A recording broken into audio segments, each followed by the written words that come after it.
Mr. Speaker, it is an established fact that no business, no enterprise, including government and probably more importantly government, can flourish without a proper infrastructure in place. So fundamental, Mr. Speaker. Nothing serious was done since 1983. That's amazing, Mr. Speaker. Let me remind, through you, Mr. Speaker, the Minister of Finance and his team, I said those who believe in those statements. During the period 1986 to 1989, the new National Party administration undertook an ambitious rural electrification program that increased the percentage of homes with electricity from 45% to 98% in just 4 years, Mr. Speaker. Talking about foundation, that is transformation.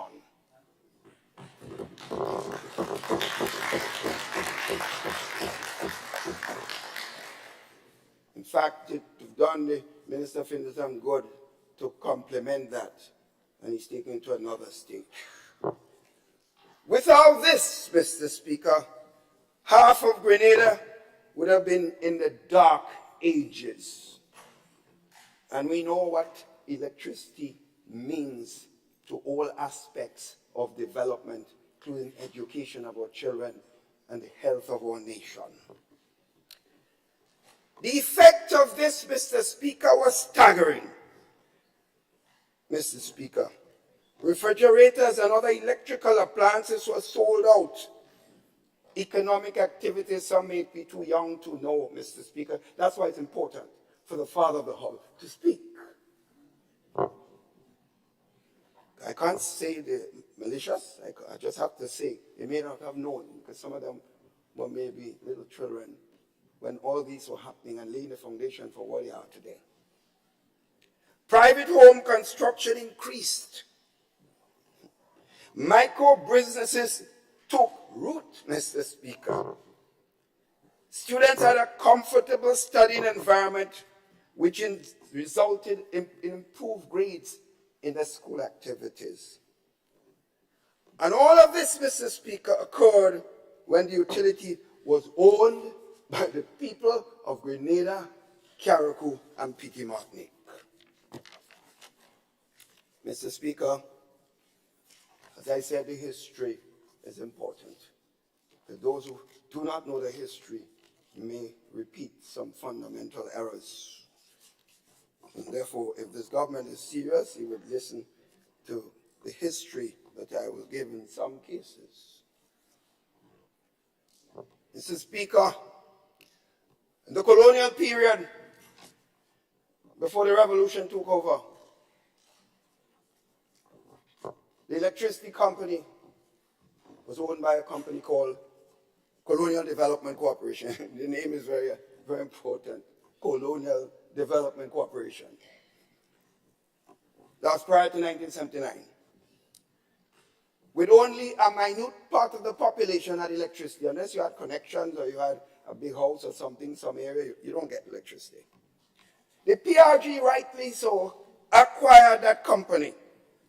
And literally, they paid literally almost nothing. I heard it was just $1.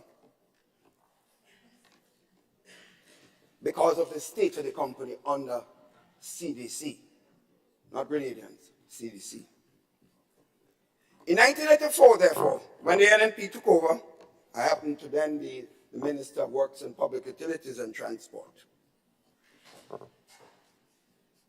When we recognized the seriousness of what was taking place in the country and the rightful decision of the PRG, we did a survey of what was happening in the country. That's how we found out. Scientific survey, Mr. Speaker, and realized that we're in a bad state. So we decided that we had to put electricity throughout the country. In fact, the Minister of Electricity did not have electricity at the time. So in my little village, it was in the main street, and those of us in the back. Okay. Then, Mr. Speaker. So, Mr. Speaker, we decided to do some data collection, because as a person of science, I don't just whoop, Mr. Speaker. We do things analysis, and the government then under Prime Minister Blaise supported it.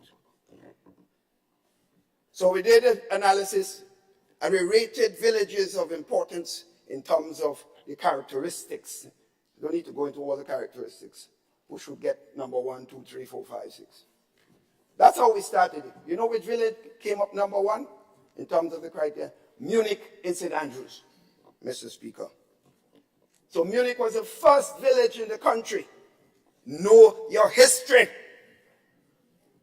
Was the first village to receive electricity services under this massive, ambitious, and revolutionary process of electrification in the country. Munich got electricity. You know, years after, those of you remember, they had what, Village of Lights in Munich. Every anniversary there was celebration. I didn't used to miss it because roti for so, food for so. I won't talk about the other things that were there. But, so the country moved, Mr. Speaker, and we did, in fact, had some major decisions then. Mr. Speaker, in 1994, of course, the election was held in 1990, and the government, a combination government of NNP, TNP, and NDC formed government. Mr. Speaker, unwittingly, they decided that they must privatize Grenlec. And that's not, it's the decision of privatization is not the issue. Because you can privatize, you can commercialize, and knowing the conditions on which it's done, if it's transparent and it's done in the interests of the people, then that's not a problem. So I'm not here knocking privatization. I hear the word coming up again, but I'm waiting. The company was sold in 1994 for 15 million EC dollars, Mrs. Speaker. That company that now had 98% of the country covered with electricity, Mr. Speaker. All the poles were bought by the Grenlec. The history of Grenada says we owe the workers of that company. Some of them are passed on to the great beyond. Well-known man called Barrel and a team of men. They work night and day, Mr. Speaker, bringing electricity. The company was sold, Mr. Speaker. I went to Parliament the time the purchase agreement was being discussed and opposed it. And as a person of science and a person involved in statistical work, we analyzed it. One Dr. Raphael Fletcher was also involved, and a number of other persons. And we scrutinized the formula for charge of electricity, and we said it was unfair to the people of the country. Despite all the advice we gave, the government went ahead and sold it. $15 million, Mr. Speaker, for the company.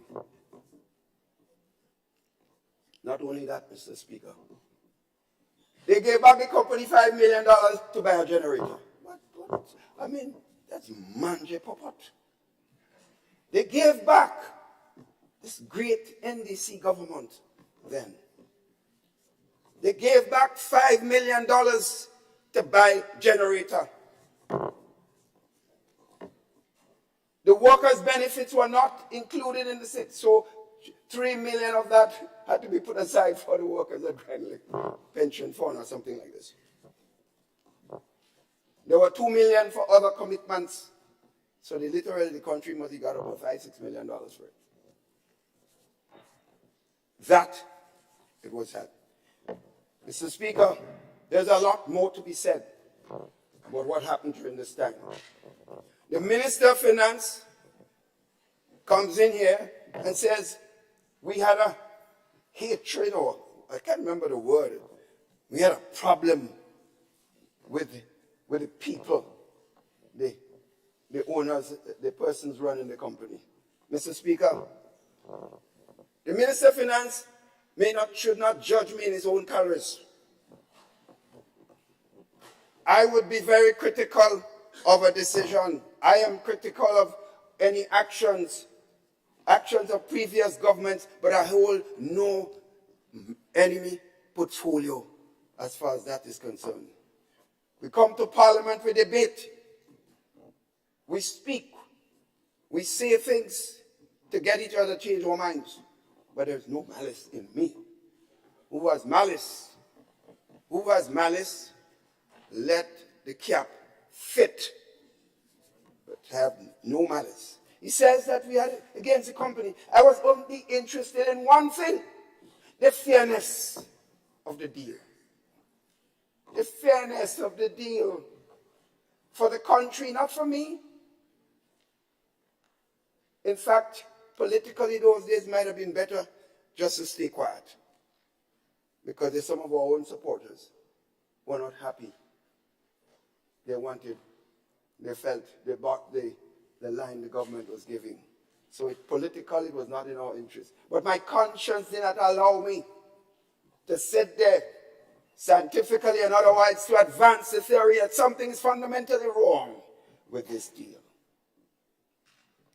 But what was worse, Mr. Speaker, I asked the members on this side of the House, the other side, go check the Parliament. Go check that share purchase agreement that went to Parliament. Don't believe me? Don't take my word. Don't take my word. You go and read, assuming you can read. I can only assume that, and I believe that. I believe. You don't have to believe me. I hear, don't believe. I said, don't believe me, but you have a responsibility to go and check facts. And if you refuse to do that, then you're abdicating a fundamental responsibility for being in this house. So go and read it. You know what they did? It's the Speaker. The Utility Commission. The powers of the Utility Commission to examine any request for rates and to manage what the company was doing. NAWASA, which was a government-owned company, the Central Water Commission, had a utility commission, the same utility commission. But they removed the powers of the utility commission to look at rates and to manage the company, because in the agreement there were several clauses that says if you touch one thing, then buy back. That is the state. And the Minister of Finance, a Grenadian, comes in this house, Mr. Speaker, and defends this. Defends it and say, we were the problem. Because we hate some persons. Mr. Speaker, my mother told me that hate does one thing to you. It upsets your system. It causes a lot of health problems, the body. And she always says she reaches the age because she does not hate people. She might get upset, but she forgets it overnight. Mr. Speaker, there's a lot more I could say about this arrangement, but I'm aware that I have time constraints.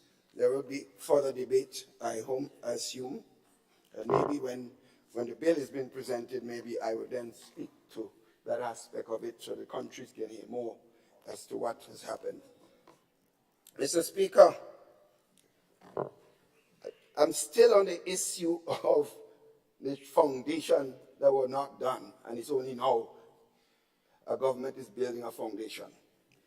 Mr. Speaker, the water connectivity that brought pipe-borne water in most of the homes and business in Grenada was similarly addressed during that time, Mr. Speaker. The leak detection program, the metering program, which replaced the rate charges with metered billing, consumers paying for what they use, was first brought in when I was then the Minister of Public Utilities. Mr. Speaker, you know what rates were being charged? How they charge rate then, Mr. Speaker? If you have a house, that's when I returned home from Washington and became minister, I was amazed.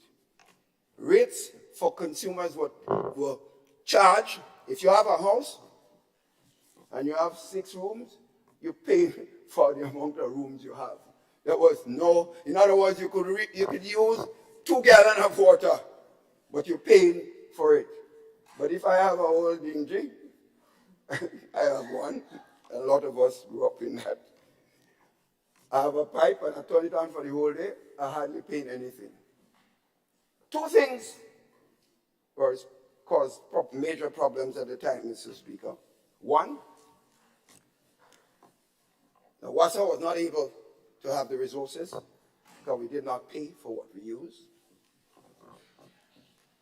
The second thing, Mr. Speaker, we are encouraging our own people to be irresponsible. And so for when I got the cabinet to support the decision that we must move to metering, I remember a newspaper headline, well, NNP dead now. The minister put his foot in his mouth. Mr. Speaker, in other words, when you're in leadership, Mr. Speaker, you have to have fortitude. You don't play to the gallery just to get cheap votes. Sometimes you have to take licks. Sometimes you have to be defeated and go on the opposition bench to face another whistle, Mr. Speaker. Sometimes that is necessary. But your conscience would always set you free, Mr. Speaker. Within a year to year and a half, the same newspaper came out praising the decision of the then government, Mr. Speaker. Mr. Speaker, therefore we believe that water and electricity for people are necessary commodities that the Minister of Finance must understand to propel resilience, growth, and empowerment. And they are therefore key foundational elements that existed before this administration came into government. As part of that foundation, Mr. Speaker, the NNP administration reduced the bureaucracies in the public service and expanded opportunities for people to organize micro and small businesses. Speaker, this is significant because I will talk more later on the public service and the public sector. Mr. Speaker, the Ministry of Works, I remember those days. We used to hire men and women and pay them by the day, 8 to 4. I was like, 8 to 4. Then California go have fun, this guy, 8 to 4 on the road in the hot sun. They pay them, daily paid. We purchase the materials, Mr. Speaker. We pay them daily. You know what happens, Mr. Speaker? Days pass. A project estimated to last 2 months, sometimes will take 6. Material left on the site disappear and had to be replaced. And equipment maintenance was a nightmare, both in repair cost and availability. The story I can give, Mr. Speaker, the Ministry of Works sent 100 bags of cement to a particular project. I wouldn't call Village because I don't want anybody to feel that I'm accusing them. 3 loads of sand were brought, all the other materials, gravel, and we had 11 men and women.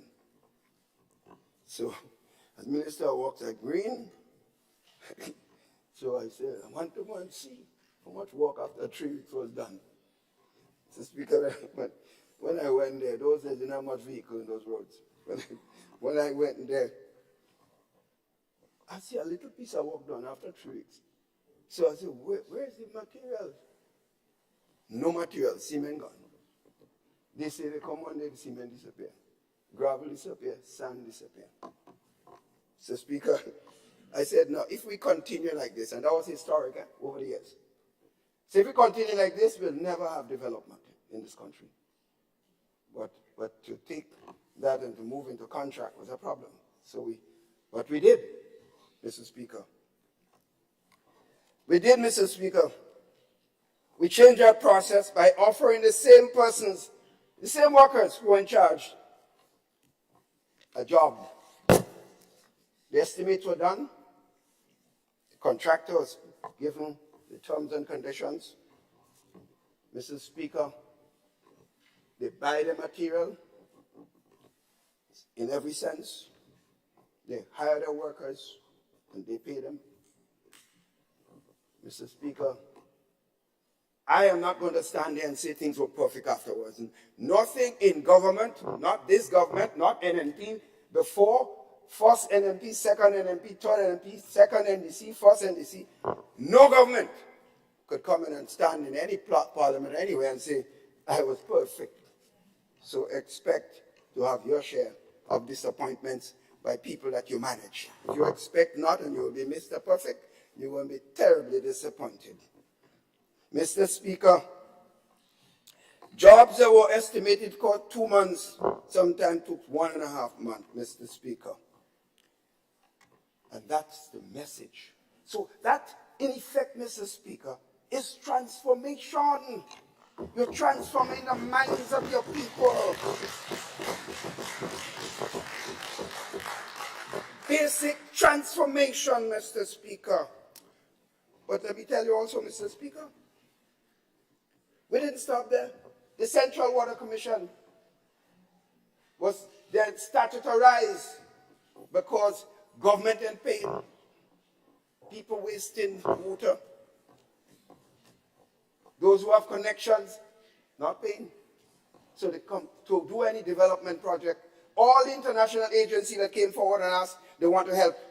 Say, well, I'm not going to help if you guys refuse to make people responsible. You have to do something about the mode of operandi of the commission. And therefore, establish a Central Water Authority, as National Water and Sewage, NAWASA. Mr. Speaker, things change. I would not say it's perfect. The airport was under government. Who have connection paying, but this one, look. I was also the minister, brought the cabinet. Airport was statutorized, Mr. Speaker. They started to run their own business and became far more efficient. I will not say that they were perfect and still yet not perfect. I would never say this. So if there are difficulties, the government has a responsibility given that by the nation to correct it and move it forward. And you'll get my absolute support and compliment even in Parliament for the good things that you will do. The quarry, the gravel and concrete, man, truck disappearing with gravel, the friends, we started to rise that too and tell them you have to run their business. Again, I cannot say that what is achieved was what I would like, but it was far better than what existed before. A well-known operation, Mr. Speaker, called the Solid Waste Authority. Mr. Speaker, these were the people that clean the streets. Mr. Speaker, again, you're hiring people, paying them daily paid, monthly paid, weekly paid, whatever. Garbage all over the place. So, Speaker, I remember the first Christmas that I spent up at Mount Royal. When I got out there, see, garbage, they can overflow in. You spend the whole day. When you ask, they say the men report sick. Well, of course, Christmas time, men getting sick for all kinds of reasons. So, Mr. Speaker, when we started to rise Central, the Solid Waste Authority, Mr. Speaker, and not only that, I remember also, Mr. Speaker, when Carnival came, and you walked to St. George's the next morning, man, you're ashamed as a Grenadian. Man, thousands of bottles in the water and carnage, the streets littered with garbage all over the place. Mr. Speaker, when solid waste was started to rise, the next Christmas, 5 o'clock in the morning, the truck arrived and cleaned up the garbage. The carnival celebration was so, but the streets were clean. You would not believe there were carnival before. I remember the NDC government was in office at a given time. And I remember coming to town the morning after carnival, the Wednesday morning, and I saw the streets so beautiful, clean.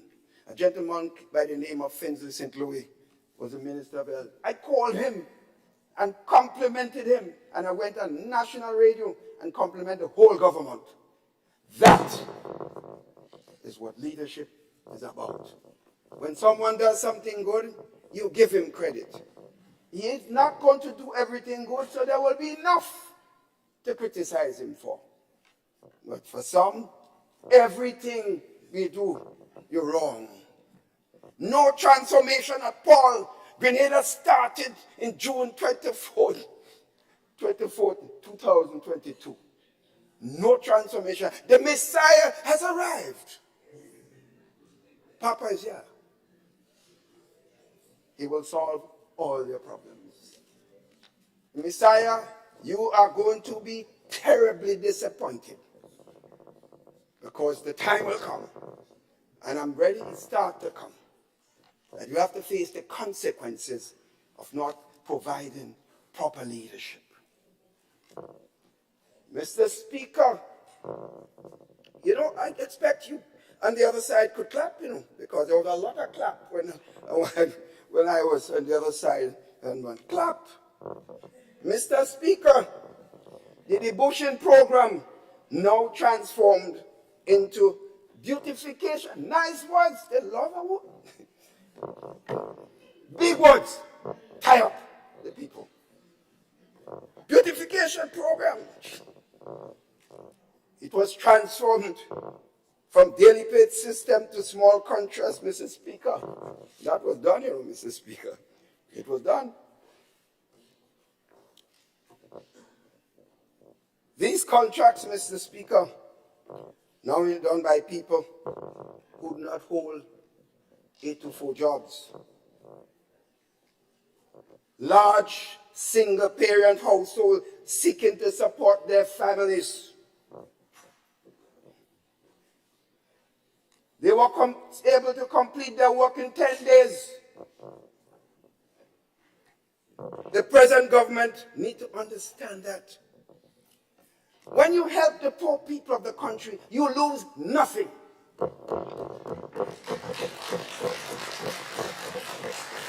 You lose nothing. Honorable Leader of the Opposition, may I just interrupt you here? I appeal to the audience to control your applause. In the House of Parliament, the applause usually comes from the table. Mr. Speaker, Mr. Speaker, we had a talk. I said, you're on the right platform, you're getting full support.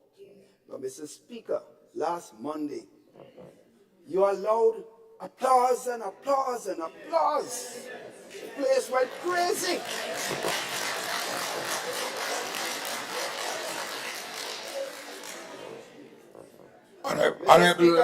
Mr. Speaker, I know 2 wrongs do not make a right, but you have to be consistent.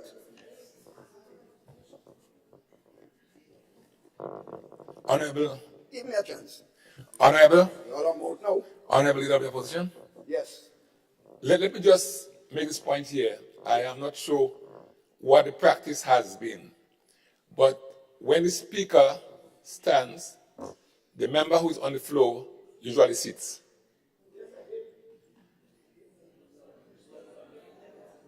All right? But I just want to repeat that the speaker is responsible for managing what happens in the House.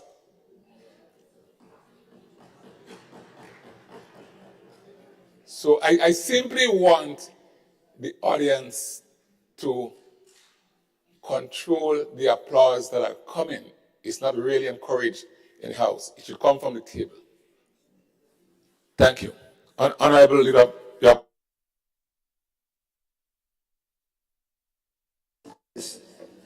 Mr. Speaker, I was making the point when you interrupted there a while ago. As with fixed price contracts, Mr. Speaker, the poor people, some of them are laborers on the farm. I know a lot of them in my own constituency. Some of them are fisher folks go on the beaches to get some fish to sell for a living. Poor people. You give them a contract. They go 6 o'clock, 7 o'clock. The task is done. They are able to go home. Go to the next source of opportunity. You're empowering the poor people of the land. That's what we're doing. We have a problem with them sitting, doing their work that we assign to them, giving them that work. They perform it at my satisfaction, and that's my responsibility. And they go and do something else. We have a problem with that. I remember, Mr. Speaker, an individual group making statements about, and I heard some members of this government mention it, said they don't work enough for the money.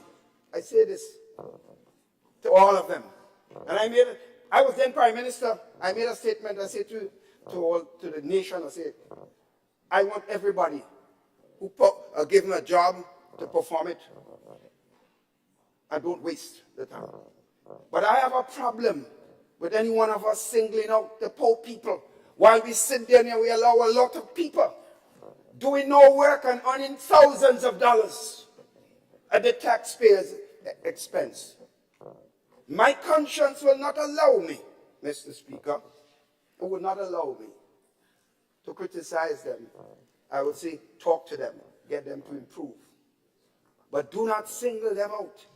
Talk about every bit of non-performers in the system, Mr. Speaker, because they have no major voice. So we do what we want with them. But, Mr. Speaker, we will not. Mr. Speaker, fast forward now to the dot-com era of 1995 into 2000s, in the 2000s. Mr. Speaker, the Minister of Finance, in his statement, attempted to marginalize the work of the ICT in the country. And talk about I was all over the world making statements about ICT, and there was no ICT. It was relegated to fixing computers. To me, Mr. Speaker, that's an insult to the workers in the ICT department. And the Prime Minister's Minister of Finance should apologize to those workers, not to me, because I can defend myself in this House and everywhere else.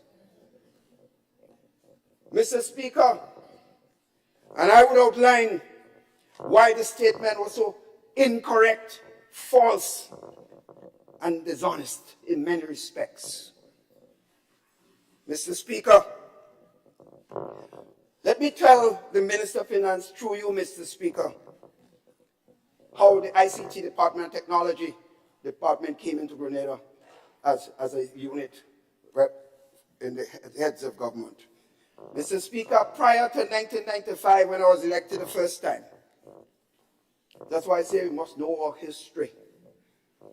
Prior to 1995,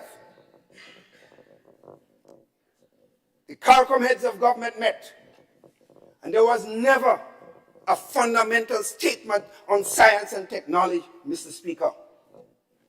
In my first speech in Guyana in July 1995, I chided my colleagues and I said, how could we, in this modern age, as heads of government, not seriously discussing the issue of science and technology and the role it can play in development of our countries? In fact, I made the point, if you want to improve agriculture, science is important. If you want to improve education, science is important, and all other areas tout moon, Mr. Speaker. My colleagues applauded me. And for those on the other side, Mr. Speaker, through you, go back to any newspaper throughout the entire Caribbean, and you can see the comments and accolades heaped on Grenada, not Keith Mitchell, for that statement and calling on the heads to do something. Immediately afterwards, Mr. Speaker, I was asked to take lead head of science and technology in the CARICOM region, Mr. Speaker. I was not then ICT, but later on, they gave me and said, since you have science and technology, take the other one. Mr. Speaker, through that portfolio,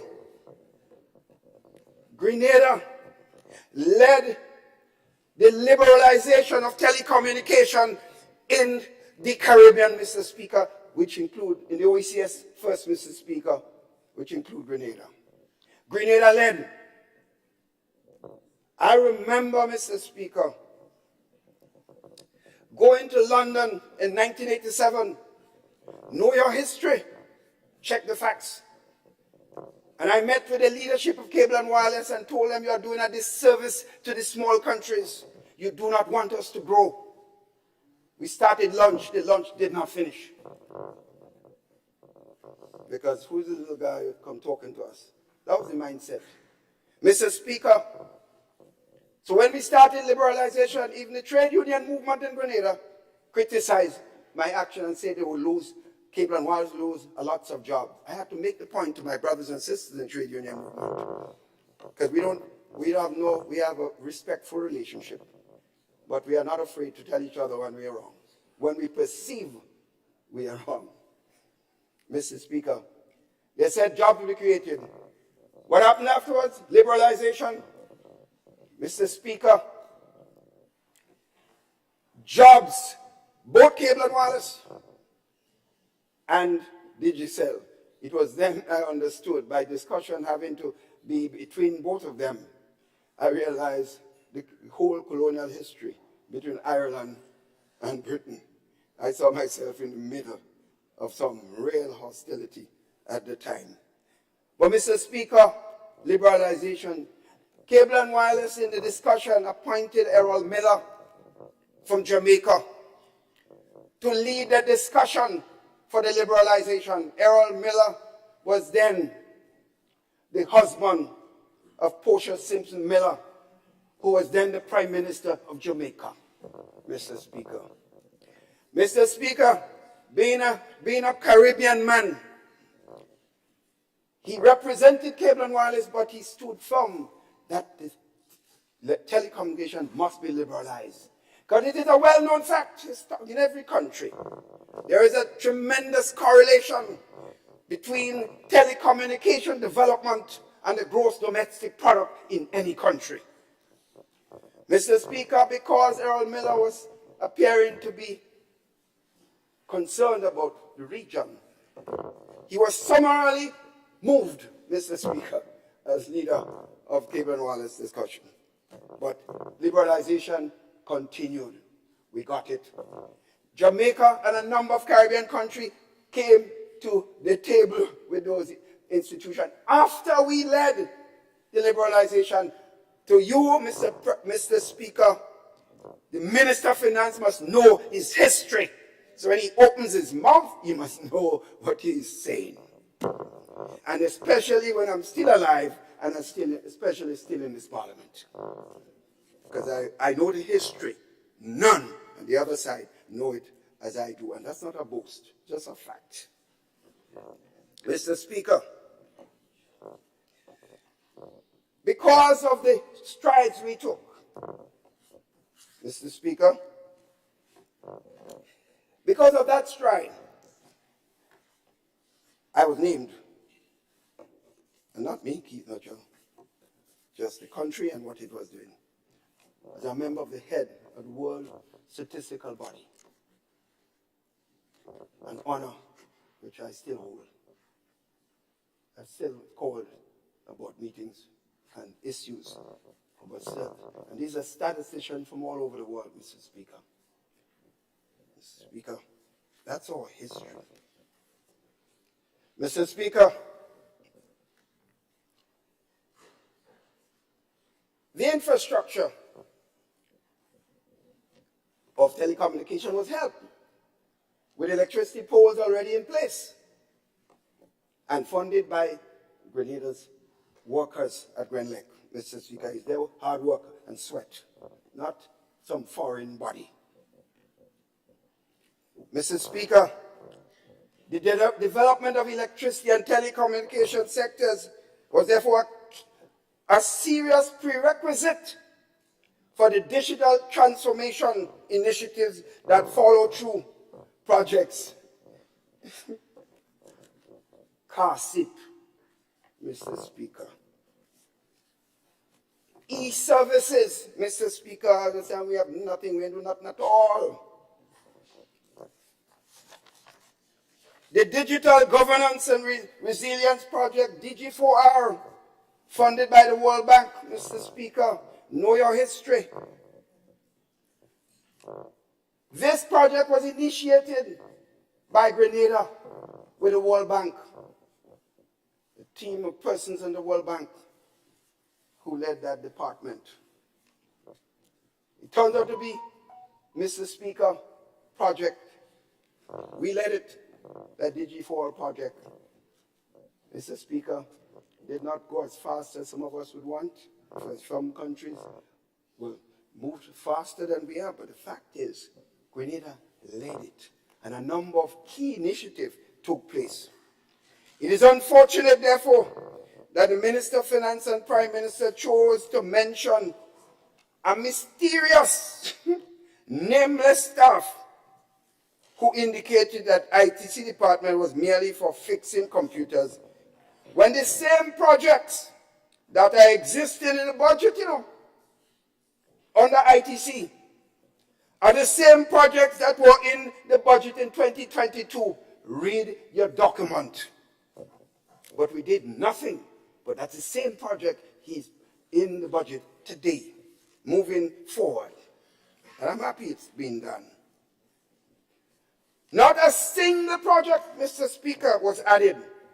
So I encourage the Minister of Finance and Prime Minister, through you, Mr. Speaker, to consult page 294 of the estimates and fast check what he claims he was told. Mr. Speaker, prior to this government assuming office, the people of Grenada, many persons, paid taxes, licenses, COVID tests, and the like online through e-services initiated by the new National Party's administration. The CARSIP project, which was led by Grenada, through my efforts, Mr. Speaker, as lead on information, was designed to support a high-capacity connection, particularly in critical government buildings, and to deliver improved internet service to schools and community centers in Grenada, St. Lucia, and St. Vincent and the Grenadines. Mr. Speaker, Grenada led a discussion and negotiated, Mr. Speaker, know your history. We negotiated at Grenada led that a reduction in roaming rates for citizens of the entire Caribbean, Mr. Speaker. We led it, Mr. Speaker, but we did nothing. ITC didn't exist. Know your history. Grenada signed the declaration on behalf of CARICOM in St. George's. I wonder where the Minister of Finance and Prime Minister was at the time. Mr. Speaker, that declaration facilitated the provision of seamless mobile cellular services, including voice, SMS, text, and data. CARICOM residents are now allowed to roam in the Caribbean states at a significantly reduced cost with up to 70% savings. Grenada led this, Mr. Speaker. But we did nothing. Mr. Speaker, the resuscitation of existing projects while claiming nothing was done, in my view, is intellectually dishonest at best. But I am not surprised I'm getting used to the Minister of Finance making statements that will make people look bad, that turns out to be inaccurate. I will point out some later. The Digital Governance Project is a project initiated to build a smart, resilient government that adopts a whole-of-government approach to the implementation of critical public policies and services by fortifying the core institutional functions, processes, and information systems that constitute the backbone for the development of e-government services to all our citizens. Mr. Speaker, the Minister of Finance and Prime Minister spoke about this project on page 34 to 35.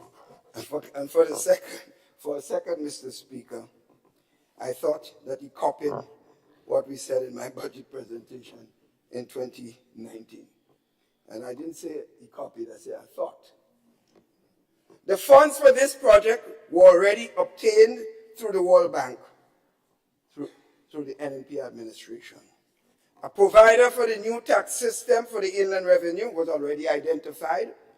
In fact, they are down here now. And a firm that would oversee the implementation of the various components of the project was procured. Mr. Speaker, not a single credit by our Prime Minister and Minister of Finance was given. It would have been so good for him, not for me, not for us, to admit this and say we're taking it to the next stage.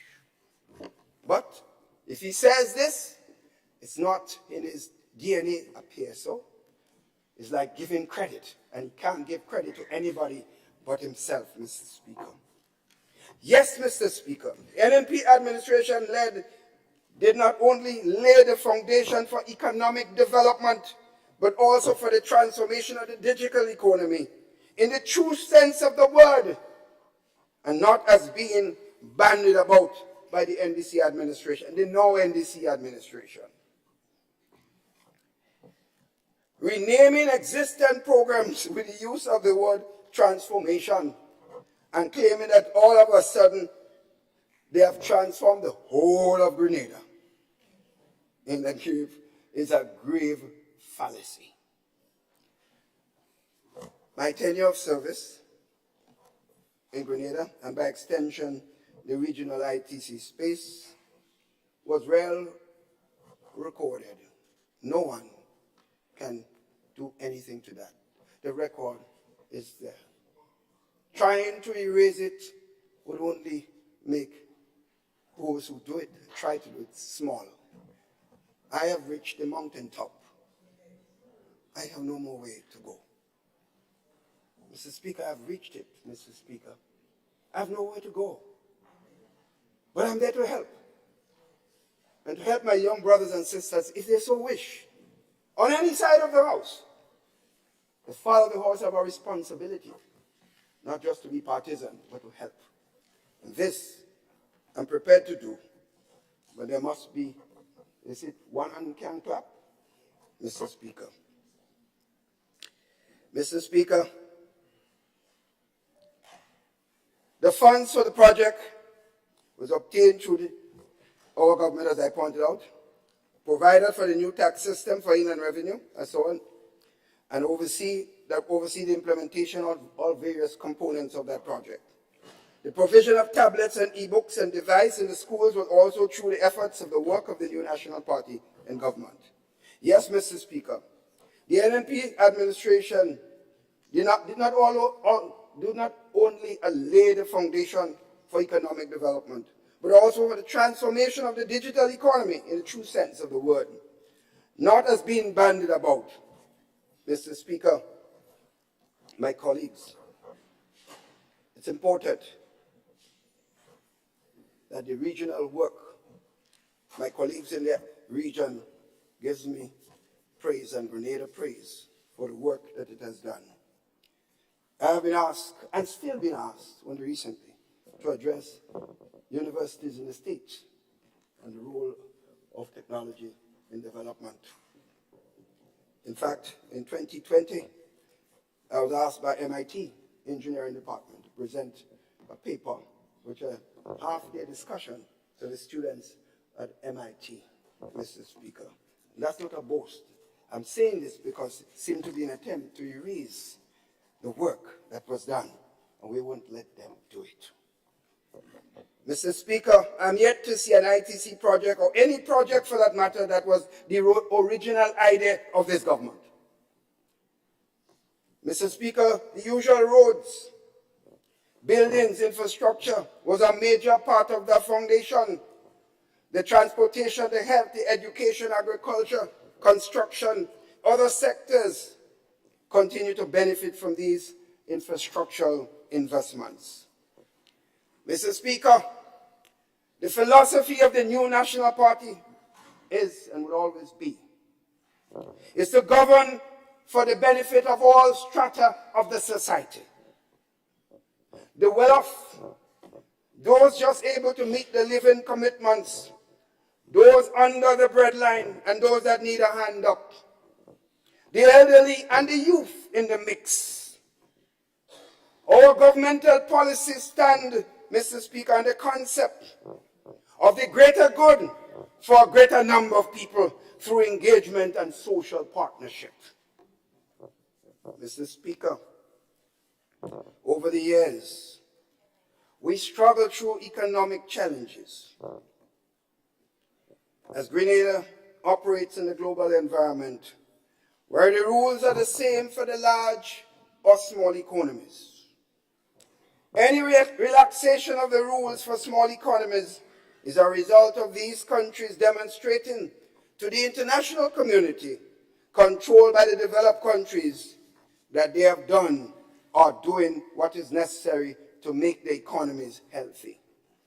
In other words, we are, as they say, when some of them cough, we catch pneumonia.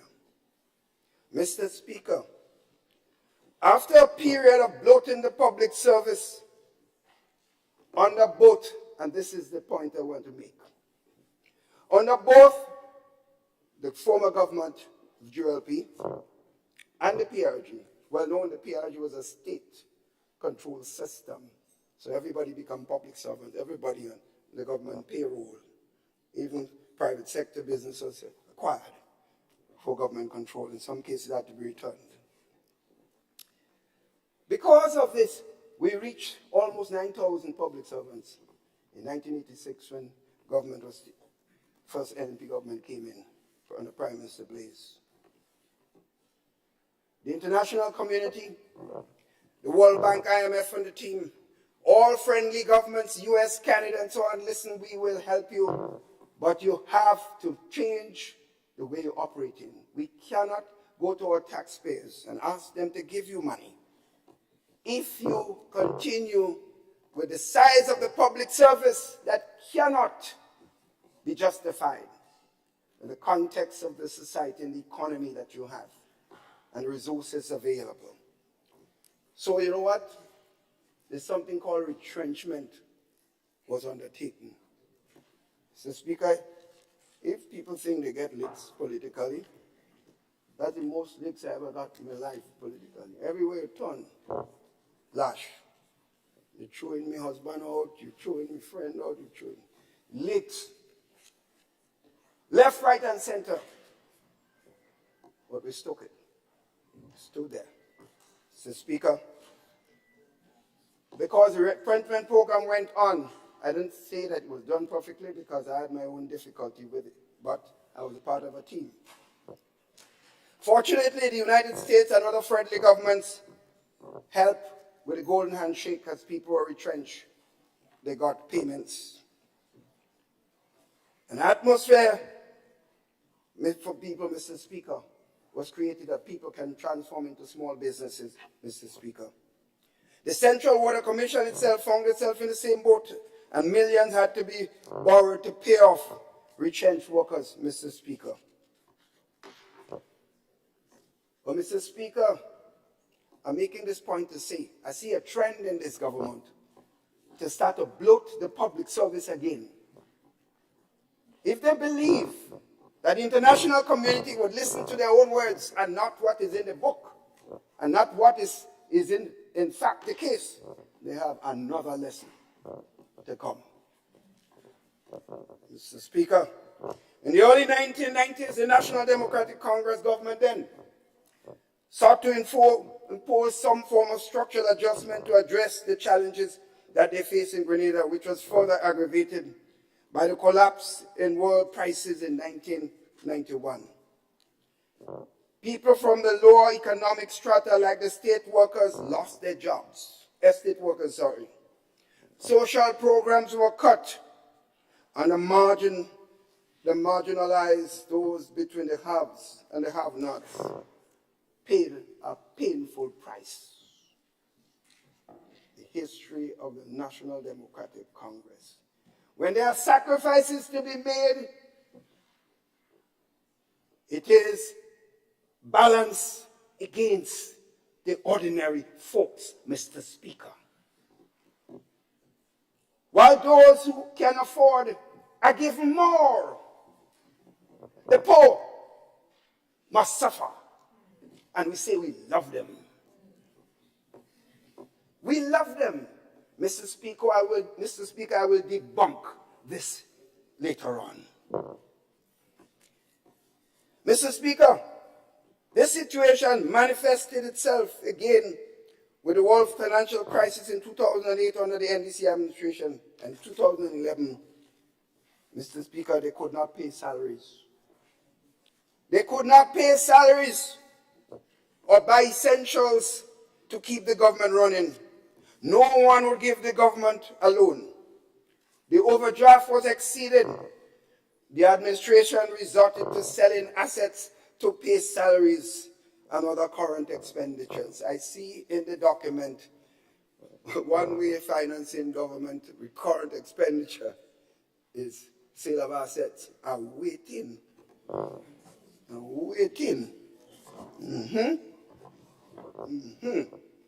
Renlek? Oh boy. Mr. Speaker, even then, they sold the property that they did not even own. And I just bought some property that was not even government owned. So we found that out when we came in 2013. The youth programs, social programs, opportunities for more affordable housing and programs geared for improving the lives and livelihoods of the people were removed. Mr. Speaker, that was the last period of the NDCP government. Mr. Speaker, it was said by the present Minister of Finance and Prime Minister that he met a lot of money in the Treasury. A lot of money in the Treasury, yes. But yet we mismanage, we do this, we do all the wrong thing, but you meet a lot of money. Contradiction. Mr. Speaker, in 2014, the NNP administration undertook a self-imposed structural adjustment program in conjunction with the IMF. We ensured that no one was retrenched. The public service numbers were reduced, Mr. Speaker, from 8,000 to 6,300 through natural attrition. Mr. Speaker, and that number was the case when we left government in June 23rd, 2022. An agreement was reached with the international community and rules were mutually established and followed.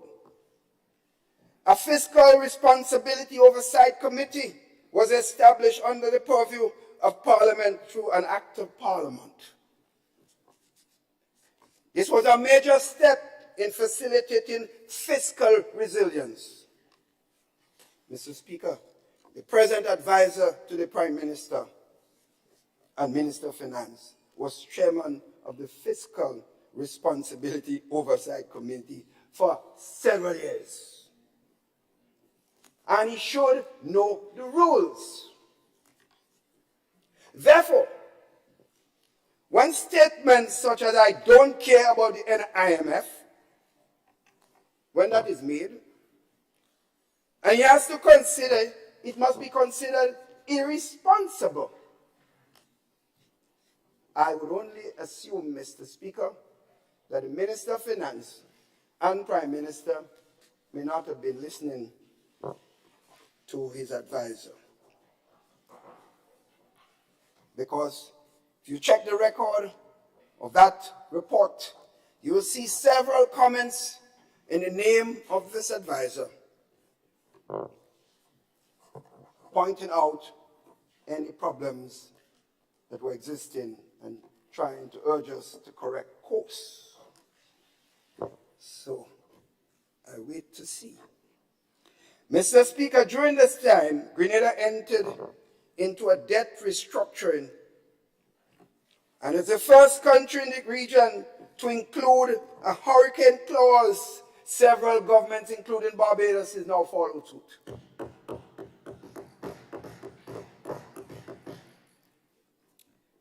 Mr. Speaker, I note the announcement of the payment of debt to Libya and the notion that this has affected Grenada's ability to access funding. Nonsense. This is absolutely false. Mr. Speaker, there are 3 factions of government in Libya today. And we are being advised, Mr. Speaker, that you don't know who to pay. In fact, who you pay one, next thing here, 5 years from now, the true thing of it, I don't know anything about this group, yet you pay. But we were left with a lot of money. So we're paying, we're just spending. Mr. Speaker. So this thing about monies that we owed to Libya caused us not to get. Mr. Speaker, that's the greatest laugh you can get. Mr. Speaker, because what happened? This so-called lots of money in the treasury was because we were being given support, because we performed well and did what we had to do. Because we didn't pay Libya, Algeria, Trinidad and Tobago. The governments of Trinidad and Tobago, Libya, and Algeria were very understanding. The IMF was satisfied with the rationale and understood. We worked with them, Mr. Speaker. We worked with them, Mr. Speaker. That's why, Mr. Speaker, this statement that the announcement made that the debt to Libya prevented us. So what? They were giving us money under false pretenses? Is that what the Minister of Finance and Prime Minister, Mr. Speaker, wants us to believe? I will hear about this government. Because I, Mr. Speaker, I'm not a boast. I worked for the IMF for 3 years while I was a professor in Washington. So I know the thinking Mr. Speaker. It is well known, Mr. Speaker, therefore, we got $30 million, Mr. Speaker, for the digital government program in the same period that the IMF, and you can't get those monies unless the IMF and others say no difficulty. $16 million for loan for food security that the government is now continuing, Mr. Speaker, grant. 16 million more funds for COVID-19 stimulus program, and 10 million was received from Saudi Arabia grant when this government just got into office, Mr. Speaker. Mr. Speaker, the monies that we are receiving, they were not loaned from a commercial banks. They were loans from either the International Development Agency. And these loans, Mr. Speaker, 40 years loan, 10 years grace, 0.1% interest. Mr. Speaker, these are what you call almost free money. I used to tease some of my colleagues, I wouldn't be there when you have to start to pay. They're like 10 years grace. Just a joke, Mr. Speaker. Mr. Speaker, that loan from Saudi Arabia, the Prime Minister reluctantly admitted that I had something to do with just me, personally. I will take credit. Because, Mr. Speaker, no, this is not a joke. This is a simple fact. And I say this, Mr. Speaker. About 4 months before the elections,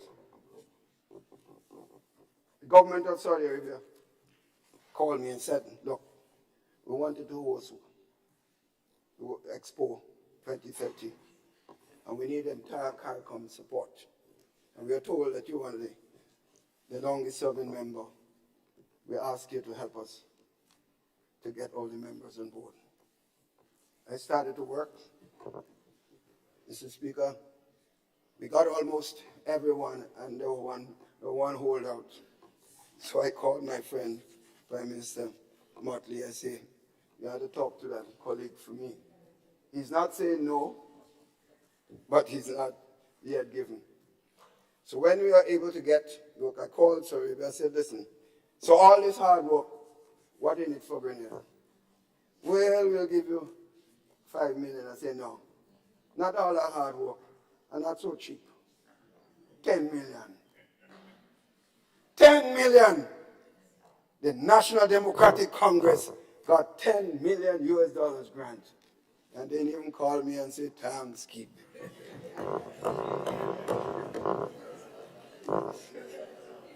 I'm still waiting, especially my friend on the other side, Mr. Speaker, the Prime Minister, he named Mitchell to Mitchell. So I'm waiting. Right, Mr. Speaker? So, Grenada was the first country in the region to introduce the Ministry of Climate Resilience, Mr. Speaker, under the leadership of Minister Steele. His work, Mr. Speaker, in that space during that period was internationally recognized. To the point where today he holds the position of Executive Secretary of the United Nations Framework Convention on Climate Change. Mr. Speaker, I am embarrassed to hear my Prime Minister standing in Parliament and trying to denigrate the appointment of Simon Steele. This subtle attack, check your document. This subtle attack on the appointment of Simon Steele by the Minister of Finance was unfortunate. If I was then another government in office, I would give tremendous credit and praise Simon Steele for the work that he did until a subtle attack. Mr. Speaker, that is the kind of mindset. It's petty, thin-skinned, and it's full of ego. You just come Take your time. The thing will wear out. I had it for 23 years. 23 years. There come a time sometimes we shouldn't have it. When leaks start to fly. Just take a little message from someone who's been there for a long time. It will wear out. All right? Mr. Speaker,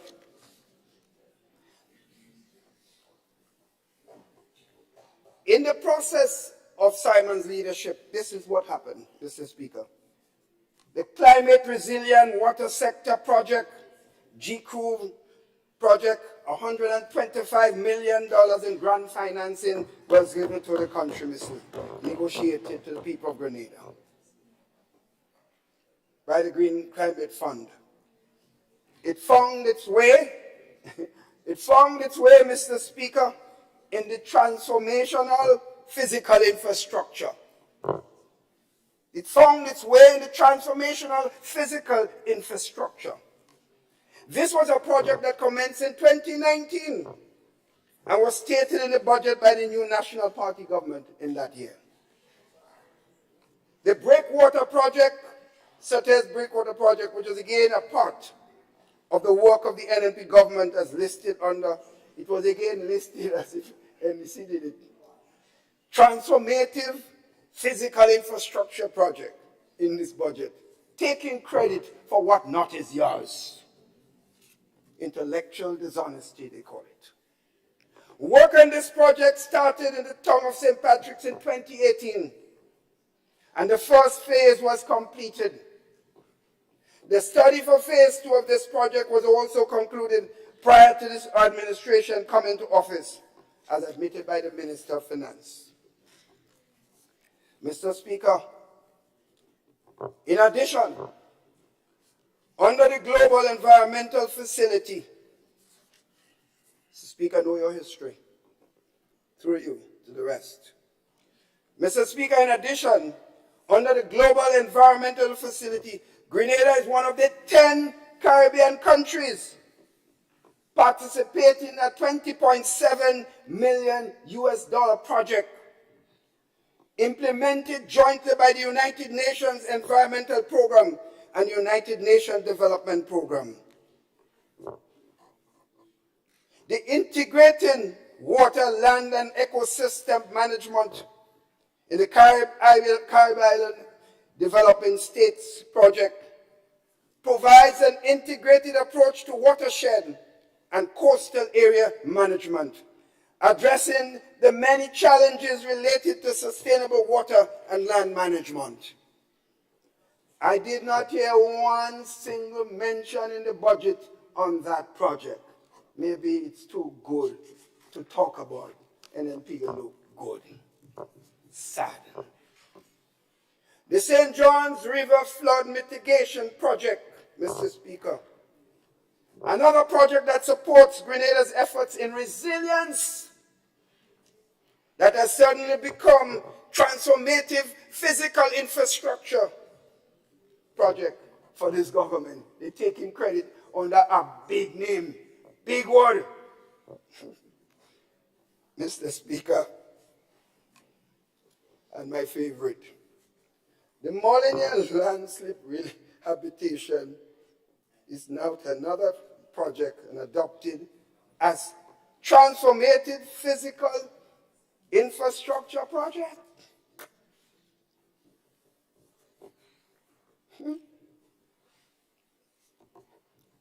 Mr. Speaker,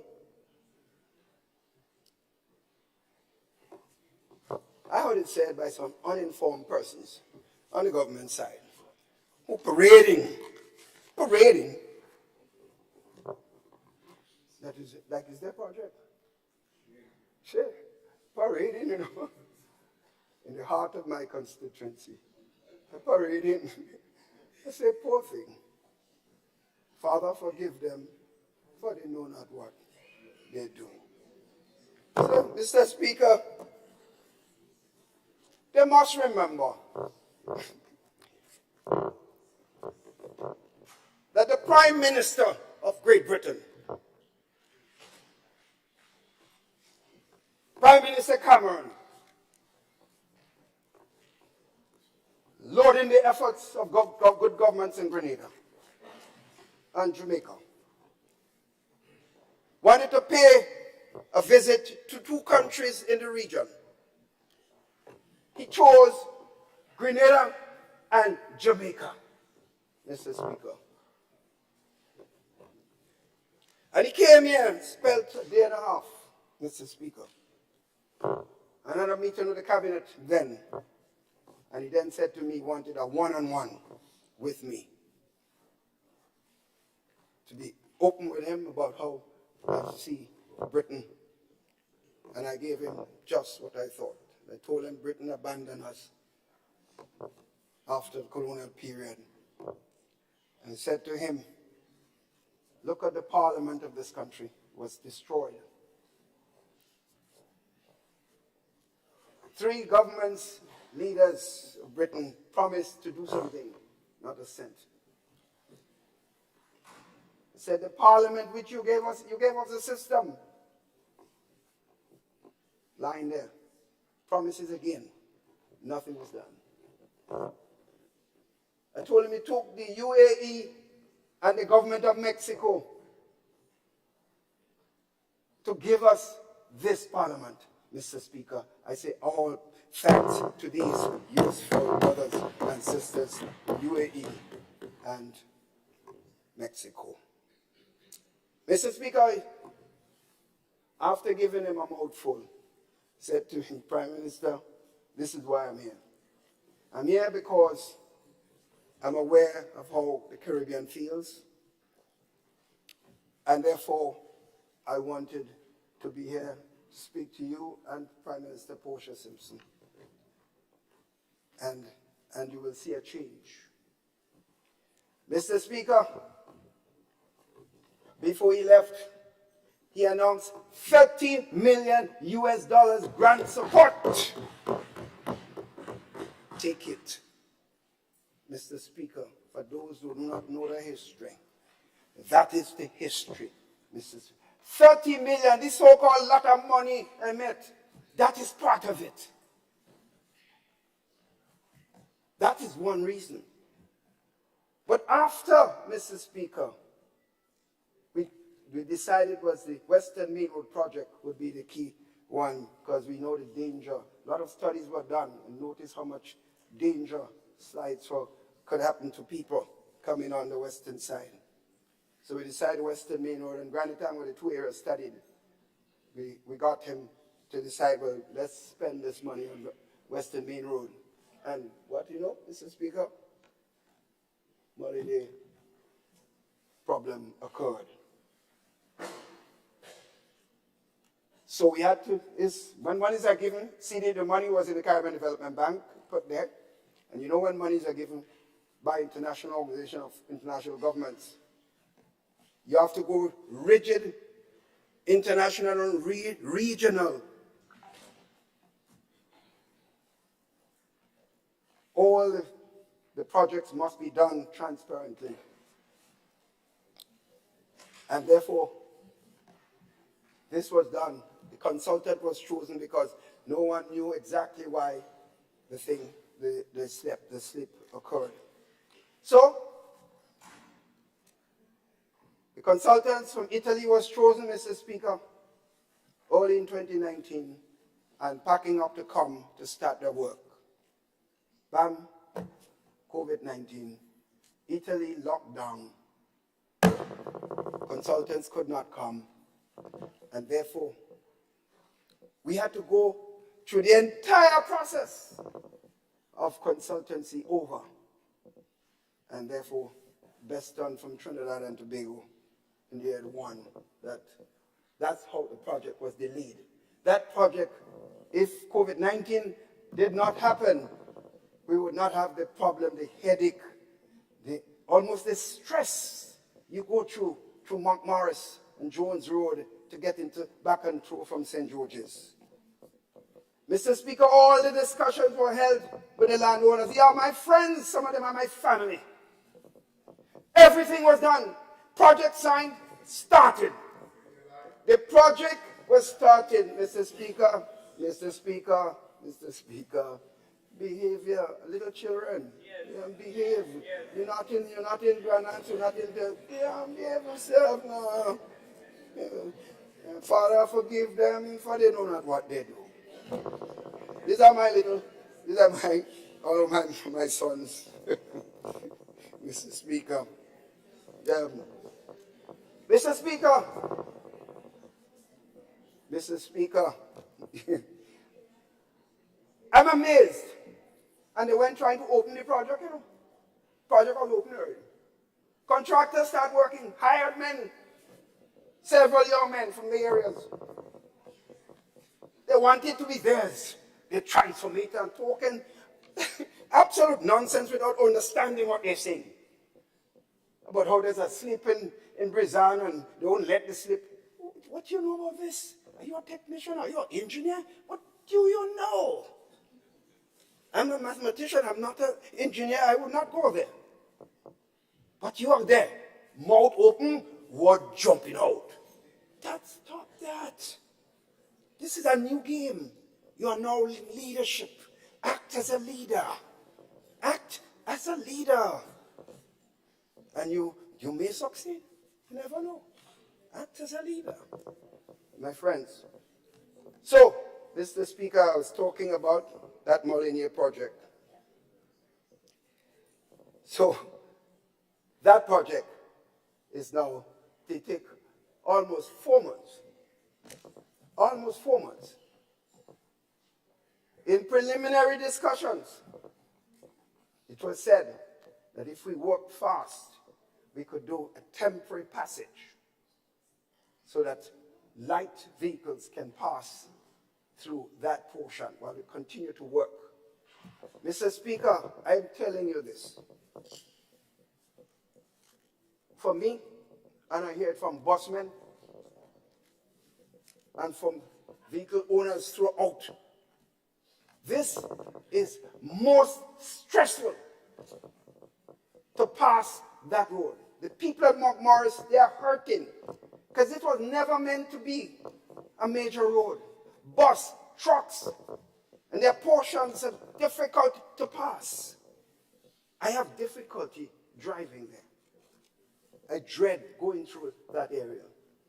And had the government moved and have more conscience, that will not be the case today. It will not be. People first, not the games first. Games, Mr. Speaker.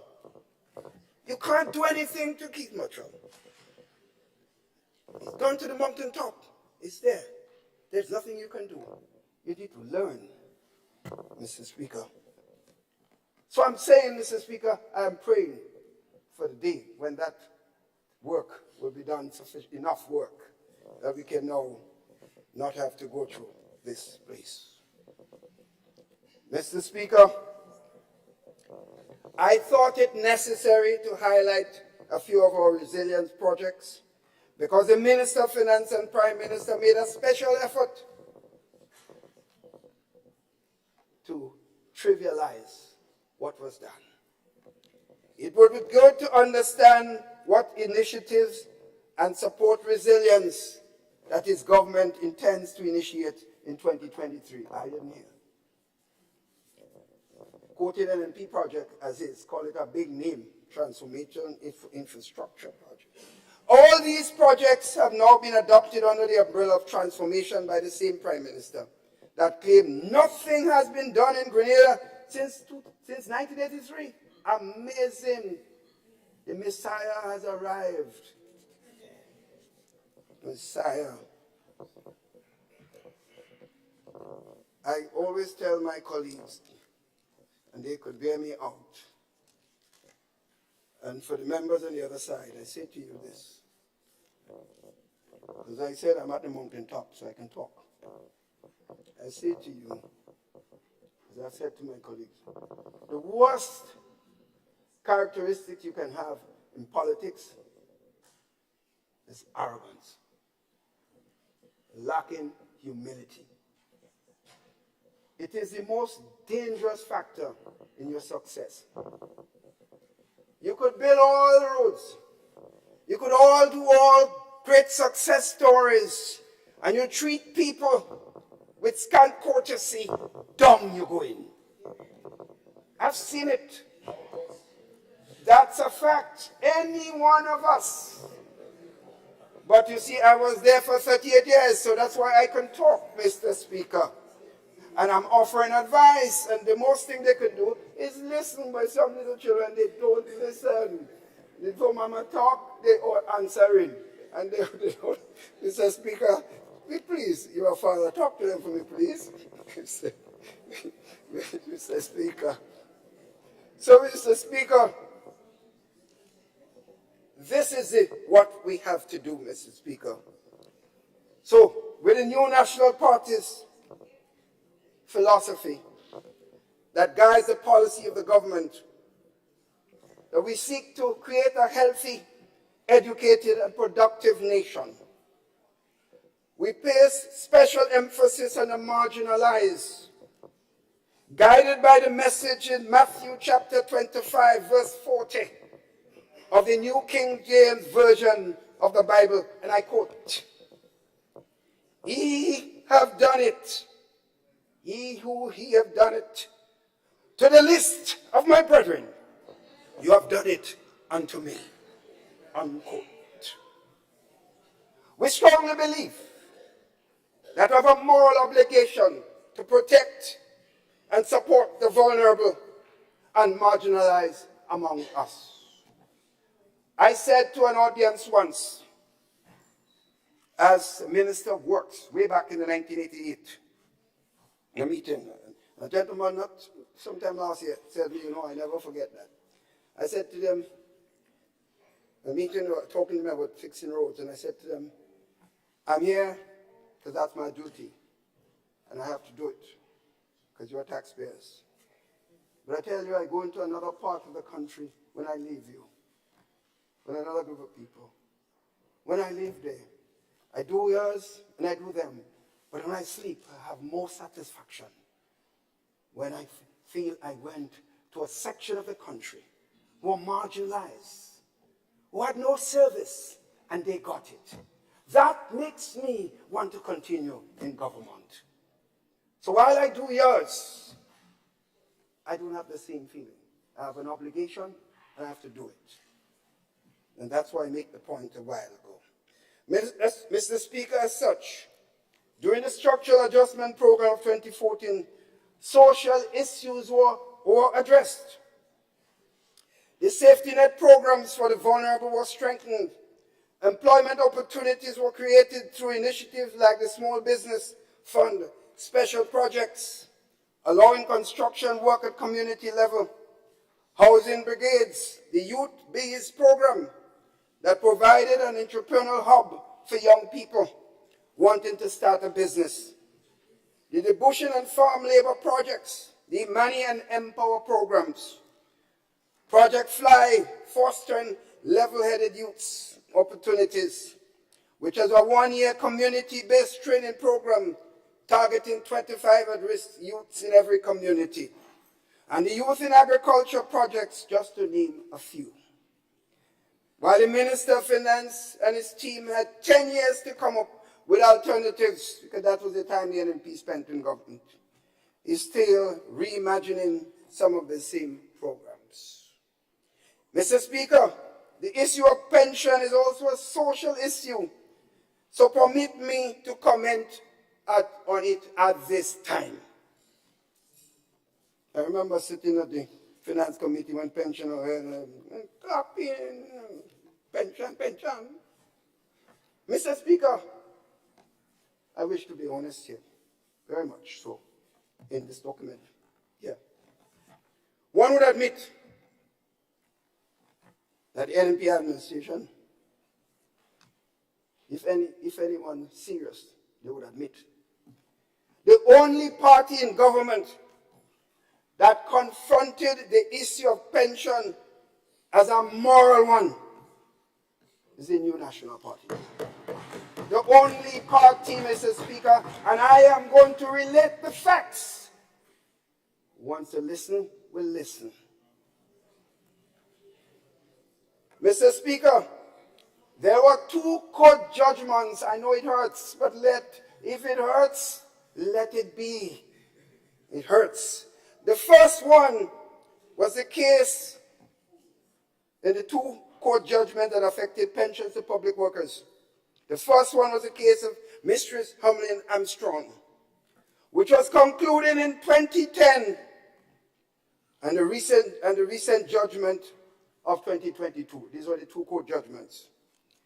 Prior to those 2 judgments, Mr. Speaker, the Pension Disqualification Act was the law that governed Grenada, and the new National Party made efforts before the both decisions to address the issue of pensions to public officers. In 2003, Mr. Speaker, we introduced, check the records, it's there, we introduced a Special Pensions Act, number 6, which sought to provide pensions for workers who were employed prior to April 4th, 1983. This was a fact. Check your records. This act provided pensions to temporary teachers who never qualified before, daily paid workers, community health aides, student nurses, and people who served under the People's Revolutionary Government. That act. And they served as police officers and pension and prison officers. The system disqualified them. Mr. Speaker, special pensions were paid from the time of enactment of the law to date. Special pensions. So the word pension didn't start after June 23rd, 2022. Mr. Speaker, the Humlin Armstrong judgment came in 2010, and the NDC administration, listen, the NDC administration, the NDC is now in office. In government in 2010, they made no attempt to settle Mrs. Armstrong's payment. None. Zero. That is what this present government adopted your name. The post in 2017, post the structural adjustment program, the NNP government approached the issue of pension restoration and reform, and the basis of the ruling for Mrs. Armstrong in 2 parts, namely restoring pensions to all qualified public officers based on the Armstrong ruling, and pension reform through engagements.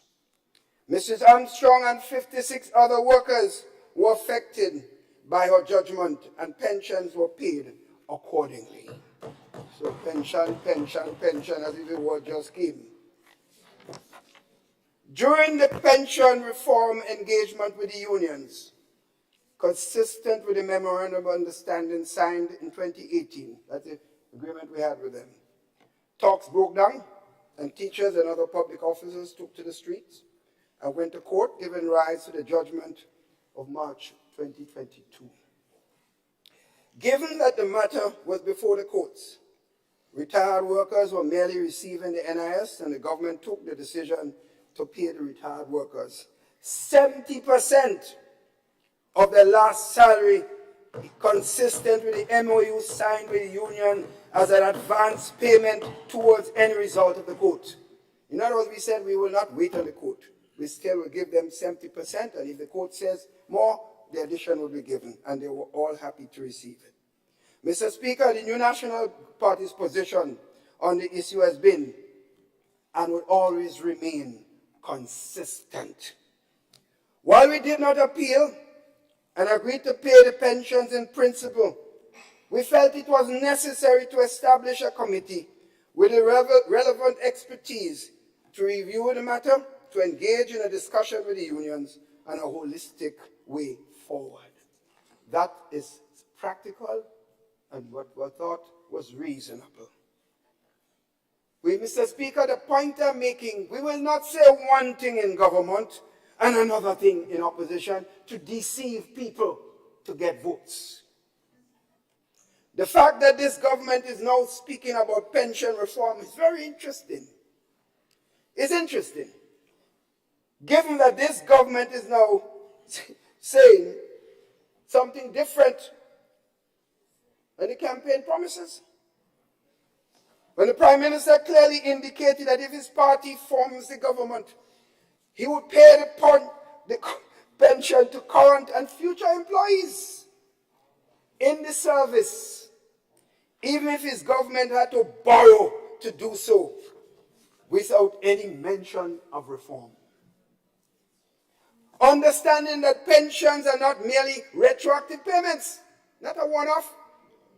Mr. Speaker, in a national address I gave on April 26, 2022, I advised the nation that preliminary numbers show a worst case, Mr. Speaker, and I don't play with numbers. Those who want to play with numbers, they can play with numbers. And I'm a student of that. I advise the nation that preliminary numbers show, and I was in discussion with the IMF and other consultants, and they promised more work to be done in clarifying that it will come up to over 465, and it could even be more than that. We said noises were made in all forms in the media when the Minister of Finance and Prime Minister said that the cost was only 60 million. Leaving the country with the impression that I told a lie. It is a lie that I lied. Mr. Speaker, I take my profession seriously. I don't lie on numbers. Some lawyers like to lie on numbers, but mathematicians do not lie on numbers because they are facts. That's one profession you can't play games where you'll get called out. Numbers are numbers. Those who pass a little thing in math, I don't know if some of you pass, but they tell me some pass, some fail, I don't know. So, if you understand this, Mr. Speaker, I will not tell the one number. So I look at page 303 of the estimate of revenue and expenditure, and I note a projected pension to be spent at $151.5 million, no longer 60, 151.5 going forward. Moreover, in an interview on his 100 days in office, the Prime Minister advised that there are over 1,800 persons who are now qualified. That's the point I was making. And can immediately leave the public service, costing the state over $290 million. The Prime Minister like 290, you know. Even when you see 150, you see 290. So, Prime Minister, they will call you 150, they will call you 290, you know. They will call you.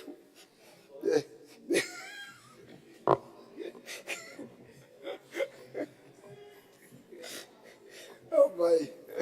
Mr. Speaker,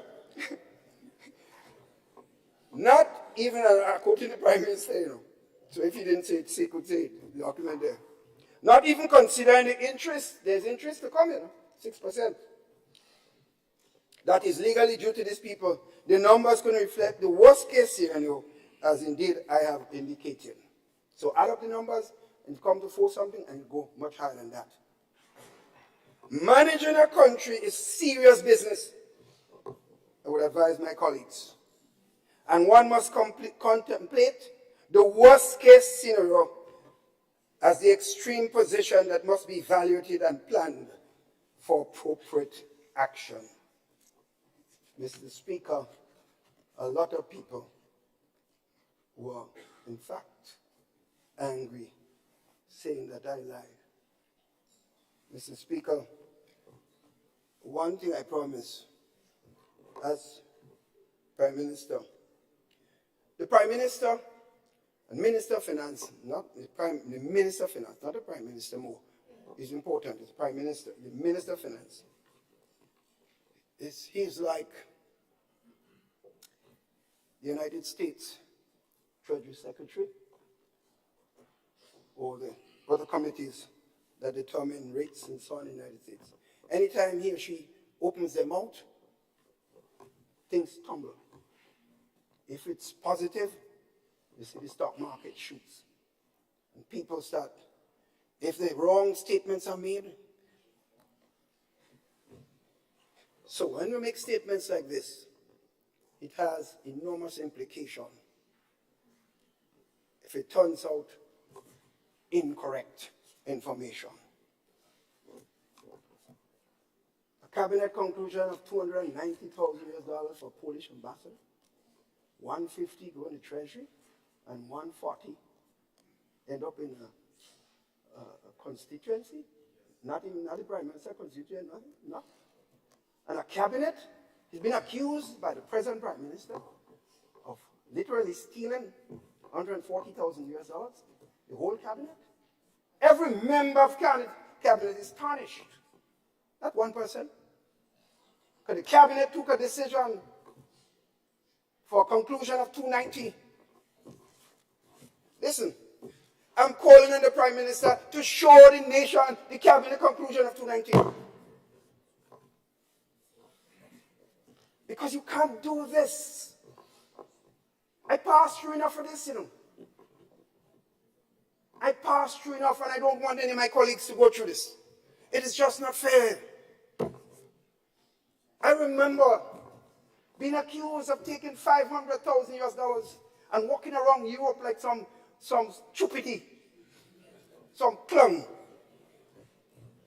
Walking around Europe, friends abroad calling me, people I taught with at the universities calling me, and say, man, how could get yourself in this? For me. I had to ask one person one day, I said, tell me something. I know all you believe all politicians crooked, so I'm not going to ask if you believe I'm honest or not. Because there's a general perception of politicians. I said, do you believe I'm stupid? He said, no, you are not the smartest man. I said, you believe I'm going to take $500 in a briefcase I can't close, with 2 police officers, go from 5 cities in Europe, give a man an appointment and go and collect the thing? Oh my God. Mr. Speaker, and they are tape. They're going to show this, they're going to show that. Mr. Speaker, we cannot do that to people. We can't do this. We cannot do this. And I'm telling the other side, your time may come, you know. Be careful, your time may come. That somebody may accuse you wrongfully. And I will hear you bawling. That's why I say I'm at the mountaintop. I'm up there. I pass through it all. I say I'm like corn flying fish. I take everything. Me alone send a plane in government, take the money.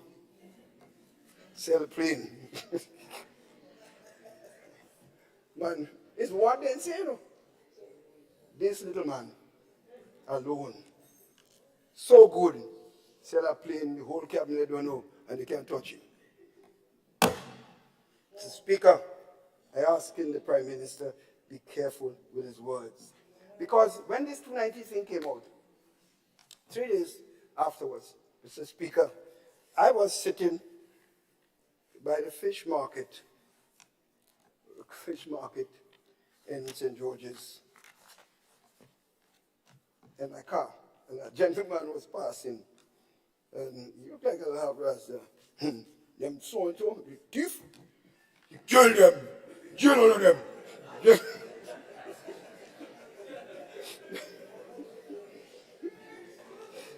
Mr. Speaker, I sit there and honestly I had to laugh through them. I can't say he was talking about us, but the fact that he was saying it and passing in the street, I talking loud. I say, Lord, I say my namesake doing that to us, man. No, Mitchell does not do that to Mitchell. We are much more decent than that. Watch your words, Prime Minister, to you, Mr. Speaker. Mr. Speaker, the skillful attempt to reduce or slow down the number of applications received for pension to stay within the pronounced liability has not gone unnoticed. Asking people to, well, the time for sending in this is past and all kinds of stuff. No, you say we're going to pay. And government left a lot of money, pay. There are no deadlines in law for submitting applications, so we encourage pensioners, persons to continue to apply for their benefits. Mr. Speaker, the current situation. Mr. Speaker, Grenada is again at the crossroads. Grenada have experienced 13.8% decline in its gross domestic product, a growth in 2020. Yes, under me, and yes, my friend, you remember COVID-19? Do you remember this? I noticed the presentation never mentioned, hardly any mention about COVID-19. But Grenada was being lauded as one of the best performers as far as economic activity during COVID-19. Take it in your pipe and smoke it, Mr. Speaker.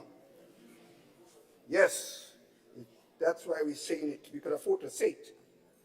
The country is currently in a state of economic recovery with a growth rate, according to the Eastern Caribbean Central Bank, of 4.69% and 3.73% in 2021 and the end of 2022, respectively. Mathematically, this means that we are still in the red, or negative relative to the 13.8% contraction heading into 2023. So we cannot boast. We're still in the red. Moreover, future growth prospect in Grenada's major source market for tourism is expected to contract from 3.7% in 2022 to 1.7% by 2025. Global recovery on a whole is considered a challenge given the geopolitical tensions that exist, the lockdowns in China, the war in Ukraine, and the disruptions in UK. Mr. Speaker, Grenada is part of the global village. Affecting the global economy will continue to have spillover effects impacting on all sectors of our economy. Mr. Speaker, in addition, remember, St. George's University is now experiencing almost a serious drop in student enrollment for medical school. And since they are about 25% of our GDP, expect that will have serious impact, not just on the university ability to do the things that they're planning to do, but also the services level throughout the length and breadth of Grenada, Carriacou, and Petite Martinique. Mr. Speaker, it is clear that the Minister of Finance and Prime Minister is unaware of the macroeconomic context in which this budget is presented. And let me give. On page 10, take your books out. On page 10 of the medium-term fiscal report framework 2023, that's a government document, Mr. Speaker, report that was laid before this honorable House, along with the estimate of revenue and expenditure, it indicated, and I quote, growth is expected, listen to that, growth is expected to decelerate in 2023. That's the government document that they gave us, unquote. While the Minister of Finance in his budget statement stated on page 6 of his budget statement, he said, the economy is expected to expand in 2023. Which one should I believe? Which one, Mr. I've given you several instances and I would ask a question at the end of it. We get one document with numbers given by the officers, I assume, in the Ministry of Finance, and then the Prime Minister in his budget statement, I don't know, maybe for political reasons or somebody write a speech somewhere else. Mr. Speaker, then the Minister of Parliament and Prime Minister not understand the economic numbers? Was it an attempt to deceive the people about the growth prospects of the country for 2023? Mr. Speaker, I know he's not a numbers man, but at least if you give a document saying one thing, it has to be consistent with statements that you make. Mr. Speaker, as admitted by the government, they inherited a healthy treasury with Grenada in sound financial standing. However, the pressures that come with this world crisis must be properly managed to safeguard our fiscal credibility obtained through the sacrifices made by all Grenadians over the years. This is the true test of leadership, not winning an election on false promise to make everyone permanent and at the same time provide them with pension as per the 1958 Act, but rather managing the economic challenges in a way that it cushions the effects on the most vulnerable among us, creating opportunities through the public sector investment programs of the government while controlling expenditure in the public sector. Particularly the wage bill, which I will come to, and by extension the current expenditure, as such costs are largely funded by revenues obtained from taxation. Mr. Speaker, what was said in the budget statement by the Honorable Minister of Finance and Prime Minister were broad statements that were well sugar-coated. Nice language. That's lawyers good at that, you know. When you afraid them for that, yeah? I can't speak like them. The truth about all the sweet talk is reflected in the numbers. Numbers, Mr. Speaker, they don't lie.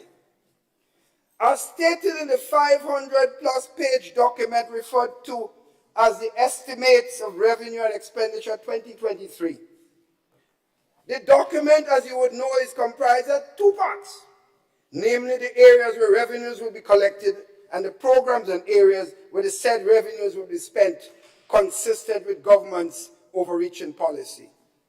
Mr. Speaker, as the saying government goes, I repeat, numbers do not lie.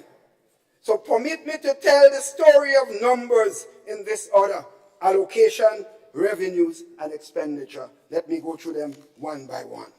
Mr. Speaker, the Minister of Finance identifies 6 areas of allocation that supports his so-called transformation agenda. I wish to proffer some comments on those and a few other areas of major disconnection between what was said in the speech and what is actually in the budget document of estimates of revenue and expenditure. I'm taking the 2 documents. Read your documents. Don't condemn the person speaking. Read the documents. Condemn the documents, not me. 1.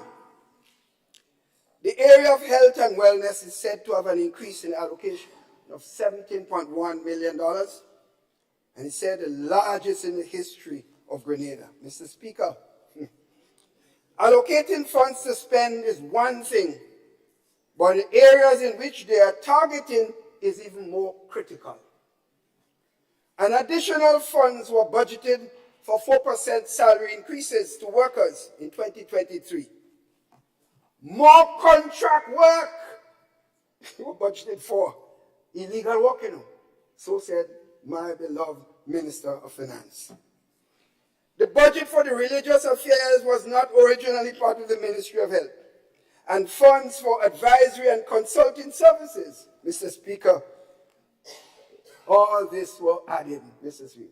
More money for the big boys, the big consultants, and the big directors, and what do you call them? No, I'm not going to call them.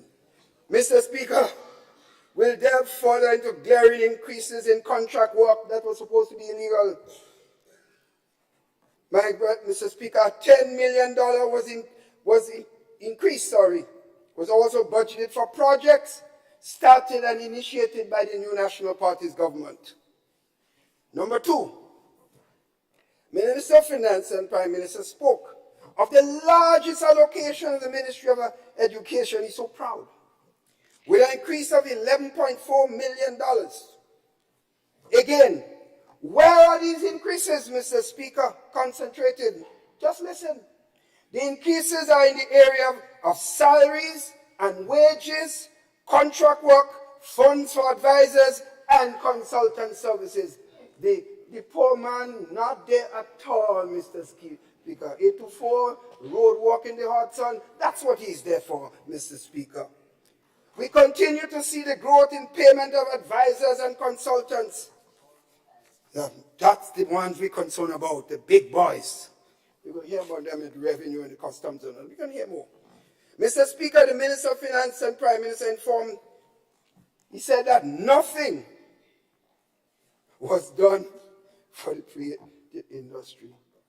I was appalled that anyone would stand in Parliament and say nothing was done for the creative industry. Mr. Speaker, I wonder if there was a lack of understanding of what encompasses the creative industry. But I give the Prime Minister more credit.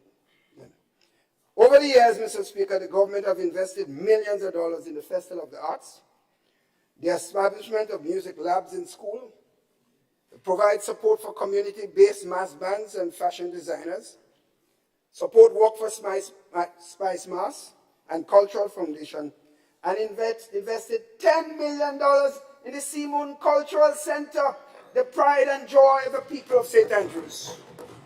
But nothing is done for the creative sector. If this government wishes to explore the areas and consolidate all the existing efforts, that is appropriate, Mr. Speaker, and I will give them credit. In other words, take what is there, build on it, you'll get a lot of credit. Mr. Speaker, however, to say nothing has been done for the creative industry demonstrates a lack of institutional knowledge. This is manifested in the approach taken to this particular sector, where culture is in one place and the creative industry is like a creature independent of our cultural expressions. Mr. Speaker, as I said before, a lack of recognition of the foundation that one is afforded would cause an ad hoc approach to strengthening and consolidating gains. Mr. Speaker, the Minister of Finance stated on page 12 of the budget statement that the budget for the Ministry of Agriculture was $54.3 million. And he said the largest ever, with a $14.3 million increase. Mr. Speaker, I am not sure what estimates of revenue and expenditure the Prime Minister was reading from. But the budget in the Ministry of Agriculture set forth on page 468 of the estimate says $39.4 million. My, what is this? Numbers don't make sense. Allow me to advise the Minister of Finance that there is a $19 million increase. If you look at the real budget, you would see that NNP had $19 more million than even what he has announced, Mr. Speaker. Mr. Speaker, numbers do not lie. The next one, Mr. Speaker, the Ministry of Infrastructure is said to have the largest budget of $143.1 million, as stated on page 12. I give you the page, of the budget speech given by the Minister of Finance. However, on page 338 of the estimates, it contradicts the stated quoted numbers reflected in the budget. It says $131 million budget. Well, where was the Prime Minister getting these numbers from? $98 million less than what was spent by the NNP administration. Mr. Speaker, we spent over $229 million. But he said he did the largest one ever. He might turn his thing and say we wasted the money, like the St. George's Road and so on, we wasted it. Mr. Speaker, another one. On page 23 of the speech given by the Prime Minister and Minister of Finance, he highlights that social services budget is $32.9 million. While on page 356 of the estimates reflect $36.5 million budget for social services. In other words, one in the Prime Minister's speech, one in the document. I don't know which one to believe. Which one? Do we come back here and have a new Prime Minister's speech, a new budget, or do we throw the document like Nancy Pelosi did with some speech and just tear it up and throw it in the trash? Do we do that? I don't know which one to do. But it can't remain so. They have to mesh. They have to be consistent. A $7 million cut relative to what was spent in that specific area. Again, attack on the poor. Wherever the government cuts, the poor is the one that pays the price. This government, like the big boys. This glaring error continues to show a disconnect between the budget speech presented and what was actually budgeted by the government. Here one again, Mr. Speaker. Mr. Speaker, on page 26, On page 26 of the budget speech, the Minister of Finance and Prime Minister, he spoke about the beautification, nice word, you know, beautification, enhancement, sustainability, and transformation project. Big word, woo. Me, if I hear that, I'm bawling. Beautification, enhancement, sustainability, transformation, I might bite my tongue. Mr. Speaker, there is no such project named in the estimates. It is not in the estimates, you know, but the Prime Minister is talking about it. So if you intend to add it, add it. But it's not there. It's not there. Mr. Speaker, it is important to note that the programs in the estimate by name and code are what is spent on. You can't spend otherwise. The name is important in the document. Conversely, projects stated in the budget speech, it has no meaning if the said projects are not placed in the estimate. You just can't say things to sound nice and about beautiful speech, lovely speech, we go. And you're not there. It's not there. It's not there, Mr. Speaker. The big name, it's not there. Mr. Speaker, the budget speech on page 32 of the, to be exact, spoke to a $15 million allocation for medium-term, small, and micro enterprise. There is no evidence of the same in the estimates. If you misname it, that's not my problem. It has to be accurate. It has to be accurate. It has to be what it says in each document. You can't have one name here and another name there. Simple. More on page 41 of the speech, the Minister of Finance and Prime Minister advised of an employment agency. I ain't seen no employment agency in the estimates. I would love to see that because I think it may not be a bad move if it's properly managed. Mr. Speaker, I do not know if the Minister of Finance got his speech written in the south of the island, while the estimates of revenue and expenditure and macroeconomic context in which it was cast was done at the Ministry of Finance on the Carenage, St. George's. Somebody write something, and some persons put in numbers. I have been in this house when a budget was presented, and what was given by the officers in the Ministry of Finance. When it was read, many of the numbers were changed. I am not saying this Prime Minister did this. I make no aspersion on this. What I'm saying is that if it's one number in the estimate, one name in the estimates, must be the same thing on your speech. It cannot be different. Mr. Speaker, this is the point I really want to make. Revenue, Mr. Speaker. The expected revenues of the state of Grenada for 2020, as documented in the budget, are driven by taxation and citizenship, by investment, with an expected collection in those areas of $739.3 million and $240 million, respectively. The budgeted amount for the expected tax in collections for 2023 is greater than what contained in the years 2013 and through 2019, before the onset of the pandemic and the economic fallout that followed. Mr. Speaker, what's coming is important.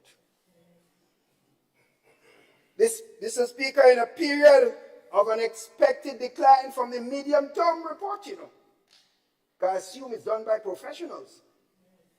Not what the Prime Minister says they're going to be growth. These are words by a lawyer, not the professionals.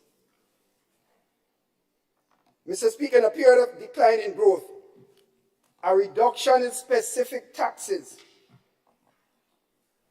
even if you have increased tax on sugar and on non-fizzy and sweet drinks, increased tax on alcohol, the reintroduction of VAT and the environmental levy on households consuming kilowatts of electricity.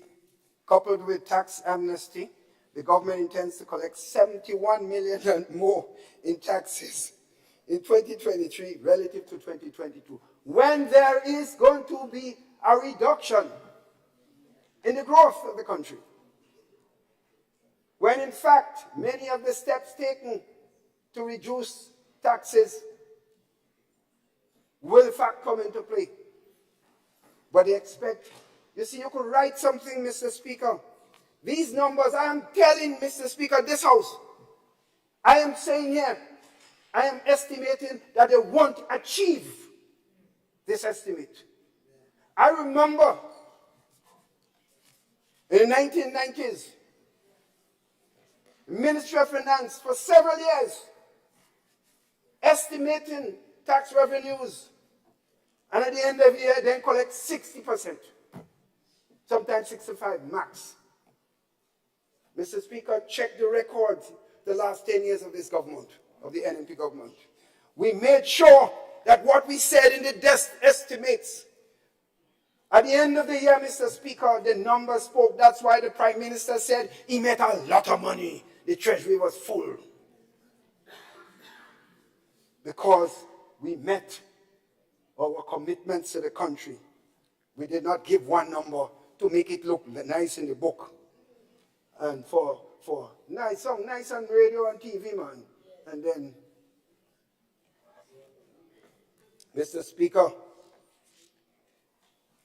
it would have been better since if the government offered cheaper, healthier alternatives and institute a phased approach to dissuade the use of excess sugar through education rather than simultaneously imposing a tax. I am saying the intention of causing people to use less sugar is good, but taxing it is a bad tax. The poor people are the ones that will suffer the most. You could help guide them. You could provide services. You could educate. You can do what you want. But they will use sugar. They are the ones that suffer. They are the ones that will suffer the most. Have a heart. The NDC slogan is a heart. Where is your heart? Where is that heart? There is no heart, Mr. Speaker. Little children, keep quiet. It would have been better, Mr. Speaker, impose a ban on basic services like this. We must consider the tax and small business. We must consider tax. We have to compete. It is competing, you know, Mr. Speaker. Listen to this. The impact on small business, the cottage industry that is forced to compete with imported snacks with a lot of sugar in it. We do nothing about it. They have more sugar and bad sugar too. More sugar and salt, damaging your bodies. But nothing was done with taxing sugar. Mr. Speaker, along years now, I use little sugar. I use more honey. The honey is $40 a bottle. I could pay for it. The average man can't pay for it. So you have to consider. And I make a point. Years ago, budget after budget presented. We considering tax on alcohol and tobacco. Because the truth is, you want to discourage people to smoke. Because I never smoked cigarette in my life. And I'm glad my parents were strong on this. Tobacco is bad. So I feel sorry when I see people smoking. So I'm not talking about the decision to warn people. But you know what we did? We did a study.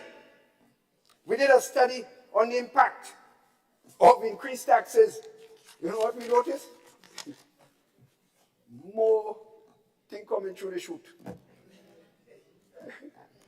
The revenue drop. We get less revenue, but people smoking and they're drinking more alcohol. Barbash get all over the place in Barbash. It increase the consumption of alcohol. I'm not saying if you achieve it, I say all power to you. But I'm just warning what you think you don't get. I'm convinced, and as I said, if you get it, I'll shake in your hands. But I'm warning that we tried it many times and we did not succeed.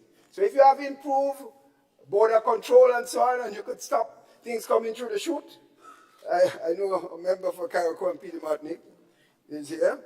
If you could stop that, you would have to deal with them people in Carriacou. So all I'm doing, Mr. Speaker, on this is to warning of the problem that this is. But I do not think that the government was right in doing this. Mr. Speaker, the reinstatement of VAT, environmental levy on electricity consumption below 500 kilowatts, is another area of concern. You know who that hitting most? The poor again. This government hit poor people. They hit poor people, Mr. Speaker. Mr. Speaker, I'm going to do some calculations and read out numbers. Read out numbers and show you why. Because I don't just talk. Mr. Speaker, the new National Party government removed VAT and the environmental levy for the first 500 kilowatts of electricity used by homes, and at the same time reduced the non-fuel price by 25%. This government has reintroduced the environmental levy and the non-fuel charge and imposed a VAT of 7.5%. An instant pressure this places on the average consumer with the imposition of a higher rate of VAT, while the collections of VAT on behalf of the government are given an amnesty. Listen to that, you know. The collection of VAT by the government or given amnesty, a policy taxing the poor and vulnerable, or without options to finance the people of means. People collect the VAT, it's given an amnesty. But the poor people who pay it had to pay it.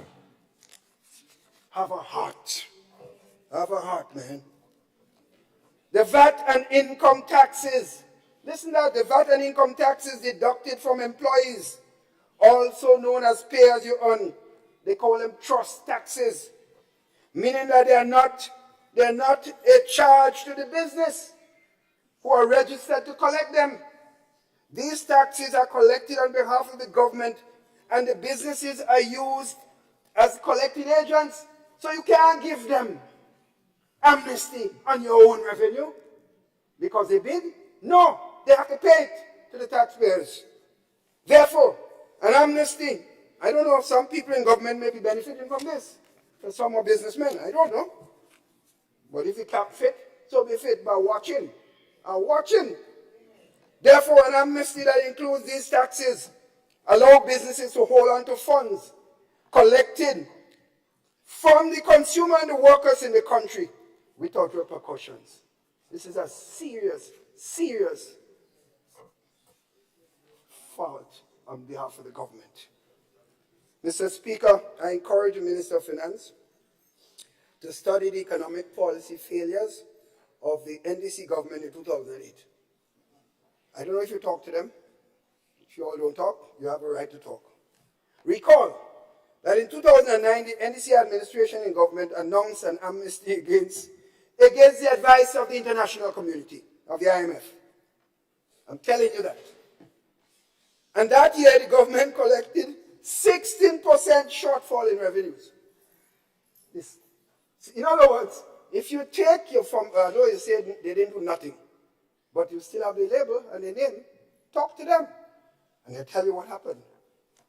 Mr. Speaker, the Minister of Finance, when announcing the amnesty, sought to suggest, listen to this one. Again, the minister liked to make what I consider to be attacks on his former government without any proof whatsoever. Listen to him. When announcing the amnesties, sought to suggest there was political interference in the tax department under the NNP administration in government. Mr. Speaker, like the Polish ambassador thing, I challenge the Prime Minister and Minister of Finance to allow his permanent secretary in the Ministry of Finance and the Controller of Inland Revenue to call the name of any minister or ministers in the NNP government who interfered with tax matters. Call them out. I challenge you. Don't come with this flimsy thing that somebody said this and somebody said that. This is an attack on the character of your former colleagues. One day it will come and hit you back, Mr. Speaker. You will get it. It is just not fair to tarnish the names of good people. If they did this, and I mentioned what happened to me in other places already, but it's a callous and irresponsible statements by the Prime Minister and Minister. And the Prime Minister, he said, is like the Treasury Secretary. And when he speaks, people listen. The next thing I pass him, I'm going to say, oh, you big thief. I'm telling him, you big thief. Poor me. Poor Paris. Big thief. Mr. Speaker, I just ask this institute, while the Prime Minister is making these statements, I ask him, check cess. Check cess.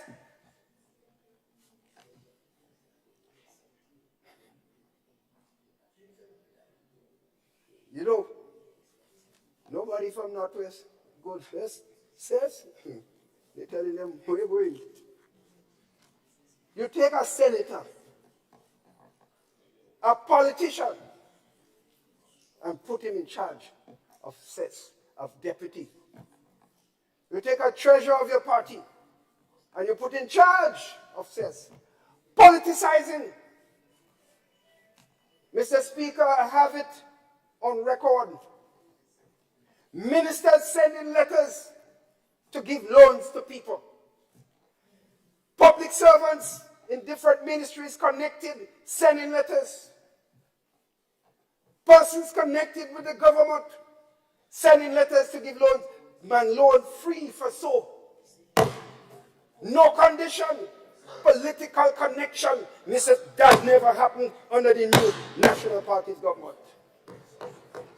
And you're talking about corruption, corrupt government. Clean up cess. Clean up cess. Mr. Speaker, the Port Authority calamity, Mr. Speaker. Not one person, a lot of persons are involved. Do an investigation and deal with it. 5 days, not a word from the top man in government. Mr. Speaker, I said I will talk. Who want to get vexed? Vex. I don't dislike any of you guys, and I would certainly do anything socially with you guys, but when it comes to the people's business, I am no friend. I'm saying it as it is, Mr. Speaker. Mr. Speaker, Mr. Speaker, I'll go get it. Let me tell you something.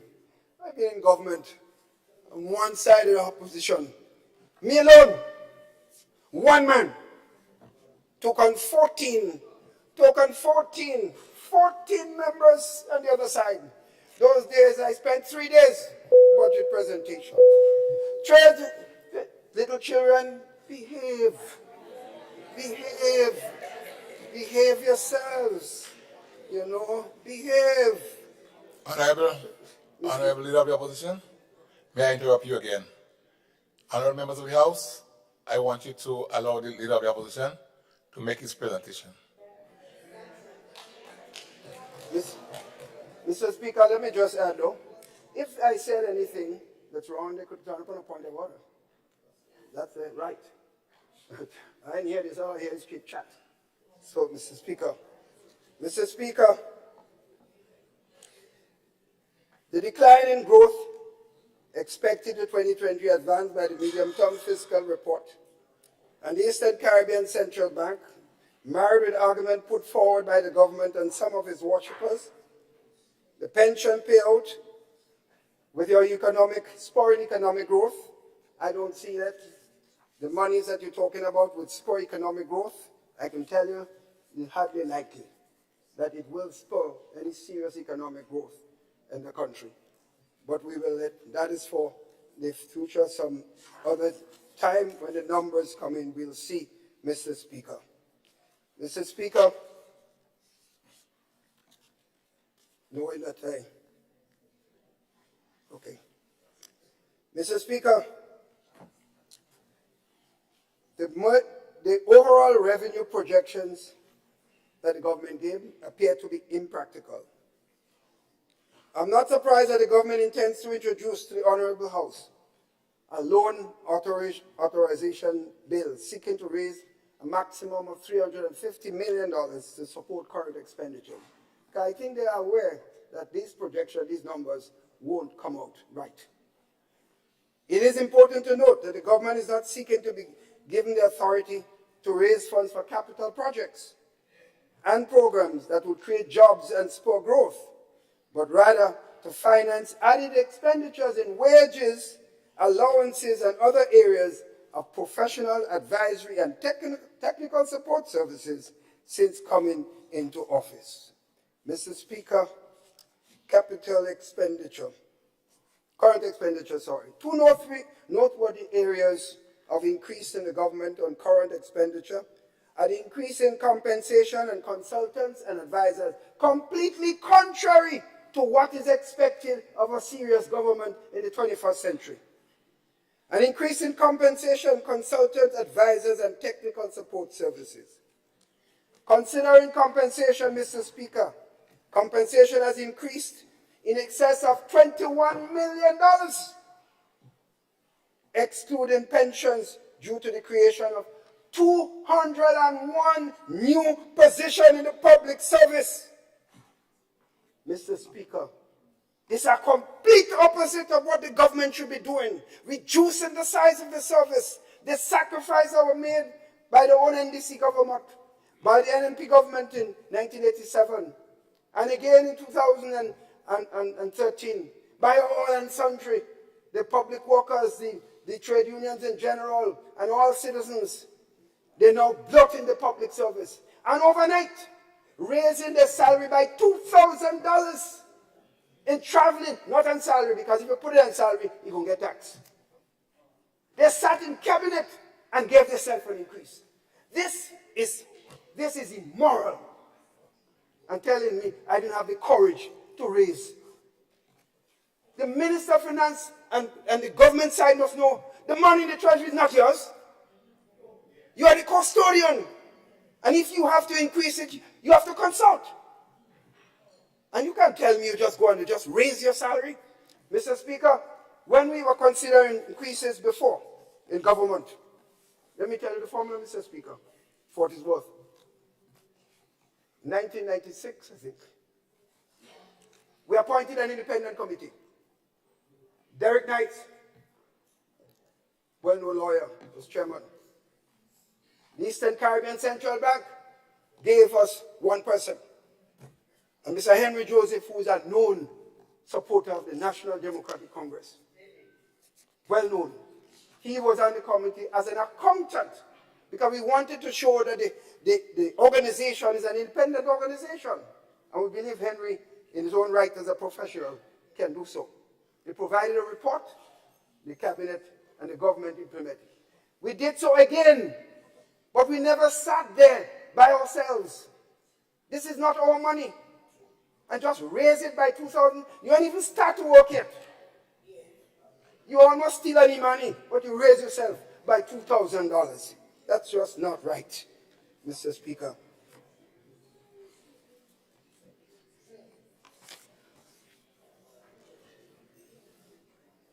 Mr. Speaker, so when we did the structural adjustment program, 70 cents on every dollar was paid on wages and salaries. Because of what we did, it went down to 45 cents on wages and salaries. And we were able to have a lot of savings on the recurrent side to invest in capital stocks. So we invest in a lot of jobs, projects, and many of the projects that government tried to take credit for today. That is what we did, Mr. Speaker. As such, increasing positions in the public in the absence of a strategic plan is counterintuitive to one of the key pillars of the recently concluded Structural Adjustment Homegrown Program. We're going in the complete opposite. You're talking about transformation? We're transforming the country in the opposite direction of what it's supposed to be. Mr. Speaker, the increase in established positions for the big boys in the 2023 budget appears to be without strategic thought. People taken from the private sector and placed into government. Marry that with accepted pension obligations and economic crisis on our doors. We are likely to see an increased percentage of revenues collected from tax going towards employee compensation with little or nothing to be spent in another area. Mr. Speaker, this is what this government intends to do. Mr. Speaker, 20% of the positions created are clerk positions, Clerk position, this 201, a lot of clerk positions, 20%. That were minimized as part of the human resource strategy developed during the Structural Adjustment Program. There was a prevailing view that a large number of clerk positions were not fit for the modern public service in an area of digitization. In other words, we're going in the opposite direction, Mr. Speaker. The digital government project that we are pleased to see is being continued by this government was designed to support a paperless government, which I hear talk about, with most of the services being offered online. As such, most of the clerical work that is being done throughout the government system would largely be no more. In other words, you could create them in other places, services, more jobs, but not necessarily in the public service. Mr. Speaker, the other 80% positions created were jobs for the big wigs. Director of this, director of that, senior of that, senior of this, deputy that, all paid, most of them paid in excess of $60,000. The salary scale was not determined by the level of work, and by the Department of Public Administration, which clearly has been dismantled. The cabinet takes position and just make decisions as it wishes, Mr. Speaker. Positions were even created in the elections office. Supervisor of elections, deputy, 91,000, deputy, 79,000 plus. Mr. Speaker. And when I questioned this in the Finance Committee meeting, the Prime Minister would not be surprised to see this here, because I told him so. When I questioned it, I heard all kinds of stories about how difficult when election time people can get this, they can get. I said, but that is irrational. A whole long tribe of talk. And I sit in there and listen. That's my Prime Minister and my chairman. When he finished, I said, but you haven't said anything. I said, listen. These are not positions of senior public servants. You know what I was told? As soon as you appoint them, they become public servants. I've never heard more foolishness in my life. So you take somebody from anywhere, you make them supervisor, and they become overnight a public servant. And I heard other people trying to justify this. Go and tell a lawyer that. Go and tell a good lawyer that. Overnight, because you post them there. Well, I'm watching to see who they're putting in the electoral office as supervisor and making them public servants overnight. So the public service don't exist. But I really don't understand this. But, Mr. Speaker, I heard $500,000 going to give to nurses. All right. If nurses get $500, I say, God for them.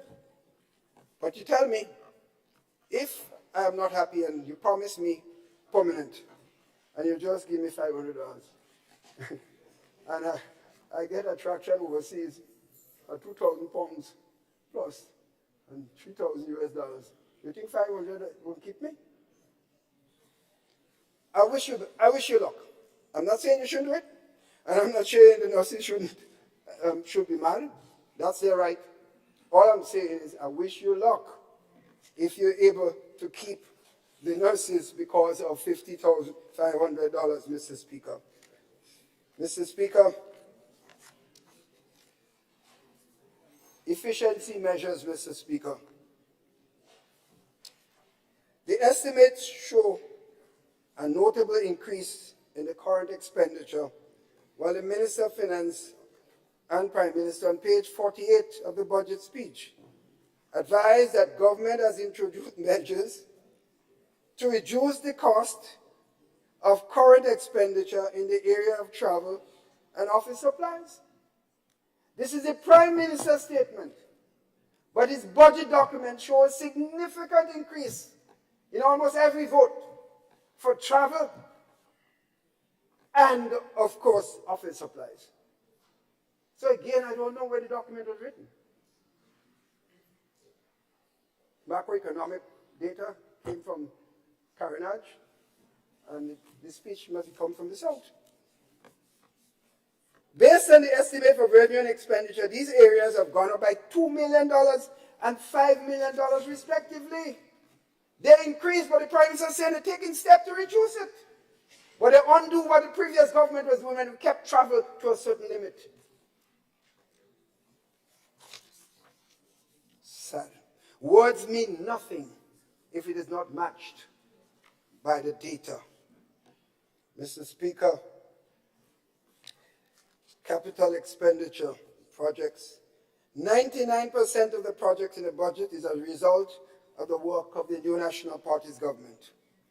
I wish to specifically mention and commend the government for continuing the $16 million food security project with the World Bank and currently evident in the budget.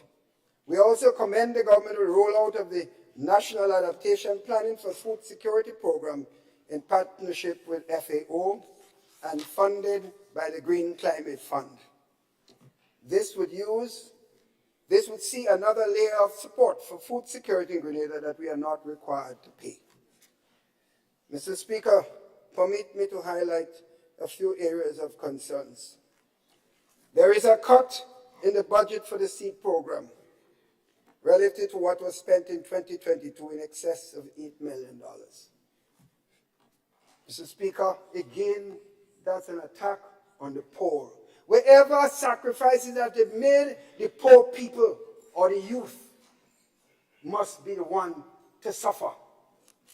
But people that collect VAT, the big persons who can afford, collect VAT, they can keep it. Amnesty for them. Mr. Speaker, the SEED program in part of the Public Assistance Program under the Ministry of Social Development and supported vulnerable households to ensure that they have basic necessities. That you cut in? The reduction in spending of this program translates to persons being removed from the program. Needy assistance program that often assisted persons with food, unexpected social challenges brought on by the issue like fire, floods, burial assistance, and the like, that was reduced too. Every place the poor people benefiting cut. The transportation allowance program that supports students traveling from rural areas to TAMCC and SU was also cut.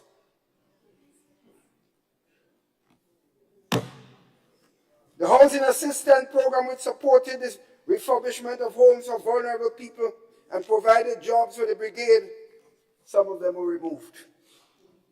The soft loan housing program that provided an opportunity for people who have difficulty with funding from commercial banks to obtain a home through the National Housing Authority has been cut by 85%. Poor people again. Every place the poor people have a little window. NDC in it. The Grenada Home Improvement Scheme created by the new National Party administration sought to transform the living conditions of people by removing pit latrines through its bathroom and toilet initiative. And one of the serious areas of focus is now called the Grenada Home Improvement and Resilience Project, nice name, with less budget than what was spent in 2022. Well, let me make the point. The Prime Minister or Minister of Finance, Mr. Speaker, seem to see what they did in many of the programs and boasting that they did more, and had more than the previous government. They looked at the approved estimate of 22 and approve, then they have the data and actual expenditure.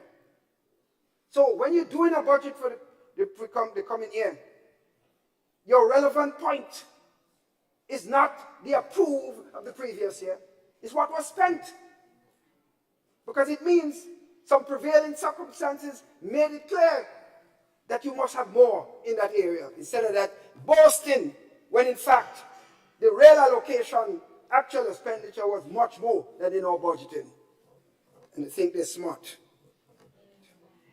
We will explore to deal with that. Mr. Speaker, all the other programs, single household program, a lot of programs, all of them were dealt an uneven hand by the National Democratic governments, Mr. Speaker. Mr. Speaker, the asphalt and maintenance program, I already talked about, that was cut too. Many of these programs, in fact, may have to be, when we're doing the bills, I may have to expand some of these because I have some other areas that I must deal with before I end my presentation, Mr. Speaker.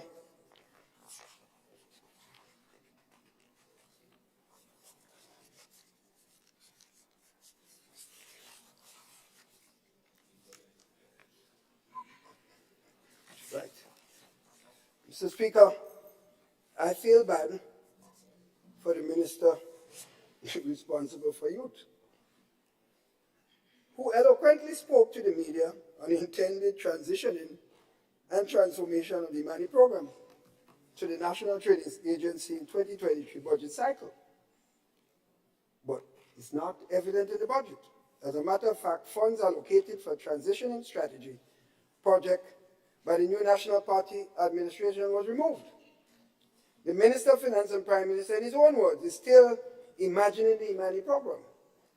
Mr. Speaker, after consistently bashing this program for over 15, the NDC government has no alternative plan.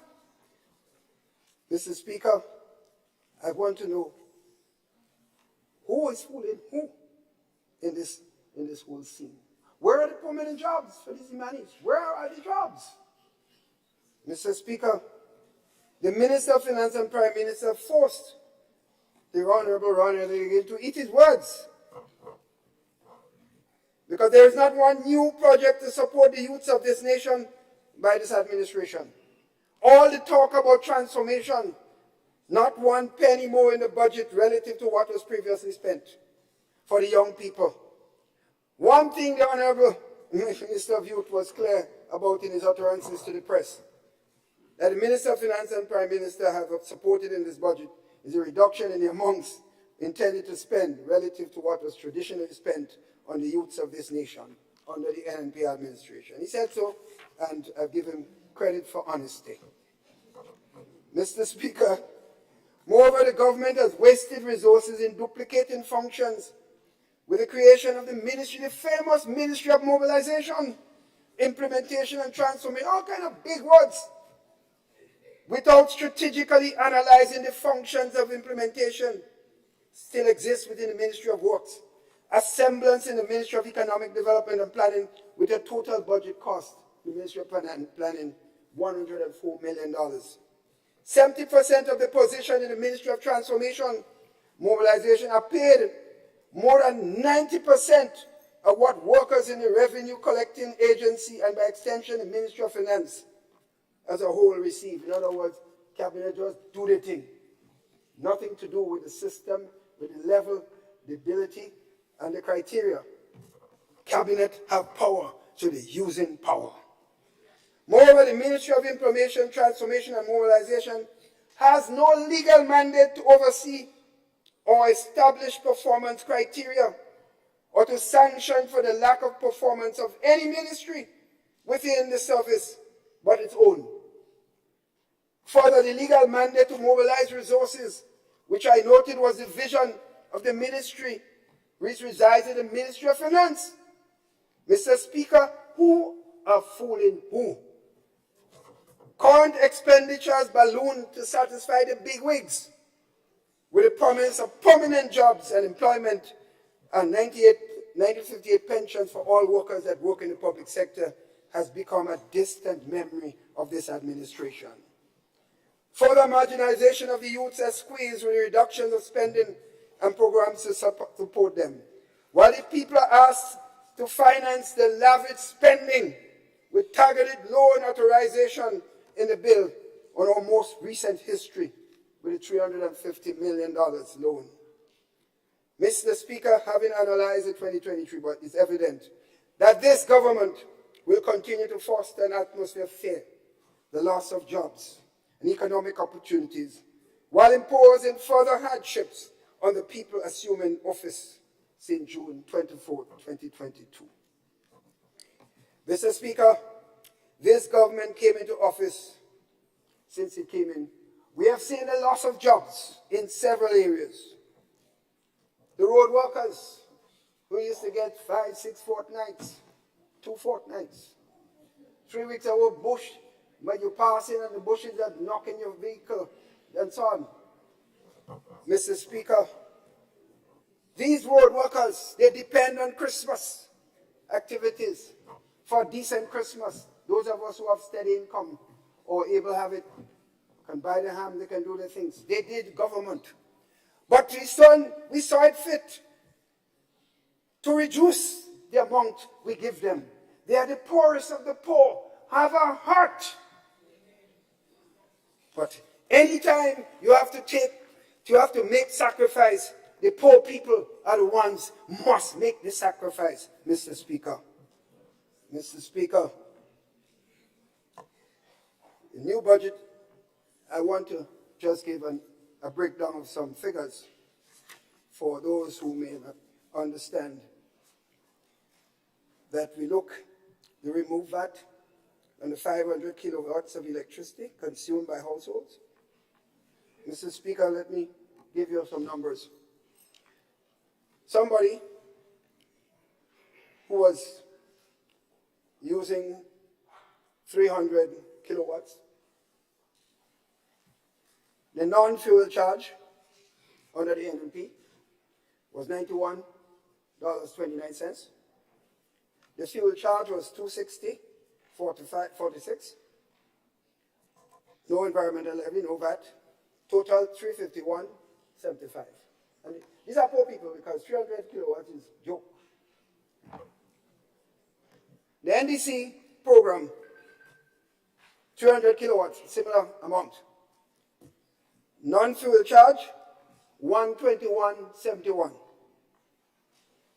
The fuel charge is the same, $260.46.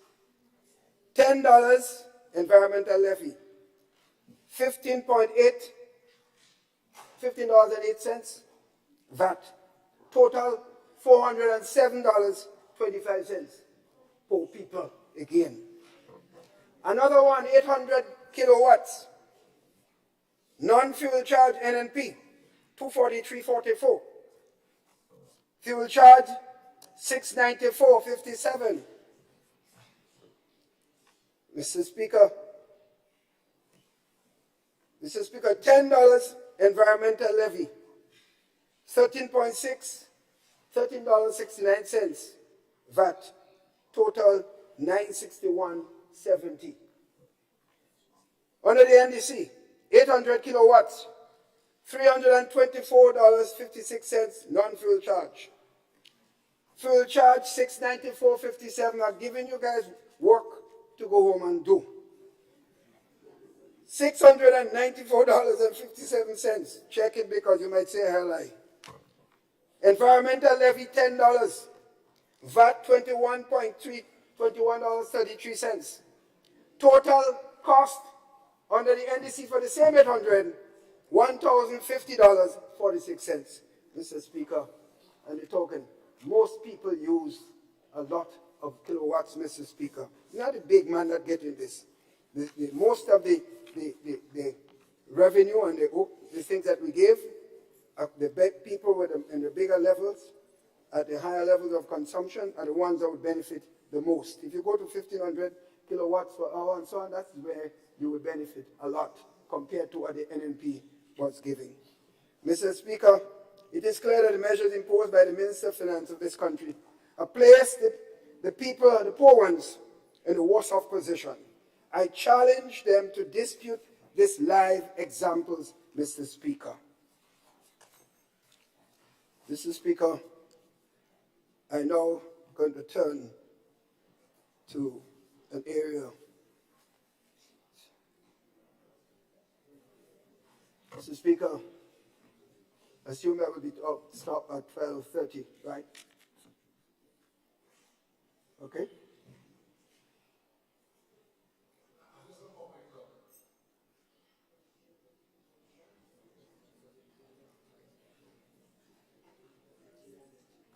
We started a bit late too. Yes, it's 12:30. Right, good. Very good. Okay. Okay.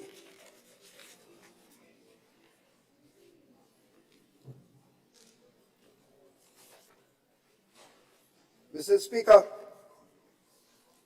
the imposition of VAT will see a minimum increase in the cost of sugar of 15% without any cheaper alternative offered to them. In other words, the cost for an average person buying sugar would be 50% more than what it is doing today.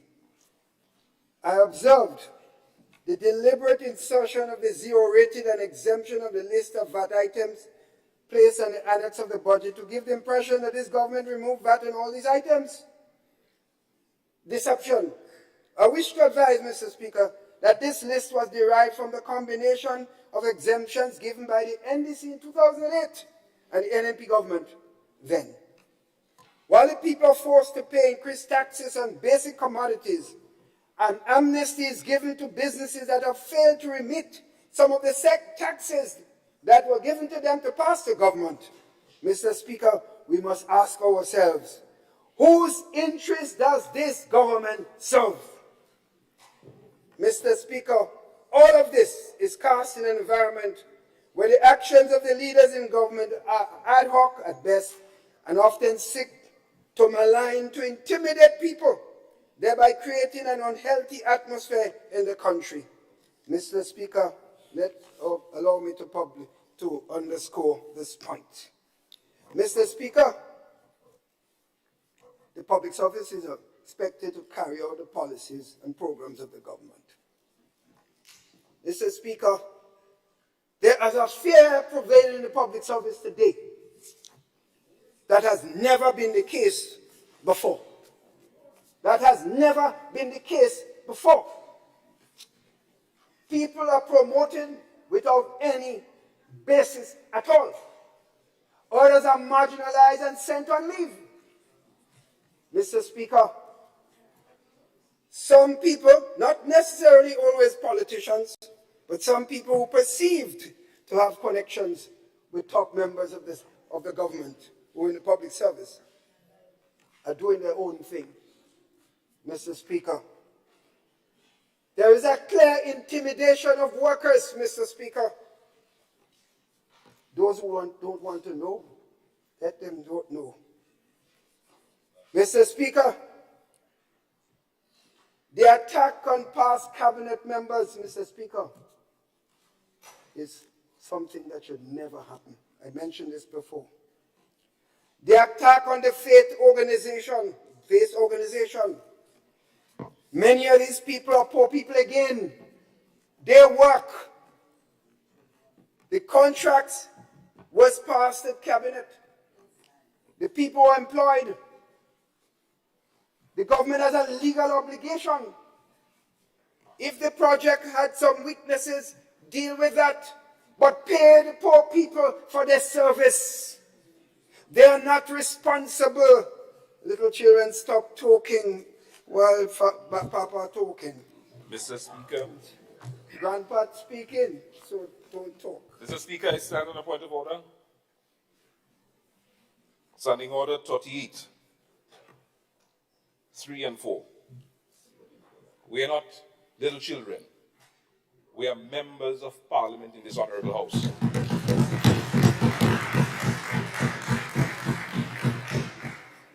Mr. Speaker, what's the point of order? What is the point of order? There was not a point of order. Honorable Leader of the Opposition, just hold 1 minute, please. Was not a point of order. You don't know what a point of order is. When you get to address, you can talk then. All right. I will just address another matter here. But when you stand to make a point of order in the House, you address that to the chair, to the speaker. Right? Please do, members, address it to the speaker. And the speaker will determine if it goes forward to the person to whom is attended. All right? Let's do it this way, please. Honorable Leader of Opposition, you may continue. Mr. Speaker, I did not even call name, you know. Little children could be little children in Dominica, St. Lucia. Anyway, Mr. Speaker, Madam Deputy Speaker, Madam Deputy Speaker, I said if something went wrong with the faith organization, pay the workers. It's not your money. You pay people who refuse to work. And you feel right to pay it. Even when the court say it should not be paid. I'm glad for them. But those who work, they are poorer people without salaries, have a conscience. Pay them for their service and deal with the organization and whatever their problems that existed. But they should not pay the price as ordinary folks. And while you are taking $2,000, while drawing another $6,000 and $7,000, have a mercy on those people. Have a mercy. Pay the ordinary people. Have a mercy. Mr. Speaker, attack on concrete roads in St. George's. You know, you have to be an engineer. You have to understand roads. You have to understand technicalities. You understand data. If you don't understand that, don't talk. Did you check the amount of people in faith? Did you check the average salary and see how it come up? And the numbers that make sense? You didn't do that. A lot of money, too much money. What is that? That's your interpretation. And it's an interpretation which is not based on facts. Mr. Speaker, therefore I move to something to my heart, my constituency, Northwest St. George's. 38 years of service. Mr. Speaker, when I returned home in 1984 and ran, I got 60% of the votes. The opposition got 40%. And therefore, it is known that the party I ran for split 3 ways. The NDC now in government was one part of the NNP, and Brizan, who was leader of the NDC then, he had about 15% support in Northwest St. George's. Because when the poll was done, the GOP is getting 4 to 5%. The NDP was getting 15%, and I was getting 60% with being aligned with Mr. Blaze. Sorry, 45%. So 45 and 15. So when the election was run and Brizan joined with us, I got 60% and there we go. So the poll that done by Selwyn Ryan of Trinidad and Tobago was absolutely perfect. So I got 60%. So when Brizan left and formed his own party, he left with some members of my constituency. When myself and Mr. Blaze split and I was out of government, Mr. Blaze had support in certain parts of the constituency.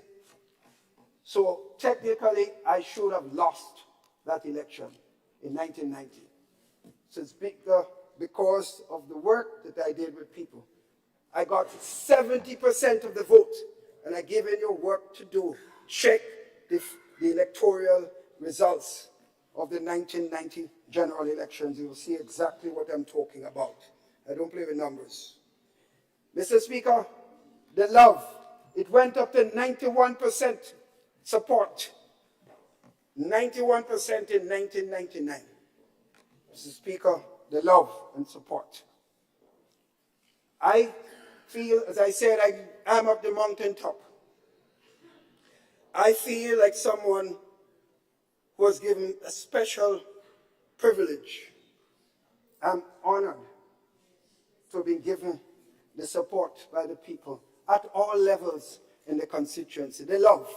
Even those that do not vote for me, we respect each other, and none of them could say that I deliberately treat them differently, because that is not in my DNA. Mr. Speaker, because of that love, today I want to give special thanks to those persons in Northwest St. George's who have honored me and given me a privilege that I will never be able to forget until the last breath of my body. Mr. Speaker, I see now there is an imposter going around playing representative. An imposter going around playing representative, offering all kinds of stuff, offering dandy and pedia and everything. People do not give up love for fantasy, for games. People do not give up that. Let them come. Let them come. I wonder, I just laugh, Mr. Speaker. Mr. Speaker, the road work. There are people, little mayors and little village tyrants come giving work and saying, if you don't come to my home, you can't get work. What nonsense is this? Telling people if you don't come to my home, you can't get work. The poor people of the constituency, some of them need it. What sort of management is? The Prime Minister, Minister of Finance must understand this, that this is on you. Because you are the manager that, if that happens in a time that I was in government, that person will be called in. That person. But I assume that is a policy of the government. Keep going. The fisherman project in Bushaju, games were played. All kinds of reasons were given. The housing project, if the Chinese understand they're going over, you have to give new application. What nonsense is that? Government is a continuum activity. You are just a custodian today. Tomorrow you'll be out. Tomorrow you'll be out. Get it right. So treat people well. Whether I'm in government or opposition, Mr. Speaker, I have no problems when I walk the streets of this country. You know why? Because I'm the same person whether I'm in government or opposition. Treat people badly. When you get out of government, you will find out. Mr. Speaker, the housing brigade. So I hear there is a mayor say that he decided who get house in Bushaju. And I assume it's happening all over the country. There's some mayors, mayors have been created. Maybe we have local government already. They create them. You think it's so? The gentlemen, some people who are hated in the constituency are the ones they're choosing to represent, and I say, all power to you. The young people are saying, what? He? Mr. Speaker, that is the level. Mr. Speaker, I now conclude my conclusion. Mr. Speaker, my administration respected the voice of the people on June 23rd. I called on the Prime Minister then, and I said to him, congratulations. I didn't wait. That is my DNA. The people's voice is always the voice of God, in my view. I may not be happy, but you have to accept it. Mr. Speaker, the Prime Minister said, when I told him he thanked me, and I told him, I said, I did a joke. Member for St. George. Sorry, yes. West. They said, Madam Deputy Speaker, sorry. Please be advised that the Madam Deputy Speaker is in the House. Thank you, sir. Madam, my deepest apology. Madam Deputy Speaker. Yes, Madam Deputy Speaker. So, I called him, Minister of Finance and Prime Minister, and said, congratulations. And I made a joke, I said, don't spoil the Michelin, because I'm going to pull you up. So he laughed, and he said, when I settle down, I will call you so that we can chat. And I said, I'm at your disposal. I don't receive the call. But the next thing I heard, the Prime Minister in his first speech said that he got a call from me and he made it clear. I didn't call him, he called me. That I thought was unfortunate. Did not show the kind of understanding that you expect. I was reaching out to the Prime Minister and he's saying, he didn't call me, that's in his speech. In other words, as if I was begging him. I beg for nothing from this government. Mr. Speaker, in doing so, left the finances of this country in the best position that it has ever been in recent history. We left a record of prudent fiscal performance and positioned this country as a resilient path to post-COVID recovery, growth and development. This is an indisputable marker against which economic management and the leadership of this administration will be judged. That is how the present government will be judged. To quote many honest persons from the other side, we left them a full treasury. The challenge will be to sustain the excellent record of management while providing the benefits of years of sacrifice that the NNP administration did promise to the people of this country. Unfortunately, Mr. Speaker, the early warning signals are now plainly audible for all to hear, not just to see. Madam Deputy Speaker, but to hear after the unfortunate delivery of a 3.5-hour budget statement by the Minister of Finance. A budget statement full of rhetoric, but empty on substance. We must all be very concerned about the ability of this administration to continue on the path of sound economic management. Deputy Speaker, in the chair. Go ahead, Chair. The Speaker. Speaker, in the chair.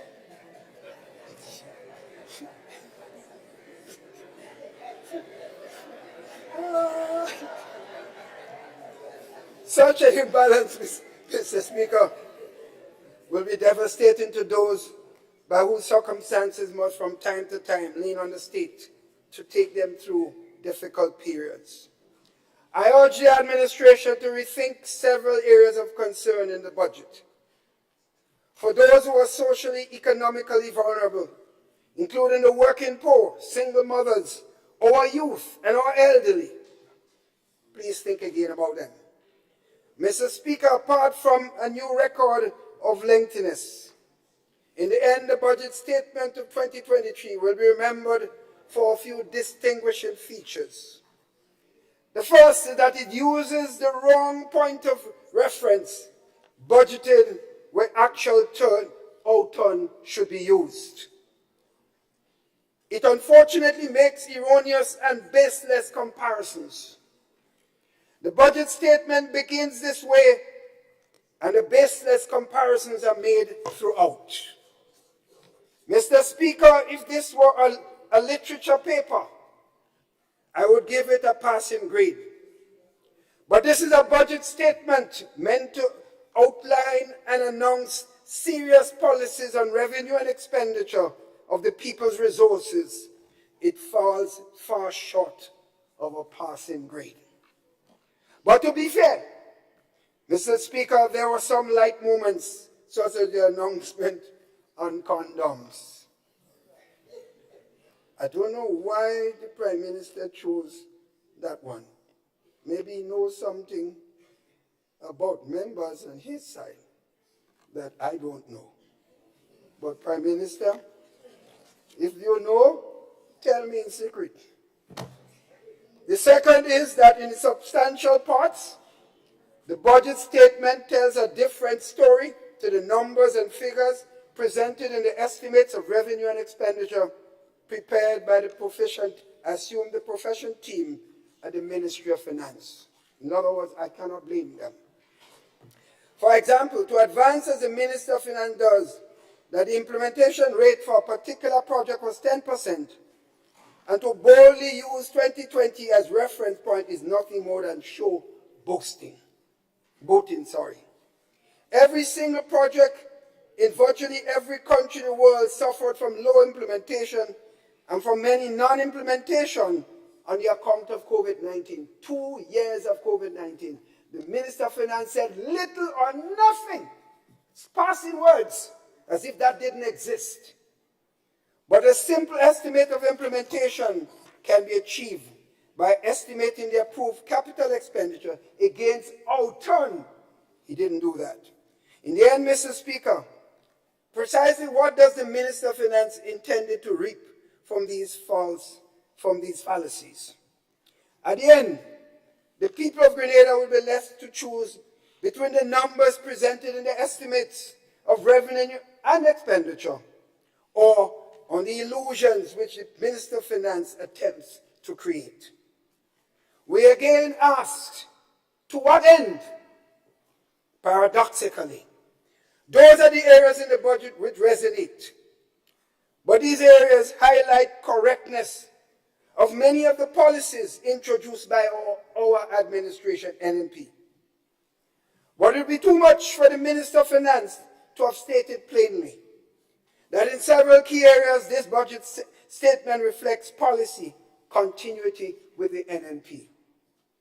Instead, descriptors such as new, revisioned, reimagined are thrown in here and there to give the impression that this is a change, of course.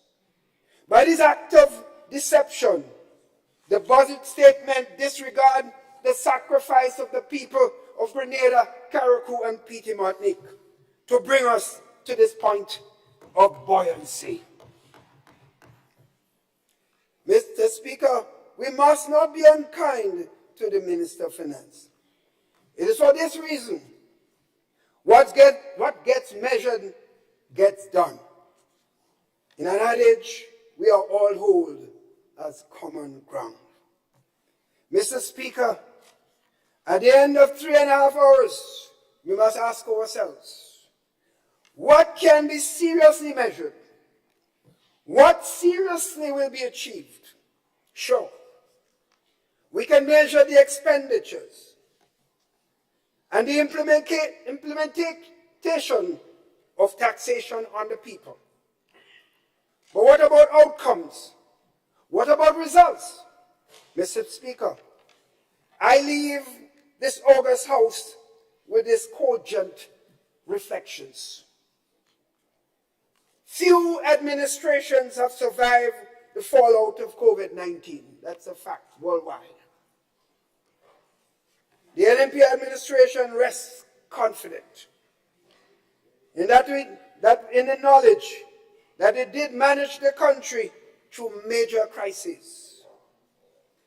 When the people of Grenada gave us the mandate to lead in 2013, we marshaled the resolve of the people of the country and took out the country from the throes of debt, the inability to meet public sector wages, and to say nothing of pensions and gratuity. Mr. Speaker, we took this country from the desperate place managed by an NDC administration that failed the people of this beautiful land of ours. And we joined forces with the Grenadian people to pull back this country from the brink. The scripture tells us, Mr. Speaker, in Hebrews 11, verse 7, by faith, Noah, being warned of God and of things not seen as yet, moved with fear, prepared an ark to save his household. unquote. Mr. Speaker, there is no denying that it is our stewardship and prudent management that enable our country to successfully navigate through these challenges. Where other countries, larger and more powerful than ours, have stumbled. We worked shoulder to shoulder with the people of this beautiful land and proceeded to construct a society worthy of sacrifices, struggle, ingenuity, innovation, entrepreneurship, and creativity of our beautiful people. This required sacrifice by all and sundry. But as a people, we are achieving this. We are being led from the front in 2020, defying the naysayers and achieving one of the best records of COVID management.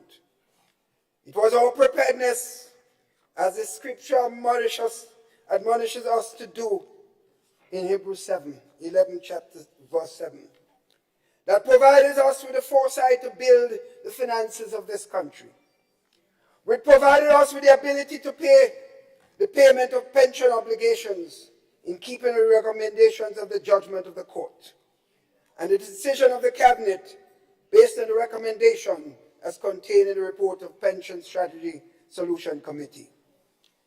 It was the arc, Mr. Speaker, as I come to an end, built through the leadership of the NNP, the labor and sacrifices of the people of Grenada, including all members of the trade unions, that made it possible for the payment of pensions at the most difficult time in the world economy. Mr. Speaker, the administration has access to the reports prepared by the Pension Strategy Committee, which raises all relevant issues of pensions. It reveals, Mr. Speaker, all that we need to know. We again, Mr. Speaker, led by in front, defining naysayers and achieving great things. Mr. Speaker, as I conclude, by the words of Isaiah 43, verse 2, and I quote, "When thou passest through the waters, I will be with you, and through the rivers, they shall not overflow thee. When thou walkest through fire, thou shalt not be burnt, never shall the flame kindle upon thee." Mr. Speaker, as I said, I have been to the mountaintop. I am satisfied that we've done what we have to do in the time that we have to do service. I look forward to the continuation of the work of this country. I will give my life and my time and hours to help anyone, Mr. Speaker, that is doing good for this country, no matter what the label NNP or NDC is. Love for country, Mr. Speaker. I thank you and wish you all the best.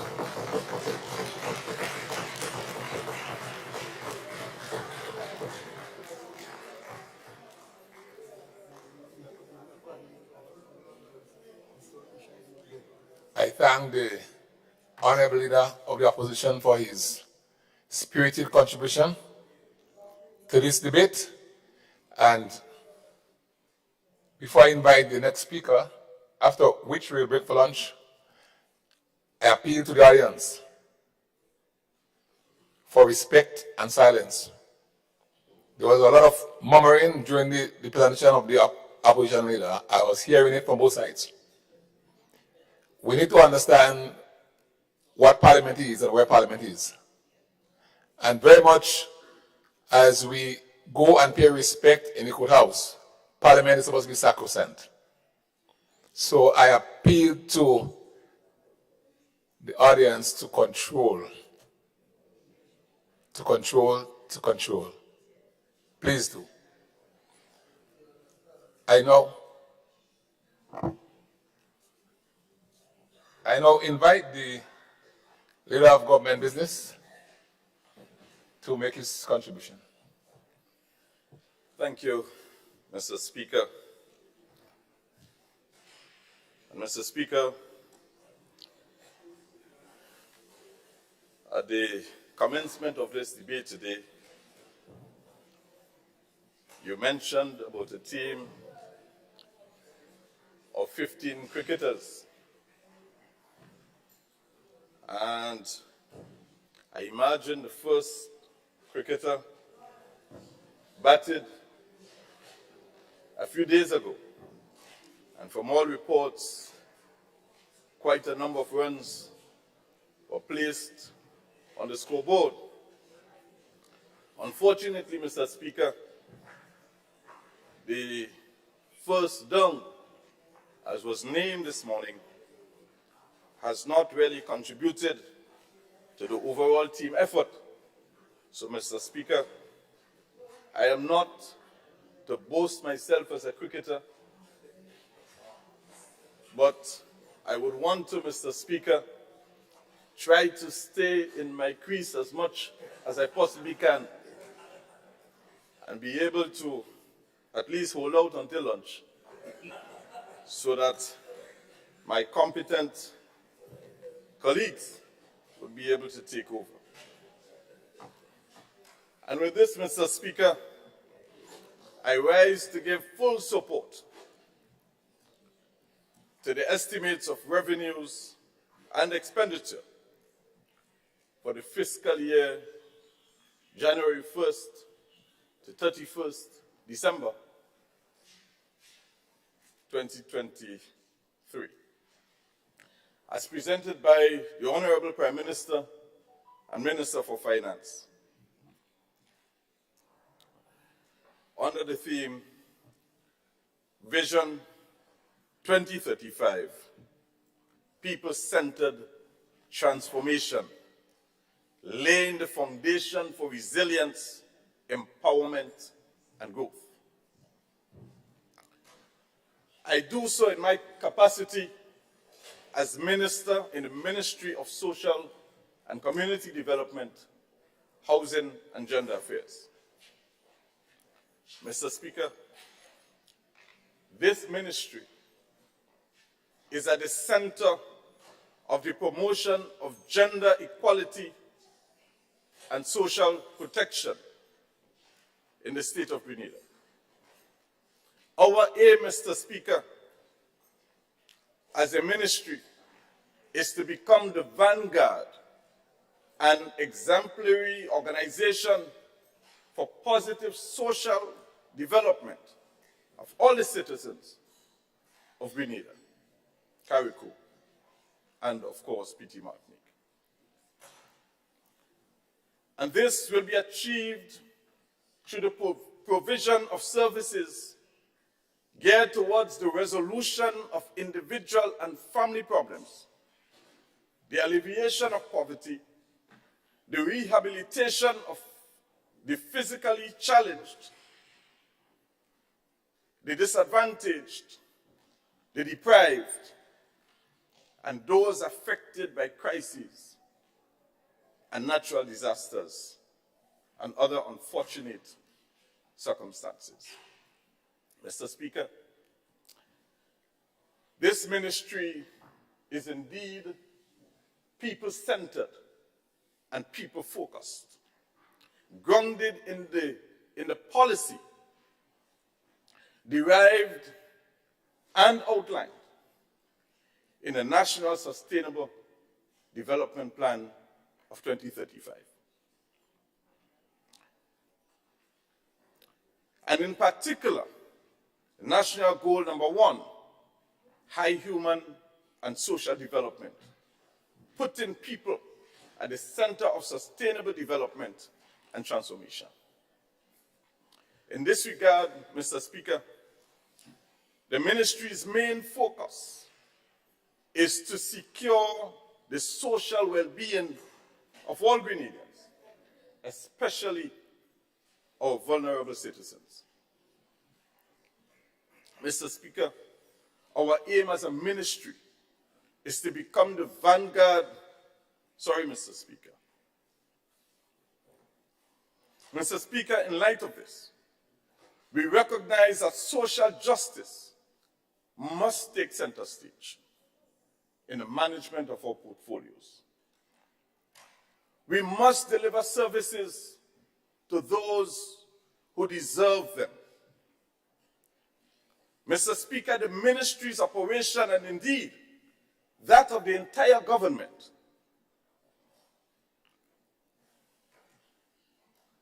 would be, or let me take this again, Mr. Speaker.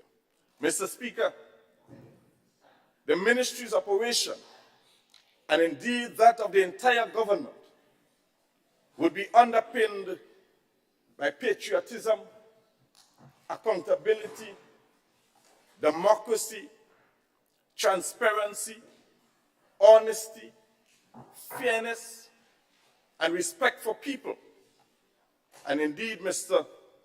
Speaker, spirituality.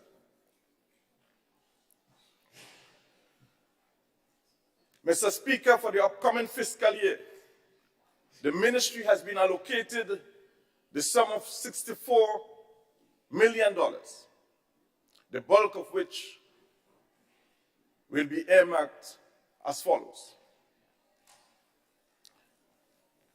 The new Grenada Home Improvement and Resilience Project, $10 million.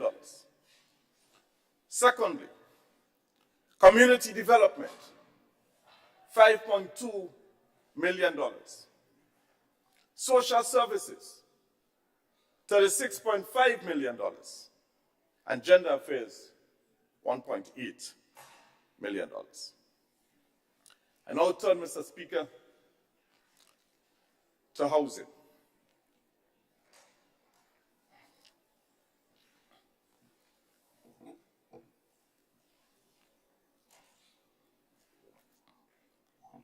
Mr. Speaker, on assuming office, we identified some irregularities under the house repair and bathroom and toilet programs. The ministry immediately halted these programs, sanitized the list to ensure that the people who would benefit from these programs are indeed those who are deserving of it. We also ensured that the government brigades were available to assist those in need of help in constructing the bathroom and toilet and repairing of their homes.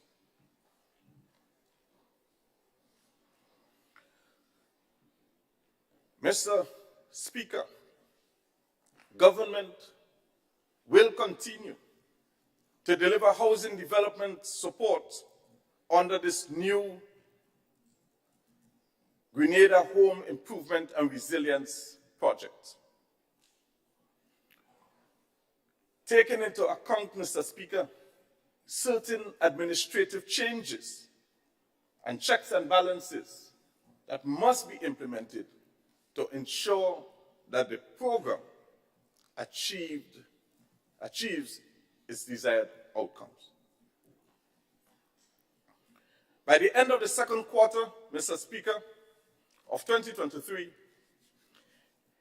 a housing management information system will be institutionalized to store structured administrative data, facilitate data analysis, and to inform improvements in program delivery.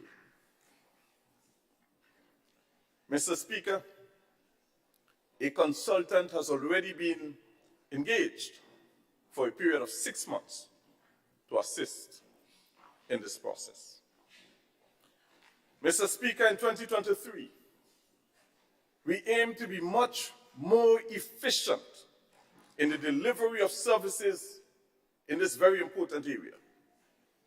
We aim to limit wastage and eliminate corruption.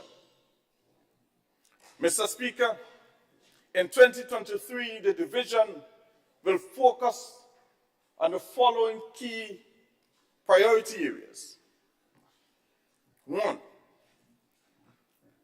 conduct stakeholder consultations involving lenders, landowners, architects, engineers, and contractors.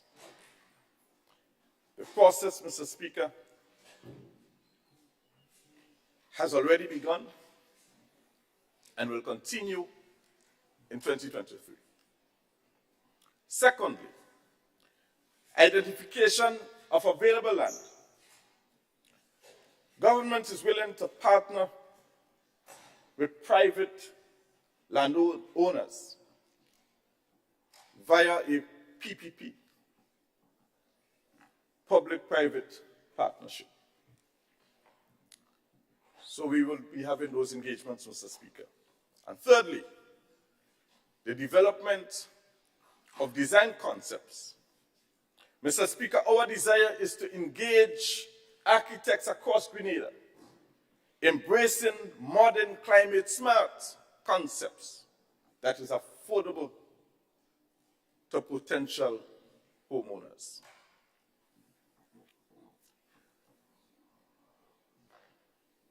Mr. Speaker, in our quest to transform the housing sector, our preference as a government would be to see new housing projects incorporate climate-smart practices, including rainwater harvesting, solar power, the use of ozone-friendly materials, and smart construction practices, utilizing natural light and wall insulation, which delivers a cooler dwelling environment as the globe heats up. Mr. Speaker, government has already identified lands at Stony Gut, St. John's. Our intention is to make Stony Gut a model for 21st century Grenadian style homes. This project, Mr. Speaker, will incorporate most of the concepts as identified earlier in my discussion. The final design and project concept, Mr. Speaker, is expected to be completed and ready for commencement by the fourth quarter of 2023. I now turn my attention, Mr. Speaker, to the Grenada, China low-income housing project. And we'll just pause at this moment to thank the People's Republic of China for their contribution to Grenada and the lasting friendship. Mr. Speaker, through the kind assistance of the People's Republic of China, 647 housing units will be distributed by the first half of 2023 in the following locations. The Villa St. Patrick, 70 units. Diamond St. Mark, 130 units. Beausejour St. George, 121 units. Corinth St. David, 226 units. And Dumfries Carriacou, 100 units. Our intention is to deliver those units within the shortest possible time. However, we believe, Mr. Speaker, it will make very good sense to incorporate kitchen cupboards and closets instead of distributing the units the way it was done before. We want to ensure, Mr. Speaker, that when those units are given out, people are comfortable in the new space. This will cost government, at minimum, $2.4 million. We are also open, Mr. Speaker, to a possible PPP involving the construction and operation of laundry facilities on the site. You know, Mr. Speaker, this will help immensely, because what we don't want to see is that people hanging their clothes on railings and on verandas and so on. We want to ensure that we provide the facilities for people so that they can be properly accommodated without much of a problem.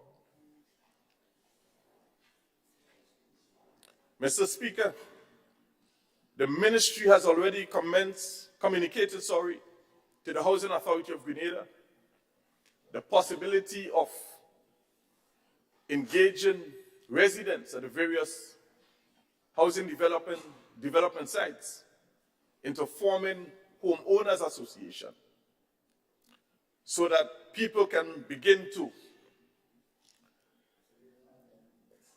put some emphasis into structuring community life, community living, so that they can take care properly of the physical structure and its environment.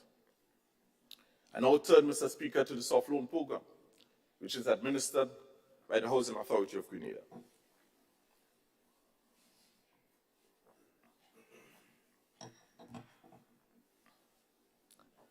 Mr. Speaker, the Housing Authority of Grenada has a soft loan program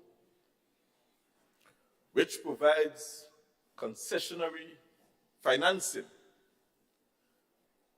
at a maximum of $40,000, an interest rate of 3%. From January to November of 2022, the authority was able to approve 111 applications and disbursed $3.3 million. Community development.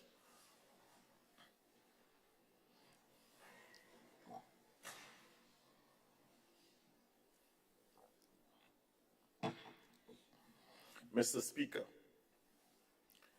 the Division of Community Development has been decimated over the last 9 years. There was a blatant neglect of the division. The staff who made up that division, Mr. Speaker, were either terminated or redeployed. Mr. Speaker, this administration recognizes the need to restore community spirit. Therefore, the ministry is going to revamp the Community Development Division in the new year to create direct linkages between the communities and government with a view to restoring national pride and togetherness through the length and breadth of Grenada, Carriacou, and Petite Martinique.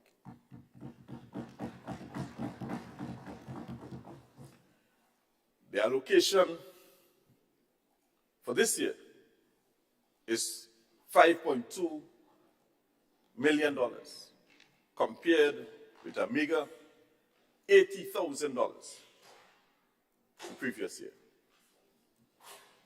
Mr. Speaker, we are serious about community development and community involvement. We are serious about bringing back community spirit and community self-help. We are serious about building communities, Mr. Speaker. Therefore, Our priorities for 2023 include conducting consultations with community members and existing community groups to inform future program agenda. That's important. Secondly, delivering on community projects in collaboration with community groups. Thirdly, improving and upgrading community centers across the entire country. To date, we have conducted assessments on all community centers in Grenada. And some minor works has already begun.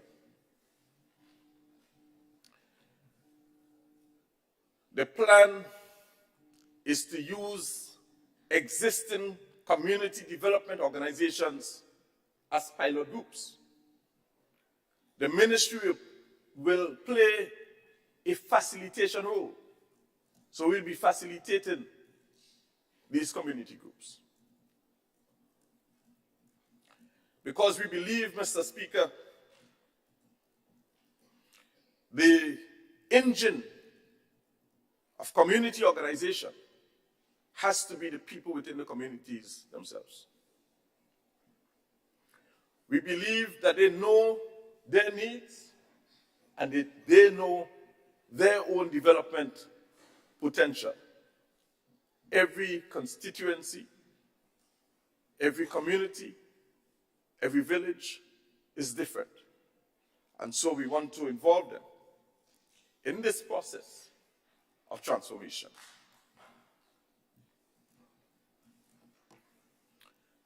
I turn our attention now, Mr. Speaker, to social services.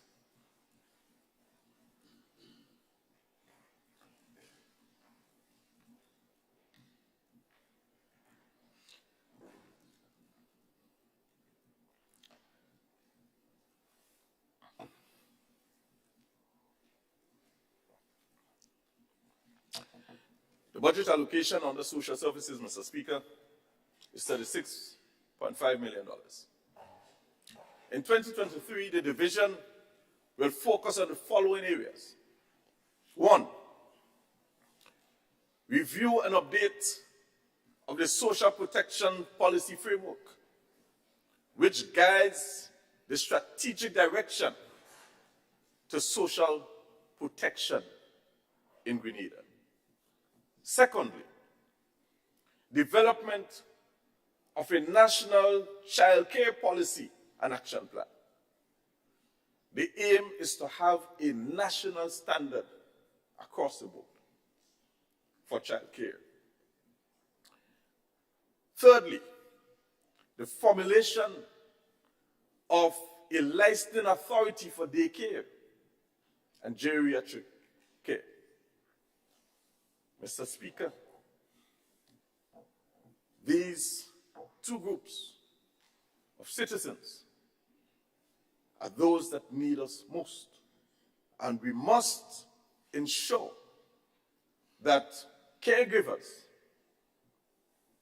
are knowledgeable and properly licensed to operate in Grenada. Fourthly, Mr. Speaker, the implementation of community-based rehabilitation program to support persons with disability. Mr. Speaker, people with disability are people just like us.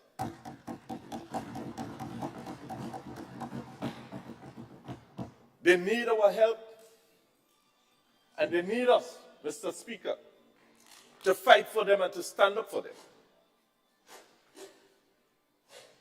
I am taken back, Mr. Speaker, of an encounter that I had just last month by someone who was labeled as disabled in St. David. She rendered a poem, Mr. Speaker, that says, if If you have money in the bank, Mr. Speaker, and you cannot, and you don't know how to spend it, then you are disabled. If you have love and you won't share it, then you are disabled. And Mr. Speaker, if we have the means as a government to stand up, defend, and support our vulnerable citizens, and we fail to do it, then, Mr. Speaker, we are all disabled. Mr. Speaker, high on government's agenda is safety net reform. Safety net reform. To promote more efficient program delivery, we will ensure, Mr. Speaker, that only people who are alive and deserving of government's assistance and support will in fact receive it. Reform, Mr. Speaker, is on its way. The practice, Mr. Speaker, of driving through villages loaded with cash in a vehicle to pay the living and the dead must come to an end.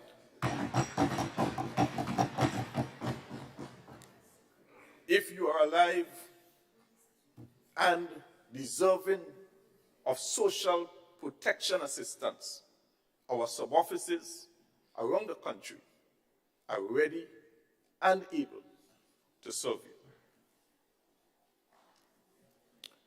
I now turn to the famous seed: support for education, empowerment, and development. Mr. Speaker, SEED is a well-developed program and a regional first-in-class social safety net and conditional cash transfer program. Yeah? The allocation under this program is $18.5 million. In 2023 and going forward, our priority areas will be the following. 1, completion of the recertification process. You must understand, Mr. Speaker, the importance of recertifying people in line with the standard as originally intended and developed. We must also, Mr. Speaker, recalibrate the assessment tool to now include the Grenada Living Condition, the Grenada Living Condition Index, to better capture current socio-economic realities, therefore improving the accuracy of the beneficiary selection information. This is important, Mr. Speaker. Extremely important. Thirdly, Mr. Speaker, we are going to be enhancing the delivery of the program by improving the security protocols so that people cannot just get into the system and do as they like and bypass what they feel like bypassing.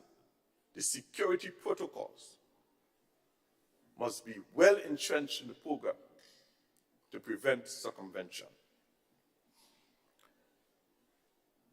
Fourthly, Mr. Speaker, continuous monitoring and evaluation of the program.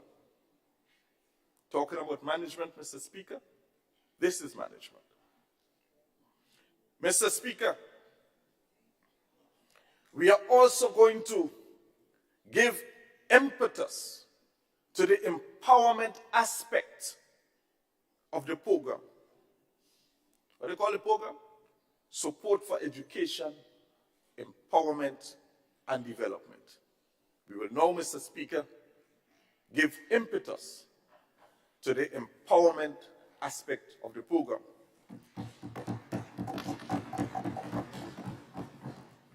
This will be done in order to support beneficiary graduation out of the program, Mr. Speaker. As a government, we object to people being locked into this program for life. So we're talking forward. We're talking, Mr. Speaker, transformation.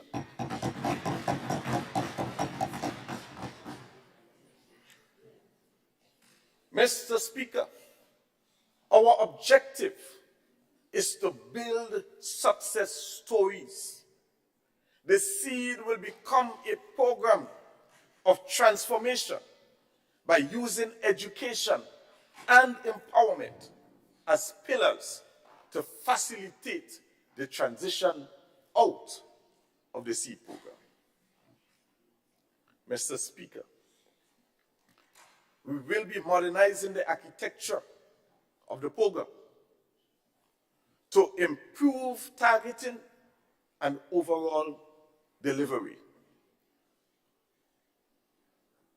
The main focus here will be on education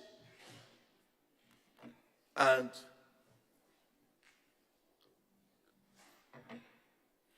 will be on educating people on the benefits and on the objectives of the program. So people must fully appreciate, Mr. Speaker, what this program is about and how they can benefit and when they will transition out of the program.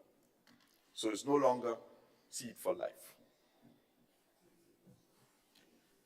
One of the main objectives of the SEED program, Mr. Speaker, is to provide an enabling environment and support mechanism to facilitate the development of families.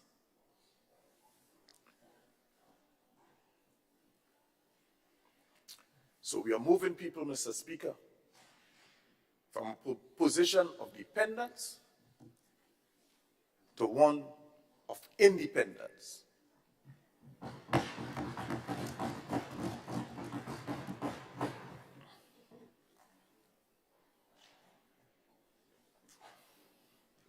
Please permit me now, Mr. Speaker, to take a sneak peek at psychosocial support. The psychosocial unit is on a mission, Mr. Speaker, to provide psychological support services to individuals, groups, and families. The goal is to foster positive mental health amongst all individuals, including persons living with mental disorders. My ministry continues to deliver counseling services to address a wide range of mental health issues, including working with offenders as well as victims by providing training and psycho-educational programs. In 2023, Mr. Speaker, the psychosocial unit will be placing greater emphasis on education and national awareness of mental health issues. The focus will also be placed on ending the stigma associated with mental health challenges, and appreciating the fact and the reality that mental health issues can affect any one of us at any time. So, Mr. Speaker, some education,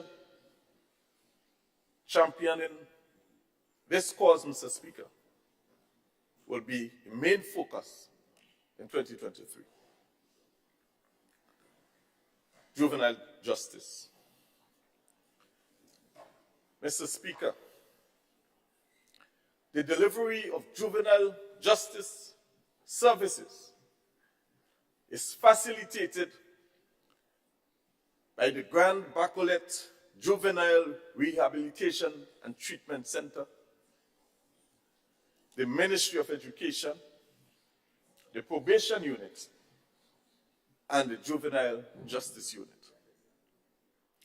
The center, Mr. Speaker, is currently being used as an alternative to His Majesty's prison for youth in conflict with the law. It is informed by a method that is very distinctive from the adult prison system, with far greater emphasis, Mr. Speaker, on diversion and treatment.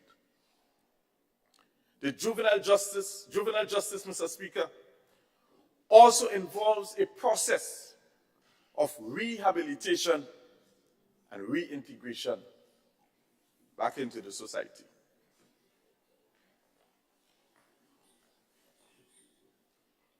At this juncture, Mr. Speaker, I wish to inform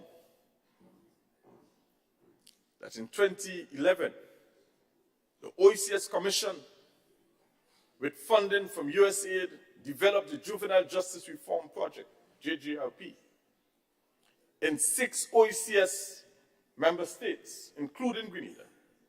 To date, the project has made a number of significant contributions towards the development of the juvenile justice system in Grenada.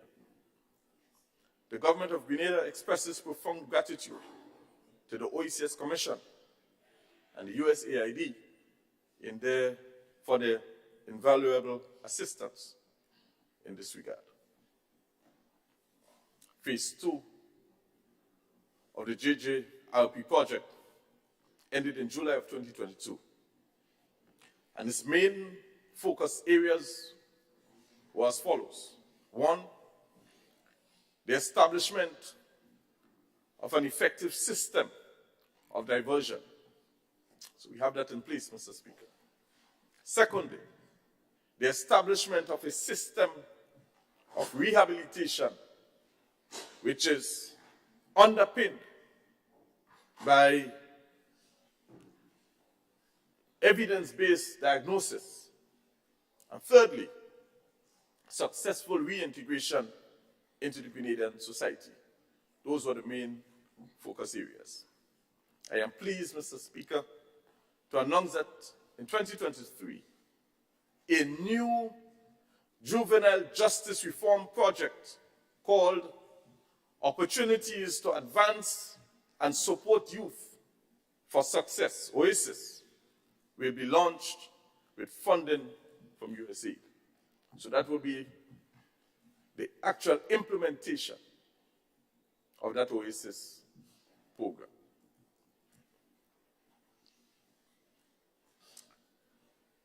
Another new program that we will embrace, Mr. Speaker, is the HYPE program. We will also be focusing on the implementation of the National Harnessing Youth Potential for Excellence program, otherwise called HYPE. So this mentorship program, Mr. Speaker, will be piloted at the Marianne Community Center in the parish of St. George. I now turn to gender affairs. Mr. Speaker, government places high priority on the implementation of gender-responsive programming. With the recent elevation of gender affairs to a new ministerial portfolio, the programming will be strengthened to reflect this new mandate. Mr. Speaker, the National Gender Equality Policy and Action Plan is the overarching gender mainstreaming framework for Grenada, and is premised on fairness and justice, and the belief that men and women must participate in and benefit equitably from national development. The policy, Mr. Speaker, was developed using a rights-based approach and aims to ensure that government creates an enabling environment for self-determination and social progress. Pillar 2 of the Spotlight Initiative focuses on institutional strengthening, in which a training manual for public officials on gender equality, women empowerment, and ending violence against women and girls were developed and piloted. Additionally,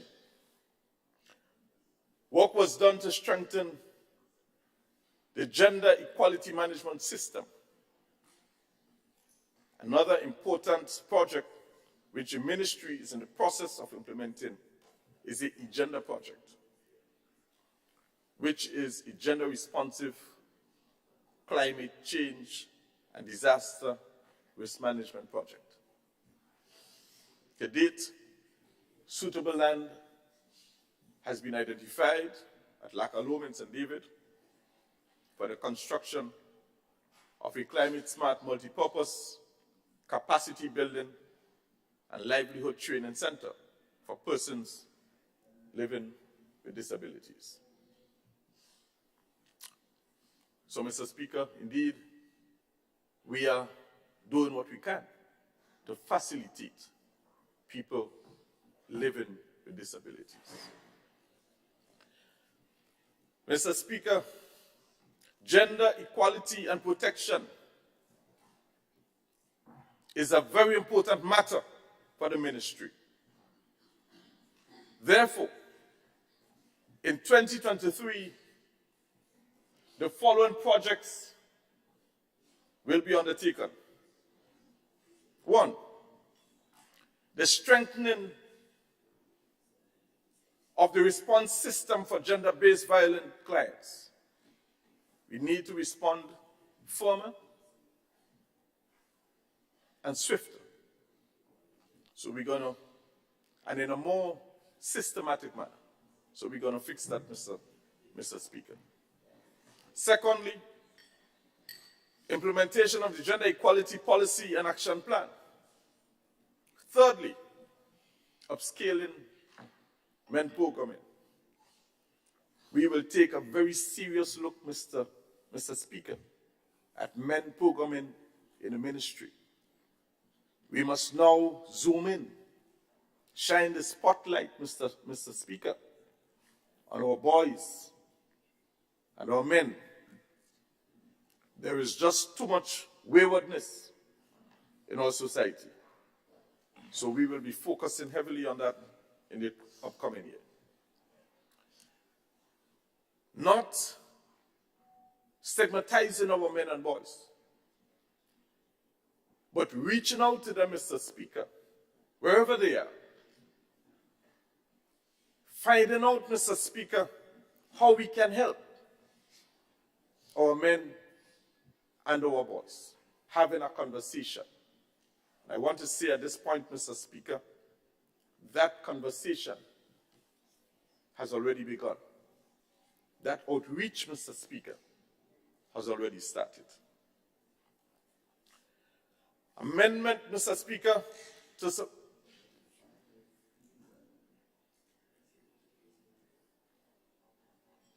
my humble apology, Mr. Speaker. I think I did something that I should not have done. But these things happen in life.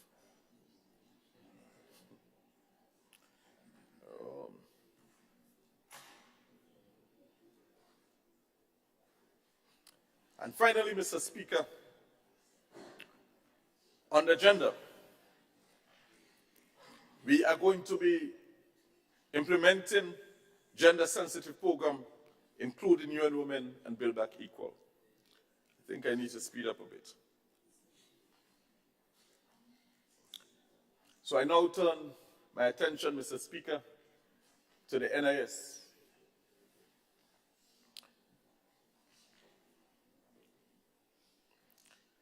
Mr. Speaker, on assuming office, some 5 or so months ago, we recognized that there were a number of outstanding matters affecting the NIS. Government, Mr. Speaker, through the ministry, moved swiftly to meet with the management and the board of the NIS and to hear from them how we can move from where we are to where we ought to be. So, Mr. Speaker, some of the outstanding matters include: 1, the Public Finance Management Act. Provision in that act, Mr. Speaker, directly conflicts with the revised edition,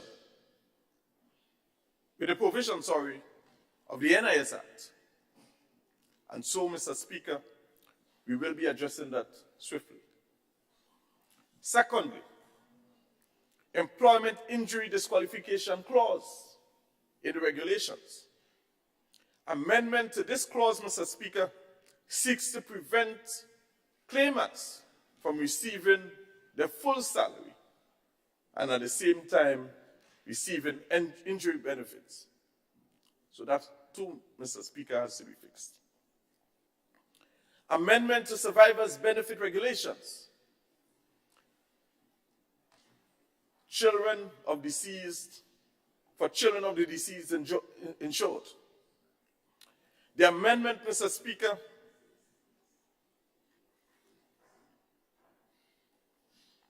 seeks to avoid children of the deceased insured being disadvantaged based on the behavior of negligent parents. Additionally, amendment to survivors' benefit regulation for common law relationships, people in common law relationships. The amendment will benefit survivors who are not legally married, but are in common law relationships for a predetermined period of time. Revamping of the self-employed regulations.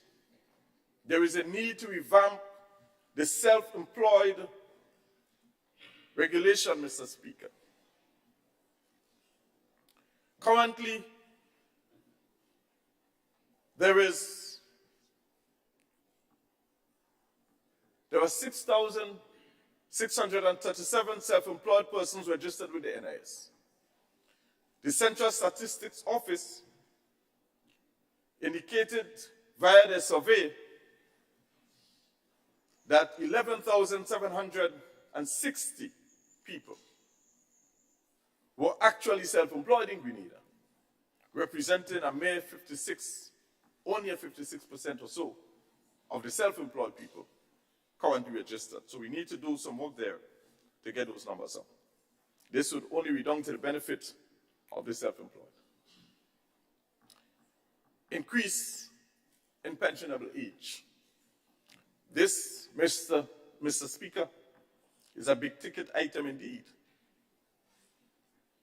From 2002 to 2021, each actuarial review from the 7th to the 13th review has recommended a gradual increase in the normal pensionable age from 60 to 65, every single one of them, while keeping 60 years as the age at which a reduced pension are payable. Mr. Speaker, in respect of the NIS, the horse is already outside the stable. for the first time in 2022, Mr. Speaker, total income was not sufficient to cover total expenditure. Mr. Speaker, as a result, reserves will begin to decrease. If we fail to act, Mr. Speaker, reserves will drop to zero by the year 2035. Mr. Speaker, this is serious business. This is serious business. NIS must be saved. NIS cannot be left to go under.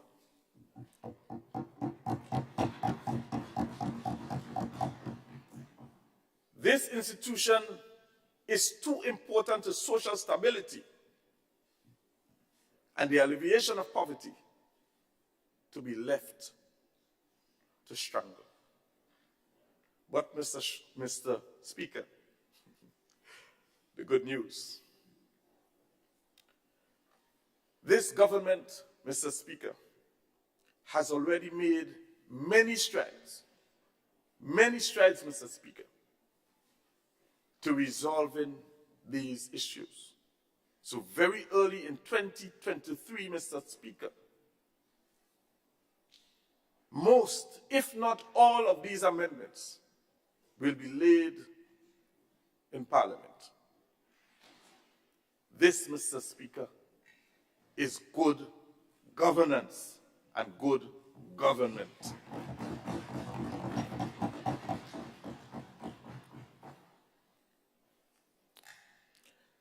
Mr. Speaker, I now turn my attention to the good people of St. George Southeast, the constituency that I represent here at this honorable house, some of whom are here with me this morning, looking so beautiful and so handsome, respectively. First, Mr. Speaker, I wish to thank all my fellow constituents for their vote of confidence by giving me the opportunity to represent them in this Parliament. I'm indeed humbled by your love and your continued support. I am confident, Mr. Speaker, that if we continue to work together, we will be able to solve most of the problems that confront us.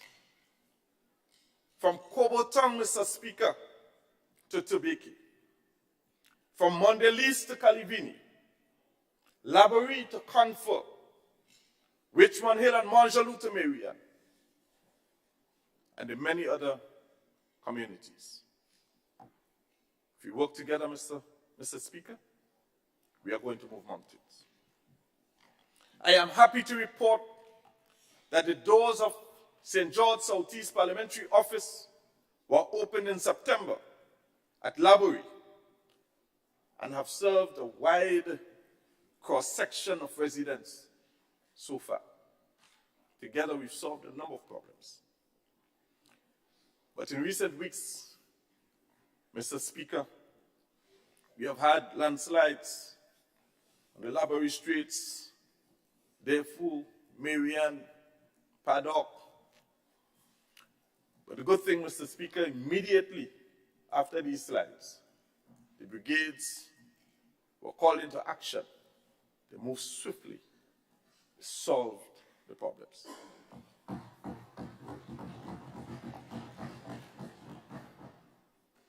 The quick mobilization to respond to these landslides, Mr. Speaker, is testimony of the fact that we put people's welfare and well-being first. The cleaning of drains and culverts continue, Mr. Speaker. but under better working conditions, ensuring that some areas that were neglected in the past will get attention this time around. And the community of Valley View Heights come to mind. We are able to move in and open up the drain, clean up the drains and so on, and do some little trimming and so on, Mr. Speaker. Our objective is to serve the entire constituency, regardless of political affiliation, regardless of religious beliefs, regardless of social status. Our objective, Mr. Speaker, is to serve all and sundry. We are happy to report, Mr. Speaker, that the Tibeke Bridge is now complete. The Creighton Road, which has been broken for many years, has been repaired and widened. No more backing up of traffic on mornings. The Laborie Road connecting with Hopevale, Mr. Speaker, is currently under construction.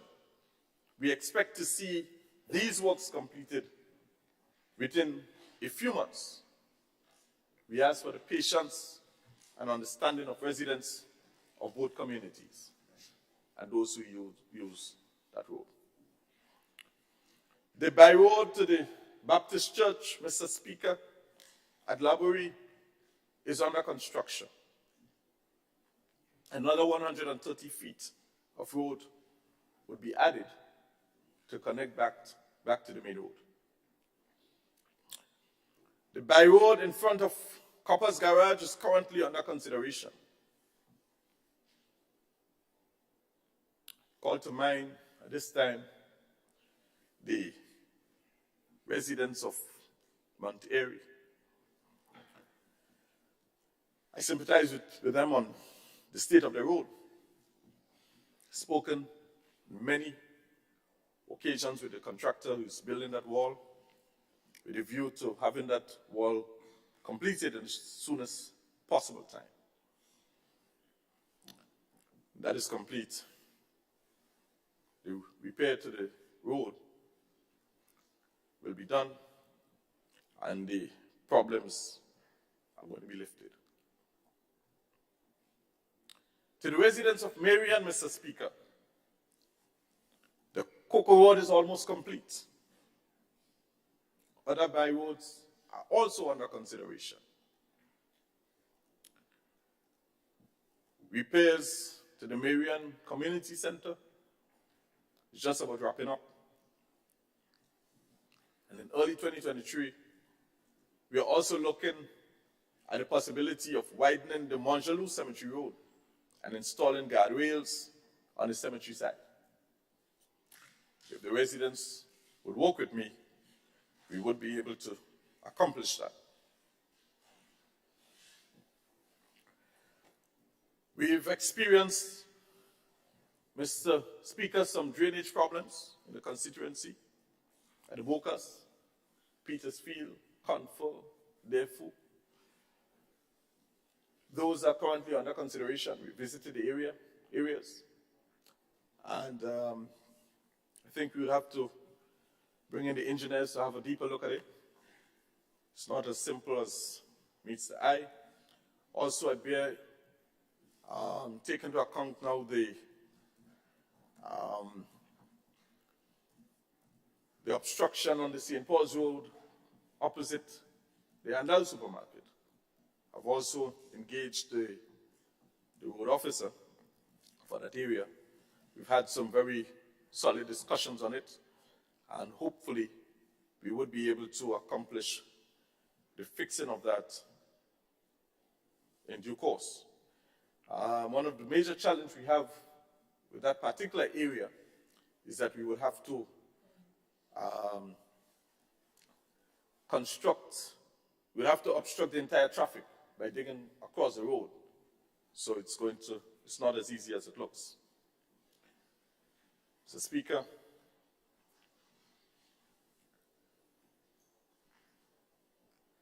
at this time, I want to register my appreciation to the Ministry of Works and the road officers for their continued timely response to road challenges that we experience in the constituency. As I conclude, Mr. Speaker, just want to mention quickly some of the things that we hope to do in the very near future. We're considering the expansion of the medical centers at Montgelou and Laborie. Significant upgrades to the Laborie basketball court. We expect to do that next year, or at least start it next year. Complete the construction of the Laborie playing field, which include some drainage work that has to be done there also. Construct Montgelou Hard Court, Mondelez Road, construction of the Woodlands to the Cliff stretch of road that borders both South St. George and South East St. George, the Reginald John Road, and repairs to the Valley View Road. Mr. Speaker, the residents of Richmond Hill and Laborie continue to agonize over the water situation. We intend on meeting in the new year with NAWASA to discuss how we can solve this problem together. We want to commend the entire constituency of St. George Southeast. A number of community groups have emerged since June 2022. I've been invited to some of those meetings, and I'm very impressed with what I've seen. I want to continue to encourage them to press forward as they look for ways of solving their own problems. And I think they are better placed to determine what they want and how they want to see their communities transformed. And so I am right there as their principal cheerleader, Mr. Speaker, offering resources and support that they may need in taking them there. As I conclude, Mr. Speaker, I just want to... All right, Honorable Telesford. As you conclude, I just want to remind you that your hour has gone. Thank so you. So you need to... Right, so I'm finishing right here, Mr. Speaker. That's a very short hour. Mr. Speaker,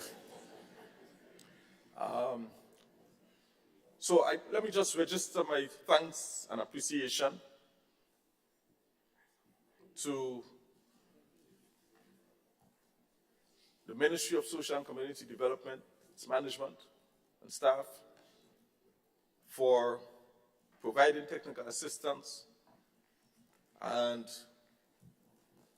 the organized way in which they approach their work and the teamwork that I've seen on assuming responsibility for that ministry and the partnership that we've established, including partnership with Minister Thomas.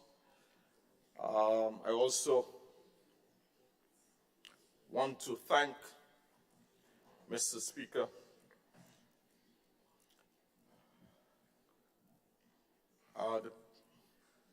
the Prime Minister and the rest of Cabinet for your support and teamwork demonstrated. And finally, I thank God for His grace, His wisdom and understanding that He's given to me to help me through this process. Thank you, Mr. Speaker.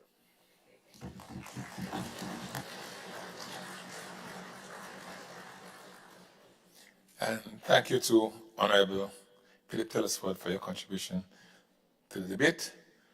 As I indicated before, we are now going to break for lunch. I'm going to put it to the vote. And we usually would break for 1 hour, but I am going to ask that we break for 45 minutes. So the question is, members, that we now break for lunch and be back here to resume the House at 2:30. All those who are of that view, say aye. Oh, sorry, I didn't see your light. Mr. Speaker, as you on housekeeping matters, if I may, I observe my colleague on the other side.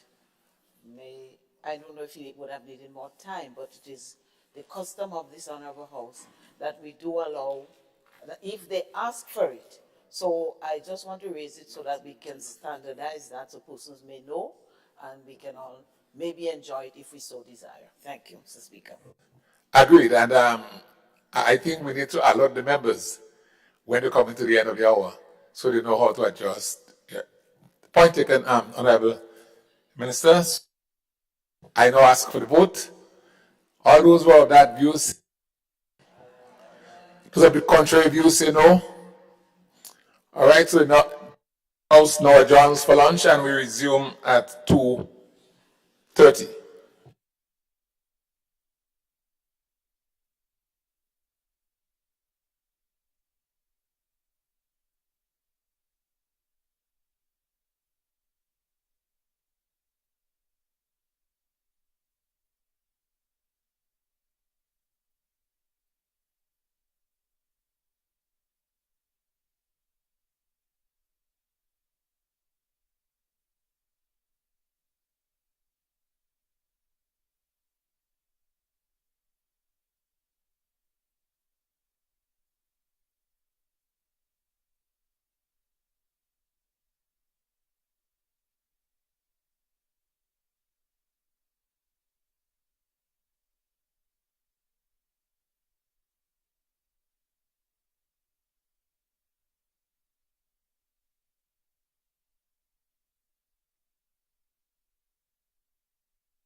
Wait until you call me there.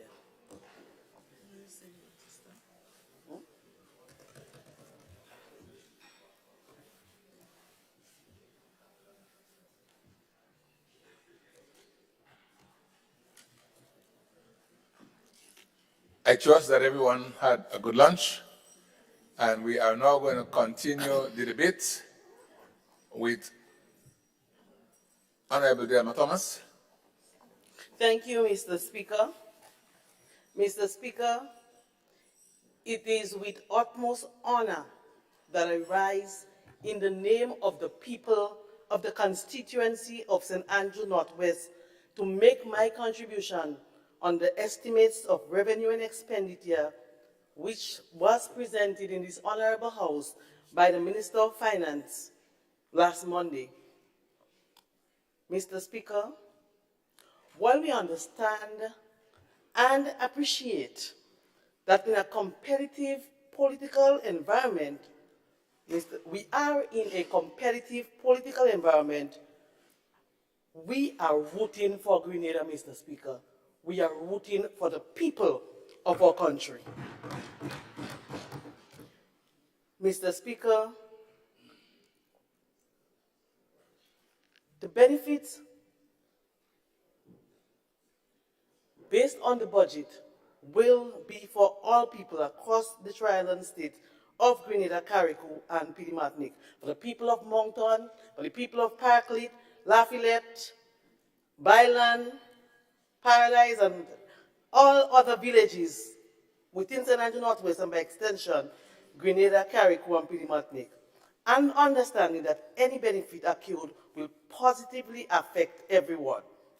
We are pleased, Mr. Speaker, to note that the new administration is continuing on the policies and approaches that were established by the previous government that has helped to bring economic growth after the last 2 years of COVID-19.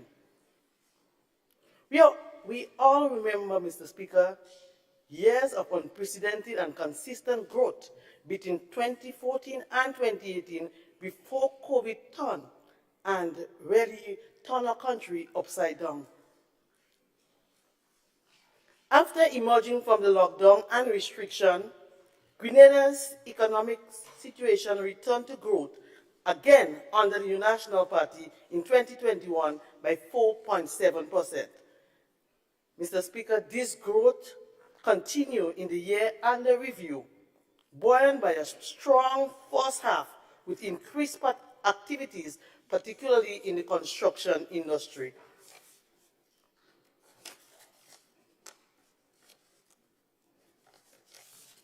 Indeed, Mr. Speaker, the foundation has been laid for continued growth next year, and it is encouraging to see, based on the presentation made in this honorable house on Monday, that the government has seen the wisdom in building on those foundations.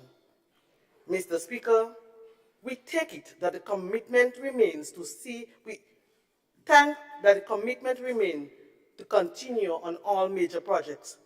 We are encouraged by the statement of the Minister of Finance that the government will continue to exercise fiscal prudence established by the tone and culture of the previous administration.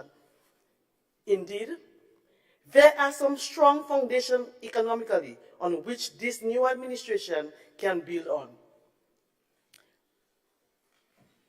Mr. Speaker, as the parliamentary representative for St. Andrew Northwest, I am happy to be here, Mr. Speaker, to be the representative, to be the voice of the people of the constituency. But before I go into the constituency, Mr. Speaker, you will appreciate that for the last 9 years, I've sat in the chair as Minister of Social Development, Housing, and Community Empowerment. Mr. Speaker, I am happy to be given that opportunity, Mr. Speaker, knowing that I came from very humble beginning. And that very ministry, Mr. Speaker, deal with taking care of people like me who grew up similarly like me. And so I was happy to be there, advancing the cause for the poor and vulnerable people across the Tri-Island state of Grenada, Carriacou, and Petite Martinique. And so, Mr. Speaker, before I move on, I would like to thank the staff for the continued hard work and the dedication for the period that I've been there. And no, I do not expect anything less from them now with the new administration being in office. I expect them to continue to provide for the most vulnerable people across the tri-island state of Grenada, Carriacou, and Petite Martinique. Mr. Speaker, in our time in office, we met the SEED program. We started implementation by the former NDC government, and we continued, Mr. Speaker. And the SEED program was bringing together 3 major programs to assist the vulnerable family. I am happy to note that we'll continue with the SEED program, Mr. Speaker. Mr. Speaker, in the presentation by the Prime Minister, he spoke people being in the rain. Mr. Speaker, people being in the sun. And so, what I want to say on this issue, while we were in government, we tried to alleviate that problem. And that's the reason why you had a vehicle going out in the field with money. It might not be the best, but it was a measure to help to preserve the dignity of our people. And so, I heard of cashless. The Prime Minister mentioned it, or the member for St. David's, or the Minister of Finance. However, in the deliberation by the minister, he said the revenue office is where they have to go. I want to make sure that we decide exactly how we move forward when we deal with that particular issue. Because yes, I've seen, and even in our time, so I wouldn't condemn and say, well, it's something that is new, that needy families, they are in the sun and in the rain. And so, Mr. Speaker, we started in our time to alleviate that whole ugly look on the street of Grenville, St. George's, and other areas. We worked with many families to ensure that the cash transfers were placed in their bank accounts for those who had bank accounts. We also encourage new members to open new accounts. But when you're dealing with these vulnerable people, especially the older ones, there is this hesitance to really open an account. And so we still had hundreds of them, Mr. Speaker, still having to go to the revenue office. And in the advent of COVID, we saw that as an opportunity to get the police involved, work with Ministry of Finance, to go and deliver the monies at the level of the community. And I hear about cashless transfer. I knew we started that groundwork with WePay. I knew that last year it was piloted using the school uniform program. And I say, let us look at that, but we still have to be flexible. Because when you're dealing with, especially elderly people, they have this skepticism where they are frightened to go to the bank or even have this card. And many of them cannot use the internet or so. So we have to look at ways and means, Mr. Speaker, any way or anything that we can do and anything the government and the ministry can do to ensure that we take the vulnerable off the street, Mr. Speaker.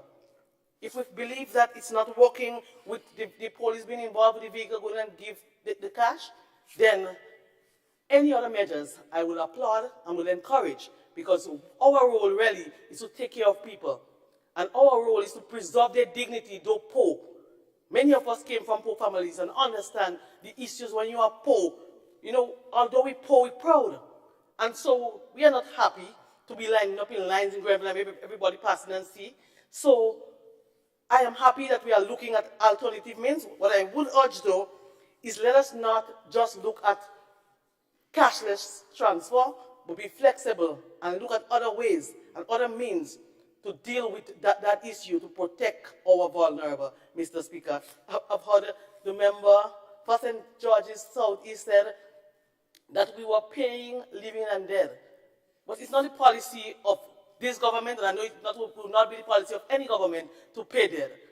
And the truth be told, sometimes it will be hypocritical of me to say that we had instances in our time, and maybe even before, that no family didn't appear at the revenue office or appear at the distribution site knowing that their family members already passed to collect money, Mr. Speaker. It was a glitch in the system. I know that the procedure really is that the births and death are supposed to send over the information of people who died. But there's sometimes, Mr. Speaker, and it's going to happen all the time, whether it's this government, another government, because we are dealing with different people. We are dealing with some people, Mr. Speaker, they are good and they are bad. So there are people who will try to use the system to get what they want, whether it's housing, whether it's the SID program, whether it's the uniform assistance program. There will be people who are trying to circumvent the system. I knew when I came in the ministry, that was before when the former administration, I met court cases going on where the finance officer had to be going to the court because of family collecting money. So this thing has been there for a while, and so I want to say that whatever you can do to eliminate those ugliness, because it happened before and it could happen again if we do not have those measures in place. And I encourage that we put whatever measures in place, because the aim of the SEED program, Mr. Speaker, is to protect our vulnerable. The aim is to provide proper education. That's why education, support for education. Many people are poor and cannot send their children to school, but the SEED program has enabled families not only to go to secondary school, but under our administration, when we came in 2013, we extended so that TAM, CC, and even SG students can receive assistance, understanding, Mr. Speaker, and appreciating that only through education we can eradicate poverty. And so I encourage this government to continue looking out. The truth is, there will be unscrupulous persons coming, seeking to get assistance, coming with all kinds of lies.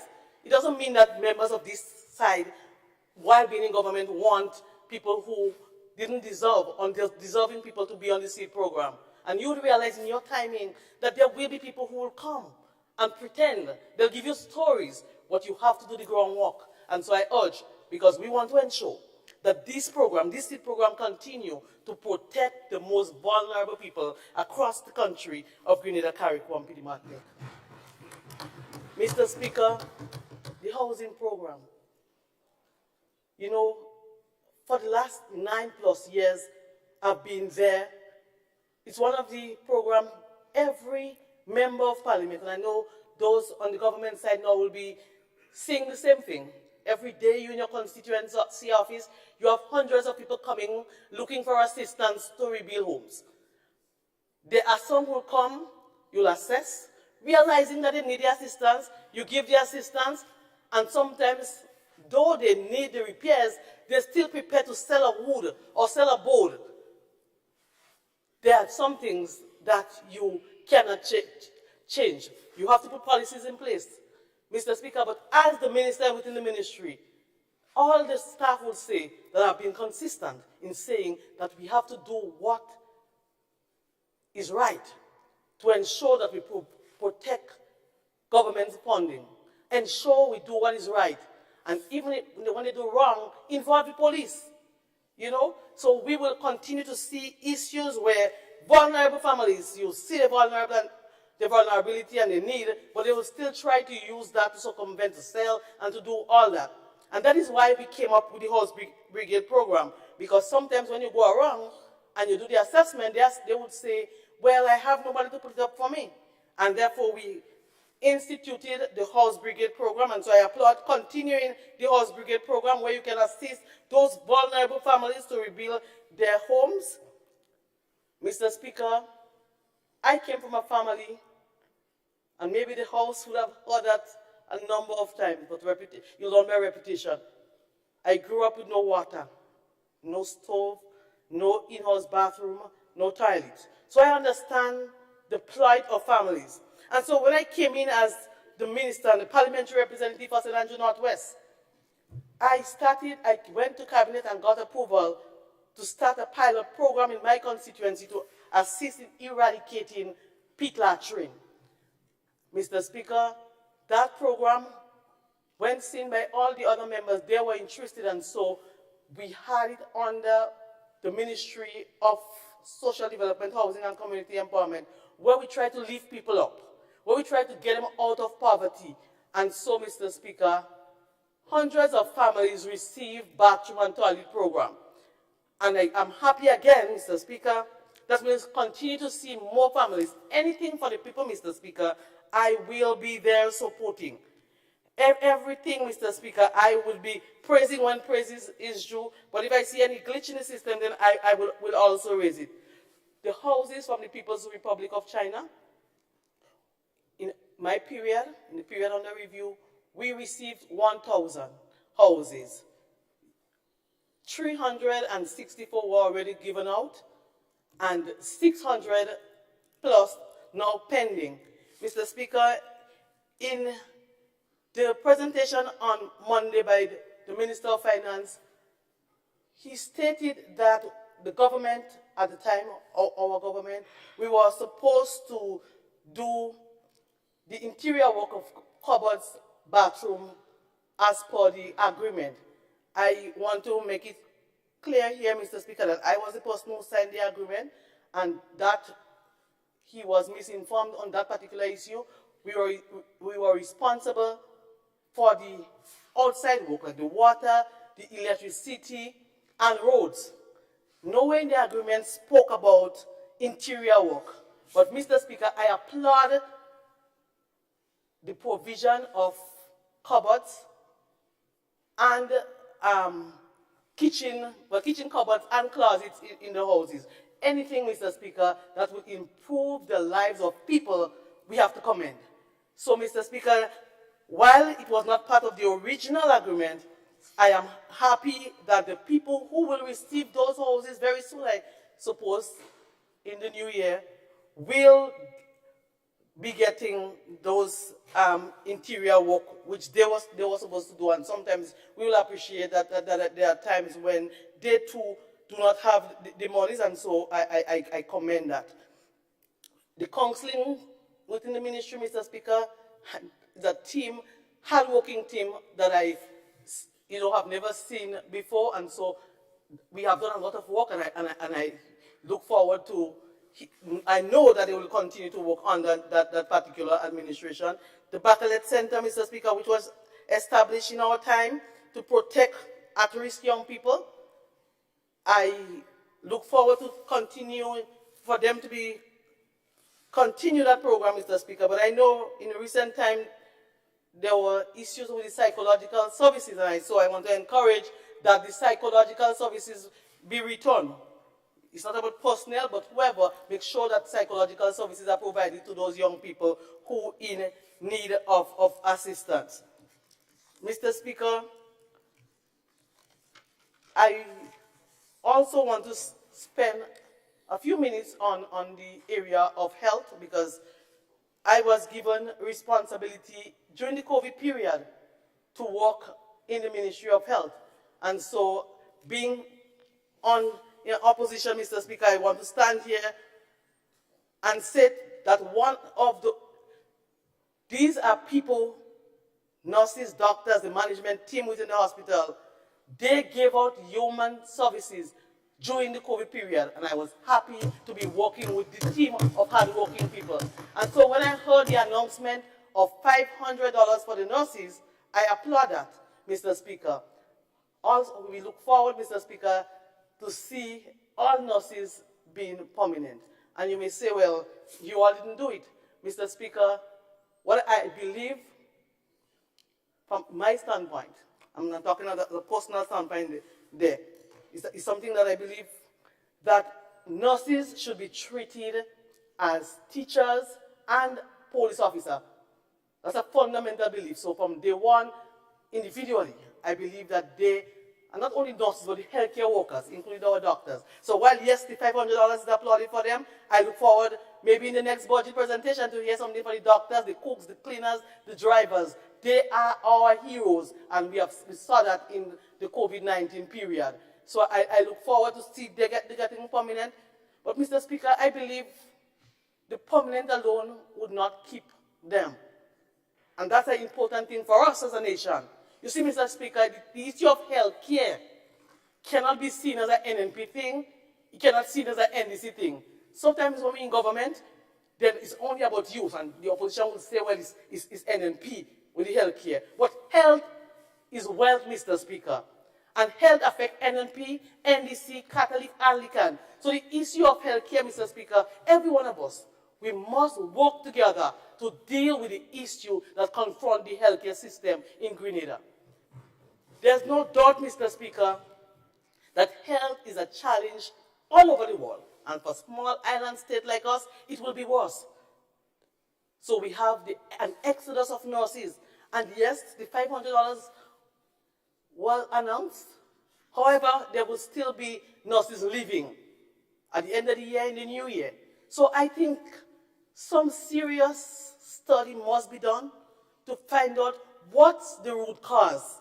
Is it just permanent? Because you may realize that we'll go ahead and make them permanent and then they'll still go. Because of the hundreds that left us before, many of them have permanent in the workplace. So we must find out what is the root cause. What is causing all of these nurses to be going? I know it's happening in Barbados and it's happening in other Caribbean countries, but we have to look for a way on how we can deal with the issues. Because there are times when I go to Maribor Hospital, the nurse will say, well, I'm there still since morning, and the other person didn't show up, you know? So there is an issue. It's not an NDC issue, it wasn't an NNP, it's an issue that is inherited, and it's an issue that we must look at together, because the issue of health affects every one of us, Mr. Speaker.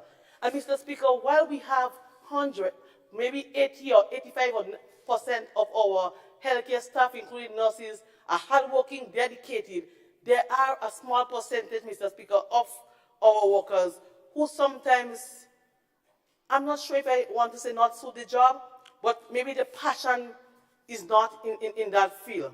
And so some solution has to be looked into, Mr. Speaker, how we treat and how we hire nurses and healthcare workers.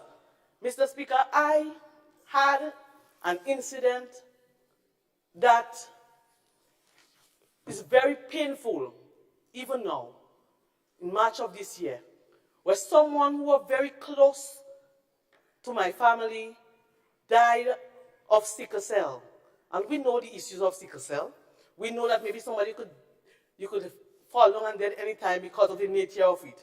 But Mr. Speaker, let it not be the perception that it was because of negligence. And so I recall I was part of the government at the time.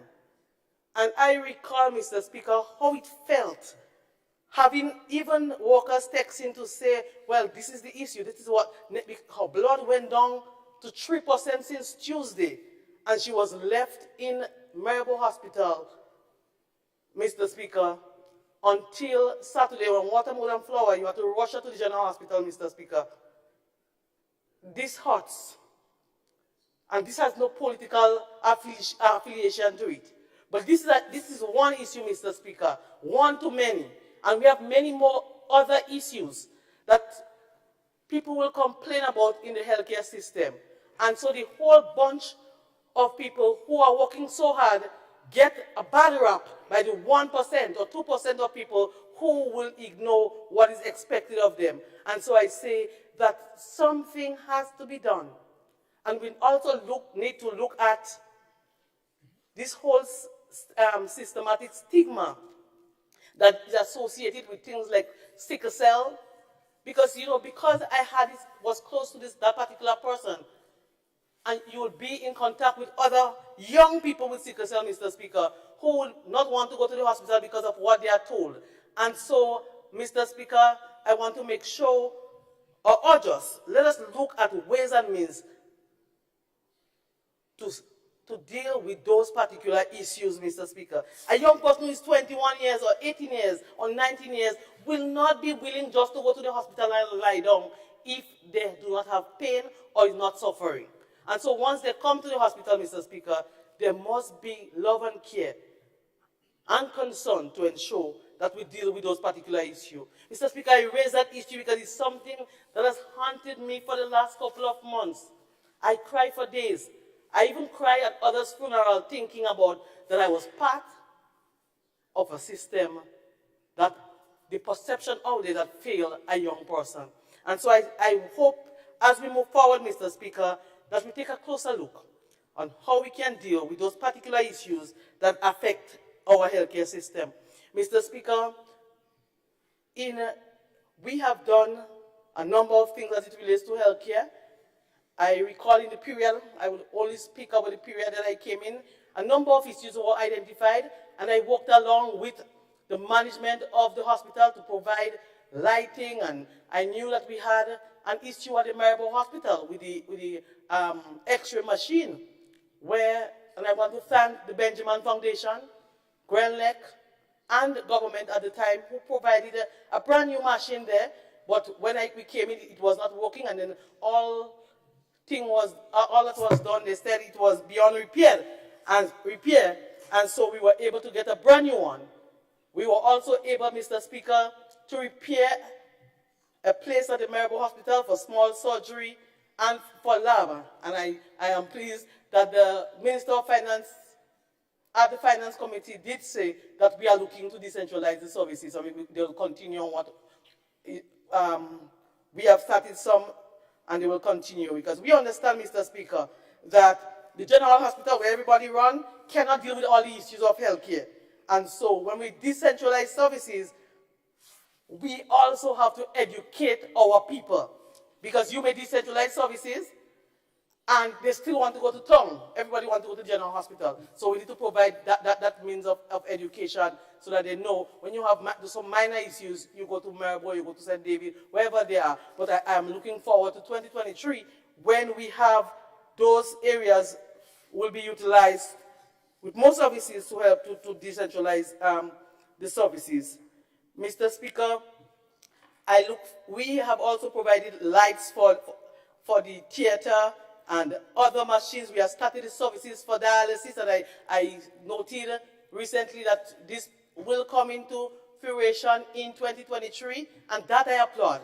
We have seen so many people, Mr. Speaker, young people dying of kidney disease, and education must be an integral part of what go forward, Mr. Speaker, because you must teach them about diabetes and its implications. You must teach them about diet and exercise, Mr. Speaker. So I encourage that we will see more education, because you can provide all the medication, but if you can prevent those diseases, non-communicable diseases from happening, then I urge the Ministry of Health and the government to come up with plans and programs to provide more educational activities for our people, whereby we will see less cancers, less obesity, less of those non-communicable diseases that is affecting and destroying our population. And Mr. Speaker, that is why I also support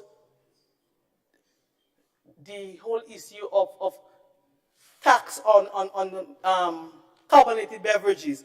But I support more than just taxing, because one will appreciate that if you are a Coke drinker, it's like an addiction. So even if you take $1 more to put, you put the $1. So while I support that in principle, I believe education has to be important. You must go ahead educating your people the implications that have on your body. And all research will tell you is devastating. Mr. Speaker, the issue of sugar, I have mixed emotions on it.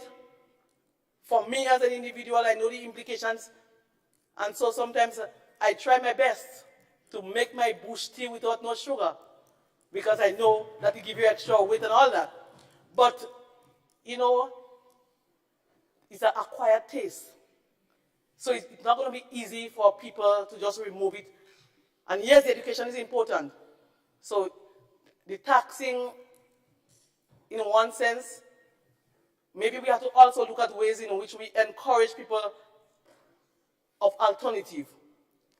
But even with the alternative, you're still going to have people using it.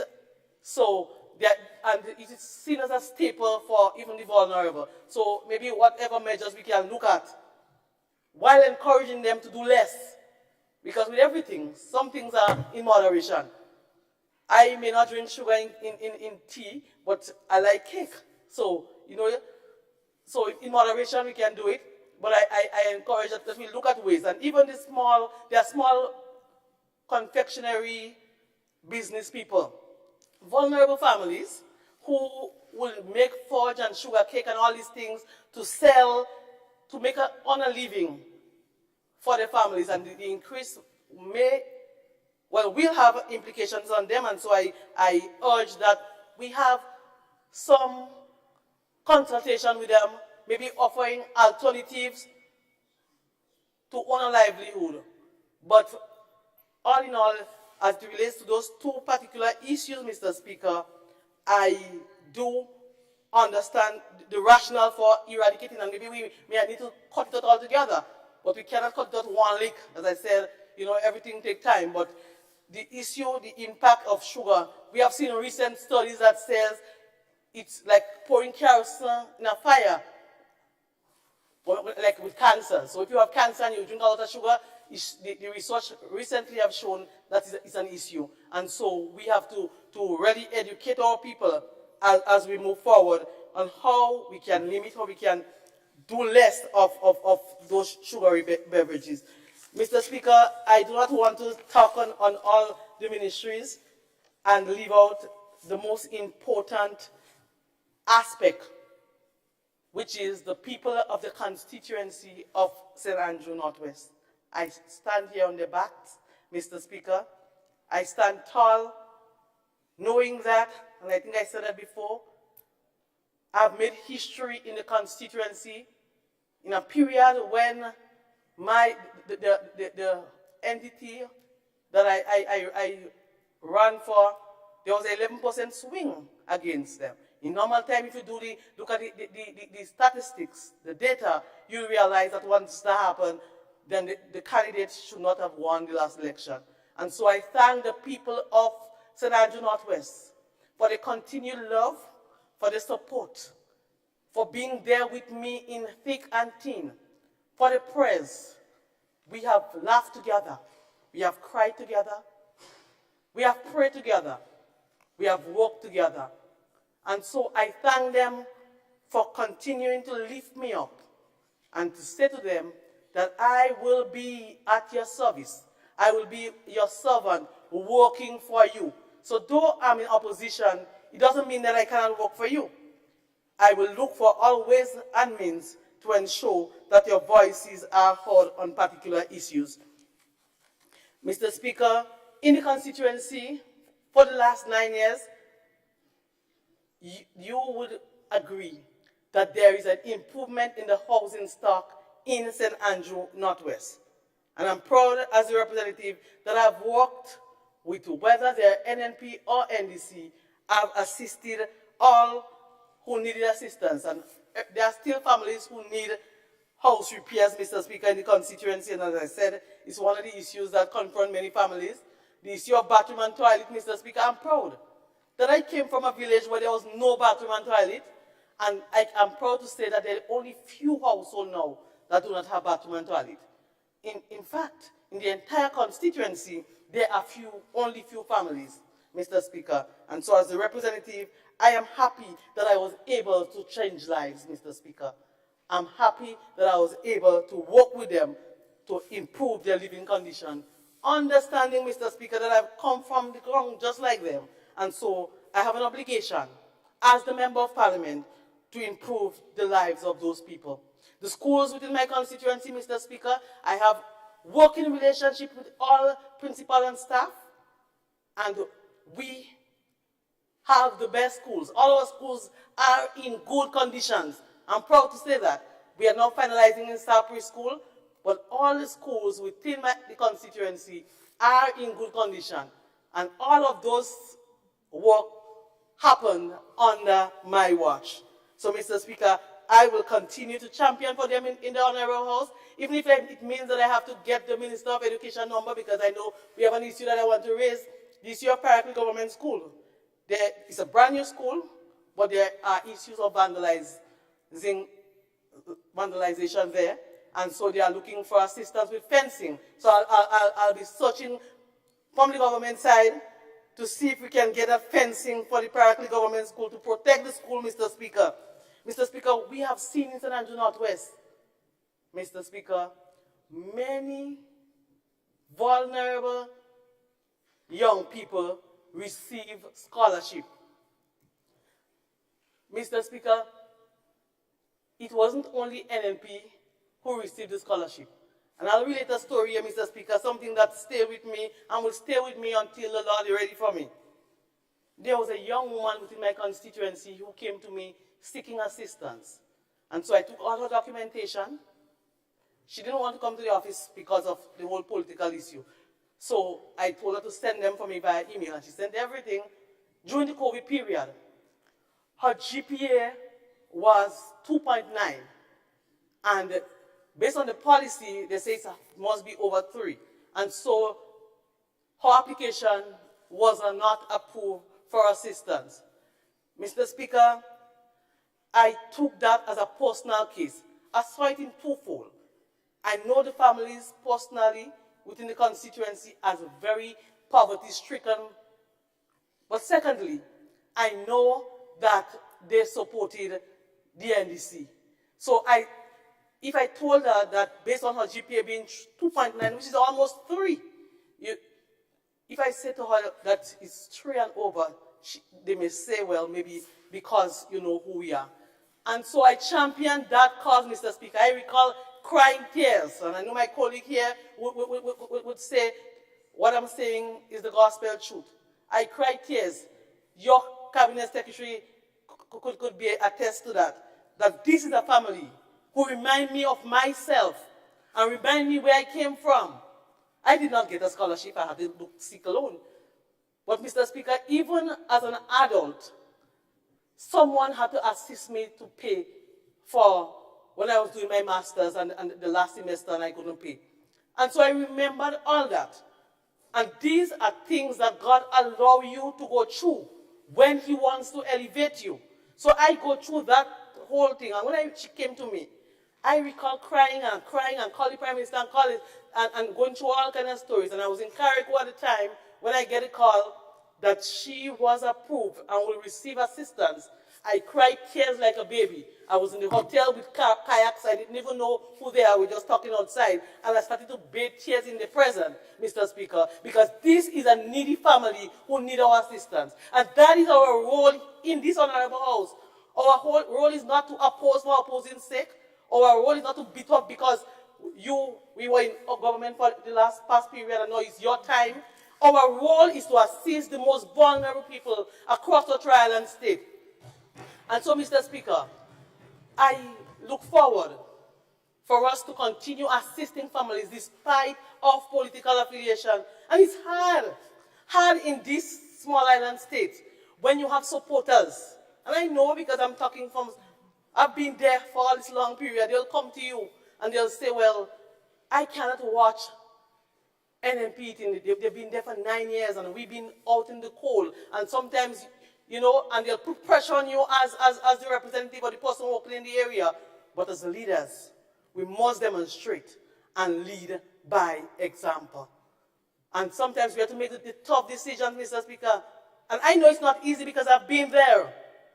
And I know what it feels like, Mr. Speaker. And I know what I went through with people coming to you, and your supporters. And sometimes you have to hide to do things because you don't want them to know to go on your road and say that this person come to you, because once they know you're not supporting the NNP, then they'll have particular issues on that. So, Mr. Speaker, I urge us that we are in government, not we, but you are in government, and you will confront similar issues like we had while we were in government. But I urge you as leaders, you have to stand tall and make decisions, sometimes unpopular decisions, but it will benefit the people of your constituency and by extension, the people of Grenada, Carriacou, and PD Martinique. It will benefit you at the end of the day, because those political life is just for a time. Everything has its season. But what the footprints will leave in the sand will last forever. And so I urge us, Mr. Speaker, continue to provide assistance for our vulnerable. The debushing program, Mr. Speaker, in our time we had more than 2 fortnights, and while maybe there are some constituencies like St. George's or maybe Carriacou where the weather is dry, that do not need more than the 2, I want to suggest, Mr. Speaker, that vulnerable areas like St. Andrew, where you have people who depend on that, it's like a social protection program, really. It's like Christmas, they expect to get a fortnight. So if we can look to give some more to those areas, I will urge that. And as I spoke to my sister who is the not representative, but who is the person for the government on the side, you know, you have to be vigilant because there are people, as representative, sometimes things happen in your name and you get blamed for it. And I know sometimes you say, well, all you do this and all you do that. But now you're in government, you realize you know everybody in every community. And so you have people in different areas identifying, but you have to be vigilant because they will be ensuring that all the families get. And some people who really need do not get. And some will identify that these people is NMP, so they shouldn't get because they've been getting for all this period of time. But Mr. Speaker, or you may say, well, it happened on the NMP. But transformation. Transformation means radical change. So once you're transforming, it can't be the old.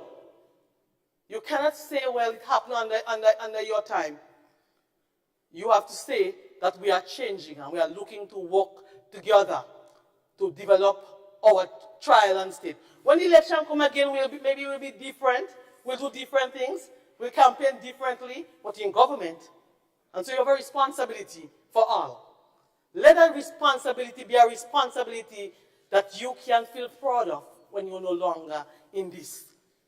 So, Mr. Speaker, I urge us to look for all, even though they did not vote for us. Mr. Speaker, I know my time is running really quickly. Before I end, I also need to speak to for St. Andrew Northeast on the constituency. Mr. Speaker, as a three-time MP, more than anyone else, I understand that election has consequences. And I understand that a new government, you will see change in people who are employed. I understand that there will be changes across ministries and across the country in different areas. Mr. Speaker, as I look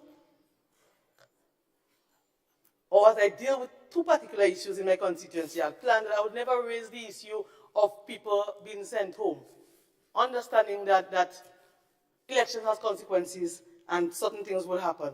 But Mr. Speaker, I saw a young man call me crying that he had a work in a particular place and he was sent home. He has an issue with the court and he had to take care of his child. And I saw another young lady writing on Facebook that she's so depressed. So I reached out to her and she said she's unemployed.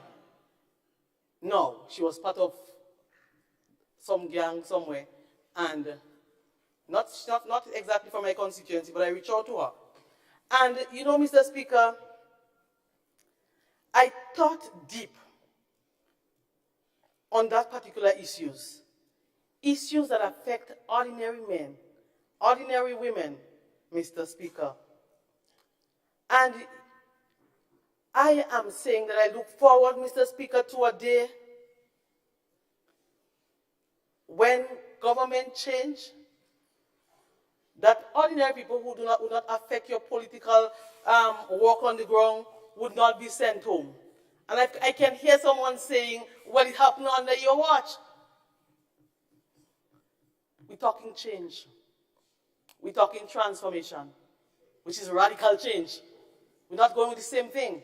So if you say, yes, it happened under your watch, I would be dishonest to stand here and say, it never happened, I never see it happening. Because, truth be told, I've seen it happen sometimes to even people who have been there in the vineyard, and that hurts. So I know what the issues are, and I know how it feels to lose our bread. And so, Mr. Speaker, I look forward to that day when government change. There are some jobs, and I would not be naive. I wouldn't be naive to say, well, I expect you to keep everybody there and then bring in a thing, because I know that will be a financial issue. But I look forward to a day when we can look at people's circumstances to decide whether or not we send them home or we keep them. Maybe somebody who's over 60, then you may send them home. But you know, somebody with 4 and 5 children, we will look to see, maybe add another gang if it is the warden or so. But I look forward to that day when that change will happen. I may not be in the house, but before I might be in retirement. But I look forward, seriously, I look forward to a day when any government, successive government, government to come in the future, we will be able to look at the needs of people when we making particular decisions. Mr. Speaker, before I wrap up, Minister Lewis, member for St. Andrew Northeast, is on leave, and so she wants to express her gratitude to the people of the constituency of St. Andrew Northeast for giving her that second term in office. And she wants to express her love and appreciation for every one of them. She also wants to highlight, Mr. Speaker, some of the work that was done under her watch: major infrastructure work, the Paraclete Bridge renovation and expansion, the water enhancement project for the people of St. John's, construction of the Paradise Preschool, construction of the Players Facility in Paul's, ensuring that another alternative facility was prepared to provide health care services to the people of Tivoli when the main facility was deemed inappropriate. Construction of the Laporte Bridge heading to Moonlight City after its sudden collapse, daycare construction, the lighting of Laporte playing field, and the Stimon Cultural Center, which is not only for St. Andrew Northeast, but for St. Andrew. We are proud to have this new facility, state-of-the-art facility for the people of St. Andrew. We are rooting for St. Andrew. And so we look forward to further development. I'm talking the parish now, because I'm talking Northeast and Northwest. We look forward to the further development of the parish of St. Andrew. And I know we have the member on the other side for St. Andrew Southwest. We have to develop our community and we have to work together. And so I look forward to working collaboratively, Mr. Speaker, rooting for the people of St. Andrew Northwest and the people of Grenada, Carriacou, and Petite Martinique for the next 4+ years. So, Mr. Speaker, let me say thanks to you and thanks my colleague on the side, and I look forward, Mr. Speaker, to being the voice of the people of the constituency of St. Andrew Northwest. I thank you.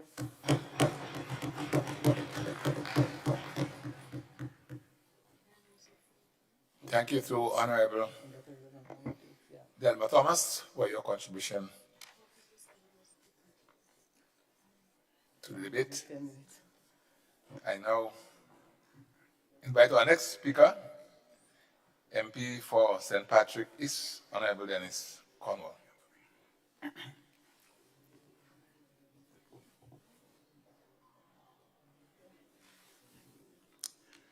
Thank you, Mr. Speaker, for allowing me the privilege at this point in time to make my contribution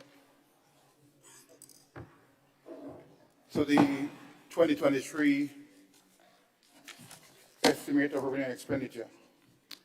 But before I do so, Mr. Speaker, I'd like to take the opportunity to thank the Almighty God for bringing me here today and to be able to represent the people of constituency St. Patrick East. And I know despite I have not been able to be there 24/7 as they would like me to be, but I want to make sure that I let them know up front that I do have their back and I'll remain committed to solving the problem of St. Patrick's East and in Grenada in a big way. I also want to assure them that I'll be in the trenches with them every day, every time I could, without faulting. Mr. Speaker, I also rise to give you full support to the 2023 estimate of expenditure and revenue as presented by the Honorable Declan Mitchell, Prime Minister and Minister for Finance. Mr. Speaker, the 2023 budget theme of Vision 2035, people-centered transformation, laying the foundation for resilience, empowerment, and growth, clearly indicate the administration's fully understanding that the citizens of this country are the ultimate architects of the transformational journey of our beautiful country. Mr. Speaker, I wish to express my gratitude to the Prime Minister and my colleagues on this side of the House for entrusting me with the responsibility for our ministerial portfolio and for the support provided to date. I pledge my commitment, dedication, and providing the highest quality leadership to them as a team at my ministry and to build this beautiful country going forward. Mr. Speaker, the 2023 budget provided an allocation of $131.2 million, 80.4% represent capital expenditure, while 19.6% represent recurrent expenditure. This represents 9.7% of the total budget of $1.4 billion. Mr. Speaker, this clearly represents the significant place on physical infrastructure development across the island. Mr. Speaker, I wish to speak on the different areas that constitute the ministerial portfolio as assigned to me. I'll begin with the infrastructure and physical development. Mr. Speaker, the Sutayers Breakwater, although it's touted in the House as one of the main projects that the last administration had in St. Patrick, I normally refer to that project as a man-made disaster. And while I admit that they tried to basically resolve a problem, they, however, did not take heed to a proper environmental impact assessment on that project. And therefore, I do not have to basically go far to let the people of Grenada, Carriacou, and Petite Martinique know. Just walk down to Mount Craven, Davie, Prospect, all the way down to Union, and you will see it is devastation of the people's property, land, and livelihood for yourself. So there's no need to basically do it. In the past couple of months, we continued with the consultant who was looking at the environmental impact assessment and the scope of work to be done. And I would say that in 2023, we would basically implement that project beginning in 2023. This project will cater for approximately 150 persons in terms of employment, and we are looking at spending over $27 million on that project. Mr. Speaker, I now move on to the Grenada Agricultural Feeder Road Phase 3. Under this project, an amount of $101 million is provided for 11 projects. Of these, 5 of these projects are already completed. 3 will start in 2023, and the others are at various stages of completion at this stage. We may have heard in the media or in the news that the Laborie Road was one that basically plagued us for many months. I had sleepless nights on this Laborie Road because my colleagues and other persons out there in the public would send me all kinds of information that we know we are not caring persons because the Laborie Road had been delayed. I have provided my cabinet with sufficient information so they can understand where we were with the Laborie Road. There were outstanding payments to the contractor that was not made prior to us getting into the office. We negotiated, and we have now paid the contractor those monies. And for this person who applied the Laborie Road will understand right now why that project has delayed thus far. I say no more on it at this point in time. Mr. Speaker, the St. Patrick's Road Network Upgrade Phase 2 involves the design and construction of 6.8 kilometers of asphalt pavement with the reconstruction of 5 bridges from Duquesne to Surtees. The following 4 bridges will be replaced. That's Duquesne Bridge, Stonack Bridge, Mount Craven Triangular Bridge, and the Surtees Bridge. Mr. Speaker, design will commence in the first quarter of 2023 with the aim of commencing construction in the third quarter of 2023. Mr. Speaker, preparation of feasibility study and detailed design to alleviate flooding in the St. George and Grenville areas. The study was commenced by the government to explore feasible options to alleviate flooding in the towns of Grenville and St. George. This includes Queen's Park to Sandal Tunnel, the Carenage to the Wharf Road, Lagon Road to Port Highway, Ross Point, Fort Edge, Grand Spain Road, Montrouge, Maurice Bishop Highway, Lansepines, and Grenville Town. Mr. Speaker, this project is expected to take 1 year for the provision of feasible solution to address the flooding and drainage concerns that have plagued towns for many years. The project is consistent with the government priorities to continue to foster resilience and to encourage economic activity by reducing barriers to citizens and business community. Mr. Speaker, the River Road Flood Mitigation Project Phase 2. This project geared at alleviating flooding in the River Road and Queen's Park area.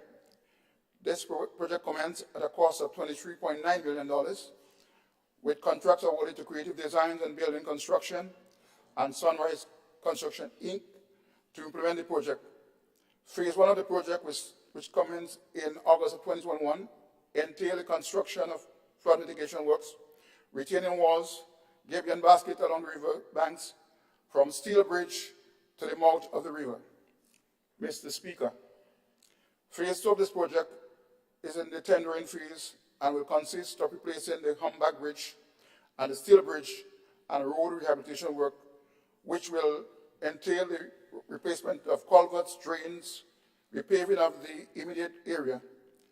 In excess of 100 persons will be employed throughout the project duration of 14 months.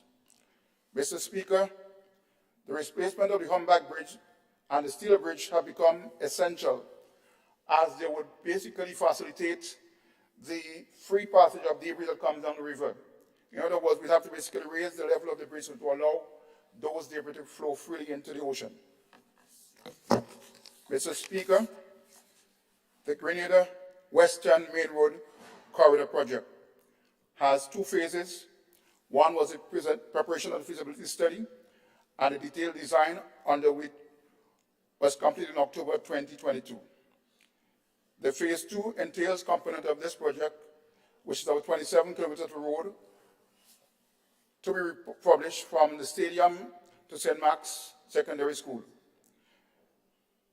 Deteriorated and narrow bridges will be demolished, and reconstruction drains and culverts will be reconstructed and slopes will be stabilized. Mr. Speaker, I want to just basically mention one thing under this particular project. This project, along with the project we implemented by NAWASA in the south, we had gotten commitment from the UK Caribbean Fund to the tune of over $80 million to do those construction. Again, it is purported that because of the delays of COVID pandemic for 2 years, plus other delays, we are now at the point where we are almost likely to lose the grant funding. These were funded that we didn't have to go to a bank to borrow, but it was funded our EMAC for Grenada to have those projects implemented. Mr. Speaker, I would say that part of the problem is we have talked about the low implementation that the last administration did. And you don't have to take my word for it, but simply ask the CDB or the UKC people, and they will tell you that a lot of the delays that was actually experienced under that project was not solely because of COVID-19. It has to be done because the government did not do what it was supposed to do. Mr. Speaker, Molina Land Slippage Reconstruction Project. We have turned this out in October of 2022, and now the project is well on its way. I have heard in this House by the leader of the opposition that, he doesn't understand what we're doing because he already turned this on at a previous moment. He also spoke about compensation for the persons who were affected on that particular location. I wish to place on record in this House that with the help of the Minister of MIT, we were able to basically, through the engineers in our ministry, to engage the people in Molinier. And we were able to basically offer them compensation packages, which was sanctioned by the Cabinet of Grenada, and now we were able to start the project when we did. Mr. Speaker, it is enough mamagism that we have all around the place. I don't believe in coming and tell people nice stories. I believe in the truth, and the truth will set me free every time. Mr. Speaker, concrete works in Grenada. A fundamental component of the portfolio of the ministry is the implementation of small-scale projects, with then to have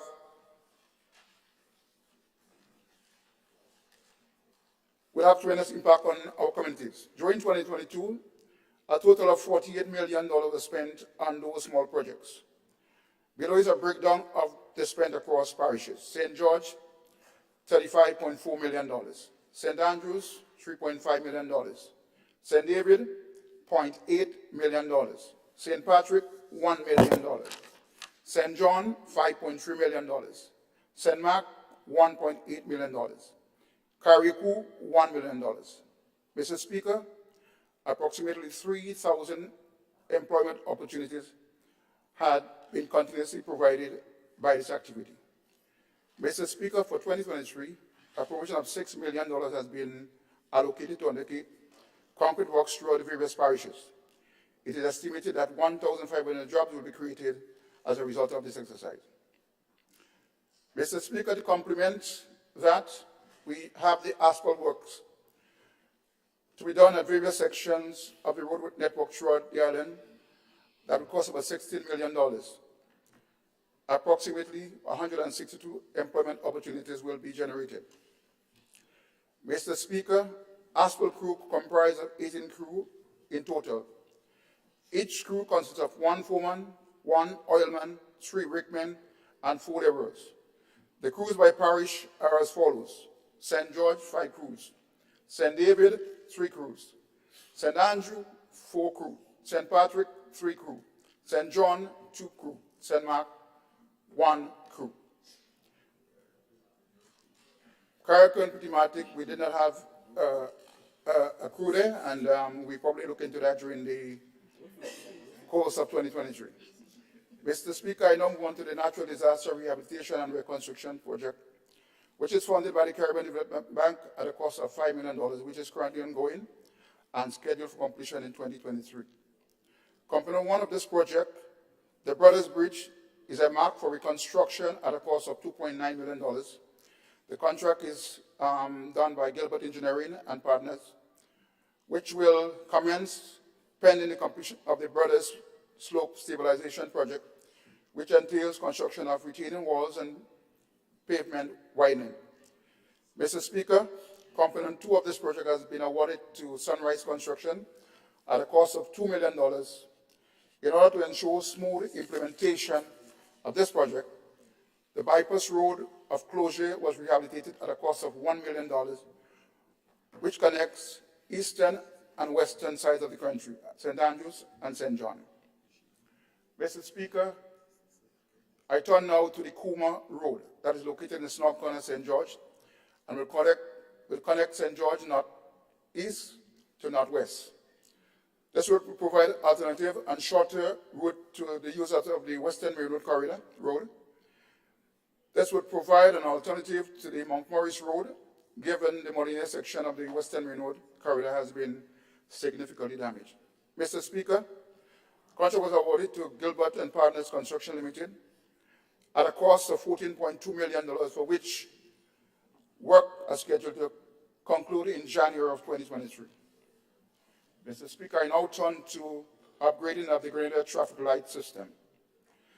The replacement of Grenada traffic light system is an integral part of reducing traffic congestion and accident on the island.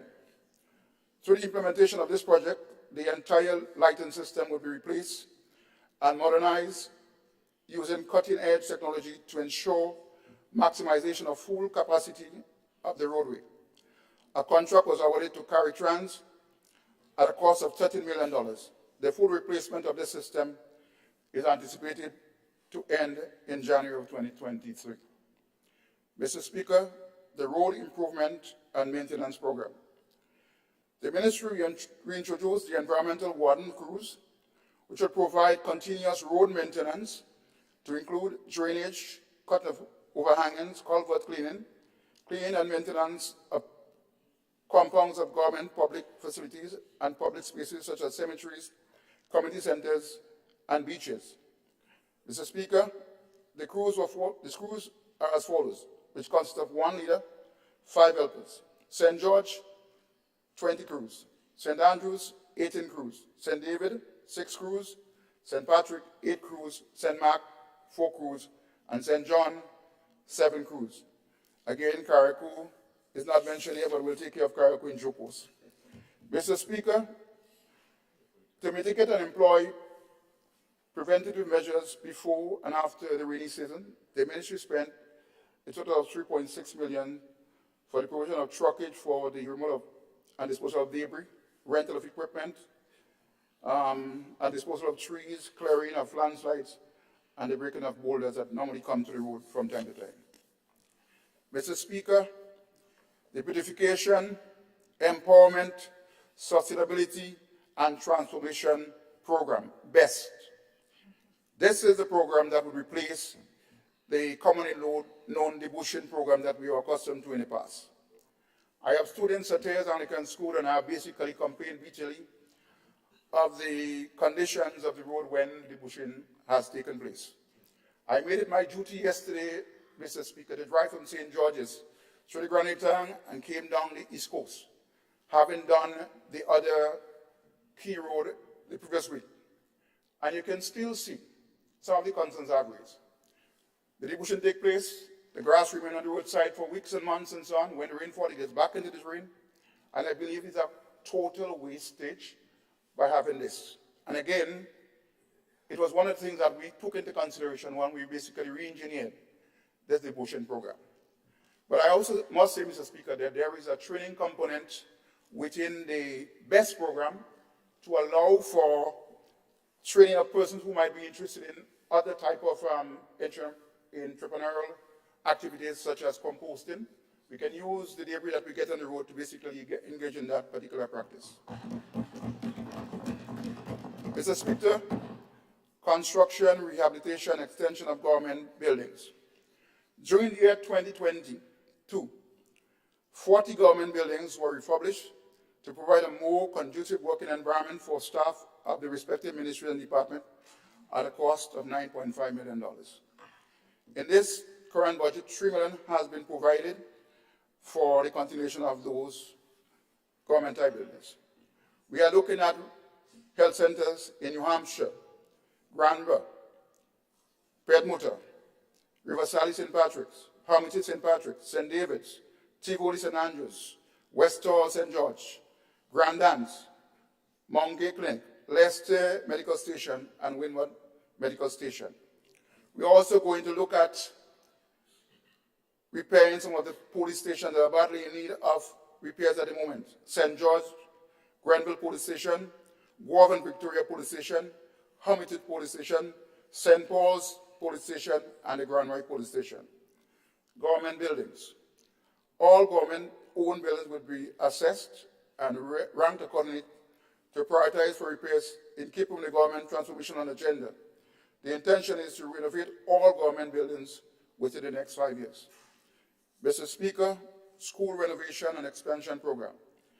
The ministry has conducted repairs on 49 schools at a cost of $14.5 million.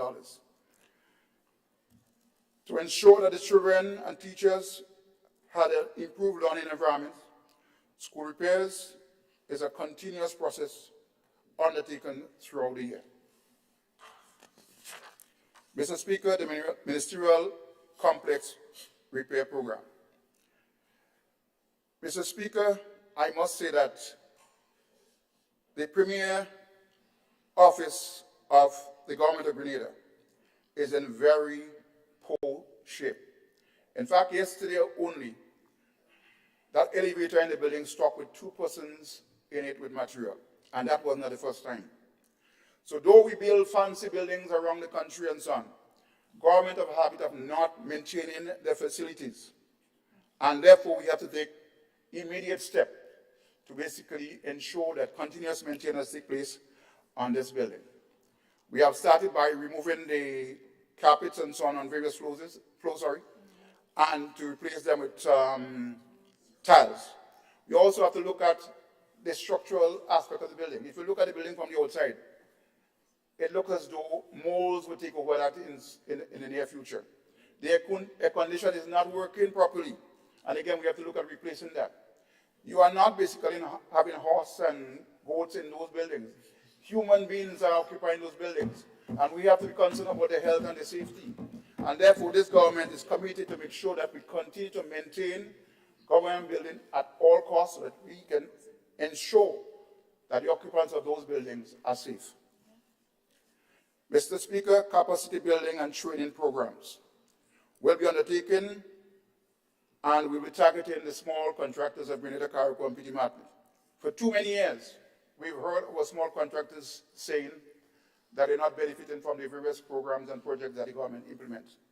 But we are saying to you that in order for you to basically be able to at least get on board with the bigger projects and to be able to at least service the public sector and the private sector in your business, you ought to rise to the occasion. And as such, the government is going to provide training for you to basically bring yourself up to date in terms of filling out contract forms in a proper way to make sure that you deliver value for money at the end of the day and to ensure that you can be able to get a piece of the pie.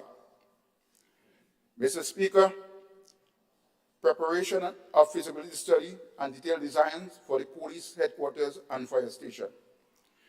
Mr. Speaker, you can look around the country. Our men, our policemen are living in dire conditions. Some of the buildings are not even suited for a horse to be in.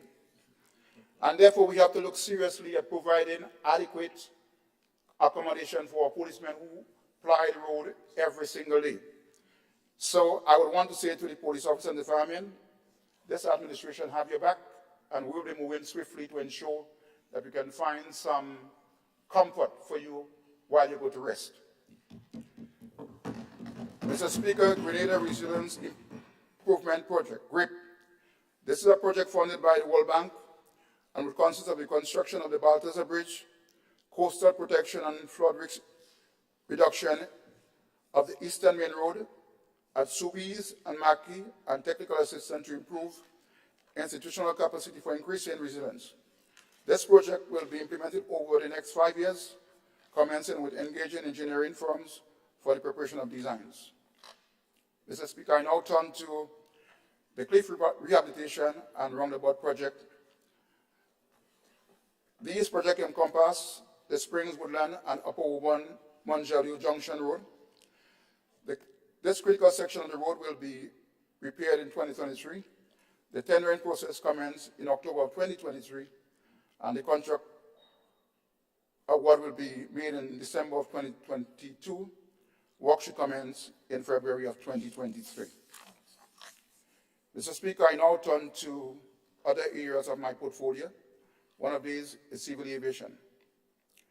Mr. Speaker, in May of 2022, a delegation from the ministry with response for civil aviation attended the 4th ministerial meeting of the Eastern Caribbean Civil Aviation Authority, ECA, and the International Civil Aviation Organization, ICAO, contracting states in Miami. As a show of our commitment to regaining a Category 1 safety status from the FAA for our airport, we thought it was necessary to ensure that Grenada participate in those activities.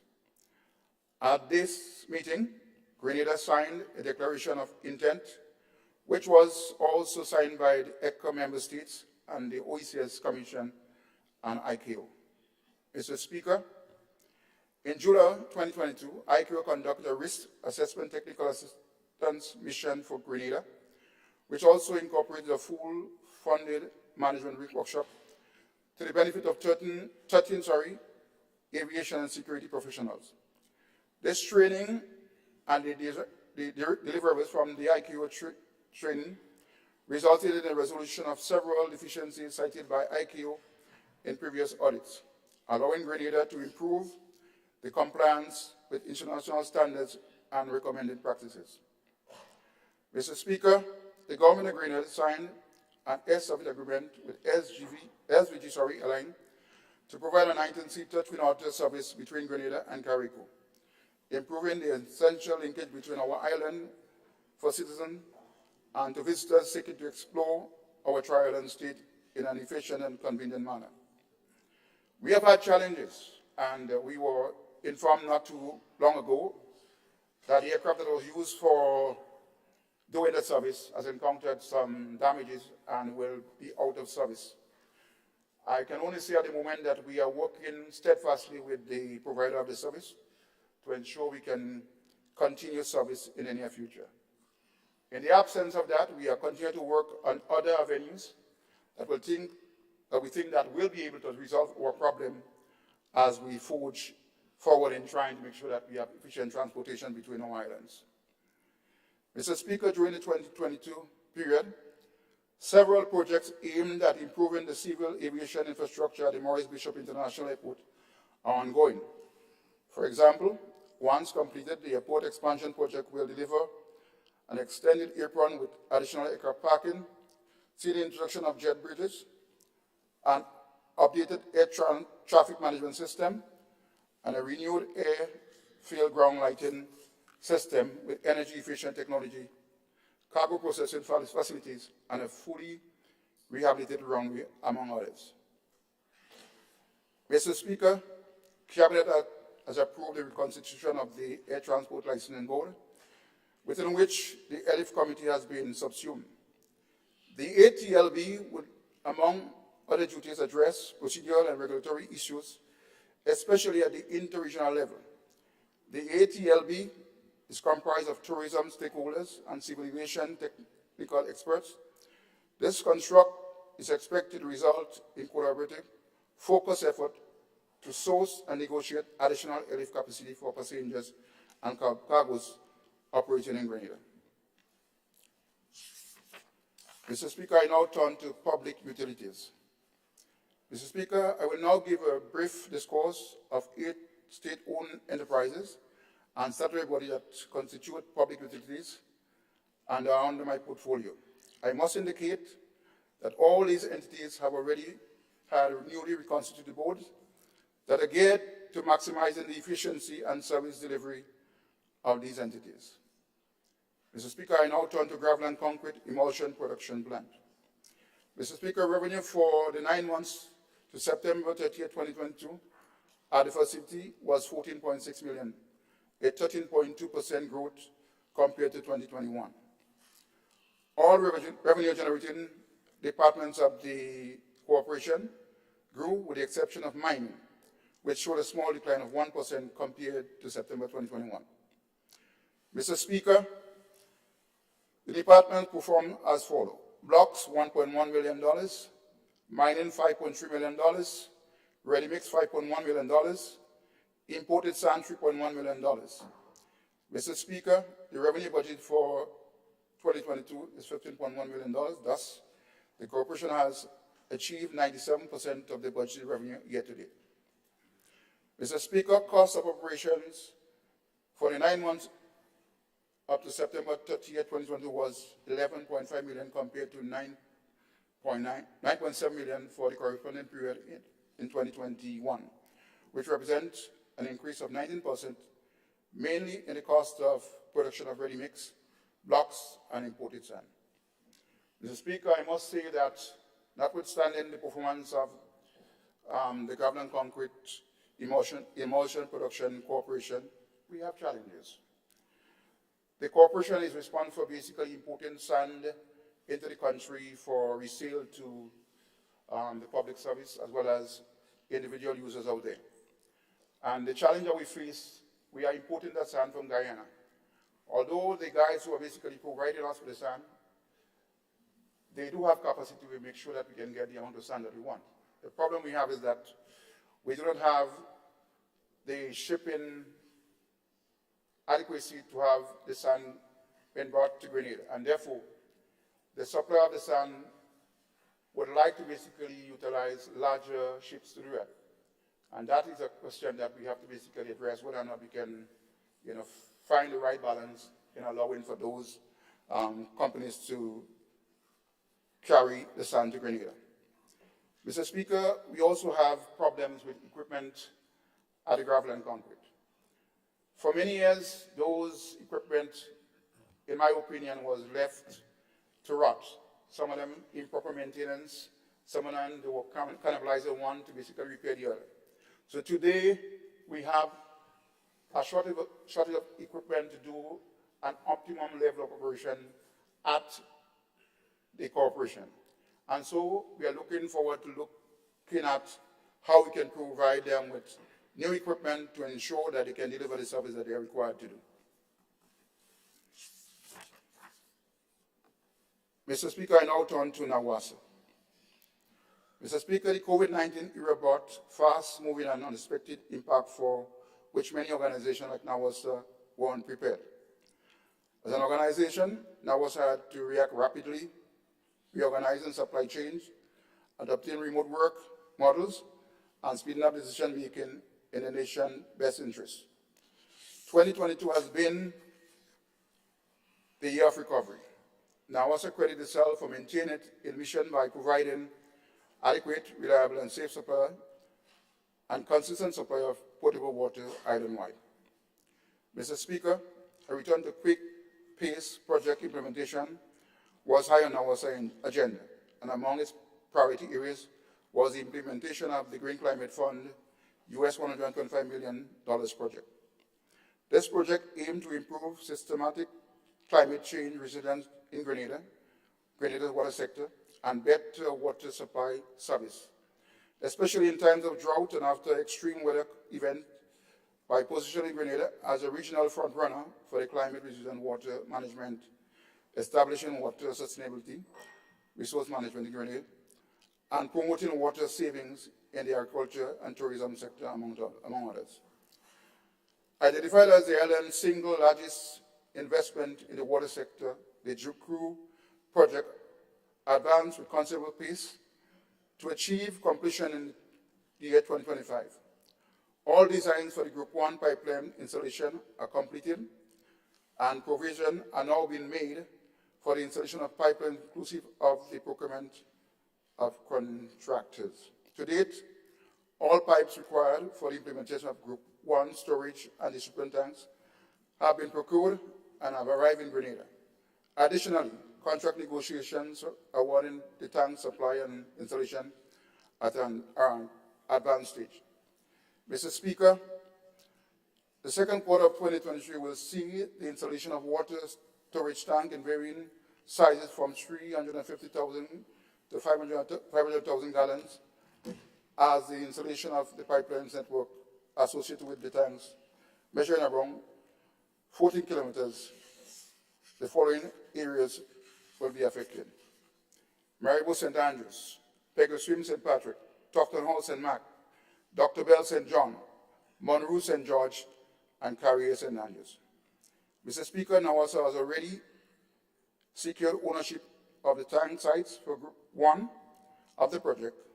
Currently, preliminary drawings and necessary investigation are on the way for Group 2 sites. Mr. Speaker, despite limitations, NAWASA has made significant headways with implementing the $19 million US project in 2022. The project aimed to increase the capacity, storage, quality and quantity of potable water supplied to the western part of the island, upgrade to the sewage disposal system in St. George, and build climate resilience in the water supply sewage disposal infrastructure. Mr. Speaker, detailed designs were all completed, and the project is awaiting final approval from the Caribbean Development Bank to commence physical works which will ensure upgrades to the Concord Water Treatment Plant, the installation of new pipes from Sendleton to Point Selden, replacement of 3,000 meters of sewer lines in the town of St. George, the installation of treated potable water storage at Molina and Monbridge, both in the parish of St. George. Mr. Speaker, of the 14 of the proposed project intended to improve Nawasa's transmission and distribution network is testament of the careful planning and implementation measures adopted to ensure continuity of process, adequate functioning and production of all water systems. Mr. Speaker, Nawasa customers have benefited from upgrade to the networks in the following areas: St. George, Monjaloo, Marian pipeline upgrade, Clark's Court Bay pipeline upgrade, Shantimel pipeline upgrade, Dukin Main Road pipeline upgrade, Subies and Seabreeze pipeline upgrade, and Marquee pipeline upgrade. Mr. Speaker, concluded infrastructure upgrades for 2022 amounts to $3 million, which with a few scheduled projects to be completed by the end of 2022 amounting to $2.3 million. I now move on, Mr. Speaker, to Public Utility Regulatory Commission, that's better known as PURC. Mr. Speaker, the Commissioner of the PURC has been reconstituted with a view to pushing forward the drive to renewable energy on the island. Mr. Speaker, I've been met by several persons on the road who have invested in solar system on their houses, and they were very much concerned that nothing has been happening with regard to allowing them to basically power their house as well as to be able to sell the excess back to the grid. And therefore, we'll be moving swiftly to ensure that that happens in the near future. Mr. Speaker, notwithstanding imminent challenges, the Commission would examine strategic initiatives to solidify the viability of the PURC given the development in the energy sector and supply of service from utilities on the island. Grand Lake, Mr. Speaker, I would not dwell too much on the Grand Lake matter because Honorable Prime Minister Dickon Mitchell would have spoken extensively on that matter. However, Mr. Speaker, notwithstanding the delivery of the Prime Minister, Grand Lake is committed to delivering quality service to its customers and would be making all effort to ensure that solutions are found to mitigate its many challenges. I now move on to physical planning unit. Mr. Speaker, the major goal of the unit is to launch an independent authority, the Planning and Development Authority, consistent with the 2016 Act, with a new organizational structure and enhanced institutional framework. Mr. Speaker, we have been bombarded with complaints over the years that people were not able to get their development plans approved on time and that there was not adequate supply of resources, both personal and other means, to basically have those plans approved. We are happy to announce that the Planning and Development Authority is well on its way to basically becoming a statutory institution, and they will be moving forward to ensure that they have adequate staffing to carry out their functions. I see them on that at the moment, but it would be unfold over the coming weeks and months. The Grenada Airport Authority. Mr. Speaker, the Grenada Airport Authority, despite the challenges derived from the prolonged COVID-19 pandemic, continue to comply with all the regulatory mandates to restore passenger confidence, keep staff and the general public safe, and to secure its support of the recovery of the aviation industry and rebuilding of the local economy. Mr. Speaker, as I speak, there is work undergoing at the Maurice Bishop International Airport to expand the apron of the airport, to resurface the entire airstrip, to improve the lighting on the runway, and to work towards improving the infrastructure, i.e. the roads or the bypass road. Mr. Speaker, when that is completed, we can assure you that the environment at the airport would be very much improved. In fact, we will have 2 jet bridges installed that will enable passengers to embark and disembark without much difficulties. Mr. Speaker, I've already said that there are 2 projects that are currently being executed at the airport. That's the airport runway and road rehabilitation project funded by the China Exim Bank. And then another project funded by the World Bank Caribbean Regional Air Transport Connectivity Project, CATCOP. Those projects will basically, once completion, will enhance the Maurice Bishop International Airport and be able to allow us to benefit from the final product. Mr. Speaker, in addition to the GAA, would engage in a renewable energy project. Under the project, the GAA is to identify, select, and engage a developer to design, construct, and operate a large solar photovoltaic plant at the Maurice Bishop International Airport, which will basically add to its energy supply and reduction of cost where its overhead is concerned. Mr. Speaker, I now turn to the area of transportation. Mr. Speaker, the Ministry of Transportation and the Grenada Transport Commission, as part of a longer-term, more strategic and sustainable approach, which align the public transport sector to the economic sectors and environmental agenda of the government, implemented a sustainable road-based public safety study with the support of the Caribbean Development Bank. So as we speak, there is an ongoing survey which basically would gather information which would provide beneficial information to the Commission so that we can be able to guide our decision-making where transportation is concerned in Grenada. Mr. Speaker, there are other matters I would like to talk about with regard to the transportation sector. I have heard from the busmen who have actually approached me on many occasions asking what is going on with the bus sticker situation. You may recall in March of 2022, the then Commission actually took the position of a moratorium on issuing stickers for the local busmen, and the complaints continues.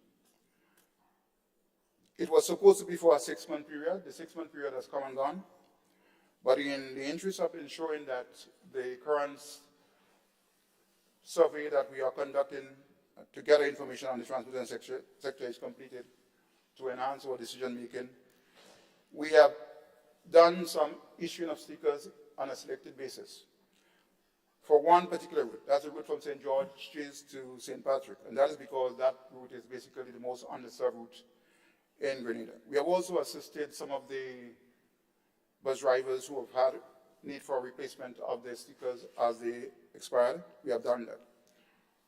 Hopefully, at the end of the project, we'll be able to at least provide an upgraded service to the bus drivers of Grenada, Carriacou, and PT Martinique. Bus shelters and bus stops. We have been approached by many business people to basically adopt and to build new bus stops throughout Grenada, Carriacou, and PT Martinique, and we welcome the collaboration to ensure that this is done. But, Mr. Speaker, we want to ensure that once those bus stops are built, that they're taken care of, and they are not used as market stall for people vending their goods and services, i.e. agricultural products. We know that they have to find space to do that, but we don't think that the bus stops are the most adequate places for doing that. Mr. Speaker, allow me now to highlight some of the work that is taking place in St. Patrick East at the moment. There are several concrete projects that are either ongoing or these projects are out for tender. I would not want to mention all the name of the projects here, but just a few. The Rosehill Bathway Road, the Bathway Ken Drive, the River Sally Baghdad Road, the Liver Bathway Road, the Bathway Ken Drive, as I said before, Hermitage Bonham Road. This is a road that was basically started back in the former NDC government, and once that government lost the election, that road was abandoned up until today. In fact, I was told that at the time there were materials delivered to the site, And months later on, they came and took away the material and so on, leaving the people in sheer desperation. Now, Mr. Speaker, I must say to you that I have visited the place on many occasions. When the rain falls and the river is overflowing, children cannot go to school, husband cannot go to wife. To work.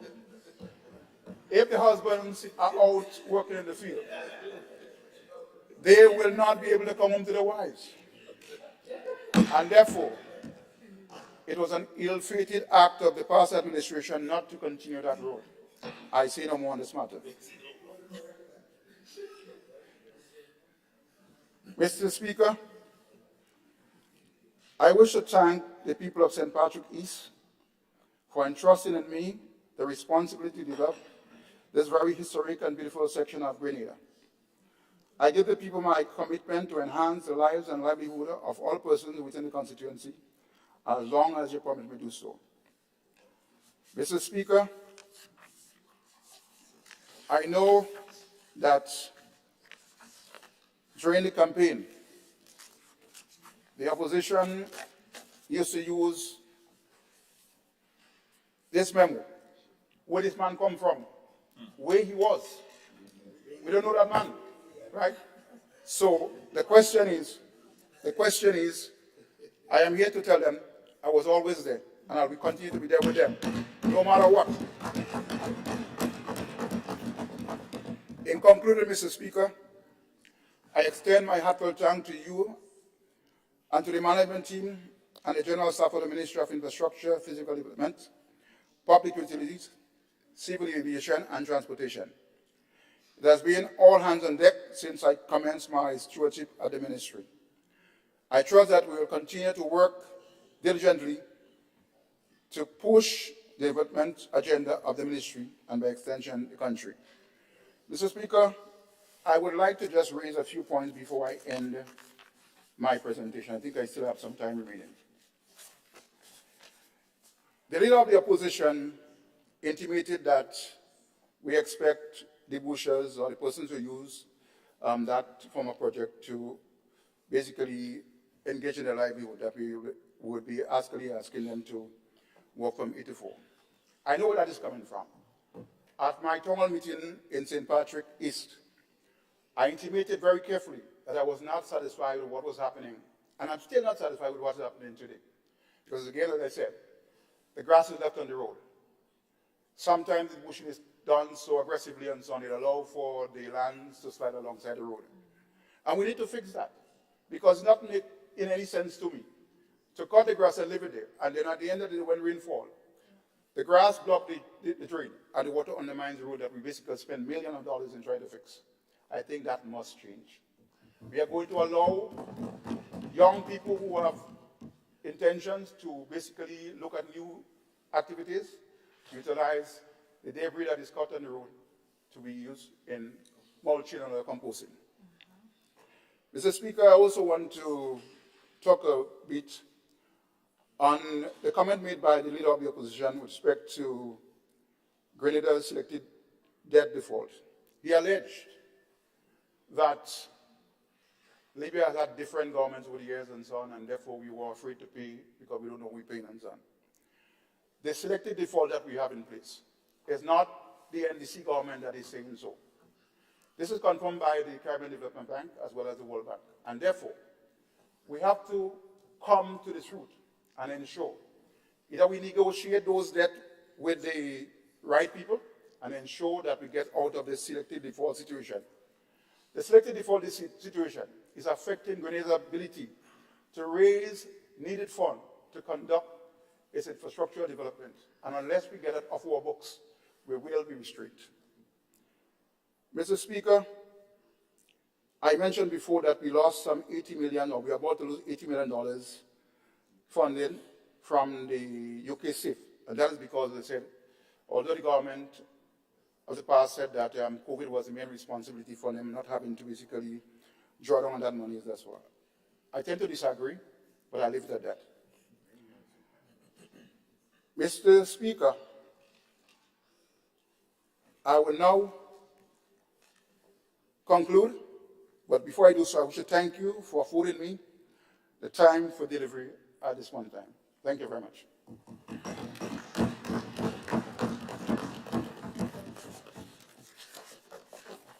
Thank you very much, Honorable Dennis Cornwall, MP for St. Patrick's East.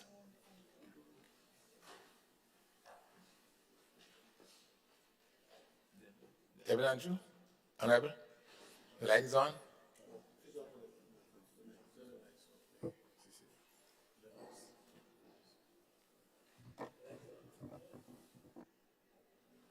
Okay, I saw this light on, so I wondered why. All right, so we now continue the debate we just had. Honorable Dennis Cornwall, MP for St. Patrick East. I now await the other presenter.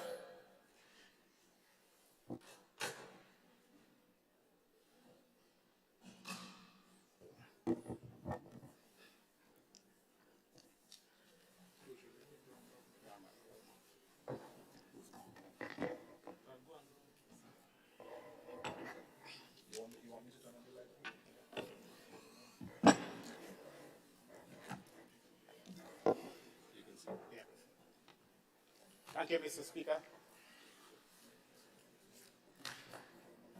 Mr. Speaker, I rise to give my full support to the estimates of revenue and expenditure for the year 2023 as presented by our Prime Minister in this House on December the 5th, 2022. Mr. Speaker, sir, I want to begin by saying how happy I am to be here. To be in a position to contribute meaningfully to the social and economic transformation of our country and of our people. Mr. Speaker, it has been my lifelong dream. And I feel animated, motivated, stimulated, and captivated by the expression of confidence and trust from many Grenadians here and abroad, and by the joy of great expectations that fill their hearts, knowing that I will always dedicate myself assiduously to improving the living standards of our people. Mr. Speaker, I am here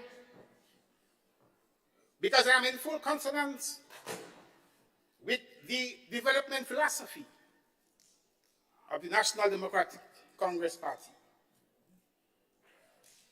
A philosophy that says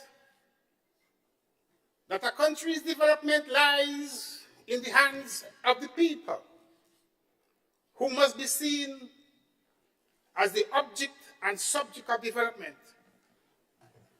and that government's role in this construct must be one of facilitator, enabler, and regulator to safeguard the country for our children and our children to come. Mr. Speaker, sir, I hold strongly in my heart, and I do have a heart, the philosophical view that what Grenadians need to transform their lives is not a hand out, but a hand up.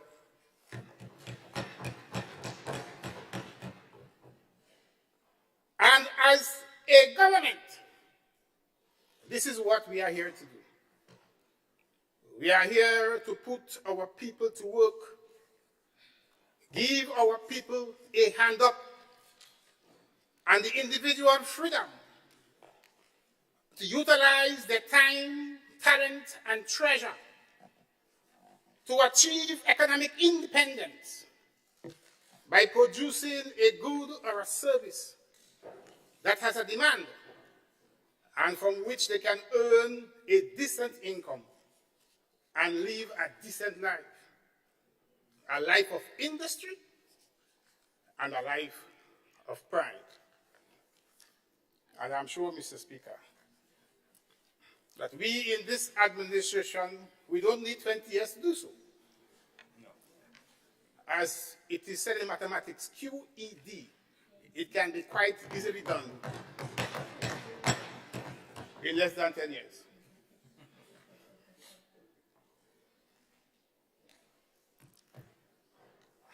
Mr. Speaker, I say this. I say this because I recall when I graduated from university in Trinidad, my lecturer and my supervisor, Dr. Carl Theodore, now Professor Emeritus, said to me that now that the external marker has approved your thesis, your master's degree will be awarded to you. And that I want to advise you that when you return to Grenada, you must never use your brain cells, never use your head to design programs and policies and projects to keep your people poor. Always do it to improve their lives and make them rich. I cannot let down my professor and my lecturer. And in that regard, Mr. Speaker, the ministry that I have been given to lead is a combination of two ministries. Number 26, which is the Ministry of Economic Development, Planning, Tourism, ICT, and the Creative Economy. And number 64, the Ministry of Agriculture, Lands, Fisheries, and Cooperatives. Mr. Speaker, this ministry, as nice as it sounds, comprises many of Grenada's productive sectors and therefore has a pivotal role to play in the transformation of our economy. But I want to say to you, Mr. Speaker, that for me, it is a wonderful task. For I am confident that with the support of my Prime Minister, my colleagues minister, other ministries and departments, the GTA, the private sector, and the team within the ministry, we are going to achieve our goals.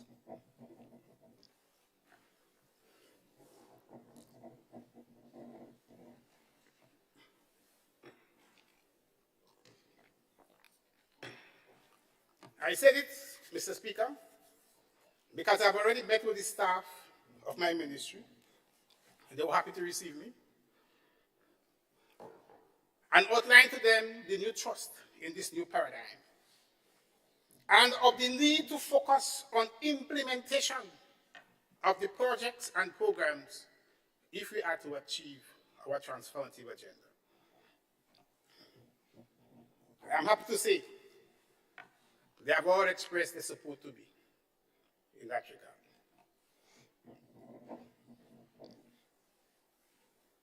Mr. Speaker, the total 2023 budgetary allocation for the Ministry of Economic Development, Planning, Tourism, ICT, and the Creative Economy, vote number 26, is 83.1 million, broken down as recurrent 24 and capital 59.1. We have identified major priorities under each department, and I want to proceed with some of them. Administration. This administration part of the ministry represents the soul.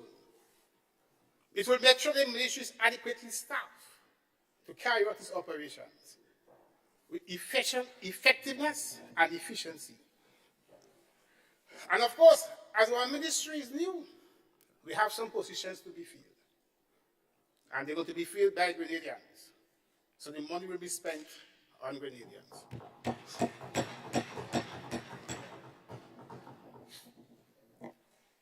Department of Economic and Sustainable Development and Planning. Mr. Speaker, the allocation for 23 is 30.5 million.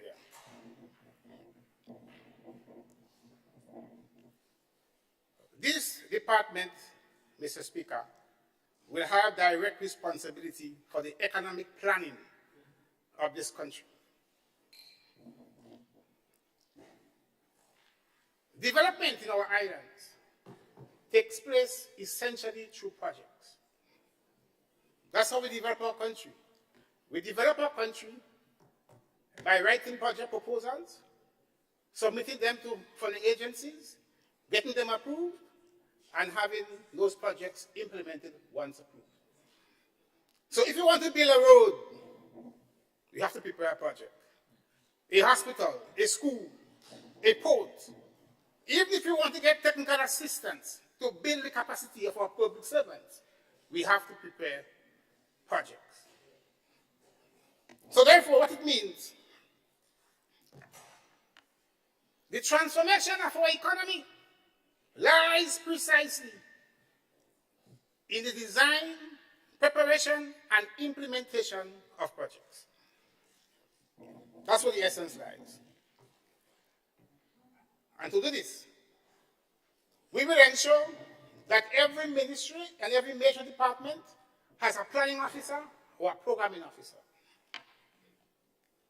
But we will also ensure that these officers are well trained in the area of the project management cycle. Project management cycle.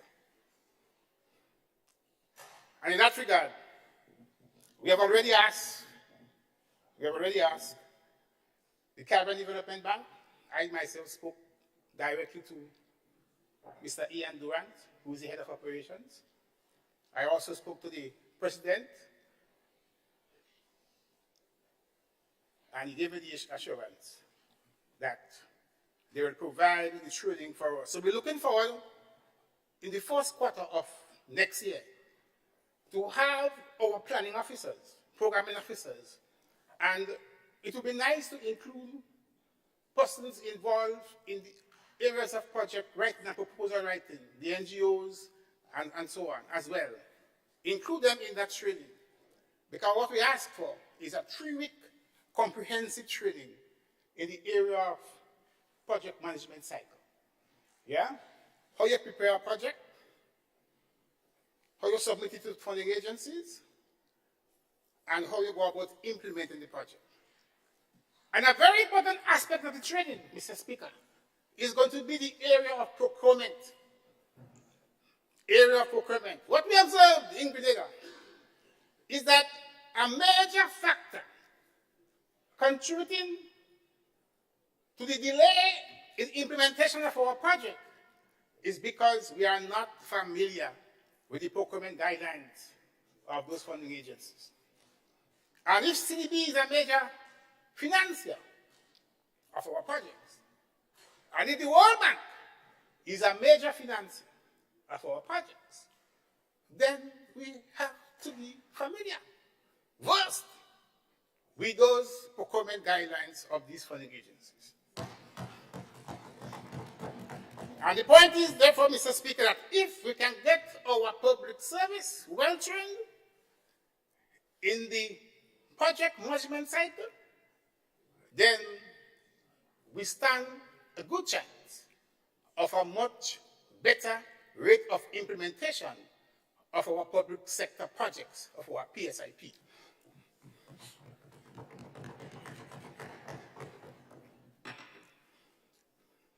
There is another role for the Economic Planning Department, and that is the institutional framework for the management and the operation of the public sector investment program.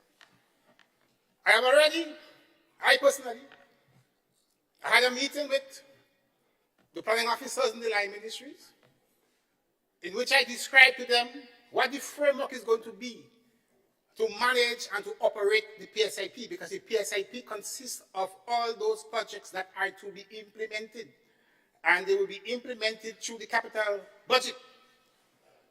I had a meeting with them. They liked the meeting. They were happy. They gave ideas for improvement.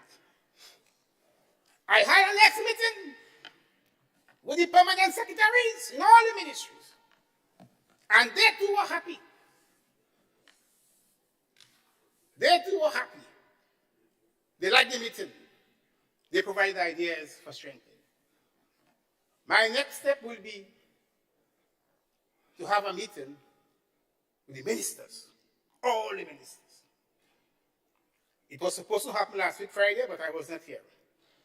So as soon as the budget is finished, the debate is over, ministers, look out for me, I'm coming. I've asked the Cabinet Secretary for permission so that we can discuss that framework, the institutional framework for the management and the operation of our public sector investment program. Yeah?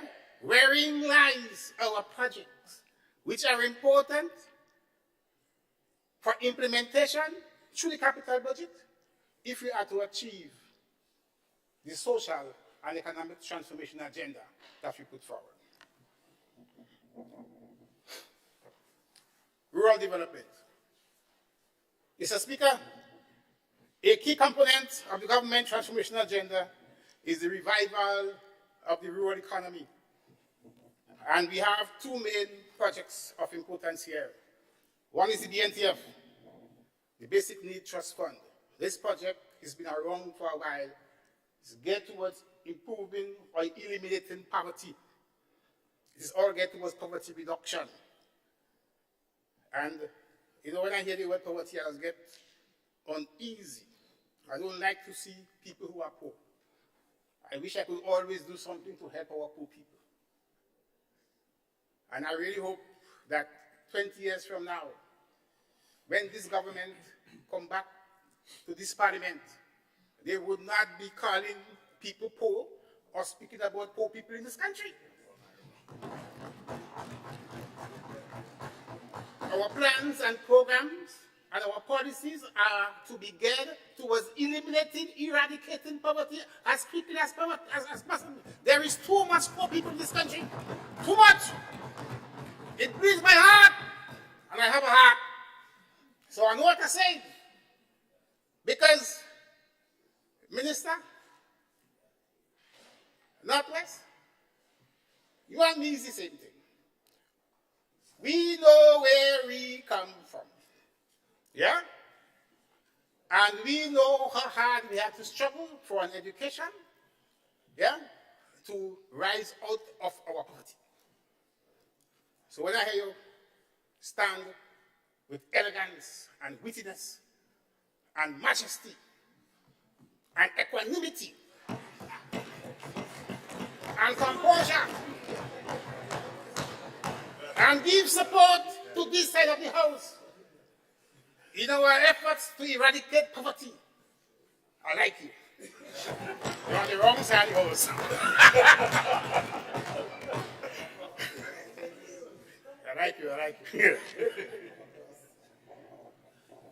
So, Mr. Speaker, under the BNTF, we have four main projects: the Bonnet Bridge construction, the St. Dominic RC School, the Victoria School for Special Education, expansion and refurbishment. And I'm pleased to announce that the contract for the designs, drawings of the St. Dominic RC and Victoria School have already been recently signed. And we also have the construction of the St. John's Street Child Development Center. Mr. Speaker, another major component of the rural economy development is this climate smart agriculture and the rural enterprise program, what we call SIAP. SIAP, Mr. Speaker. Mr. Speaker, truth be told, these are nice programs. When you read them and you understand them, you must implement them because they're good. I mean, they are really in design geared towards helping our poor, right? And giving a sense of enterprise and development for our people in the rural areas and getting the rural areas developed so we no longer have to suffer from this rural urban drift. Yeah? So they have been around for a while. My understanding is about some $37 million has been allocated in this rural enterprise project. Mr. Speaker, we intend to train and to prepare about 142 people in what is called the First Push Grant and the Youth Business Grant. Additionally, 130 existing businesses are going to receive financial support. We intend to find and to support about 272 enterprises. We want to provide technical assistance for them. Under the climate smart component of the project, Mr. Speaker,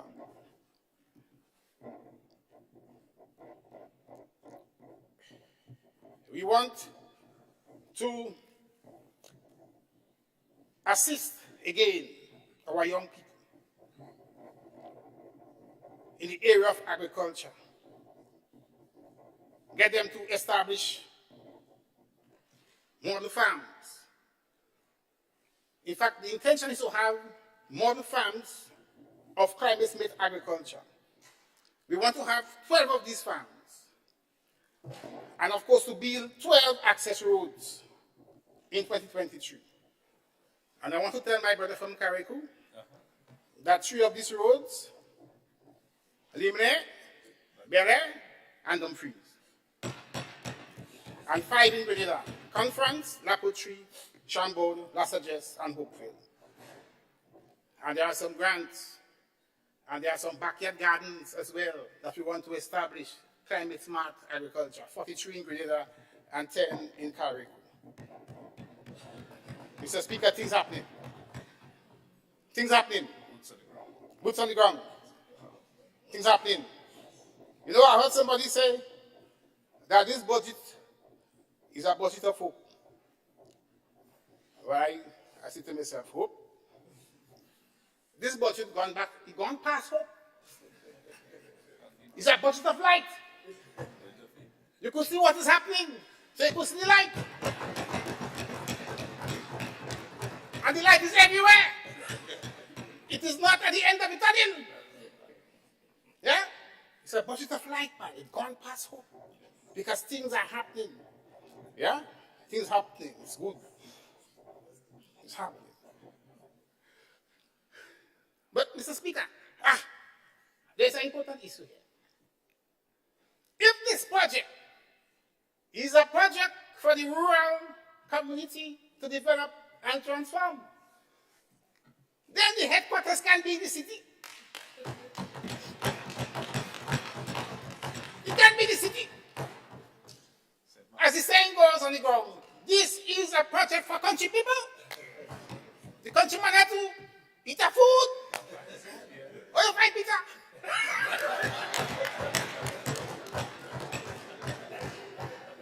Countryman has to get piece of the pie.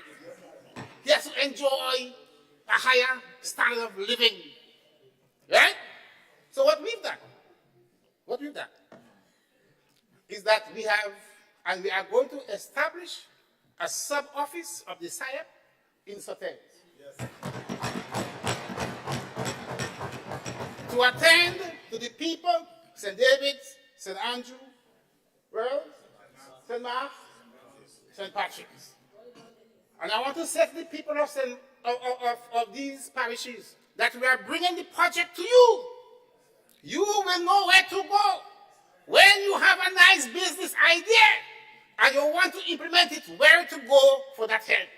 You go put up a big sign so you can miss it. A big sign. Good? So you have a nice business idea, you need help, you go to the SIAP office in Sotez. You're going to have community development officers and business development officers working in that office to assist you. And I could give you some advice right now.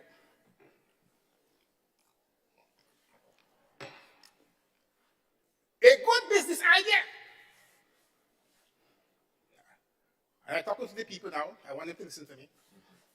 A good business to get involved in that would bring economic independence to you, allow you to work on your own, and make your own money, and feel good about yourself. That's your industry, and that's your pride, what you produce. You see cut flower? There's a good business to get involved in. Cut flower. Cut flower. Anthurium lilies and the orchids, yeah? Cut flower, you produce that, and you combine that with a course in floral decoration. You will make money. You will make money. I personally did a study on cut flower production and the cost of producing one Anthurium lily some years ago. And it was 6 cents. 6 cents. But if you put a nice floral arrangement together for a wedding, for a funeral, or even when the night didn't go too well with your, you know what I mean, and you want to make back, next day you're going to provide a lovely bouquet. That costs you $75 or $100. I'm talking to the people. I'm talking to the people. I don't want them to reach me. I want to reach them. And the good thing about cut flower, this study showed, was that it doesn't suffer from predial acid.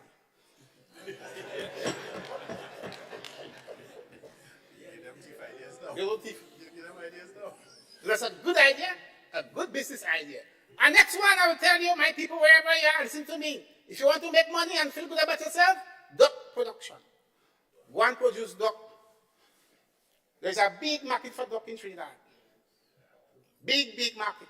I used to produce duck myself. I'm not saying, because I ain't telling you things that I ain't do. I tell you things I do. I used to produce that duck.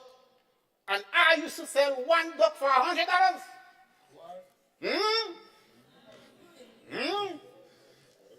All right? So, government, I said before, is a facilitator, a regulator. Government aim is to put our people to work. What we have to do as government is to provide the conditions and make it easy for those who own the resources to utilize it and work and produce and sell a commodity, sell a good or a service, and make a money and feel good about yourself. That is development. That is transformation. That is transformation.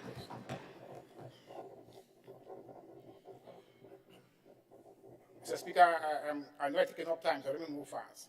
Statistics, Mr. Speaker. Mr. Speaker, we have an allocation of 6.4 million for Statistics Department, which falls under my purview.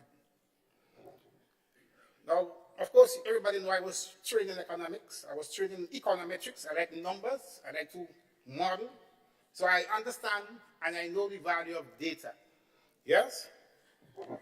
And it means, therefore, that we have to support our Statistics Department in being able to produce quality and reliable data in a timely fashion. And therefore, there is this OECS data for decision-making project, financed by the World Bank. It's an IDA loan, right? We intend to spend 2.9 million in 2023.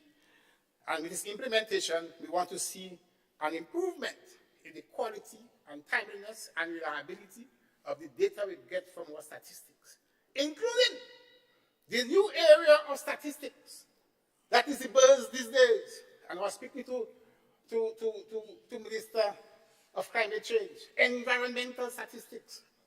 Our statistics department has to be trained now to be able to produce reliable, timely data on the environment, because nowadays everything is climate change.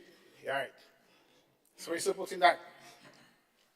The other work of the department right now is the preparation of a new consumer price index, what we all call the CPI.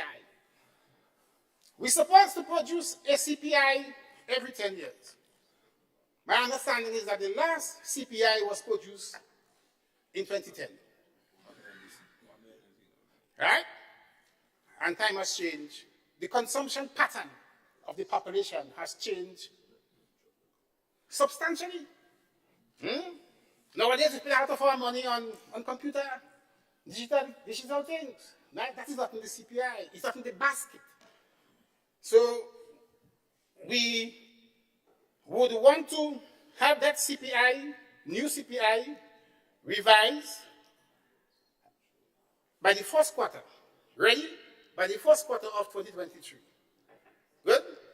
And we hope that with this new CPI, we'll have a new and a much better index that will reflect more or less the true cost of living and the burden on our consumers so that government can take appropriate decisions.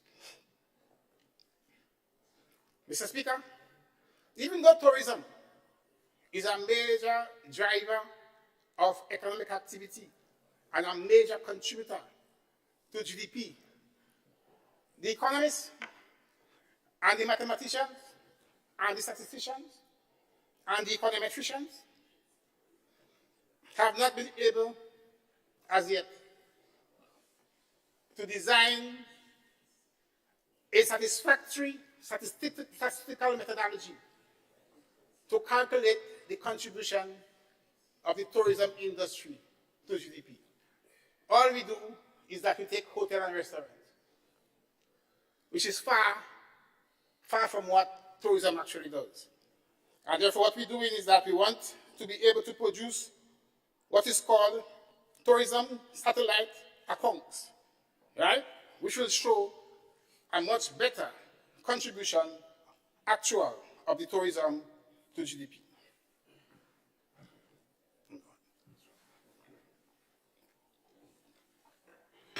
Mr. Speaker, the next major project that the Statistics Department is working on is the population and housing census. An extremely important project. Again, censuses have to be done at least once every 10 years. And the census, like the GDP, the gross domestic product, is perhaps one of the most important economic indicators for policymakers and also for private sector, not just government. Because what the census does, it will give us a count on the households and the population. But more than that, it will also provide information on the needs of the population, the needs relative to education, health, employment, housing, ICT.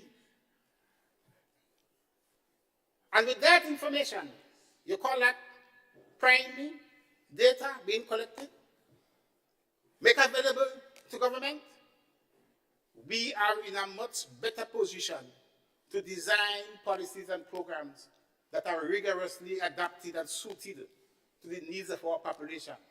Because that data will tell us, to a large extent, what is actually happening to our people on the ground, their living conditions, where areas of poverty exist, how many children in the house, what is the income of the breadwinner, how many breadwinners we have, how many is men, how many is female, you're working or you ain't working, what kind of work you do. Extremely important data that government needs. My people, we in this country, we have a problem with implementation. Fundamental problem, implementation. You're talking about money? Well, money may not be the problem, you know. The problem is implementation. That is the problem. The census got started in November 2021. 2021. So a year passed. A year passed. I asked for some data on where we are and what I see.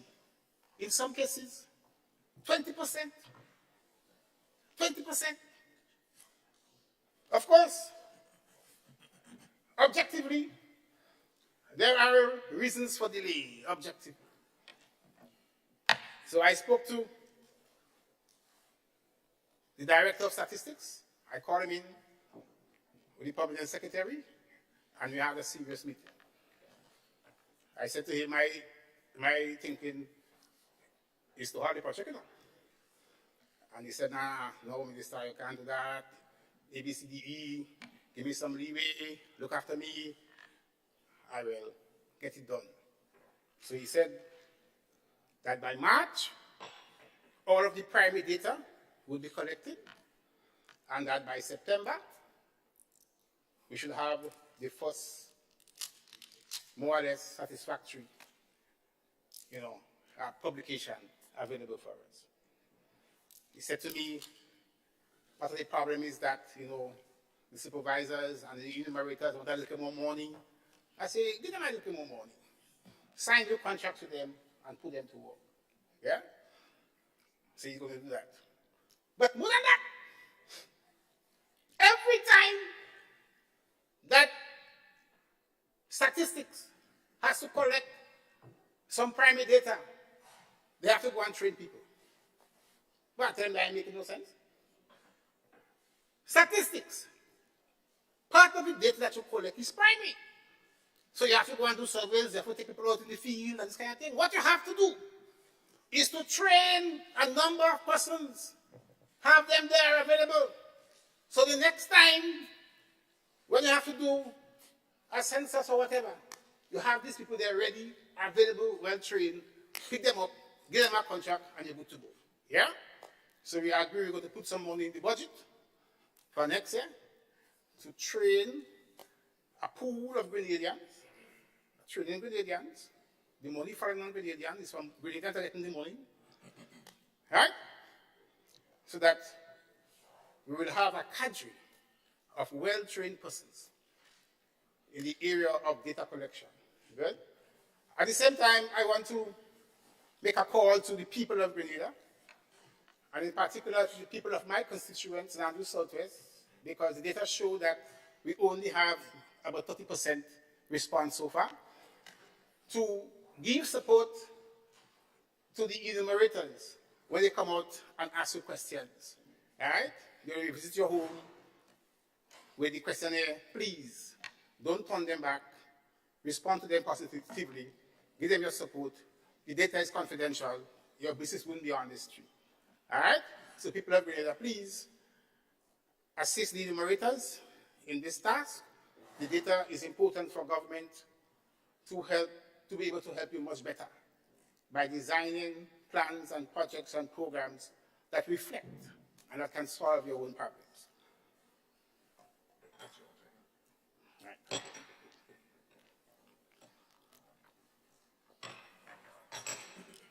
Mr. Speaker, are you going good? Honorable MP, the clock keeps the time. All right. So let me move. Mr. Speaker, under this ministry is the creative economy, yes. The creative industry. Let us know. We have just about $4 million there allocated for the creative industries. Mr. Speaker, every child is born with a passion, with a talent. Every child has something in them that they like and that they want to do. We must give that child, having observed that passion at an early age, give that child that ability, that opportunity to enhance, to develop, and to use that passion, that talent, to make a decent living. Mr. Speaker, what is the creative industries? I want to read what does creative industry means. The term describes businesses with creativity at the heart. Right? They include design, music, playing music, writing music, producing music, craft, visual arts, draw, painting, fashion, right? TV and radio, advertising, literature, computer games, and the performing arts, the dancing and the song. It's a broad area. It's about 16 areas. So it's not just culture. It's not just culture. And therefore, what is being built is soon being described as a cultural center. It's not a cultural center. It's a pavilion.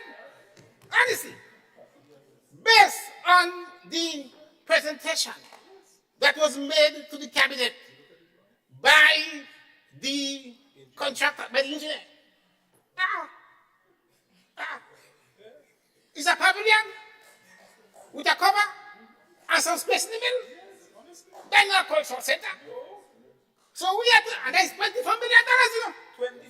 $24 million. So we had to say, I'm not calling them because he's my good friend, he won't vex with me. Don't worry. So we had to say to the consultant, you don't even have an area where you can train people how to read music, how to write music, how to play music. There's no section where you could teach people how to dance, ballet, dance on your toes, become like Alicia Alonso, the great Cuban ballerina. It's not a cultural center. Go in Tropicana and perform. You know what I mean? So we had to say to the contractor, to Mr. Help me, to the engineer, we have to say to him, go and come back. We don't come again. And we said to him, create an office for the performing arts, for the visual arts, and so on. So you really and truly have, you know, something of a cultural center. And you're waiting on that. You're waiting on that. But more than that, when you look at the creative industries, it is that single industry that is most attractive to our young people. And if we were to get it right and develop that creative industry right in Grenada, there will be no more unemployment in this country. Trust me. There's about 17 different areas that covers the creative industries. And the developing world is taking a special interest in it. Yeah? I'm in contact with Scotland. Scotland is spending millions of dollars every year, big budget, to develop their creative industries and to train their young people in different aspects of the creative industry. It's making money fast, it's making money nice, and it's making plenty money. Plenty money. And I will say something to this gathering here. A friend of mine told me that he went in a bar in Japan. He went in a bar in Japan. And on entering, the song that was played was the IMF by Wizard. A Grenadian song being played in a bar in Japan.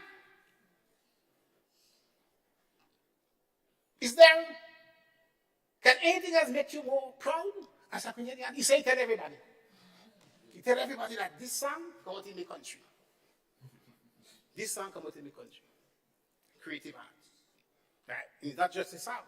It's not just a sound. I'll just give you an example. Good? So what we want to do is that there are many persons in Grenada who are involved in the creative industries, many. And in fact, there are many Grenadians abroad who are involved in the creative industry. Some are doing very well. I was told of a lady from Bosgo. She is the official designer for one of them great American singers. I have to find out. Yeah? What's your name? Yvette? Sure, yeah. All right? We have to find out. Because the first thing that we want to do is to set up a creative industries desk or a secretariat in the ministry.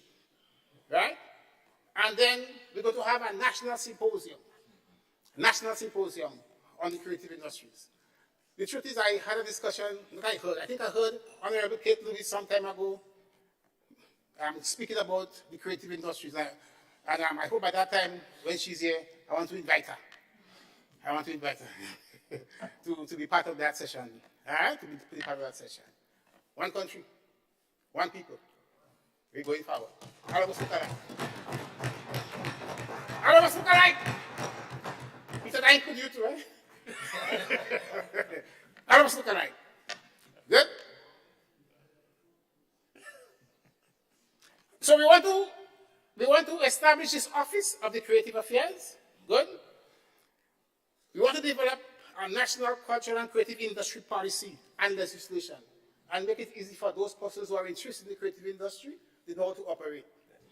We want to have a fund available for persons to get easy financial access to those who want to get involved in the creative industry. And we also want to give some scholarships. Give some scholarships to Grenadians, young Grenadians, who want to go and get involved in the creative industries. My friends, if there is one thing I would like to do for Grenada, from where I sit, is to develop the creative industries and give our young people, give them something meaningful to do. Let them feel good about themselves. So they won't have to go fighting and killing each other. I'm from Grenville, and I was so sad. Young people, 17-year-old, take knife, jump in other, kill. We have to stand up. We have to help our young people. Right? This is one way where we could take the energy that is in our young people, find a meaningful avenue for them to utilize the energy and make them feel good about themselves, make them feel that they are talented and that they are capable, right? And that they're worth something. And therefore they wouldn't go fighting with each other and using knife on each other as if they have no value. So, we do have a heart. I continue. Tourism. Mr. Speaker, we all know the value of tourism to our industry. The need for us to remain competitive, the need for us to diverse our product, the need for us to increase the awareness, the need for us to manage the standards and to improve and maintain quality standards in our tourism industry, and the need for us to market and to promote Grenada as a peaceful and meaningful destination. I want to borrow a saying I heard from a minister of tourism some time ago. The saying is that tourism is everybody's business. I like that. In Grenada, you said that?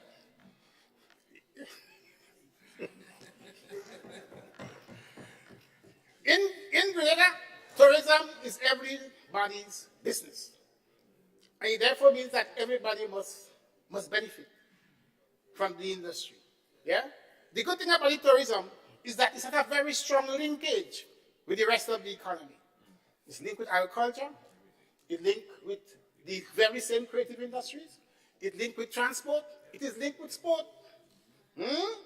We had, not too long ago, rugby team down here. Our hotels were filled. Correct? Good? So it has that very, very strong linkage with the economy, providing income, employment, output, and very importantly, foreign exchange.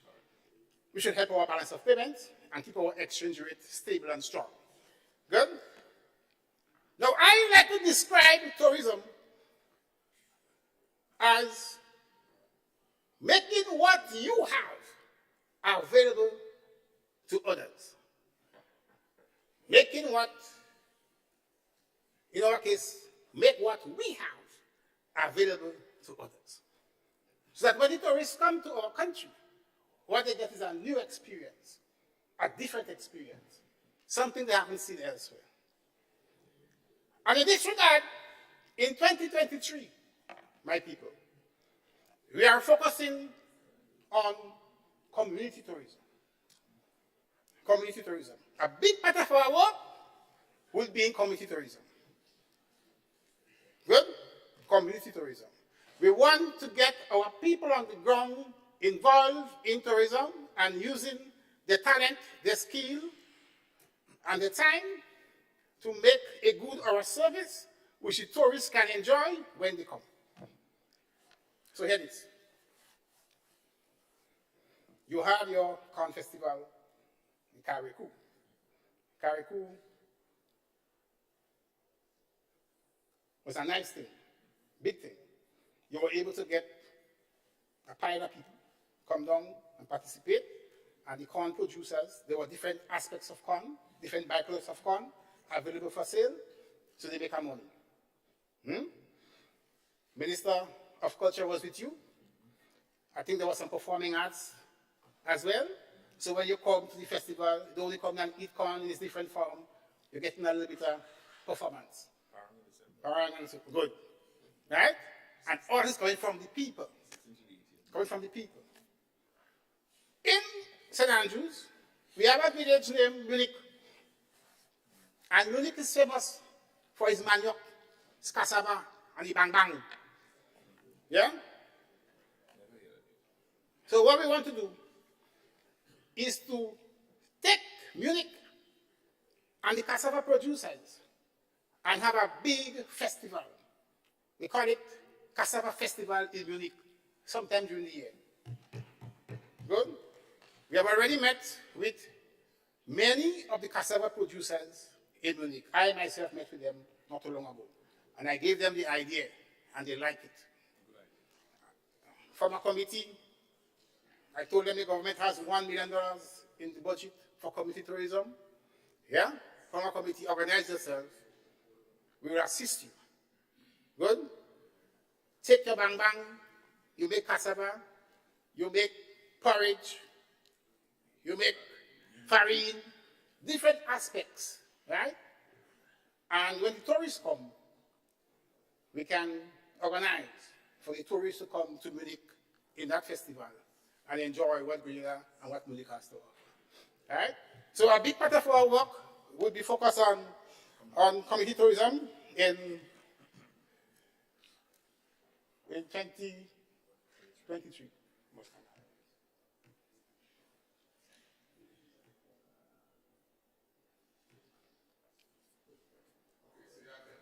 All right, so let me move on. So Mr. Speaker, let me go into agriculture. The next area where I want to touch on very quickly. Mr. Speaker, agriculture of all economic activity is the most risky. And therefore, for agriculture to work, two things must happen. The farmers must have a ready market, and two, their prices must be sticky and sticky upwards. It must have a good price for the commodity. Yeah? The Ministry of Agriculture was established to promote domestic agricultural production for domestic consumption, of course, and of course for export. COVID has taught us one strong lesson from COVID and one strong lesson from the war in Ukraine is that while we may want to focus on our competitive edge, we must simultaneously focus on domestic production for domestic consumption so that the external shock wouldn't hit us too hard. So we are concerned with domestic production in 2023. We are focusing heavily on domestic production in the area of agriculture. Good? We have this big, nice project. Good? Its name is Reducing Food Insecurity. Reducing food insecurity. It has about 5 or 6 different components. Reminders.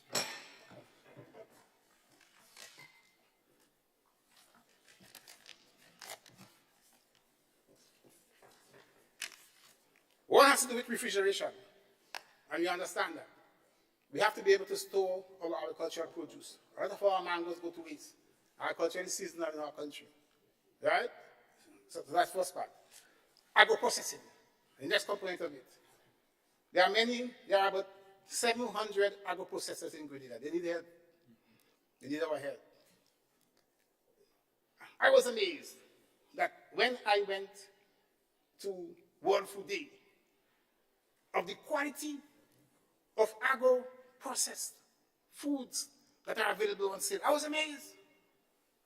This young fellow, he takes sorrel and he makes sorrel wine and he puts it in a bottle and he gives it a nice label and it looks pretty. A friend of mine, I must tell this story again.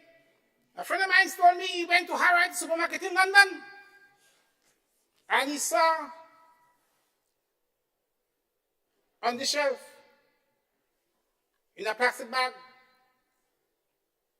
some Gouda cheese, and on the label reads made in Grenada.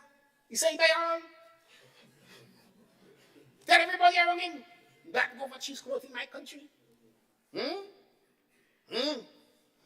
We need to assist our agro-processors to reduce the importation and to be able to supply and provide jobs, individual jobs, and give our people a sense of industry and a sense of pride. The next component, crop production. We have to produce more food. Good. I will be providing the assistance to our farmers to produce all the vegetables, right? Livestock and poultry production, the next component. And the final one is support to our fisher folk. Good. We have about $20 million in that project to spend. I spoke to the permanent secretary very firmly, and I told him that that money has to be spent in 2023. And those items that are here that make up this project, they must be implemented. And I asked him, what framework, what institutional framework you're going to put in place to make sure that these things happen, that we produce more livestock so we could eat quality meat, that we could have a yam with dasheen, with tanya, and the sweet potato, healthy foods. Talking about resilience, resilience comes from healthy food, not so? That's right. That we could supply enough cabbage and lettuce and tomatoes to our hotels, the link with agriculture and tourism. And the farmers get a nice income, fixed market, high price, they go produce. What's the framework in place? You know what the man tell me? You know what the man tell me? He said, Minister, I would really like to fulfill all what you have said to me. But listen to the state. Listen to the present state of the Ministry of Agriculture. No CTO. No Chief Technical Officer. No Chief Extension Officer. No Chief Land Use Officer. No Chief Agronomist. No Chief Planning Officer. No Chief Forestry Officer. And no Chief Fisheries Officer. What? So how are we going to run the ministry? And all these men. And mind you, these are established positions. These are positions to be filled. Right? These are positions to be filled. Established positions. If these positions are not filled, the ministry can't run. It can't be effective. It can't do its job. So I said to him, put them in the budget. Make sure they're in the budget. So they're in the budget.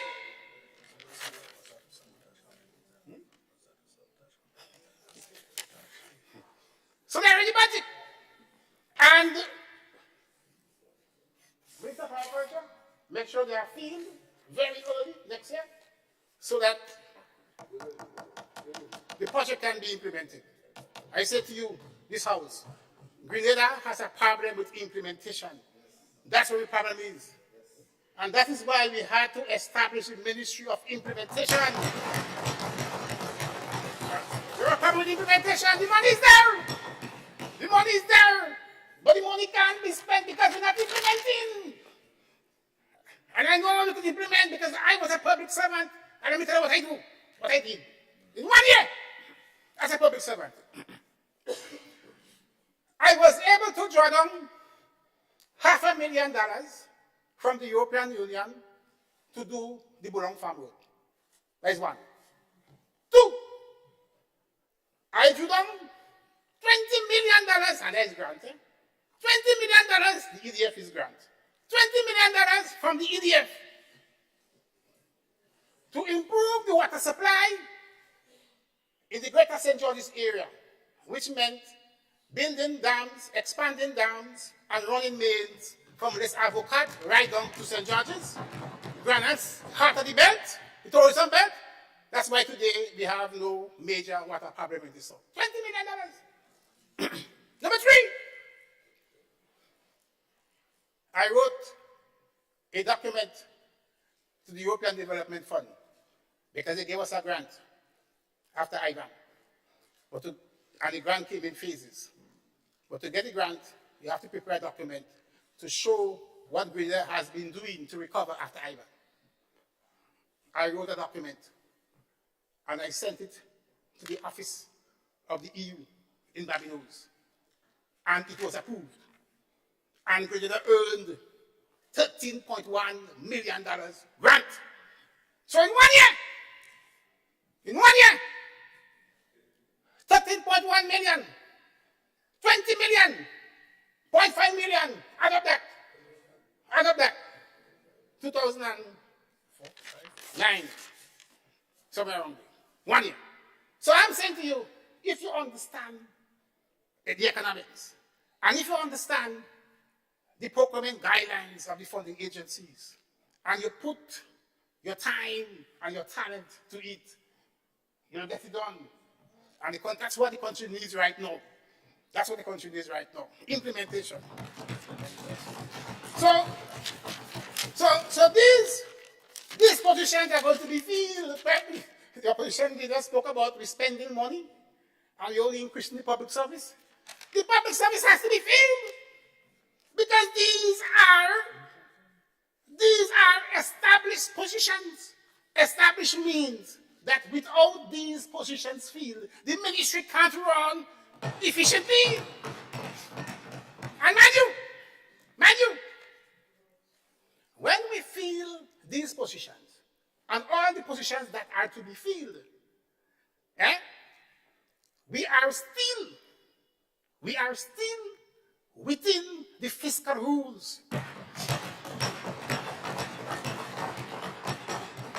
We have not disobeyed the fiscal rules. Right? So if you go and read, you'll see one fiscal rule is that your expenditure to GDP. Expenditure on top, you draw a line, GDP below. Right? Expenditure to GDP must not exceed 9%. If it exceeds 9%, you have to reduce your expenditure. With all these new positions that are being spoken about, the expenditure to GDP is within the 9%. So we obey the rules. And we employ our people. Yes. And we help the country to develop.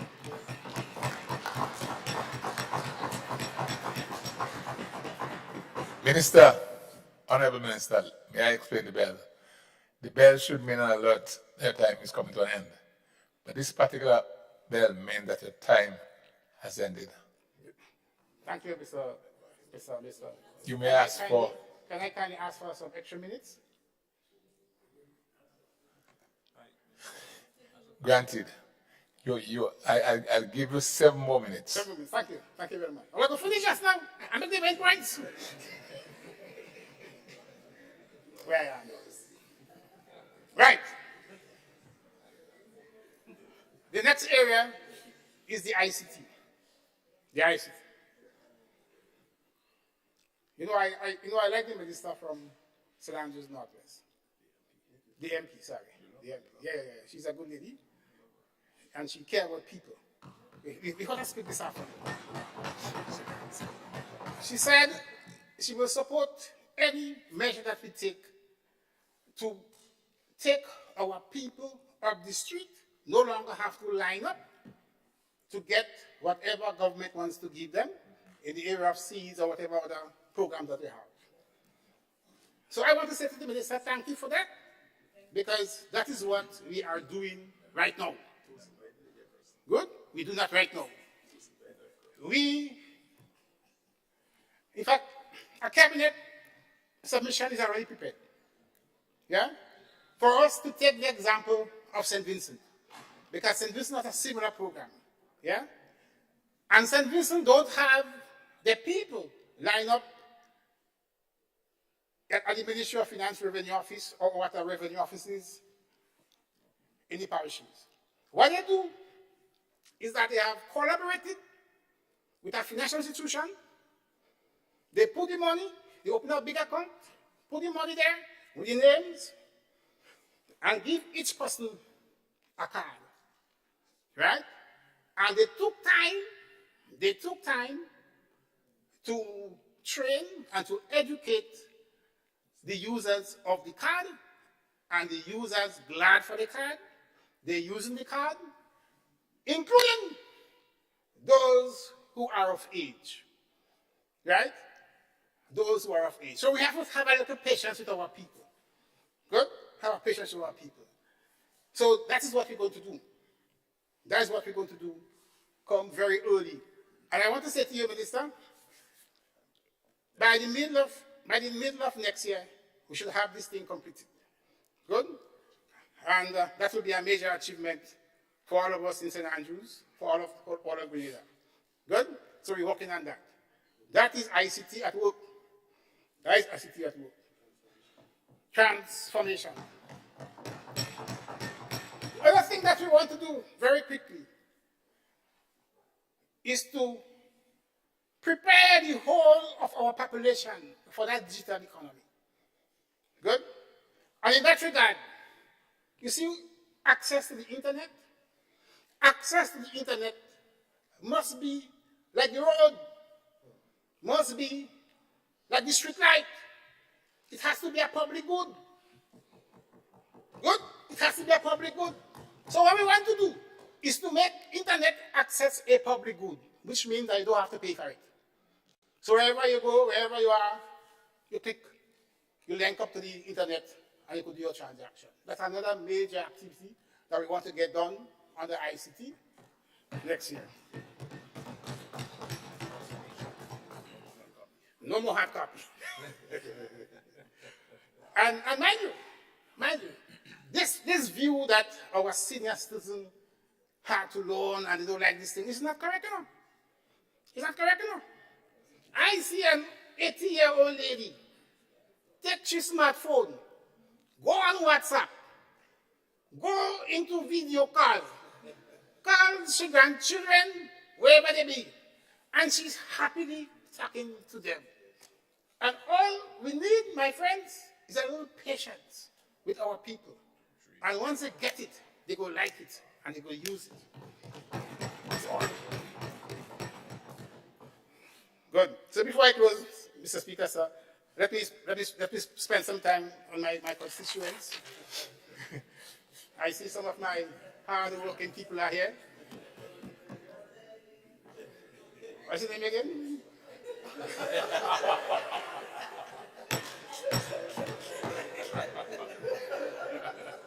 Rian.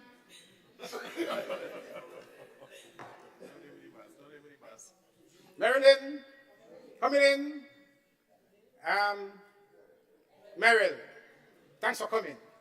They've been with me every day, all day long, morning and night. Good people.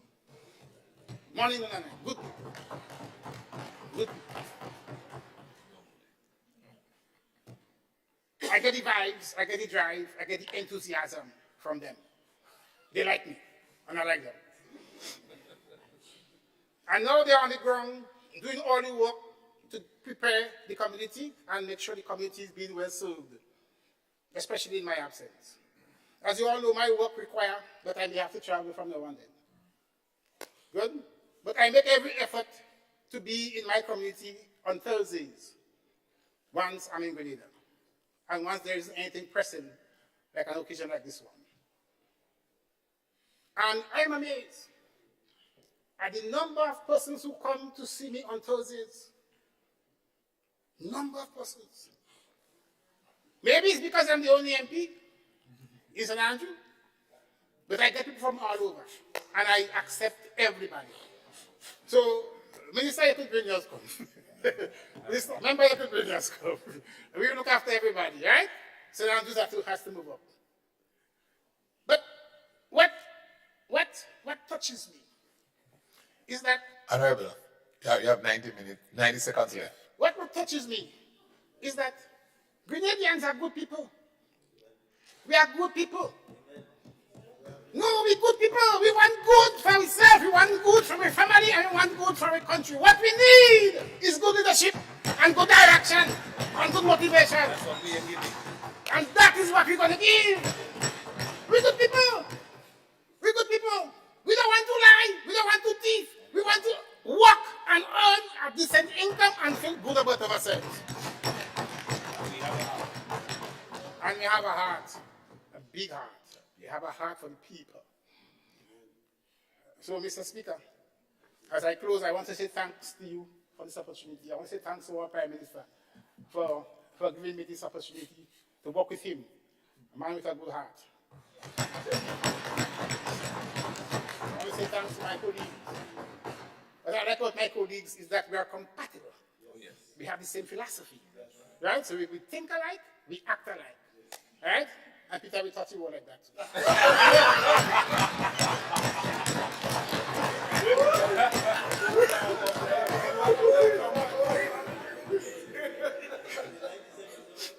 So thank you all very much. Thanks for listening to me. Have a good evening, everybody.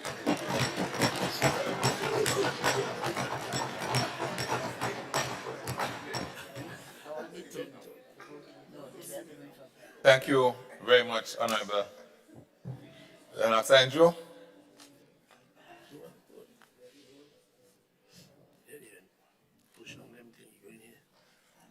Is it the mic of Honorable Peter David? You next speaker? Oh, sorry.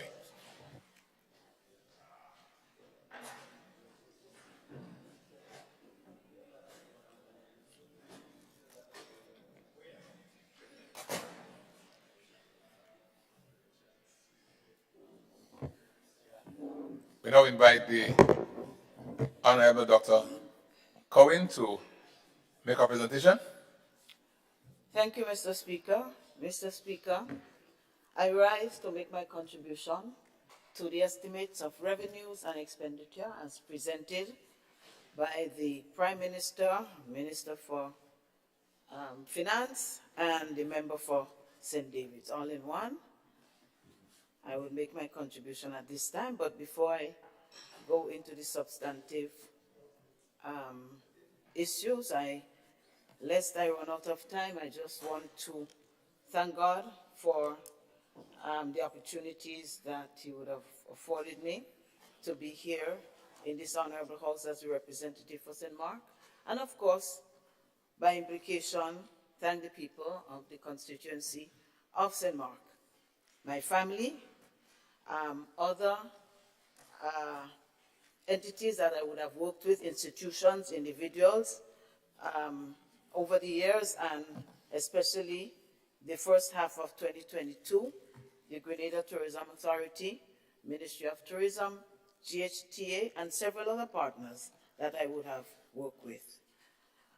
Mr. Speaker, I would like to start to look at the theme of the budget presentation. Vision 2035, people-centered transformation, laying the foundation for resilience, empowerment, and growth. people-centered transformation. It is a good thing. It is an honorable thing, Mr. Speaker, and I heard several of the others, the members on the other side, allude to the importance of people-centered transformation. I hold occasional conversations with the members on the other side, and I find them good people. I may be wrong, but I find them good people. And the last speaker said that they have a heart, and they have a big heart.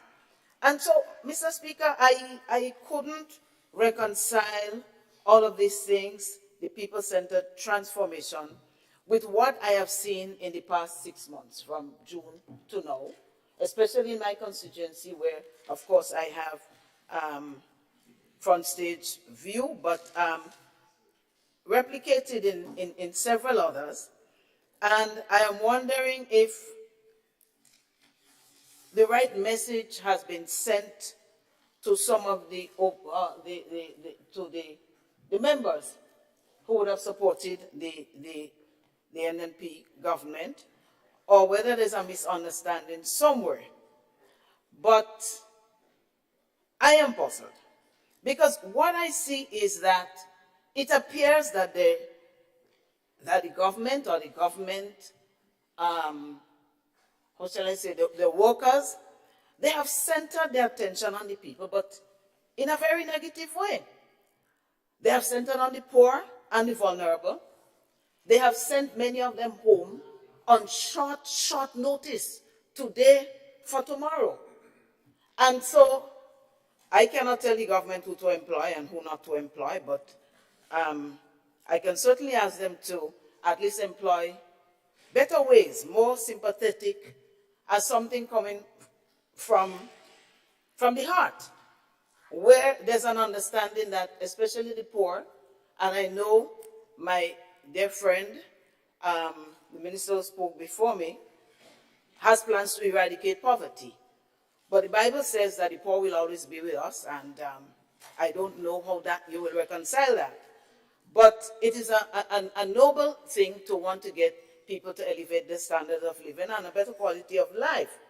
But if you send everybody home, I am talking about in many constituencies, including Carriacou and Petit Martinique,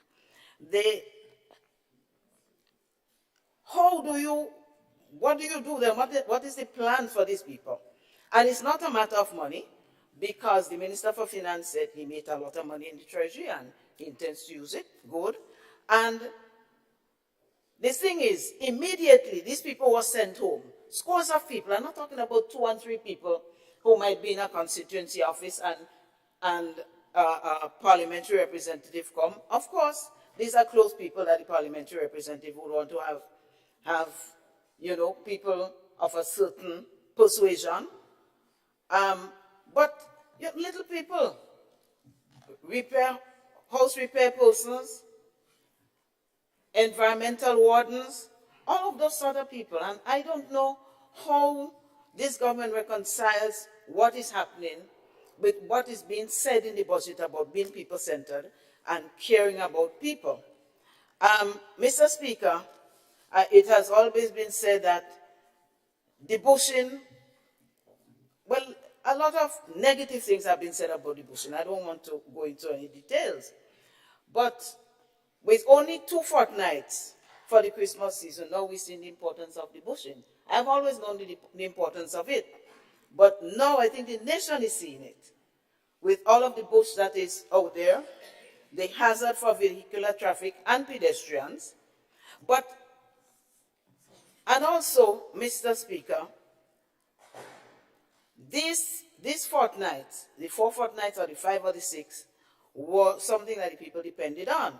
Until we eradicate the poverty and we have no more poor people in Grenada and everybody has another means of employment, we still have to phase it in a gentle, caring, people-centered way, so that people can transition from one way of earning a living to another way of earning a living. But if you send all of them home, first of all, in this season, a lot of us are going to have a bad Christmas. And secondly, the businesses. Whether we like it or not, the poor people are the ones who support more of the smaller businesses than the bigger ones. So there are certain levels. And this is replicated.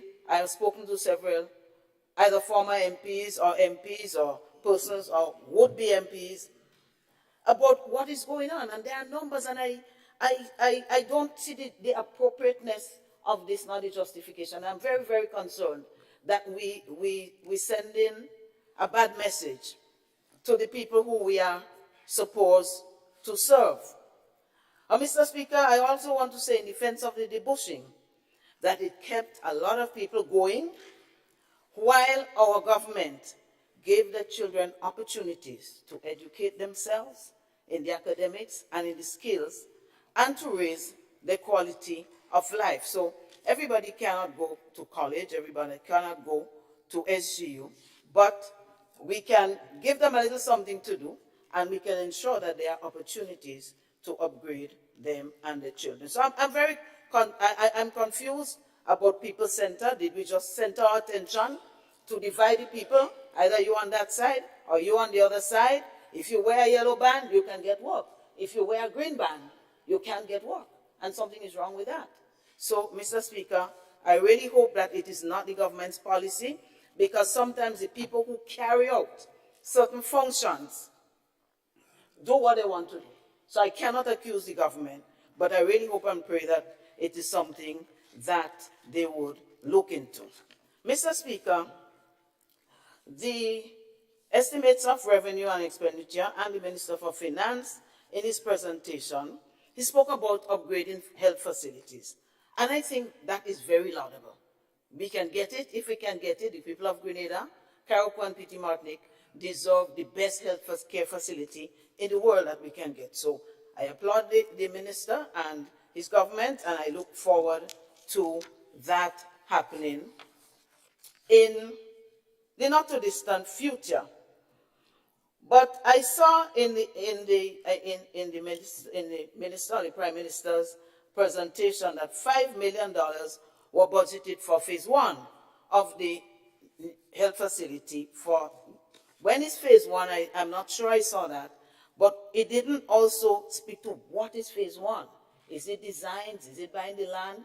It wasn't clear what, it didn't spell out what phase 1 was.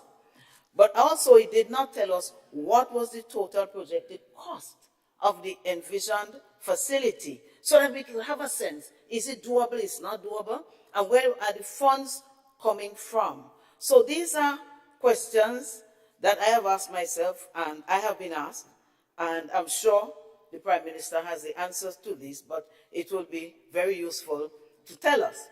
Mr. Speaker, if you are living in a house and the house is leaking badly, and you may have money to build another one, or you may be able to get a loan or something, but while you're looking for a better house, a better living conditions, we might have to repair, or we might have to do and improve on where we are in the meantime. And so that is what we did at the present General Hospital, and in the plant, in the infrastructure, we have seen significant improvement in terms of the physical plant and also in terms of the services offered at the General Hospital. I was there just a few days ago, and I went to the last wing that was opened.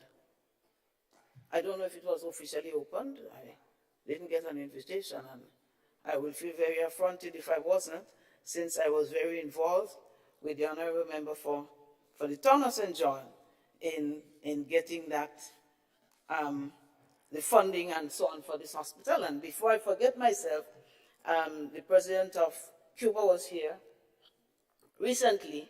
I would like to extend thanks to the government and the people of Cuba and the government and the people of Venezuela for the support in upgrading the hospital facility while we wait for the better facility. For the promise, I think it is a good start. We have in the hospital, in that new wing, we have new accident and emergency, new CT scan, new X-ray, new facilities for the staff. I went to see the radiologist because I went with a patient, and when I saw him where he was sitting, I've been to the hospital before, and it's a vast improvement on the environment that existed before. So if we have not officially opened that wing, I want to suggest that it is worthy of being officially opened. Somebody tell me they have flat screen TV and all kind of thing there. I'm sure it can be used to educate the people who come in on how to lessen on the sugar intake and what other alternatives they could do and the dangers of that, you know, so we could assist the government in their plan to reduce on the intake of sugar by educating our people and creating an understanding. But it's a nice, nice area. The waiting area, everybody sit down comfortable and so on. It's really nice. And I hope the government or the Minister for Health, who is not of this house, who is of the other house, will organize a tour so that people can see, because I think it is a close, if not there, but close to first world standard in terms of the equipment and what I have seen there. So thanks to all of those who contributed to that. Mr. Speaker, in terms of ease of travel, again, the member for St. David's and the Minister for Finance and the Prime Minister, he spoke about implementing border control management. And I want to compliment them from taking it to another level. But the Prime Minister omitted to say that the kiosks at the airport and the kiosks at the Karakou Seaport were installed by the NNP administration. And he did say that they plan to add, but he did not make it clear that it was the NNP administration that installed those in the first phase so that Grenadians can come without too much hassle. And it's good to take it to the next level. But it is also good to say that we met it there and we just took it to the next level. And we could have purchased the systems, whatever it is, the digital systems, because again, there was money left in the treasury by the new National Party administration. And I single that, you know, Mr. Speaker, because I remember when in 2013, the NNP administration took over from the NDC administration, the treasury was empty. And the then Minister for Finance could not pay salaries. And that is why he had to go to Trinidad to beg for a loan, so that there was not a break in the payment of the people. And that is people-centered, because some people, they go from paycheck to paycheck, whether we like it or not, whether we think it's good, and when they don't get their salaries, when they don't get their monies on time, so that they can pay the mortgage, then of course the interest goes up and they have to pay extras. And that is what it was paid. So it's good that maybe it's poetic justice now that the NDC administration is paying for the loan, or has committed to pay for the loan from Trinidad and Tobago, because the NDC administration of the day of 2013 left the treasury empty so that there was no salaries could be paid. So they're just paying for what they did not do in 2013. But it's still good to do it. I have no problem with that. It is still good to do it. But, Mr. Speaker, we have to know, unless we forget, that these things were implemented by the NP administration, and that some of the harvest that the NDC administration is reaping now, and some of the things that they can talk with such fluidity that they have achieved, they were started by the new National Party administration. So if you need a whole ministry to implement and make it hard faster, I don't know.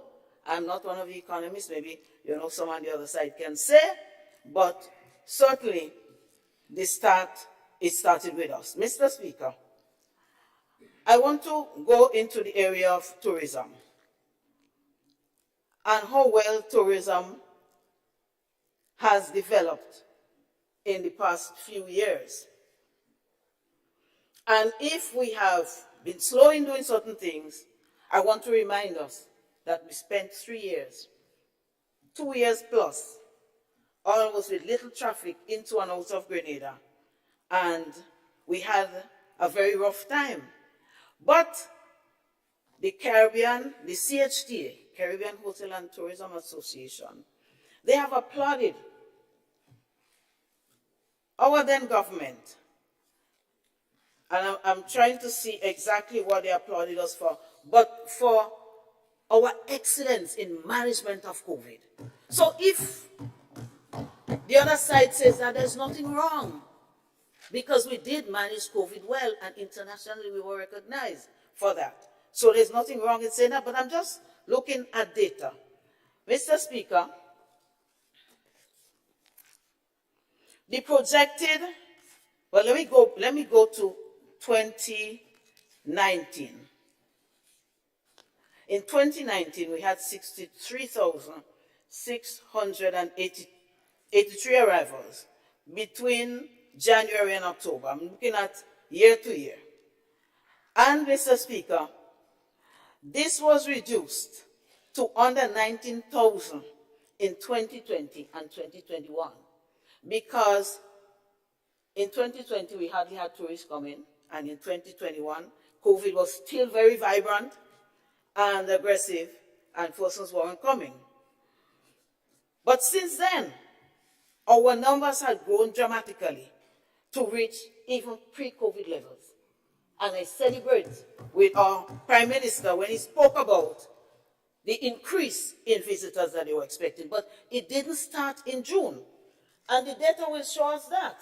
And I want us to be clear that a lot of the achievements is because they are standing on the shoulders, and we don't mind, of the new National Party administration. The projected number of arrivals for December 2021 was 6,621. The actual in December 2021 was 9,557. The statisticians and the mathematicians will say the percentage increase. So it showed that we were growing over 2020 at least. Mr. Speaker, I'm looking at the data now for 2021, 2022, 2020, 2021, and 2022. And I'm looking at all the months, and in the interest of time, I wouldn't go through all. But looking at what we achieved in 2022 and the projections, we see a progressive increase from January of 2022 right down to what is projected for November and December of 2022. So the phenomena didn't just start in June because we win and everybody coming to see what Grenada looks like. Because we built a solid foundation in tourism, in terms of the marketing, in terms of how we capitalize on the cricket. What was the cricket? England versus West Indies. We got the lucrative, much sought after third test match that everybody else wanted. Grenada got it because of how the pitch we put for the bid, but also they came and inspect the quality of the playing field. And because of that, Grenada was awarded, and maybe, who knows, the honorable member for St. George Northwest, maybe because of his influence in the cricket arena, we got it. However, we got that. And we got through that, through ESPN and other media, we got significant exposure through that. Somewhere about April of 2022. And I want to compliment the team at the GTA and the team of the Ministry of Health for the aggressive marketing that we did to ensure that we got, and what I mentioned here was just stayover arrivals. I'm going to go into cruise shortly, but we improved significantly, and we started from December 2021 onwards. So it's a progressive thing, and it's something that we met, and there's no problem in taking kudos for maybe bringing it to another level. But there is a significant problem in taking kudos for something that you did not work for. You have to earn it. Mr. Speaker, the data as we see started long. As a matter of fact, in 2018, we reached our first 500,000 mark, 500,000 tourist arrivals between cruise and stayover passengers, 500,000 plus. And in 2019, we repeated it again. So it wasn't a fluke. It was something that was showing a trend because of what we had done. And then 2020 struck. I mean, 2019, the end of it struck, and with COVID, and 2021. And we must remember that it's not only relevant to tourism. A lot of things stopped happening because of COVID. We want to forget it. We want to pretend that it did not exist. And some on the other side were not even around. So they don't know. I never heard them talk to people about anything about COVID, how to protect yourself. I never saw them anywhere. They were not involved. And maybe that is why they choose to forget that COVID would have slowed us down on several things that we were supposed to do. So, Mr. Speaker, if we talk about, for example, the Fort project, that was a project that was fought very hard for. And when I hear the way it is slighted as though 6 years, but we lost 3 years in COVID. And we will find out that any time you're dealing with the international institutions, it takes time, and of course members can, on the other side, can teach us how to hasten, because maybe we can. You know, sometimes we get really frustrated at the pace in which things are going. And if we can speed it up, then that will be good for the present government or any successive government. But the fact is, it happened. Well, we advertised for that, for bids, for that fort, early last year, 2021. And we only got one bid. And persons who deal with World Bank project will tell you, if you have one bid, not so, Comrade, if you have one bid, they don't accept it. So it was either we stop the project or we go back again to the drawing board. And therefore, the team who were involved, they engaged some contractors, some builders, whatever designers, they engaged them, spoke to them, and begged them again. And that time, I think we only got 2 bids. We only got 2, we didn't get the 3. But we had to negotiate with the World Bank to take it, trying to convince them of the importance of that project to Grenada. So we asked them to come, but they had to wait until the travel conditions were right. So they came somewhere early April of 2022. And we took them on a tour of the fort.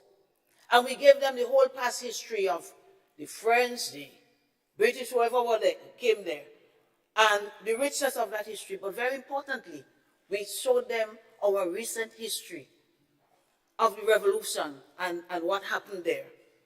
And we explained to them the importance of preserving that, the structures there and the story there, and also using it for a tourism attraction so that our own nationals can learn more. And I must say, too, that a lot of documents were found, and a lot of documents were digitized and put in a better place so that our children and our children's children can have access to the information that is on the fort. So it has been well secured, and all of this took time.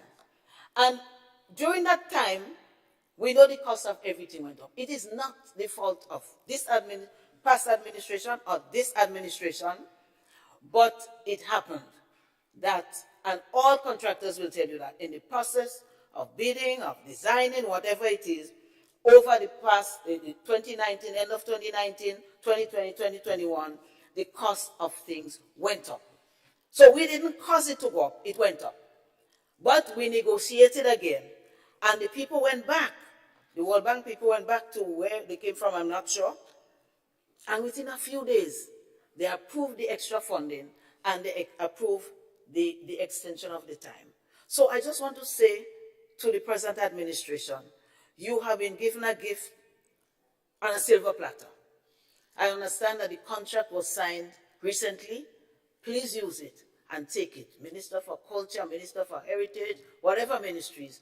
It is for the nation. And everybody's saying, whatever is good for the nation is good for us. Let us, all of us, work to prove that to the nation. Mr. Speaker, in the accommodation sector, much has happened, but much more could have happened. We saw a number of projects completed. We saw Royalton opening and closing a few days afterwards because of the COVID. And now they are fully opened. And that is a plus for us. I think some over 200 rooms off my head. We saw the launch of the Range project, 6 Senses. And when last I visited, sometime quite a while ago, that project was going at full speed. We saw the signing with the Range developers for another project, Intercontinental, first-class, world-class hotel, and a number of others. Let me see, Reese Investments, the Grenada National Resorts Project, and a number of others. I have a whole list here, and Mr. Speaker, I can make it available for anyone who wants it. But these things happened in a COVID time. And an investor is not coming to your country if he doesn't feel that you can, with those kinds of hotels, if he doesn't feel that you cannot attract the right people. So therefore, Mr. Speaker, we may have done a lot of things wrong, but I think we did a whole lot of things right in ensuring that we marketed our country, that the funds were allocated to bring the flights in, and maybe I'll get to that, but 1 hour doesn't give us much time. But we did some things right, and it brought more tourists, it brought more awareness of this country. And GTA has done a lot, a fantastic work in marketing. And one of the things I liked is that recently, something that they launched while I was still in office, where they had a diaspora component of it, where the persons in the diaspora were encouraged to become ambassadors for Grenada. So that if you can prove that you encourage 2 or 3 people to come, then you will get some token of appreciation for that. I don't know how that is happening now. I don't want to put anybody in trouble for their jobs because some people seem to be very nervous who they speak to and when they speak to them. So I cannot say anything for that one. So, Mr. Speaker, I want to move to cruise. Some weeks ago, someone sent me a clipping and it said, thousands of cruise ship passengers are expected to visit Grenada for the 2022-2023 cruise ship season. 202 ship calls were made, but very importantly, 508,916 in one cruise ship period, cruise ship season, 508,960. And I checked the statistics, the data. I have not seen a time when we received so many calls, Mr. Speaker. And that was long hours of sitting down on our bottoms. Long hours. It doesn't take one day. It doesn't take 6 months. It takes years because the cruise ship calls are planned 2 and 3 years before the actual call comes. So 6 months just cannot cut it. Let us just take what has been handed us to a platter. Let us improve on the product. Let us do what we have to do. But let us not beat our chest and take the kudos for that and claim the fame, because some people work very hard to make that happen. Let us not take that from them. So, Mr. Speaker, in 2018, cruise ship arrivals total 342,900. In 2019, 338. But 2020, 2021, 162,025. But let us compare that to what we're expecting to happen in 2022. So I appeal through you, Mr. Speaker, to all of those in the industry. Let us make it work. I recall in 2021, when the cruise ship administrative persons, when they sent out the schedule of calls to the agents and to GTA and whoever not, we had a meeting. And the people could bear me out on it. When we sat and they looked at the calls, a fair amount of calls still, they said we couldn't make it because we're just recovering from COVID. And they said to tell them 2022, 2023, and I said to them, if you do not take it now, you may not get the right of refusal for another few years. They will go to whoever wants it because your competitors are out there waiting. And I would not pass on that message. If you want to pass it on, you are the agents here, pass it on to them yourself. But I would not take that cowardly way out. I think we have it in us. Grenadians have always been resilient, and we have to do it. And they will tell you, all the two operators, they will tell you I was there with them. And I asked my team to get onto the heads of a number of cruise lines. And I met with them and I said, we are ready. We are going to be ready by the date you have set. And because we had laid the groundwork, Mr. Speaker, while we were in COVID, we were training all our workers in the industry. We have worked with the Ministry of Health to ensure that, everybody knew what they have to do. The Port Authority and everybody else. We did that. Those who had attractions, those who had hotels, we worked with them virtually, and when it was permissible, we worked with them physically. And I remember this, we were just coming up from the heights of the spike that we had. And they said, well, would you be ready? And I said, we have a team of people, a competent Ministry of Health, and we had a number of persons helping us from St. George. I could never forget that, because it was a scary period when our numbers just kept rising and people were dying in our country.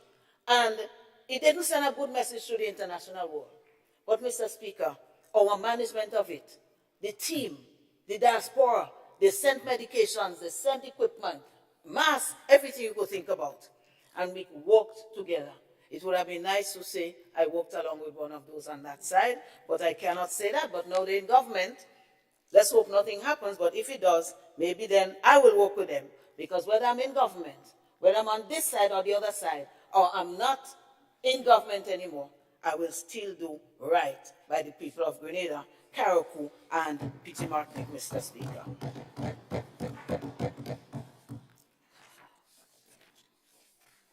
For Mr. Speaker, on the 9th of June 2022, we signed an agreement with the Royal Caribbean Group. We've been having meetings with them for a long period and asking them to come.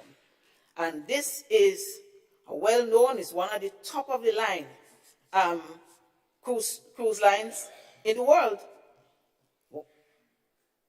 And Mr. Speaker, the good thing about them is that they expose people to training so that people have the opportunity to receive training and, of course, improve.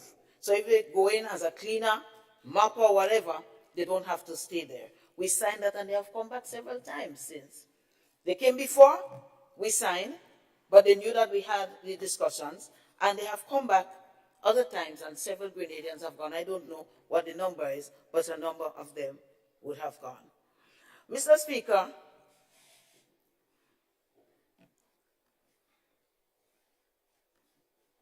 one of my colleagues on the other side would have mentioned transport. And I think that is one of the crippling things that we have in Grenada. And I know they might say, why didn't you fix it? You can't fix everything. But the point is that after a certain hour, only 7 o'clock, you can get a bus to go up on the western side or certain places. So the people who work in the tourism industry, you see them begging for a ride out at 10 o'clock and 11 o'clock in the morning, and it's frightening, it's scary for them. And I have held several discussions with tourism industry, with GTA, begging them, let us do something. And I still want to throw it out. To my colleagues on the other side, we need to do something. It's not just for people in the industry, it is for other people who work all hours. So maybe the security, some of them are related to the tourism industry, some of them are not. But based on the shift hours, we need to have transport. And sometimes tourists want to go somewhere. They want to go to Munich to get cassava, or cassava festival. But they want to know when they leave that cassava festival, they can jump on a bus or they can find a taxi that will take them. There are some taxis that after a certain hour, they tell you they stop run. And so we need to see, coming from Carriacou, what we could do to improve transportation throughout the tri-island state of Grenada, Carriacou, and Petit Martinique. But that is critical to improving tourism in our tri-island state. So, Mr. Speaker, I've already spoken on the Fort George thing. We happy for it?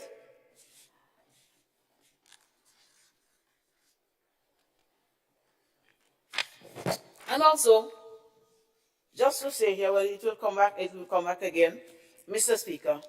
Well, Mr. Speaker, I also want to mention a couple of achievements in community tourism. And the other side is saying that we did nothing. The member who presented the budget, the member for St. David's, he also said we did nothing. But when I look in the estimates of revenue and expenditure, and I looked at achievements for 2022, I see some achievements. So something doesn't add up. If we didn't do, then where did these achievements come from? And when I look at the forecasting, the plans for 2023, a lot of what we were doing is reflected. So if something is good, don't throw the baby out, we throw us out already. Don't throw the baby out to the bathwater, that's how they say. Keep the baby and throw us out to the bathwater, that's okay. We can survive. But do not claim the fame, number one, and take it and run with it. And if you have the ability to improve on it and make it better, then this can only go well for Grenada, Carriacou, and Petit Martinique.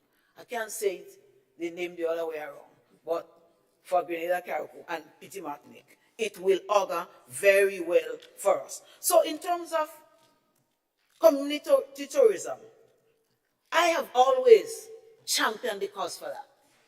I may not always have gotten the traction. Maybe I didn't present it as my dear friend across there.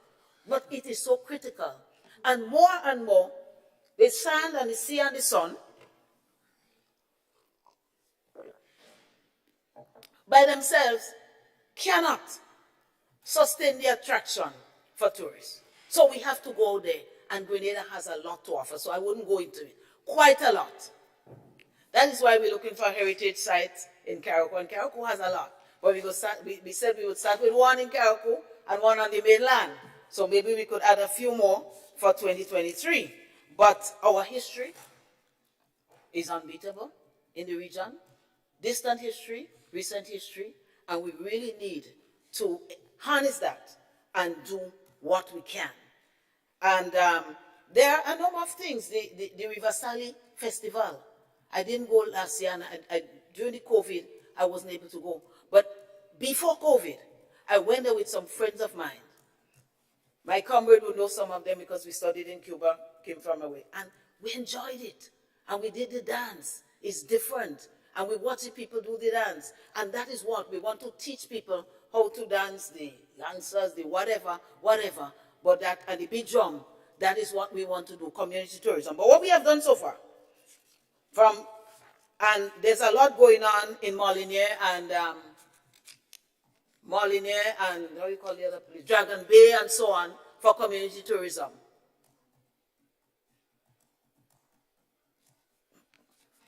For community tourism, a lot is happening there. But also, there's a new museum, a new Nutmeg Museum in Victoria. GCNA. Did you know that? A museum of nutmeg. It is a wonderful thing, but I don't know why they don't want to open it. Just the other day I was speaking to Mr. St. Clair about it. But when he approached GTA, did a tour, I couldn't make it that day. And when they look at the place, it was an excellent place for that. But he said they didn't have the money to do it. Now don't forget, the NNP administration has bailed out GCNA several times, giving them money so they could buy nutmegs from the farmers and it wouldn't go waste. And we have done it with the chocolate factory as well, with GCA as well, several times. So check the history and see that. But when we went, when GTA went there, they said they wanted to do, but they didn't have, the quality of the place was not of the standard. And we have to start looking at standards. So they told them, well, they had to get something together. They said they didn't have the money. GTA forbid some and said, well, usually when they travel, and the Minister for Tourism will find out that, you have to bring a little nutmeg, a little something, nutmeg oil, and whatnot. Mr. Speaker, can I please ask how much time I have left?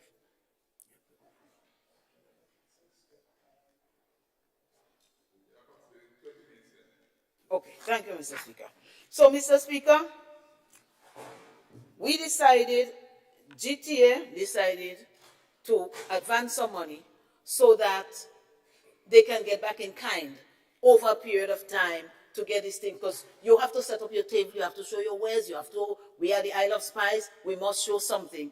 And so that arrangement had been made, and it still wasn't enough what GTA could put forward. So then I, through the constituency now, asked for some funds through the government, and what we said was give the people some space so that they could vend and uninterrupted, and that they could, approach the tourists and so on. And since these cruise ships have been coming in, there are buses and buses going up to the museum, Nutmeg Museum. There are buses and buses going up to the chocolate factory up there. And it is a good thing for the community. So it's a good start. They have the chocolate factory built a restaurant just before COVID. And the plan is I know the plan, well, of course, a restaurant will sell food, but I hope that they're going to take the opportunity to promote a lot of the local things, the cassava and things that my dear brother was talking about, and a number of produce that we can show them the sorrel wine and whatever other things, and the guava cheese and so on. But that museum is open and fully functional, Mr. Speaker. Mr. Speaker, we also started some work on the Victoria Hotel, which unfortunately I have not heard mention, and I have not seen any work happening, and I have to seek an audience with my colleague minister responsible for infrastructure, member for St. Patrick West, yeah, got it right, to find out. But this should, I think I have the wires crossed, but never mind.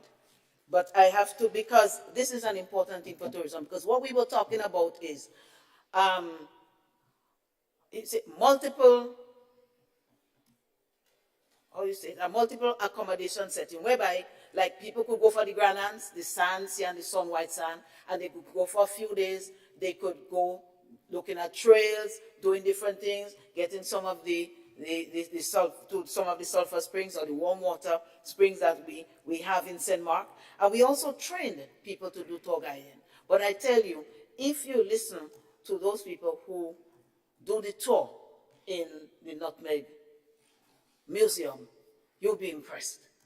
I mean, I have heard people do tours in other places, and I've listened to them. They know the history. They know how it came from where and all up to Ivan and everything else. And they're doing a fantastic job there. So, Mr. Speaker, we're well on our way with some of these projects, and if persons are not familiar, I know that the document for the estimates of revenue and expenditures, it's available to the public. So if you look, you'll see some of the things that we would have accomplished under community tourism. So it's not new, but it has to be taken to the next level. And I am looking forward to hear what the next level will be, because a lot of it is out of our hands, but not totally out of our hands. Mr. Speaker, I just want to go quickly to civil aviation. And the first thing that we're all excited about was the Twin Otter to Carriacou and Petit Martinique. Now, I have an exhibit here, I know the legal persons like Exhibit A and Exhibit B is there somewhere, where I signed the agreement on the 9th of June, 2022. I signed it. So maybe you signed another one. So I signed it. So the thing is, again, the groundwork was done. And if government is a continuum, wherever we stopped, it does not matter. The fact is that we recognized the need and we were doing what we had to do. So now the new administration has to recognize the need and see how they could fix what is happening, because everything gets broken. You have to fix again. And I really look forward, because I didn't even get a chance to ride the Twin Otter. I really look forward to that, and I really hope that this can be remedied in short time so that the travel to Caracua, I know they have some new boats, additional boats and so on, but not every one of us fare well on the boats. So come next Corn Festival, I hope we can all go up with a Twin Otter and sing. And it's good that the Minister for Culture, the Ministers for Culture and so on went up. We need to support as much as we can. So we did that, and also we have other flights, and a lot of them are flights that we're used to. Air Canada, for example, we used to have Canada coming, weekly flights, and so on, and that stopped, that was suspended because of COVID. So Air Canada coming back now. That is a date that they gave us long ago. Check the records. That is a date that was given to us long ago, and they're just resuming. What is that? Now, Sunwing, year-round, I asked my colleagues on the other side, please check for the relationship between Royalton and Sunwing. It is not you that brought Sunwing here every year. That was planned long ago. You can modify it. You can get them to come twice a week, but that was there already. Kudos to GTA for the additional BA flight, and I don't know whoever else was involved, but kudos to, yes, if you played a role, kudos to you too. We needed that. But let me tell you, if we did not build the product, if we did not market, and if we were not looking at the room stock, and showing them the potential that it had, we would not get another BA. 6 months or no 6 months, you could not work that magic. The groundwork had to be laid. So all of those flights, we're glad to have it, and if the government can get more for us, because other countries are always looking for that, and to enhance the tourism sector. But we must allow the accommodation sector to grow. We must enable the private sector to do more in terms, and more variety in terms of things like yoga and venture and so on. We need to do that. At one time, we were going to have just before COVID, we were going to have a zip line up at Granditan. And they got cold feet, they didn't have it, but that is one of the things that would again bring more people into our industry. So, you know, I throw it out for what it's worth. It is something that is needed in our community. So, key priorities that has been laid out, and the key priorities again for 2023 greatly reflect the key priorities for 2022. And the achievements we have had, they speak for themselves. You don't get tourists if you don't have a good product. You don't get more tourists if you don't market. So I expect to see another 500,000 and more, maybe 1 million at the end when the tally is counted up for 2022. But if not, I'd be happy to see it in 2023. Mr. Speaker, I will just mention briefly on the environment, not because it's not important. My dear sister would have gone to the 27, 29, what is it called again? COP meeting in Egypt, whichever one it was. And we know it is a difficult thing, but we in our country must do our part. The indiscriminate dumping is not good. The single-use bags and other things is not good. If we need to go more, and we pass the legislation, but legislation alone is not enough. The conviction that we need to protect our environment and do what we have to do is what is going to drive us to comply with the legislation. You don't want to put somebody in jail because they have a shopping bag with 2 handles. But certainly, we want to be proud that our people are doing the right thing. Every time I pass in Perseverance, I am concerned. Let me put it that way. But I am happy now that we can, through some of the agreements signed, and I had my exhibit here somewhere. The agreement signed with Okelia, signed by the Ministry of Finance, the then Honorable Oliver Joseph, 15th of October 2021, that is allowing us to be able now to export metals, because those conventions allow or express a commitment on the part of the country to control transboundary movement of hazardous waste. We all know what that is. So the Basel Convention, the Stockholm Convention, the Rotterdam Convention, all of them have been signed, sealed, and delivered. We have laid the basis. Now we have to see how we can export metal. We used to do it to Trinidad and other places. I know Grenada Solid Waste Management had an agreement, a contract. So therefore, it is in the hands of the administration to further the cause, but we have done our bit. So maybe it was not known, maybe we didn't blow our trumpets enough, but we have set the foundation for a lot of good things to happen, and I look forward to seeing the new administration taking it and running.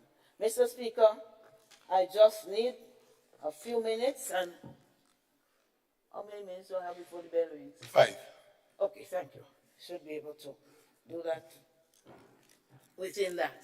Mr. Speaker, we have an alliance on the Western Zone, the Western Corridor. St. Patrick, St. Mark, St. John. We speak a lot, and to some extent, the Northwest, because we are also badly affected by so many things in common.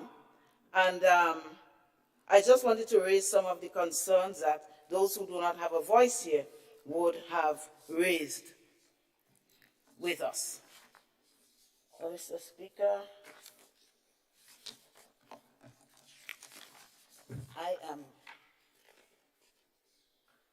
I thought I would be lost with the computer, but I'm still lost here for 2 minutes. But Mr. Speaker, off my head, I just want to ask that we move full speed ahead with the Molyneux project, because it is a serious impediment to travel, and it is very problematic for the people who live there, for the detour in Mount Morris, for example. And I know it has been spoken of before, so I wouldn't belabor the point, but I'm sure everyone on this side, on the other side, is aware that it is a serious problem. Also, and I did hear the Minister for Works speak about the Sotes project, where you have in the erosion on the beaches and so on. I'm sorry I missed the explanation, but they have asked me to find out. So I hope those who are listening heard the explanation of what's happening there, and whether this honorable government expects to continue that project or modify it or improve on it. But while we wait, the sea erosion, the erosion on that beach continues to pound and to harass the people who live there. I was asked to inquire about the housing project in St. Patrick, in the villa, but I think the Honorable Member for St. David's and the Minister for Finance explained, and other persons would have explained what needs to happen. So we look forward to hearing about that. Mr. Speaker,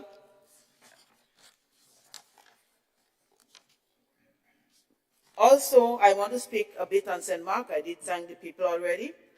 And I know some people look down on the house repair program, but it has helped a lot of people not to get wet. I know it was a very good program. What I would like to see over, because I've been there for a while, and you know I'm the grandmother of the house, but that's fine with me.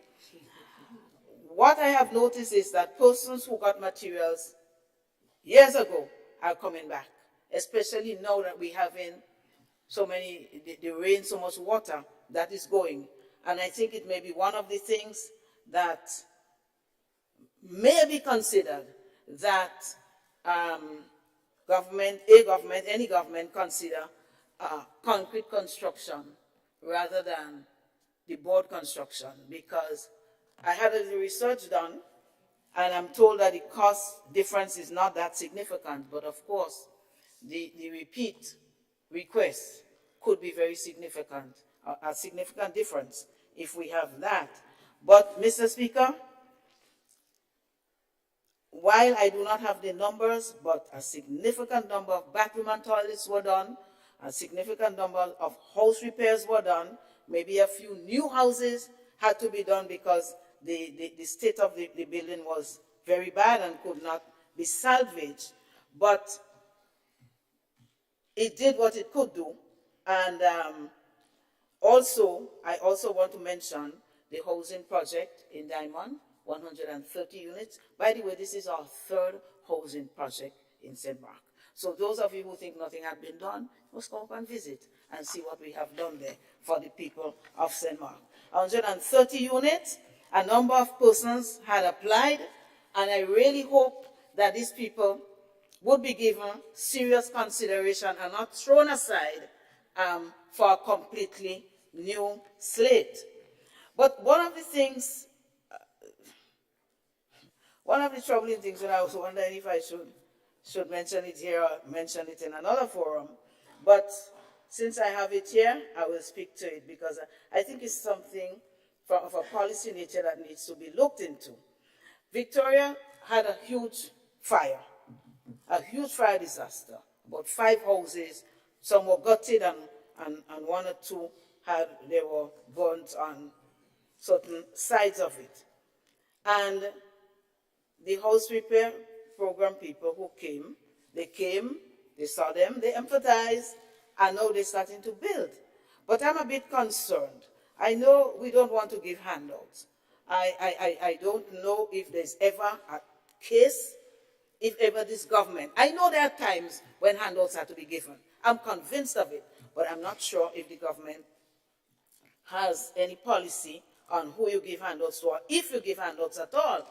But these people were told, they lost everything in that fire, and they were told that they would have to pay for the material. I've never heard any government do that before, and I'm not sure. I don't think it's a good policy, but one cannot tell the government of the day what to do. But if persons have lost everything, I believe it is the responsibility of the government to step in and assist them all they can. And I know some of them do not even have a job. At least one person I know is retired. So how do they repay that? I just do not know. Mr. Speaker, a number of projects have been undertaken, approved, contracts signed under the NNP administration. And the NNP administration, that's in St. Mark, ensured that they had the funds to do it. Mr. Speaker, I take it that the time is up. Yeah, time is up. And I beg your indulgence for 5 more minutes. Go right ahead. Thank you very much, Mr. Speaker. I'll just mention some of the projects. Really nice road work has been done, and there might be different views on it, but the Belly Road project, Union By Road project, Resource Center at Union, development of playing field at Union, Non-Pearl By Road, Coast Guard By Road, Fountain, Retain, a number of major projects that made a difference in the lives of people. Of course, the Victoria Medical Station is progressing impressively, and Mr. Speaker, the cabinet of the day of the New National Party had approved the expansion of the fish landing area at Waltham. I know the contractor had signed, and I have not heard anything on that. I really hope that since there is so much interest in the fisher folk and fishing, I hope that that can be demonstrated by something happening to enable the fishermen so that they can fish for themselves and not beg for a fish. Mr. Speaker, a number of other soft programs were done. So, for example, training 25 women in small business skills, how to market, how to balance the budgets, to open an account, and whatever. And when they were finished with that, we gave them the tools of the trade. Very simple things. Deep fryers so they could fry whatever people like, barbecue stands, freezers, a number of other things. Someone wanted to get into cut flowers and do floral arrangement, and they were assisted with all of the tools to do that. 25 women. And another 10 persons were trained in tour guiding, as I spoke about it earlier, Mr. Speaker. And while we may not like the Imani program, but I have seen a number of people who started off as Imani who have risen to significant positions, income-earning positions in their lives. And so I think there's a lot to be done on it, but a lot has happened. And I am really happy for the over 100 persons who earlier on in the year were taken into a program, one for the Imani, the Empower, the CES program, which up till not so long ago when I checked was going all right.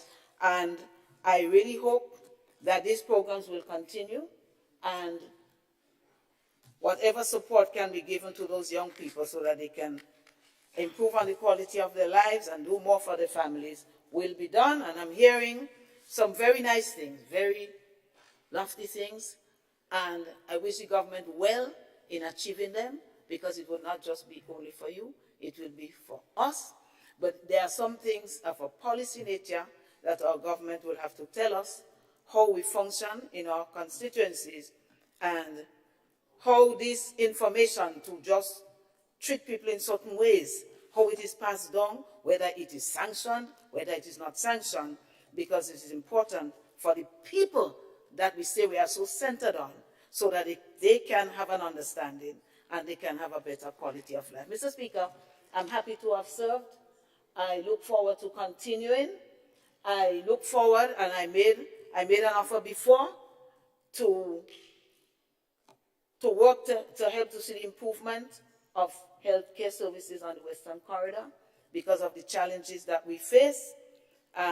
We need to see the things improve, and it's not because we didn't do, we've done our part, but you just cannot do everything. And as I look at my paper, I see one more thing.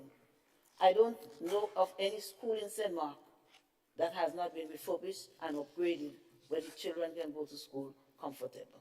So a lot has been done, and I hope we see continuity, improvement, surpassing what we have done. But let us work for the people of Grenada, Carriacou, and Petite Martinique with a selfless heart, and let the big heart work for everybody, and not just center some one way and say those on the left go in hell and those on the right go to heaven. Thank you, Mr. Speaker. Thank you, Honorable MP for the constituency of St. Mark.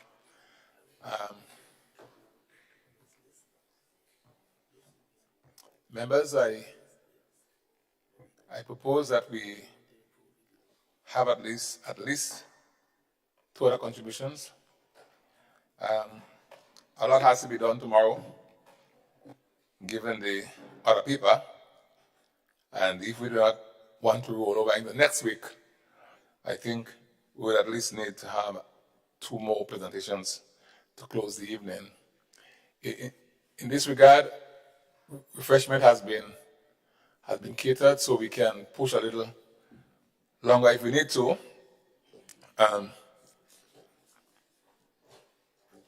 So I propose that we at least have two additional presentations. Honorable MP for St. George Northeast. Is it your light? Oh, sorry, there are two lights. Okay.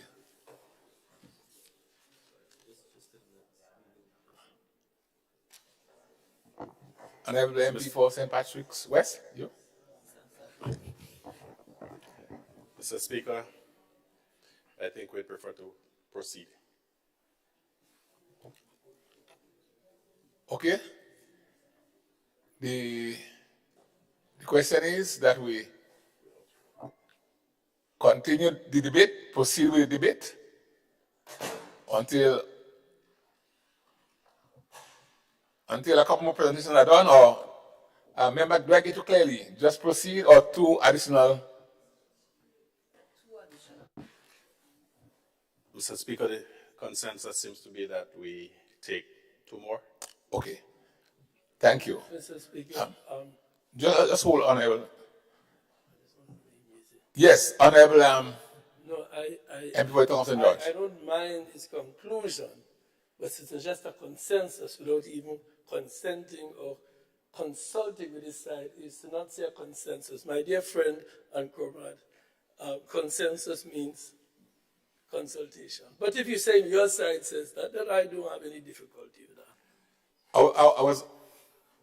I was just going to take it to the vote, so we can proceed, really.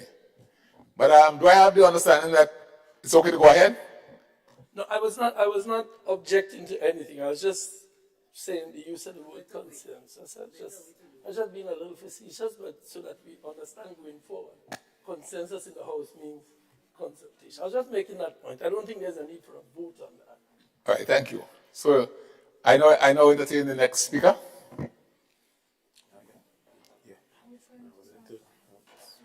Honorable MP for St. George Northeast.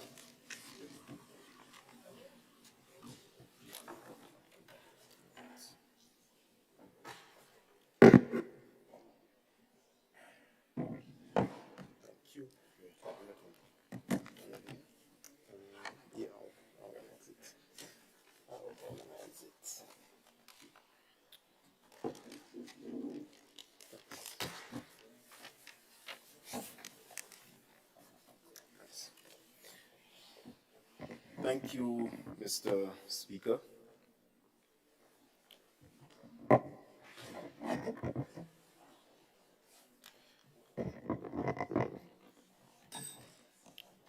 Mr. Speaker, I rise to share my contributions to the estimates of revenue and expenditure for the period 2023 as presented by the Honorable Prime Minister and Minister of Finance on December 5th, 2022. Mr. Speaker, I am immensely pleased and satisfied with Budget 2023 under the careful theme, Vision 2035, People-Centered Transformation, laying the foundation for resilience, empowerment, and growth. The policy framework, in fact, Mr. Speaker, set out by the Honorable Prime Minister is indeed relevant for the times that we face. It captures the essence of the transformation agenda required to take Grenada forward. And this is, in fact, an agenda designed to move this country forward. As the cliche statement goes, Mr. Speaker, a healthy nation is indeed a wealthy nation, and we can all agree on that. Still, our government is not only talking the language, but we are also demonstrating in real terms by allocating and prioritizing the healthcare system and sector in our country today.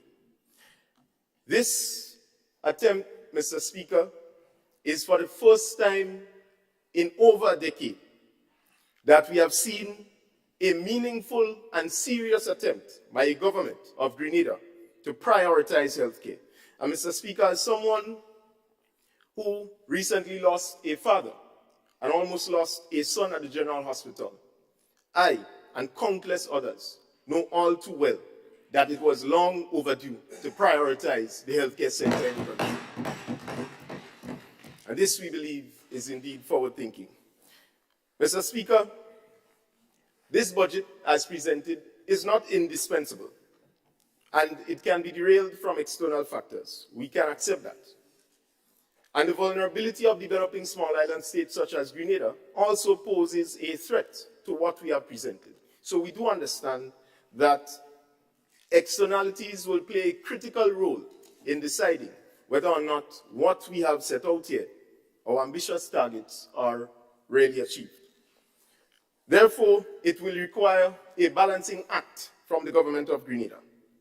And this budget, in our firm belief, demonstrates that. Mr. Speaker, we indeed have a plan, and we are fully aware of the situation that we met, and we are fully prepared to manage our economy as we go forward. The government of Grenada, Mr. Speaker, will expand our growth and the economy, limiting chronic issues such as wastage in the public service, to bolster our resilience from the externalities, as I spoke on, and capitalize on growth opportunities. And by that we mean building new sectors, empowering new groups of people so that they can now become productive citizens and contribute to the meaningful development of our state. Mr. Speaker, this budget also includes specific transformative actions that have immediately begun to improve the lives of Grenadians from all walks of life. Mr. Speaker, more work as we speak will be done to advance and ensure the cause that our students will have fewer challenges when they go to schools in their earlier educational development. One such example is the new policy to eliminate registration fees for school children in the primary and up to tertiary level education. Mr. Speaker, the cost to register a child for school in 2022 and 2023 should no longer be a barrier for them to achieve success. And therefore, this government is prepared to demonstrate boldly and loudly that we believe in free education for all of our children. Empowerment of the people, as the budget theme expresses. Mr. Speaker, over 500 families are better off today and can see their lives transformed after just 5 months into office. And so another critical example is that of the pension payments, the retroactive pension payments and gratuity to over 500 former public officers. No altar, no pretense, no gimmick, just genuine service to the people. From day one, that is what we set out to do, and we are pleased that on this day, we have achieved this and is able to speak of the figure and see the lives of people transformed. Building resilience, as the budget theme expresses. The final example I will use to make this point is the repurposing of the COVID-19 finance from the international community.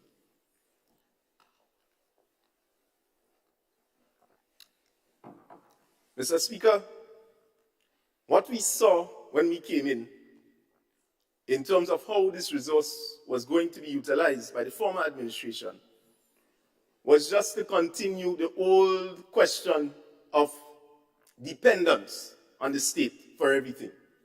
I'll give you one example.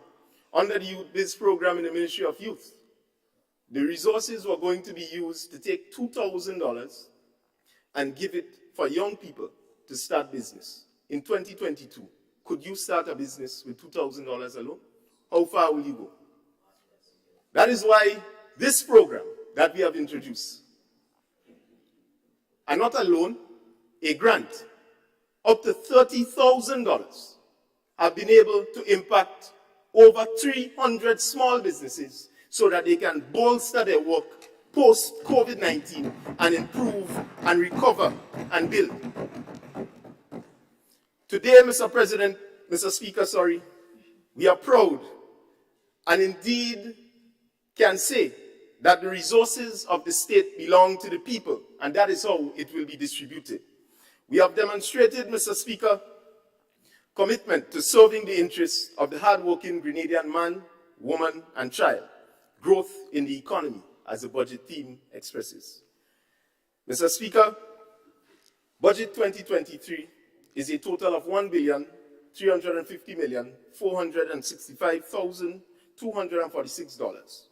Of this pie on the plate, $193.9 million was allocated to the Ministry of Education, Youth, Sports, and Culture. $193.9 million, one of the largest in a long time. Mr. Speaker, education. And just permit me to read a few excerpts from Prime Minister's budget presentation as it relates to transforming education and training in our country. Mr. Speaker, we have been able to identify 5 main areas to achieve such. 1, addressing the skills gap. 2, resilient school infrastructure. 3, restoring our public library. 4, access to education. 5, addressing food and nutrition in schools. Mr. Speaker, on the question of addressing the skills gap, one of the examples that we have identified is how we are going to now reposition the question of our lone tertiary institution, TAMCC, as not just a tertiary level institution built by Grenadians, operated by Grenadians, etc., etc., but to make it now into an institution of regional and international excellence, in addition to the national excellence that it has traditionally attempted to build. Mr. Speaker, and in doing so, this will help better prepare the nation's youth for the world of work.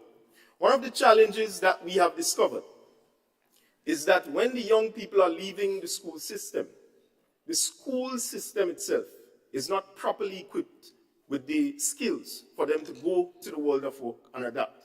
And many of them suffer immensely with the challenge of functional literacy in the workplace. And as such, Mr. Speaker, the need to bolster the tertiary level institution to take on not just the traditional role of formal education in the sense of information and knowledge, but how we can utilize that knowledge and function efficiently in society. That is an area that we are proud to announce that we have partnered with the World Bank on. And as such, Grenada will benefit from a highly concessional loan to the tune of $15 million US, and that is 40,500,000 EC dollars, to transform the community college into a higher learning of institution.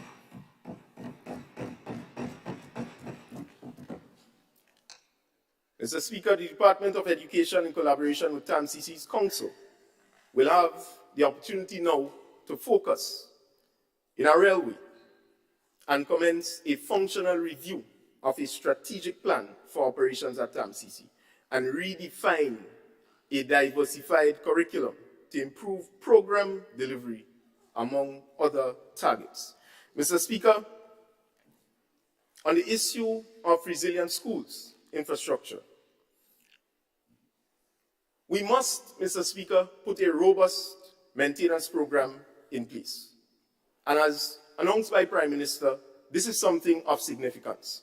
One of the things we need to avoid and nip in the bud early is the question of schools deteriorating to the point where they are collapsing and preventing our students from earning their education. If we cannot, as a nation, invest in maintaining our schools or our institutions of learning, how then can we talk about building the resilience for our young people when they are unable to get their education because walls cracking, fissures in schools? This can stand up straight, leaning like the Eiffel Tower. We cannot, Mr. Speaker, in 2022, as we go into 2023, develop our human resource capacity when the institutions that they have to be housed in is in such deplorable state.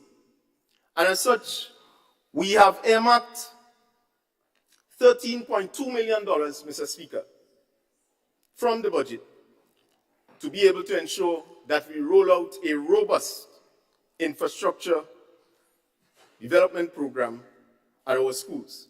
The second thing that this infrastructure program may be able to do, a maintenance program may be able to do, Mr. Speaker, is to lay the basis for model schools as we see it. Currently, the system as to how we deliver education in a 21st century or rather the institutions that we have, is not conducive for forward thinking. And let me explain what I mean by that. If in the year 1965, we were going into classrooms with blackboards, dusters, chalk, and sitting like the 3 students and just listening what somebody has to say, and in 2022 we are still doing that, then we ain't going nowhere. Something is fundamentally wrong. Mr. Speaker, the notion that small island developing states cannot begin to think outside of the box, despite they may not possess the vast resources, is a defeatist mentality and one which we must stamp out once and for all in our society.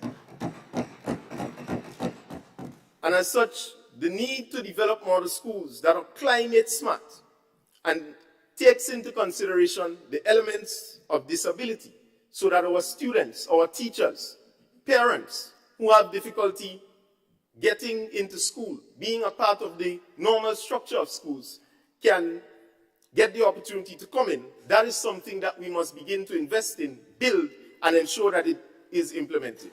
And as I suggested, Mr. Speaker, earlier, we are serious about this and have earmarked $13.2 million in 2023 to make this program a reality. Mr. Speaker, on the question of the restoration of our public library, we believe that this is central to the foundational elements of learning.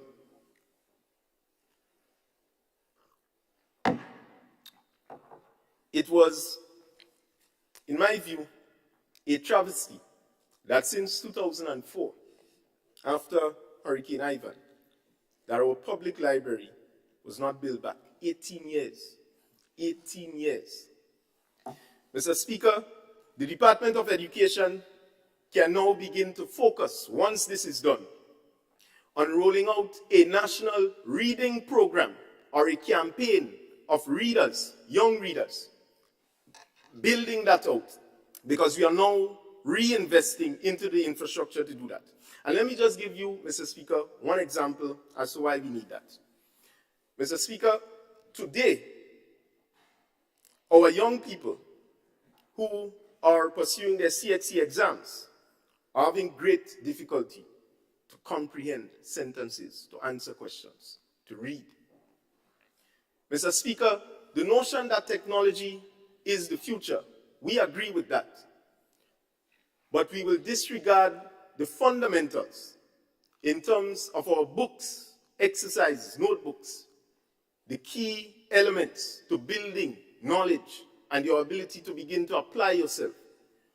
The notion that we will ignore that by not investing sufficiently in areas that allows us to read is a backward step. And this is why we are pleased, Mr. Speaker, that $800,000 is now allocated to restore the public library. And with the help of the Ministry of MIT, Infrastructure, and others, we are almost guaranteed that we're going to get the job done. Mr. Speaker, government will continue to advance our efforts also to reduce and remove school fees at our learning institutions altogether. As I mentioned earlier, government's vision is to see free education become a reality in Grenada. Similarly, the question of free healthcare and how we begin to lay the foundation for those elements is critical. And we have demonstrated in just 5 months that we are serious about it and will work towards getting that done once and for all. Mr. Speaker, in addressing the question of nutrition in schools, government aims to reshape the school feeding program by collaborating with the Ministry of Agriculture and Farmers, Health and Education to provide small markets to farmers to provide fresh fruits and vegetables to our students. This, Mr. Speaker, is going to be transformative because coupled with the policy decision to ban the sale of fuzzy beverages on school compounds, we must be able to provide the alternatives. This is a program that can help build the question of markets, guaranteed markets for our farmers, on one hand, and then allow our young people to consume nutritious food, the type that can help them to be able to think, so that some of the challenges in terms of poor nutrition, in terms of what it contributes to their overall low performance in schools, we can then begin to correct that. And coupled with the point made by the honorable member on the other side, the Honorable Delma Thomas, Mr. Speaker, through you, critical is the question of the education in terms of where we want to go, the direction. Now, if it is in the 21st century, we are promoting the habit of good eating, the question of technology comes to mind to be able to drive the point home. It's not for those who've gone on already. Some of us stuck in our ways, and I don't expect, whether the tax goes up, I don't expect them to consume less of it. They have the means, they have the money, they're going to purchase it, as the member stated. But those coming up is where we now need to center our focus to be able to help them to change the eating patterns. Many of our challenges, health challenges today, Mr. Speaker, are not just hereditary by your genes. The problem with this is that it's hereditary because of the food or the eating patterns at homes. That is something that if we continue to promote, more of our people will die of obesity. More of our people will die of diabetes, etc., etc. So you get the gist as to why we need this program. So we have seen the vision in just 5 months, why we need to implement a program like that, but also involving the additional sectors to make it work. Mr. Speaker, I now move to the Department of Youth. When we came in, we were not where we should be in terms of implementing and managing targeted youth programs that solve problems. Let me explain what I mean by that.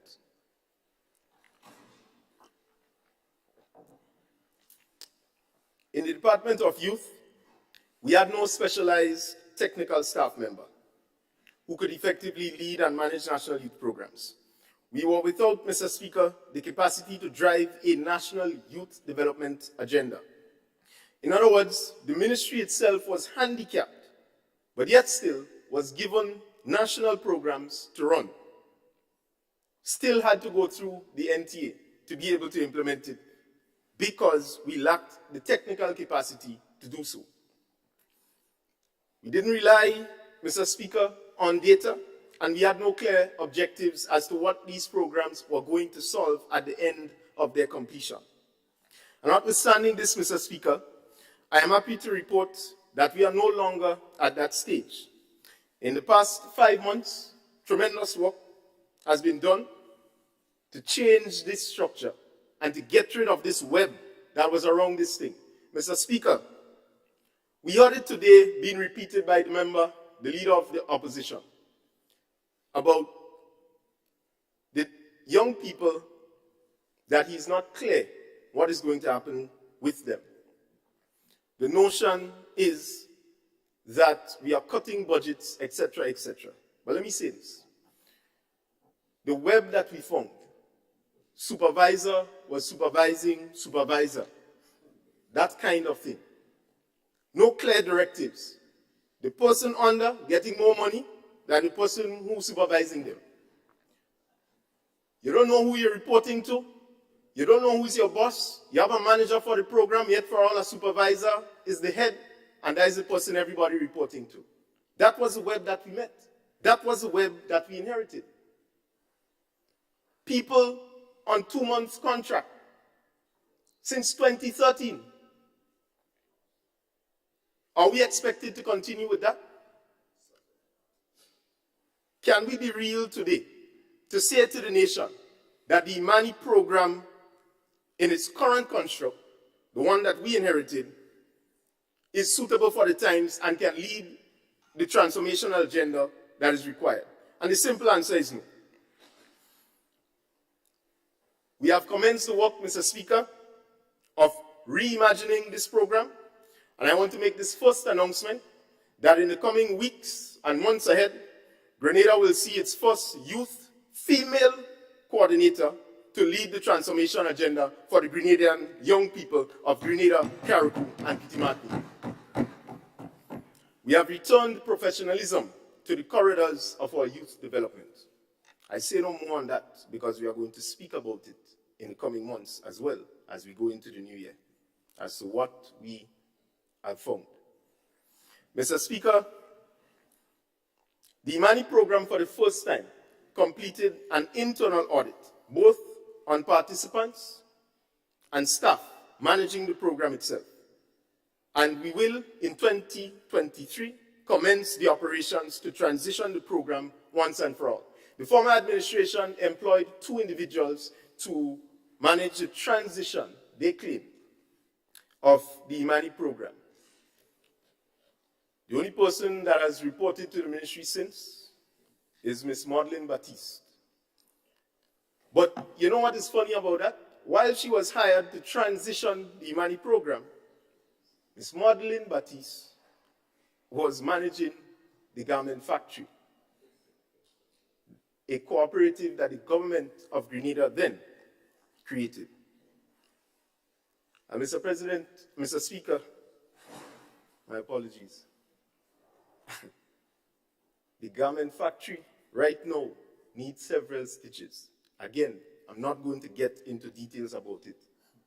If the former administration is true and serious to the cause of developing this country, they cannot sit in these halls and say to the nation that what they were doing was genuine for the young people of the country. That is why, Mr. Speaker, without fear or favor, we have made the tough decisions based on what we came in and what we saw. We had to do it. We were bleeding resources. Mr. Speaker, we have grouped the trainees into 4 areas and will transition through a phased approach. Mr. Speaker, presently over 300 of our Imani trainees are over the age of 40. Let me repeat that. Over 300 of them are over the age of 40. Training for life. We cannot, Mr. Speaker, continue with that. And therefore, this whole question of how we transition, because the member from St. Mark, Mr. Speaker, through you, mentioned that we inherited a lot of things and we come from the foundation. I agree. Yes, in some instances, and we're not hiding about that, we said that. But why is it when we inherit this cesspool, not of corruption, but this cesspool of what we consider to be mismatches, and when we begin to take steps to correct it, we are attacked. We want to cut the Imani program. We don't want the young people to flourish, and on and on and on they go. That is the narrative behind this thing. But we are happy that we can put all of this to rest once and for all and focus on the true development of our young people. Mr. Speaker, as I mentioned, that phased approach will take into consideration the young people in the public sector and the private sector. So these 2 arms. We in the government are prepared to give priority, considering that they are meeting the minimum requirement. The department in which you are training needs them and is prepared to hire them. We are prepared, Mr. Speaker, to regularize. And as such, let me make another revelation this evening. We have already regularized 5 clerks, principal assistants, under the Ministry of Education who came from the Imani program just a few weeks ago.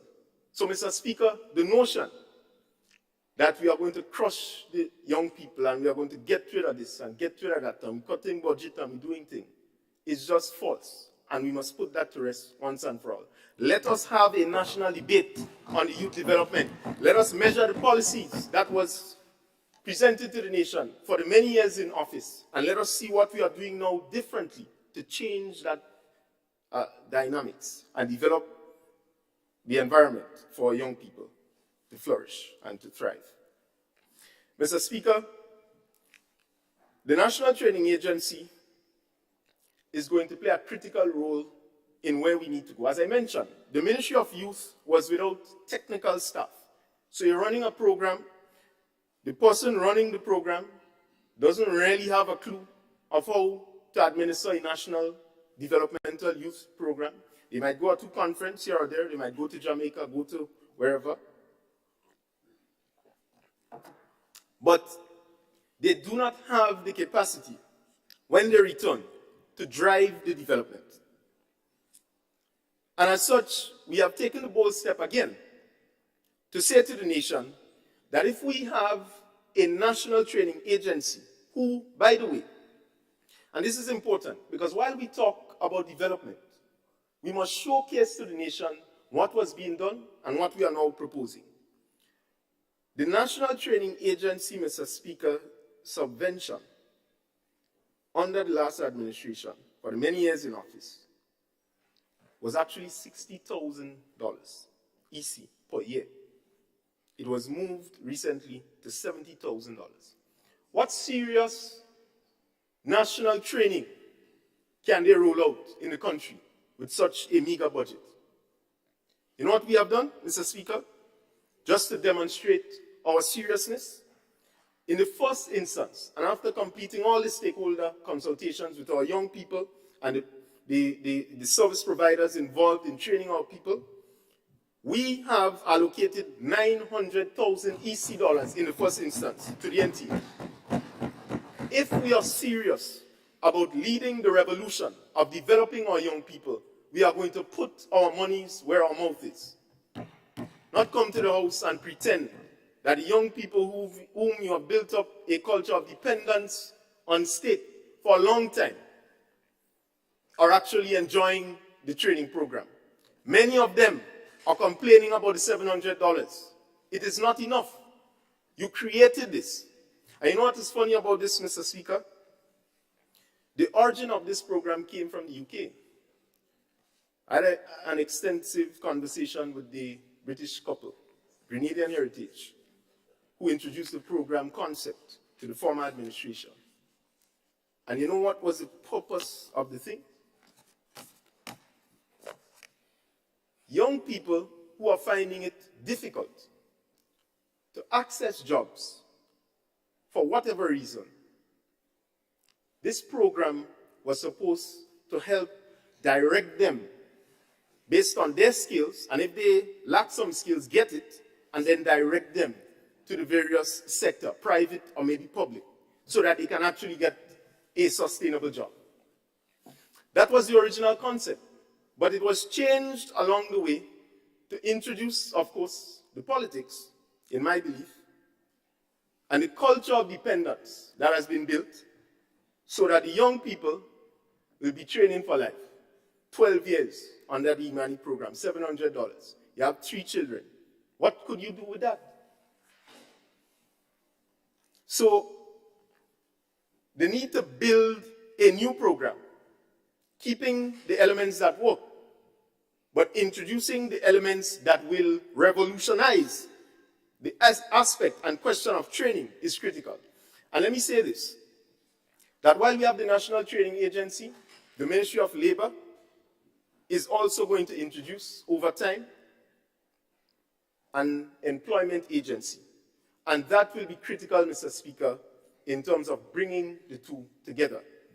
So as the Ministry of Youth assists in supplying the talents to be trained, and they get trained, they are then directed in collaboration with the private sector and labor as to the various needs and demands of our society and our economy. That, Mr. Speaker, is transformation. That is forward thinking. Mr. Speaker, as it relates to sports, the Ministry of Sports, when we came in, has been prioritizing the question of our national sports policy. The national sports policy, Mr. Speaker, was passed or approved since 2012. We have the government gazette to confirm that. And what we are doing now is merely to enforce it, bring it into fruition. Mr. Speaker, in doing so, there are many things that will have to change.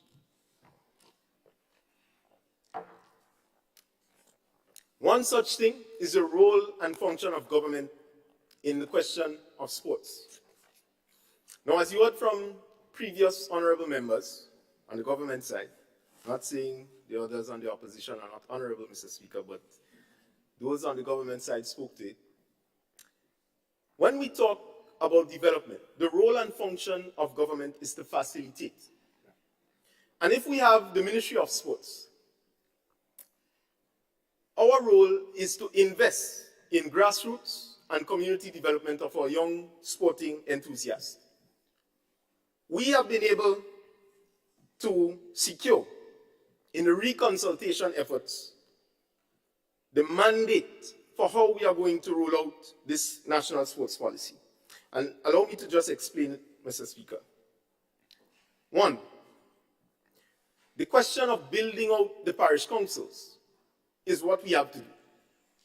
The need for parish councils to be established so that the facilities under their auspices can be coordinated in terms of its management, can be utilized in terms of the parish development model that will be undertaken for developing sports. The policy will help to guide that. And then how that parish council feeds into the national council. We have also been able to gather that much in our reconsultation efforts and have been able to put pen to paper to roll that out in the coming months in 2023. The other aspect, Mr. Speaker, is the question of our facilities. Now,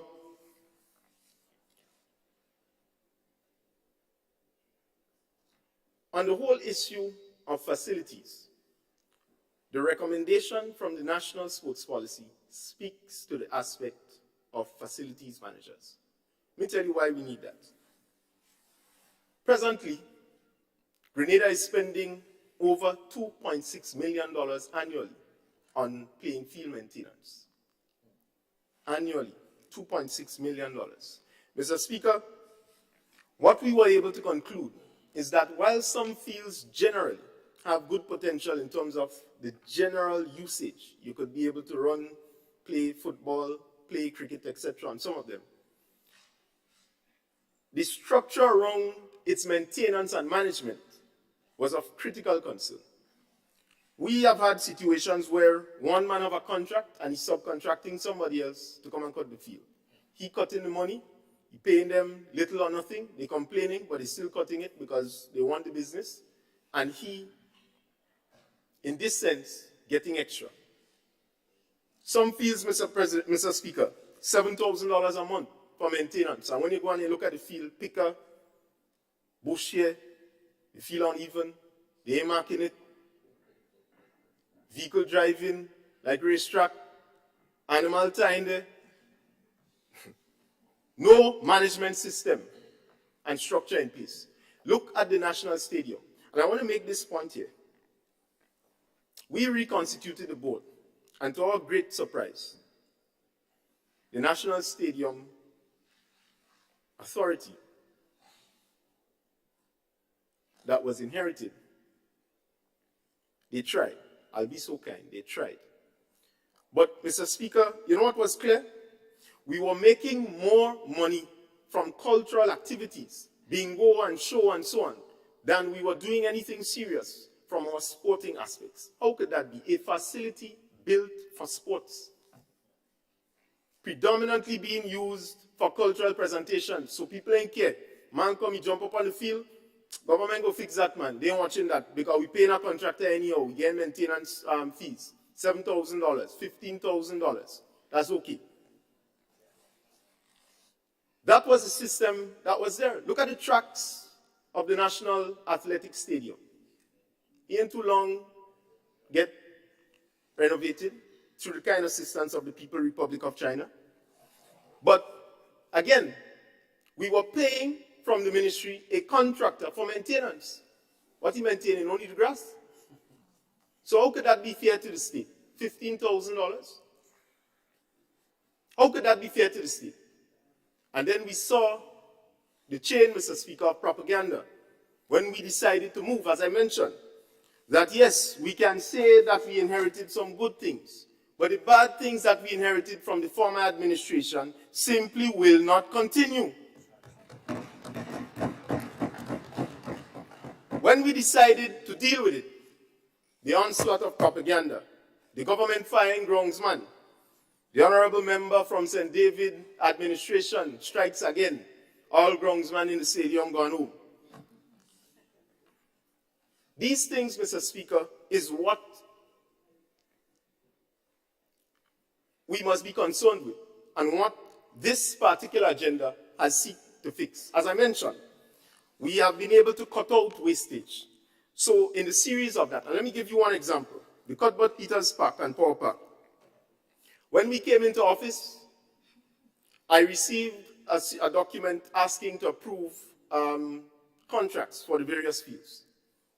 Mr. Speaker, I said, we're going to put a hold on that. Please don't bombard me with it. PS changed.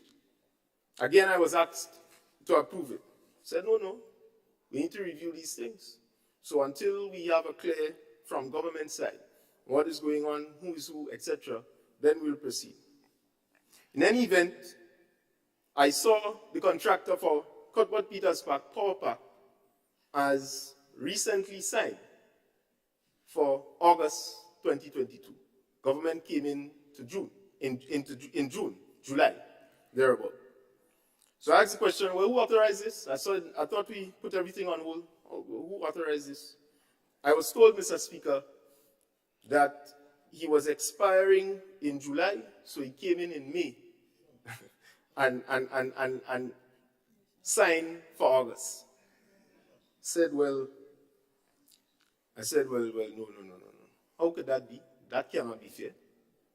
I said, the instruction was to put everything on hold. I said, that if this is what you are saying, and I was told that this was a decision made before we came in, fair enough. I said, well, show me the evidence or the cabinet conclusion that suggested that this person will be renewed for August 2022. No evidence surfaced. The decision was that we would have to terminate that specific contract. And I'm explaining this, Mr. Speaker, because that is the propaganda being bandied out there. So when we talk about the budget, and we talk about why we are doing these things, we must explain to the nation what happened, why we are taking such steps, and what we expect to happen in the future.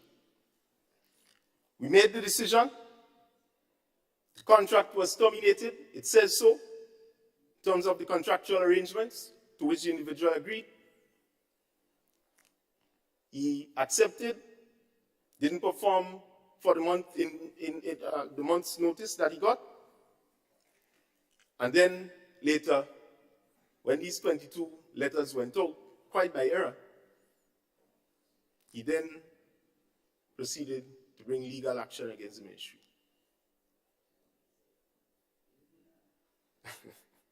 So we have to decide if we were going to fight with a Grenadian, saying to him, brother, the implementation of the national sports policy seeks to address major playing fields and to put a new system in place, and that your contractual signing or arrangement was something that the government coming in did not have knowledge of, and we had to move to make a decision to correct that. For going forward, you then bring a lawsuit, and here this politics start, and everybody attacking the Minister of Youth. Well, my back broad. Mr. Speaker, I have served in the opposition trenches for over 9 years. And today, I am the Member of Parliament for St. George North East. So nothing phases me politically. I'm not afraid of that. I'm not afraid to sit in the wilderness. I'm not afraid to be attacked. So just putting that out there, we must be serious about the development of our country. So this sports policy, Mr. Speaker, seeks to say that what the government will do going forward is implement a new system of facilities managers in our major playing facilities. The notice just the other day went out for piloting Roy St. John Playing Field, commonly known as Stantine, and Progress Park, St. Andrew. The facilities manager's scope of work is to be 8 to 4. So, in defense of the Honorable Minister of Infrastructure, or the Honorable Member for St. Patrick East, when he spoke about 8 to 4 work and getting serious, just to put that into context, we can have a contractor that coming for 1 hour, watching a field, subcontracting a man to come and cut. If the man cut, he ain't cut, they know, and he go about his business, he gets his money at the end of the day. And we have no accountability on that facility and its upkeep.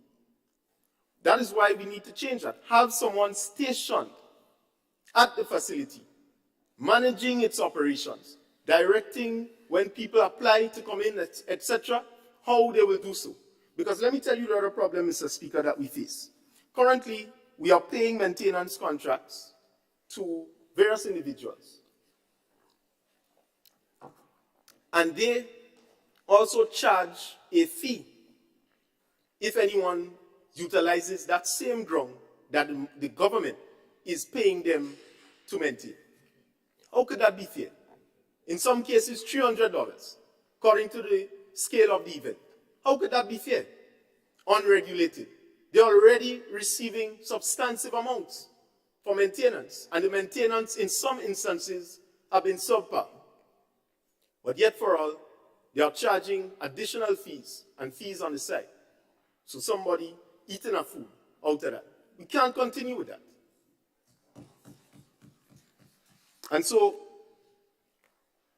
the policy is going to help to put all these things in the past and lay the foundation for moving sports forward in Grenada, Carriacou, and Petit Martinique. We will also have to establish, Mr. Speaker, a review committee. And before I proceed, let me just say that we have taken a very progressive step this time around to employ a dedicated secretariat to oversee the implementation, or rather enforcement, of the National Sports Policy. So this is something that was not existing before, and we have made allocations to be able to support the work of the Secretariat to implement the National Sports Policy. Mr. Speaker, the policy is also going to address the deficits that we have with our developmental programs, as I mentioned. Many of our athletes today have to come to the government of Grenada for every single thing in some instances. When you see some of them working hard and performing out there in the name of Grenada, and Grenadians are happy and clapping to show their gratitude for their efforts, we must know of their stories. Many of our athletes today are suffering. And why they are suffering is because our governments do not have a clear direction on how we develop our sporting programs. But more is going to be said on that as we go throughout the many months.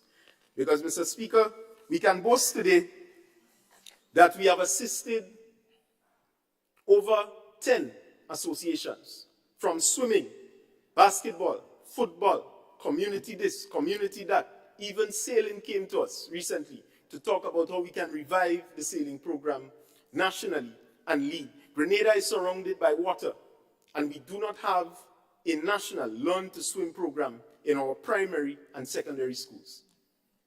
Young people have drowned and died in this country because they cannot swim.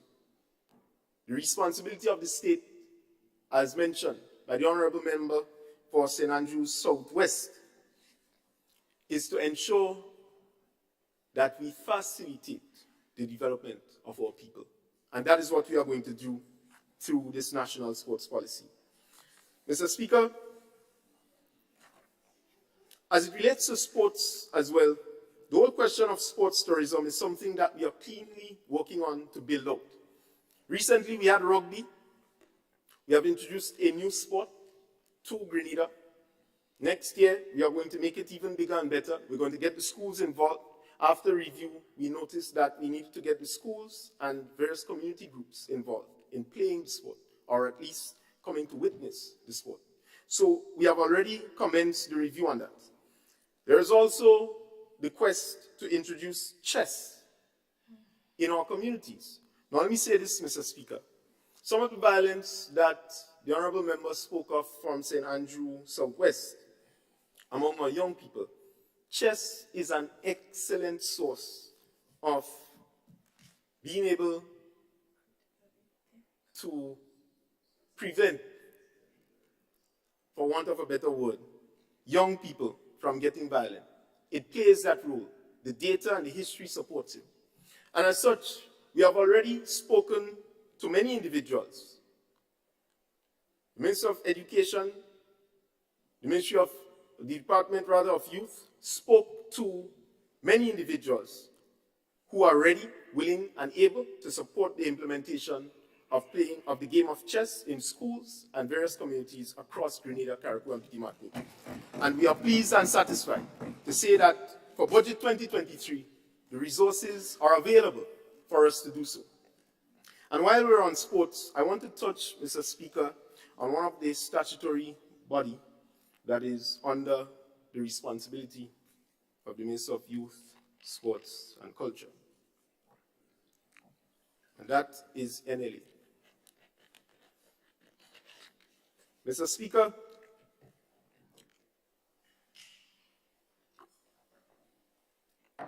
when we came into office, the system around NLA was so loose, was so open. In fact, the chairman gave me a joke. He said, if a little old lady walking down the road and she come to the NLA and say, well, watch, I want to have a little birthday party. All you could give me, they will just go and write a letter and she get the money in the morning. That was how loose and open the arrangement at NLA was. Mr. Speaker, we do agree that gambling is not the best moral thing to do. But if you are gambling and there is a statutory board or body in place to manage the resources collected from that, and the mandate of the NLA is for sports, culture, and nation building, then you must ensure that it is spent on that. When we came into office, the information that was made available to us was that for the months of January 2022, $0 had been spent on sports. For the month of February, $0 had been spent on sports. For the month of March, $0 had been spent on sports. For the month of April, May, $0 had been spent on sports. And by the end of June, a couple dollars had been spent. And by the end of July, a couple more dollars, thousands now, 20-something thousand. And it went up, up, up. And what we have been able to use these resources on in sports was, one, we were able to save swimming. The Swimming Association came to us, they spoke, we listened, and we ensured that we negotiated and got the resources to them so that they can rekindle and reimagine their whole swimming program post-COVID-19. We did that. The resources of the state was given to the people. We were then able to help over 12 students under GFA, football, achieve or begin to achieve their studies. We were then, Mr. Speaker, able to help countless other associations in sports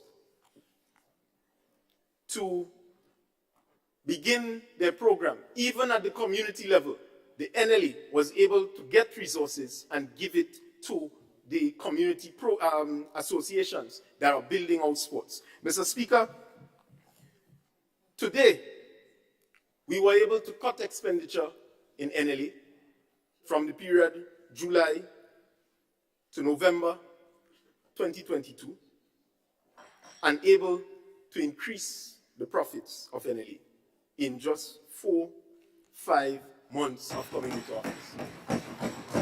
We can make this report available. and we will give it to the nation to scrutinize. Mr. Speaker, one individual under NLA was getting $20,000 a month. How could that be fair? How could that be justifiable? How could we waste resources on one individual and we talk about the poor and vulnerable in our country? I go whistle.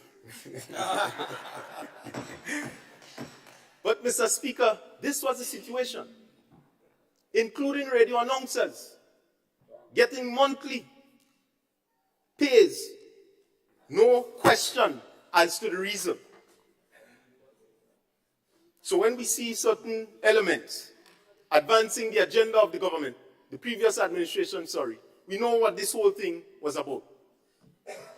The reason why some are so upset with the Member of Parliament for St. George Northeast, Mr. Speaker, is because this whole system of the machinery has been able to be disbanded, and we noticed it, and we destroyed it, and mashed it up. So they then led a revolution campaign on the Member for St. George Northeast and Minister of Youth, Sports and Culture, and saying that I was a loose cannon, a rebel, me and Andy, the Honorable Member for South St. George, fighting. Me and Prime Minister, the Honorable Member of St. David, fighting. And when me and the Honorable Member Karakupi Dimatic and St. John go to the hospital, what's them rebel again? Al Tevin, Al Kerin, and Al Redhead. But, Mr. Speaker, it's fun times. The point we are making is that we are steadfast and remain committed and focused to building this country. And this budget 2023 has laid the foundation for us to do just that.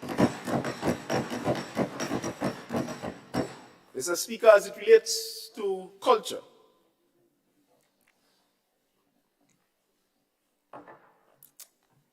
when we came in, the Ministry or Department of Culture had no serious guidance and leadership. The Ministry of Culture is without a chief cultural officer. When we came in, the assistant cultural officer was on extended leave. When we came in, a vast majority of the department are on contracts, or in some instances, Imanis for 9 and 10 years, in some instances. That is the structure that we met. We then had to sit and analyze, and these things took time. You could imagine youth bad, sports service challenges, culture still bad. And they're saying this morning, we heard from the Honorable Member that the government yet to do anything serious in youth, and we yet to do this and so on. We can't do anything yet. Because all of the work that we have to undo and put it into the direction it should go is being done currently. And we are demonstrating in this budget that we are not in for games. The era, Mr. Speaker, of where governance is seen as this special, holy arrangement, where your Member of Parliament, afraid to walk around, had 10 bodyguards, plus gun, plus man in bulletproof vest, plus all kind of things. Those days are over. What you see here is ordinary sons and daughters of Grenada. And as such, we are mingling with the people every day. So we know what the situation is. We know what they are thinking, and we know what has to be done when we talk about our policies. We know. So don't criticize that. Because you're actually criticizing the people of the country who said that they want pension payment. They didn't want all this gimmick. They didn't want all this pretense. They didn't want all this old talk. They want the pension because the court ruled. So the Ministry of Culture, Department of Culture, was grossly understaffed. There were no clear directions as to where we needed to go with culture in the country.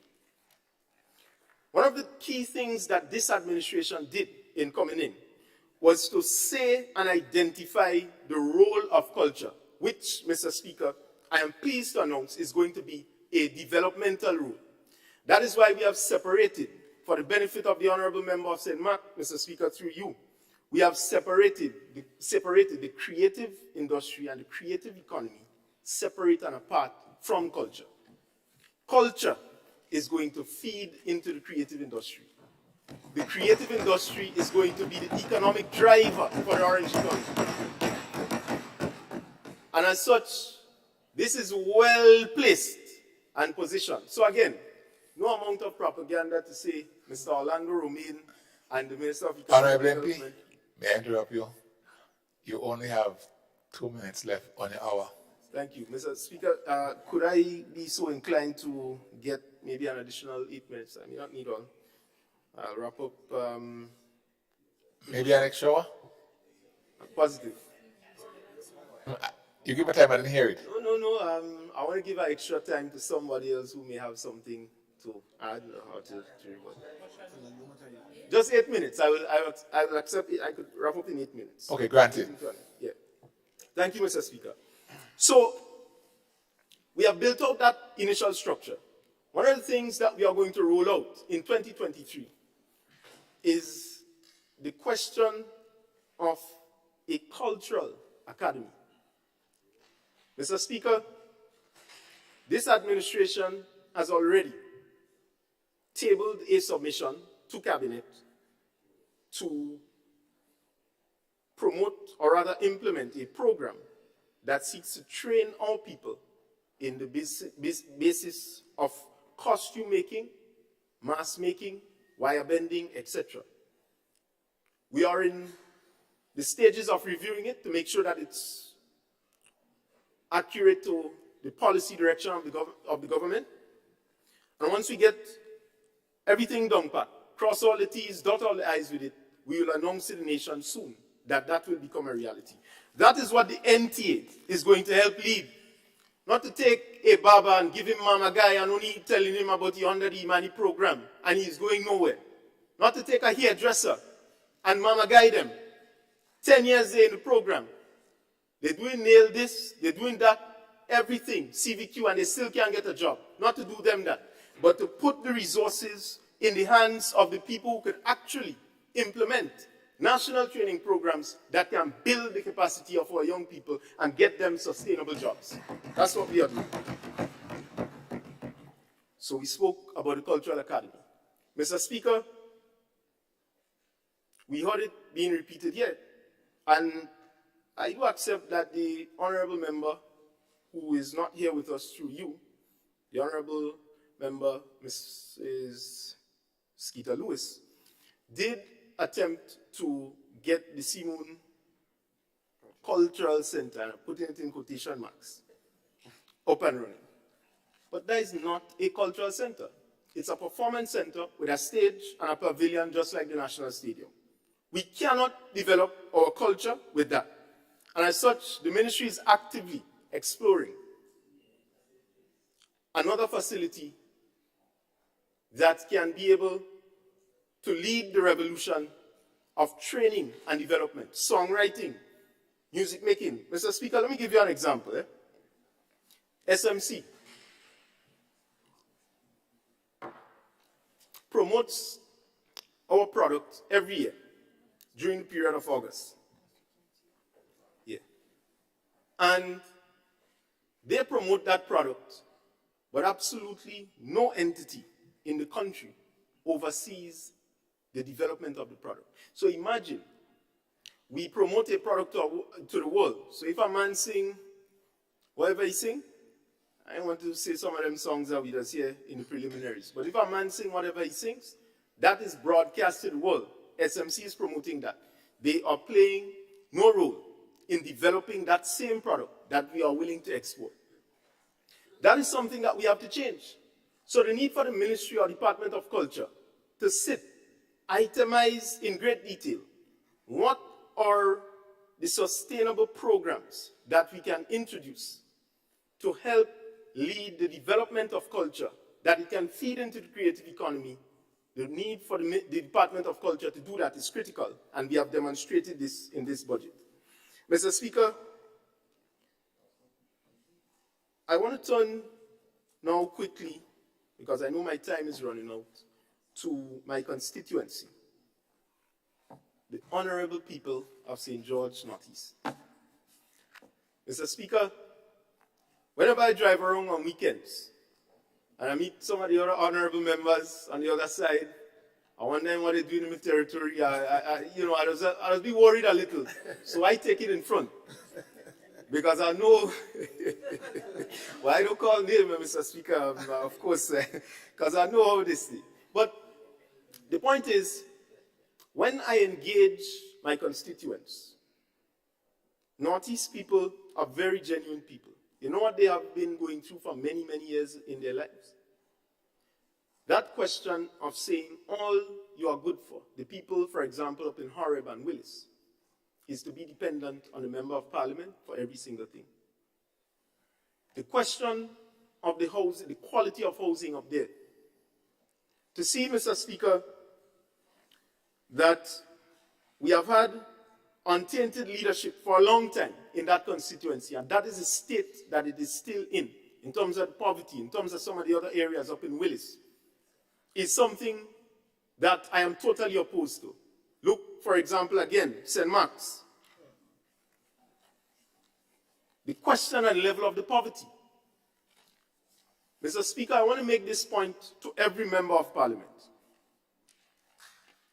And it is about the fundamental policy of development. You see this notion and idea that because somebody is poor, our role and responsibility is just continue to give them the handout, to keep them in that state. That is a dangerous policy. The former administration in particular has been servicing poverty. They have not been seeking to combat or end it.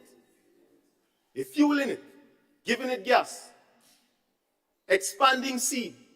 So when you hear comments like, we cut in seed program and so on, in Northeast, for example, there are people who ought not to have been on the seed program and people who needed to be and could not be placed. This is a reality. Every single Wednesday in St. George Northeast, they come to me with these stories. And when we investigate half of it, it is always true. Mr. Speaker, St. George Northeast is the second largest constituency to have the most requests for housing assistance.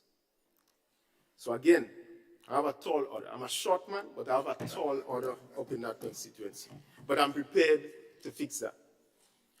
So what we have been able to do is first and foremost itemize the pool of the areas that are critical, look at who requires housing assistance, what level, if it's just materials, if they require brigade assistance, etc., and to coordinate those efforts. Mr. Speaker, in the area of infrastructure,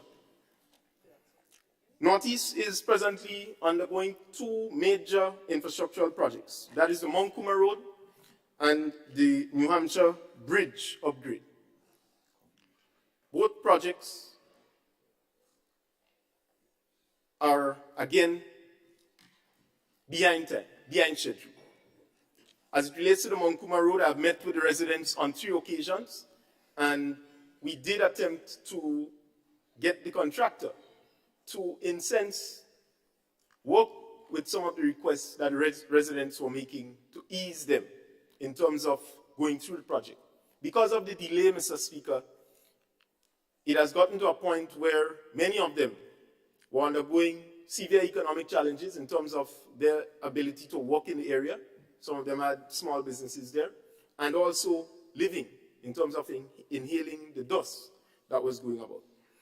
And so we worked with the contractor. I must say that he responded positively.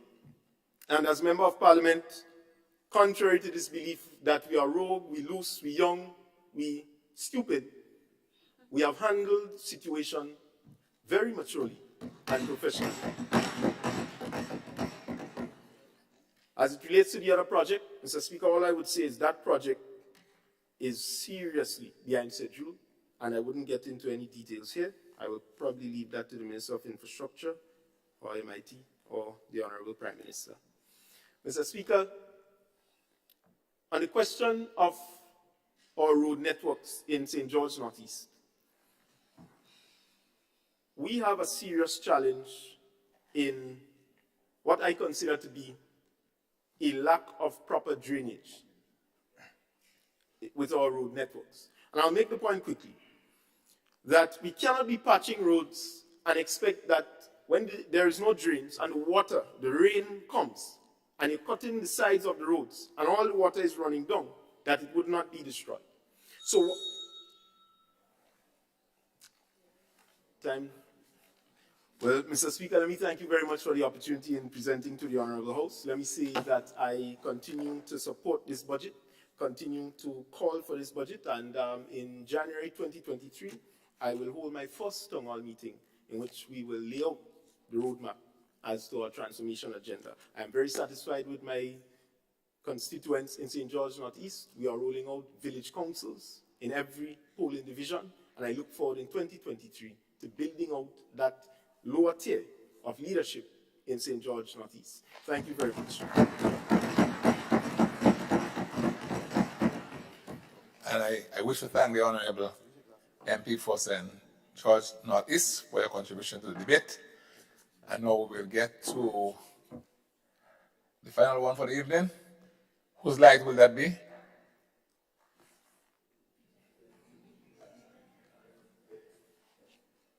Nobody's light went on. All right.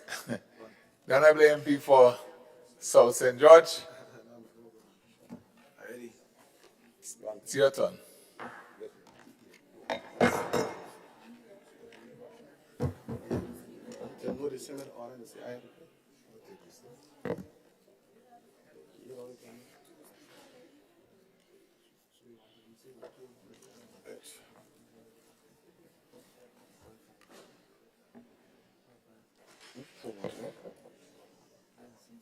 Mr. Speaker,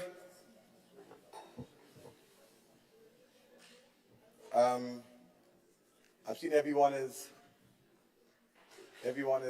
asking for time, but I want you to know that I should be given an extra half hour because I stutter a bit, right?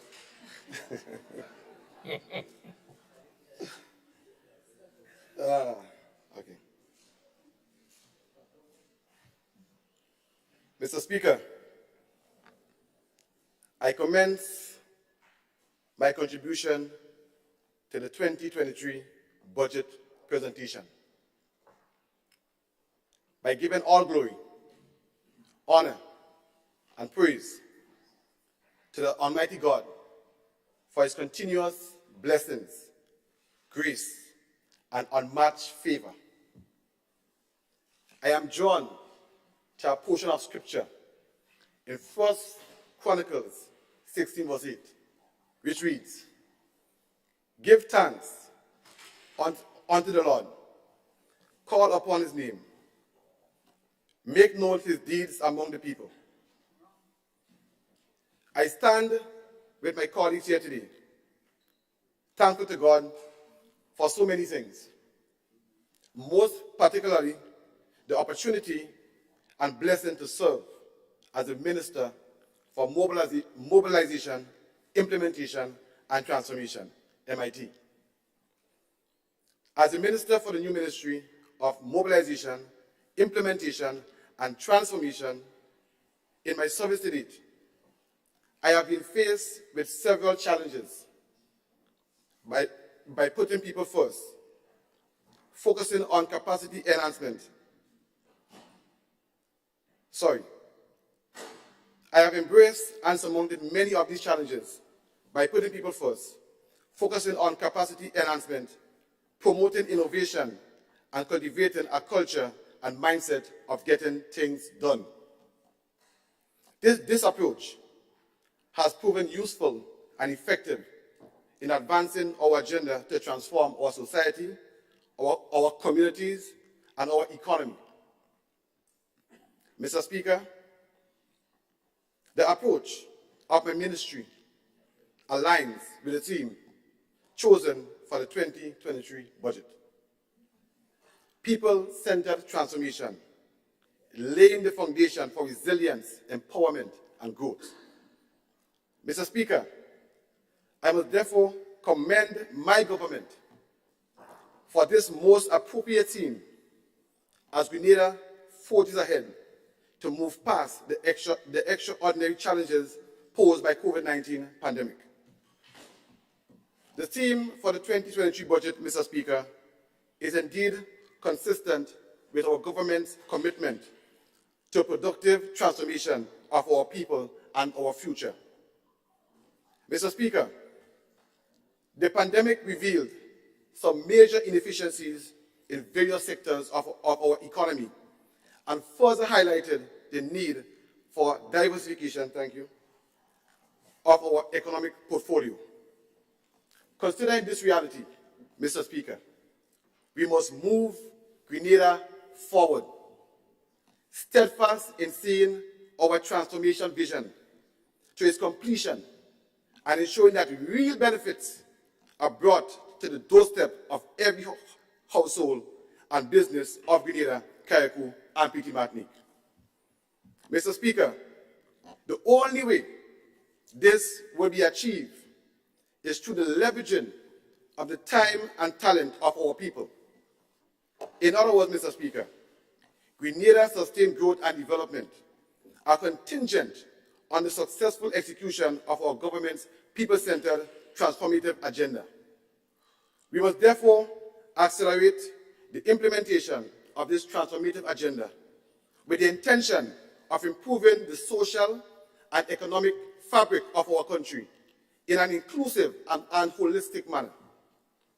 Mr. Speaker, the vision of my ministry is clear. A highly skilled, professional organization that facilitates effective resource mobilization, implementation, and transformation for a vibrant Grenadian society. Mr. Speaker, our mission therefore seeks to mobilize human, financial, technical, and material resources needed through national, regional, and international partnerships to ensure implementation of government policies, programs, and projects for the transformation of Grenada. As the lead ministry responsible for the implementation of the transformative agenda, Mr. Speaker, my team and I are resolute in our commitment to build resilience, enhance capacity, give support to line ministries for the implementation of the public sector investment program, heighten resource mobilization efforts, and continue to deploy strategies to strengthen the whole of government approach towards project implementation. These activities lay firmly on three core pillars: mobilization, implementation, and transformation. Against this background, Mr. Speaker, my ministry key roles involve effective resource mobilization, the deployment of visionary and practical implementation strategies, and the provision of support in the monitoring and evaluation of projects and programs to anticipate and facilitate the early identification of bottlenecks and challenges which may impact project implementation by extension the national priorities and agenda of our government. Mr. Speaker, these services we intend to execute in a collaborative manner with all stakeholders.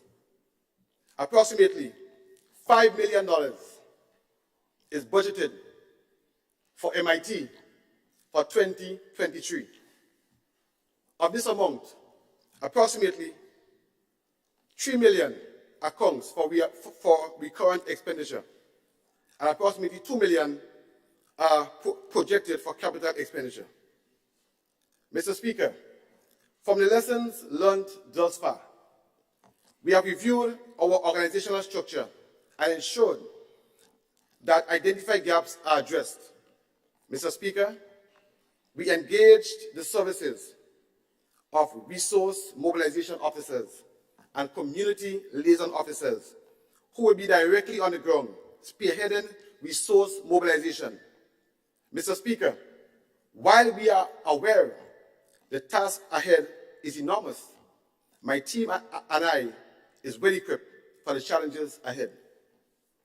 Mr. Speaker, from day one, my team and I recognize the importance of the ministerial portfolio, and we hit the ground running.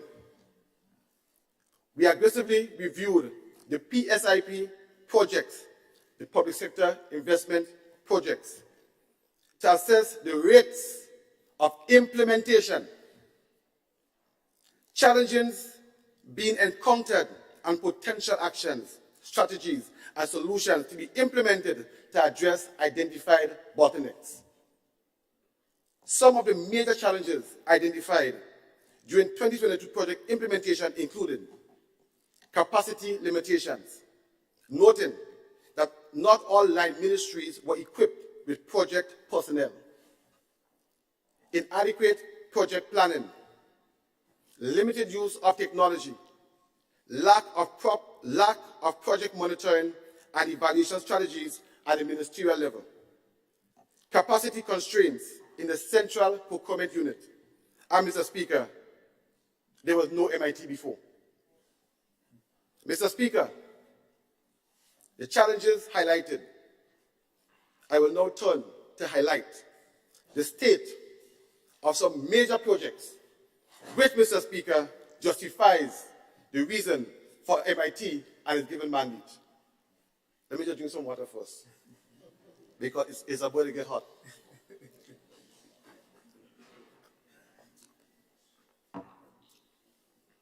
Mr. Speaker, I urge everyone, through you, listening at home, in the living rooms, and in this house here, to take out a piece of pen and paper and start to make some notes.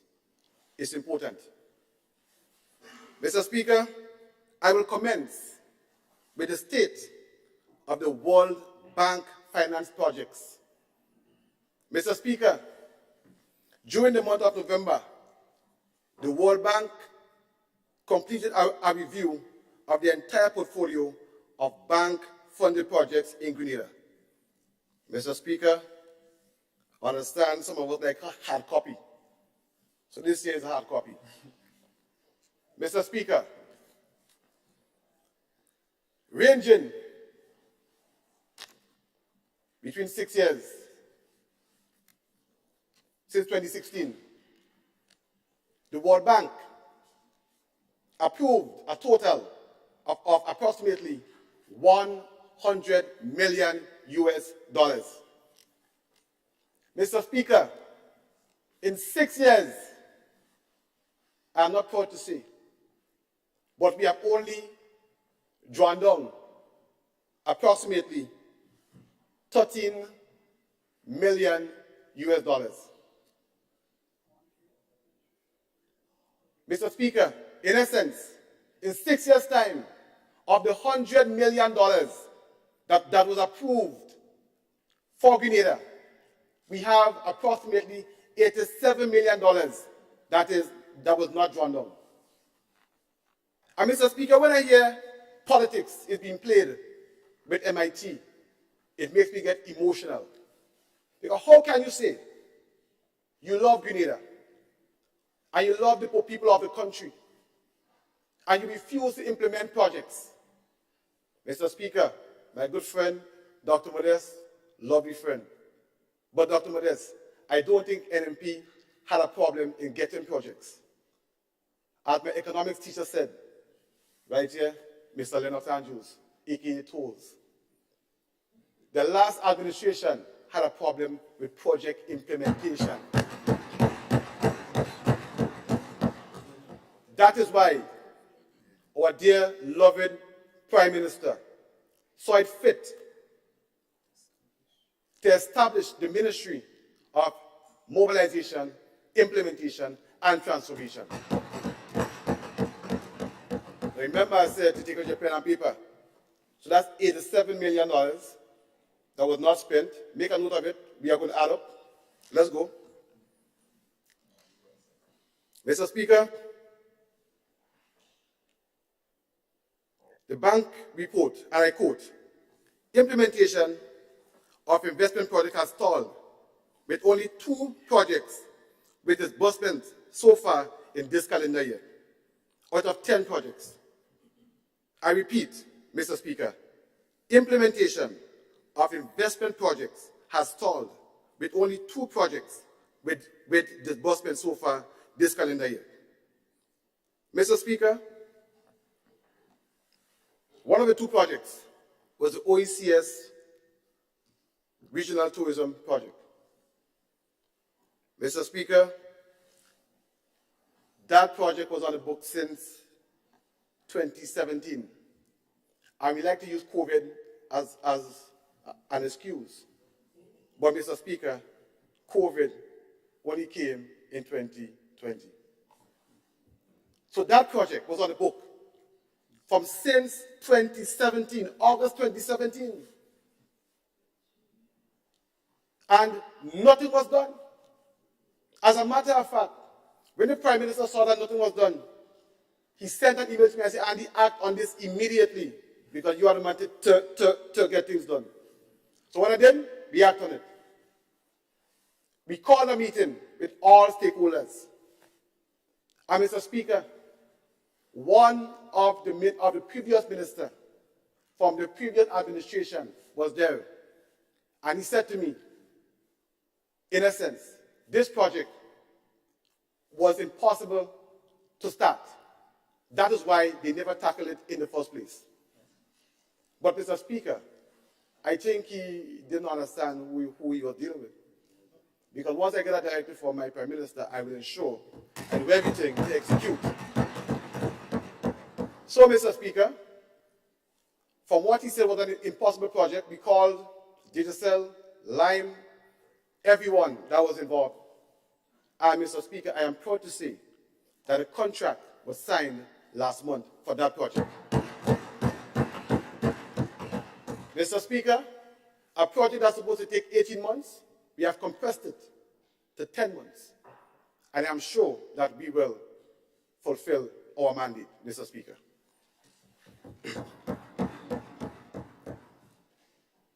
Mr. Speaker, the World Bank mission will be further informed that the project implementation is not keeping with the increased portfolio size, Mr. Speaker. And it is evident by the low disbursements. Mr. Speaker, one more again. The former Prime Minister, the leader of the opposition, this morning spoke about digital governance for resilience. And Mr. Speaker, I am saying we do not have a problem with getting projects. This project is approximately 3.5 years old. Mr. Speaker, $15 million was approved for that project. And to date, 3 years, we have only drawn down $2.2 million. Mr. Speaker, we have the Caribbean Digital Transformation Project, again under the World Bank. And Mr. Speaker, all these projects is aimed to reduce paper and for us to use online methods, Mr. Speaker, and to move us to the next level. And Mr. Speaker, 2.5 years ago, $8 million was approved, but only $500,000 was spent. Mr. Speaker, the people of Grenada needs to know these things.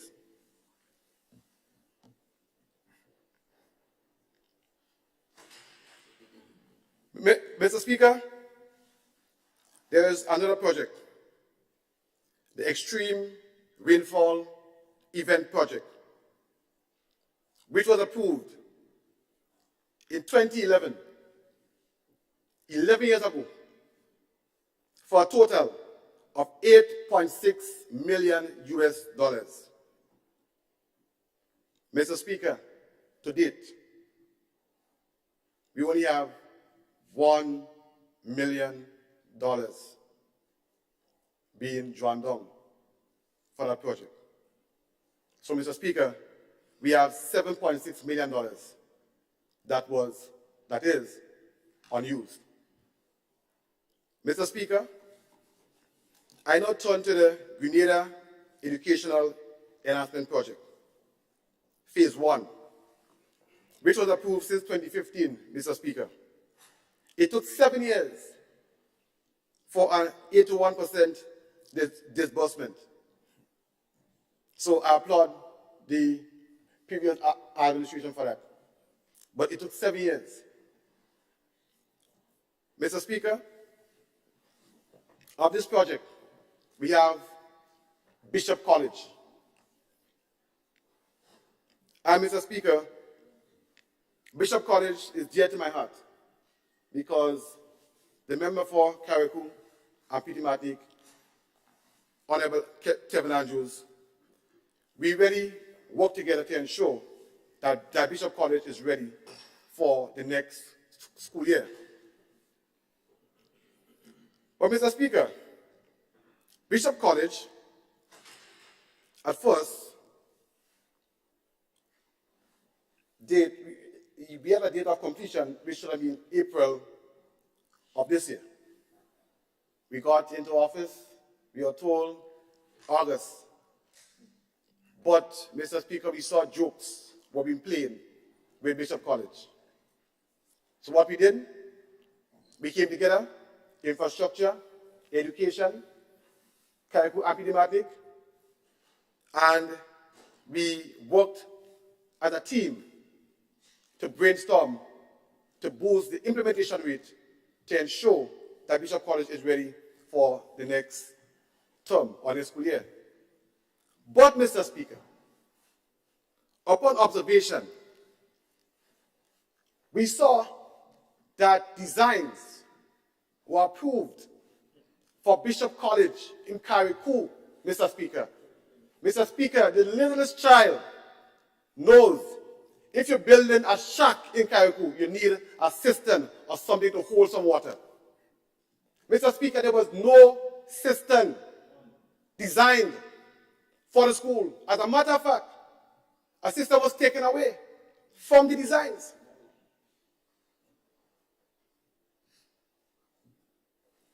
And we are in 2022. Let's proceed, Mr. Speaker. You see, because you are questioning the ministry of MIT.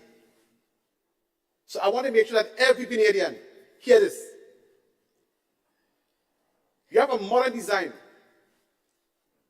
and you go up to the top floor. There's only one entrance and one exit. Let's proceed, Mr. Speaker. You have a food lab, Mr. Speaker, and in 2022, it is not up to the CBQ standards. And these were things that were designed and approved. Mr. Speaker, we are even hearing that the material used on the roof, Mr. Speaker, was not the best material in order to catch water to drink. This was what we were faced with. So what our ministry did, we worked together with education, infrastructure, Mr. Speaker, and we came together and reviewed the other schools with the other designs to ensure that the same mistake was not made. Let's proceed. Mr. Speaker, I now turn to the SDA Comprehensive Secondary School.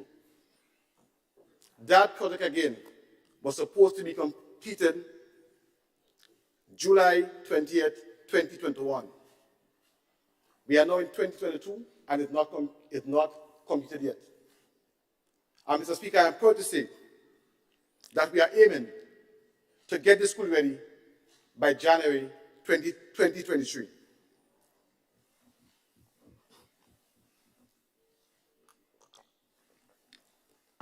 Mr. Speaker, we have the Grenada Education Enhancement Project, Phase 2. In 2020, we had an approved amount of $16 million US. To date, we disbursed only $2 million US, leaving approximately $15 million US undisbursed, Mr. Speaker. Mr. Speaker, these are projects that are urgently needed by the students of the following schools: the Grenadian Christian Academy, St. Andrew's Anglican, the St. David's Catholic Secondary, and J.W. Fletcher Secondary School. Mr. Speaker, I wish to inform that MIT has since taken the lead in bringing all stakeholders together to review the designs for some of these projects and to fast-track implementation. Mr. Speaker, our task is to ensure that these projects are implemented in a transformative manner and are climate smart. Mr. Speaker, we cannot expect to have improved outcomes doing the same thing. We must take on a transformative approach to project implementation when we examine the slow rate of implementation. Mr. Speaker, the GCRUISE project, for example, was started in December 2019 and is scheduled to be completed in November 2025. The total cost of the project is approximately $50 million US, of which only $2 million US has been disbursed thus far. Mr. Speaker, let's continue. The UKSIF project, which Brother Cornwall had mentioned previously, had two major components: the Western Main Road, and we had a water expansion project in that UKSIF project. Mr. Speaker, the Western Main Road was approved in 2017. The water expansion project was approved in 2016. Mr. Speaker, again, COVID only started in 2020. So all of a sudden, there's the need to blame everything on COVID. There's a saying, you can fool some people sometimes, but you cannot fool all the people all the time. Mr. Speaker,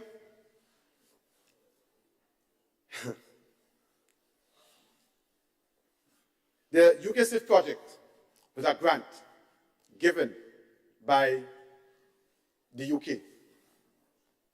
And Mr. Speaker, that was free money. Mr. Speaker, that was free money.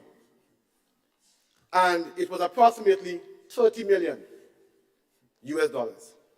Free money. Mr. Speaker, let me just read this. Under this project, we received grant financing of approximately $30 million US. And this was lost due to the negligence by the former administration. In fact, Mr. Speaker, Dominica, St. Lucia, St. Vincent, and Antigua were countries that received funding around the same time, some even after, and they have managed to complete their projects. COVID did not only came to the shores of Grenada, it came to Dominica, St. Lucia, St. Vincent, and Antigua, and they were able to complete their projects. So what is wrong with Grenada?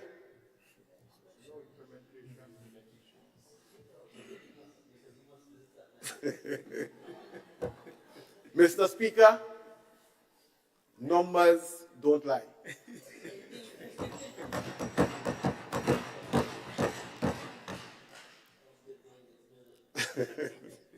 Mr. Speaker, why was project implementation so poor under the last regime?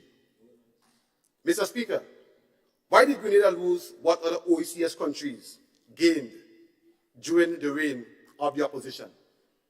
Mr. Speaker, they could answer, but they will not. So, Mr. Speaker, let me answer for them.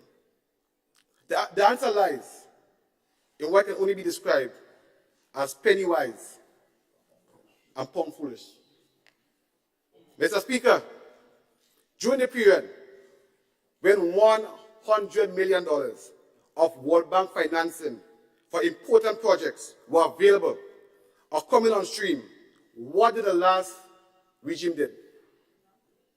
Mr. Speaker, in January 2018, the last administration, Mr. Speaker, shut down the project coordinating unit. Mr. Speaker, they dismantled the PCU, which was staffed with qualified professionals who were properly paid, mainly from project resources, and scattered them all over the public service. Mr. Speaker, our research found no logical reason for shutting down the PCU. Mr. Speaker, that is what penny wise and pound foolish means. What is worse, Mr. Speaker, they were not keen to follow the procurement standards of the World Bank and other donor-funded projects, not follow other due diligence requirements being followed by the PCU. So for all 2017, they were dragging their feet. Mr. Speaker, you talk about penny wise and pound foolish? Then look no further to His Majesty opposition during the reign from 2013 to June this year.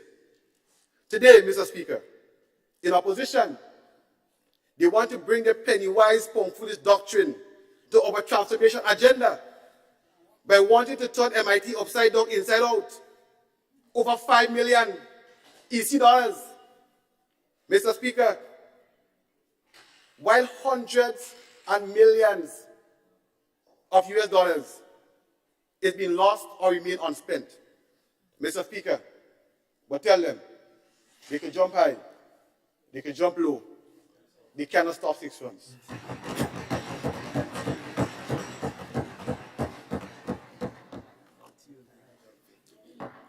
Mr. Speaker, look at what MIT has achieved with project implementation in less than 6 months.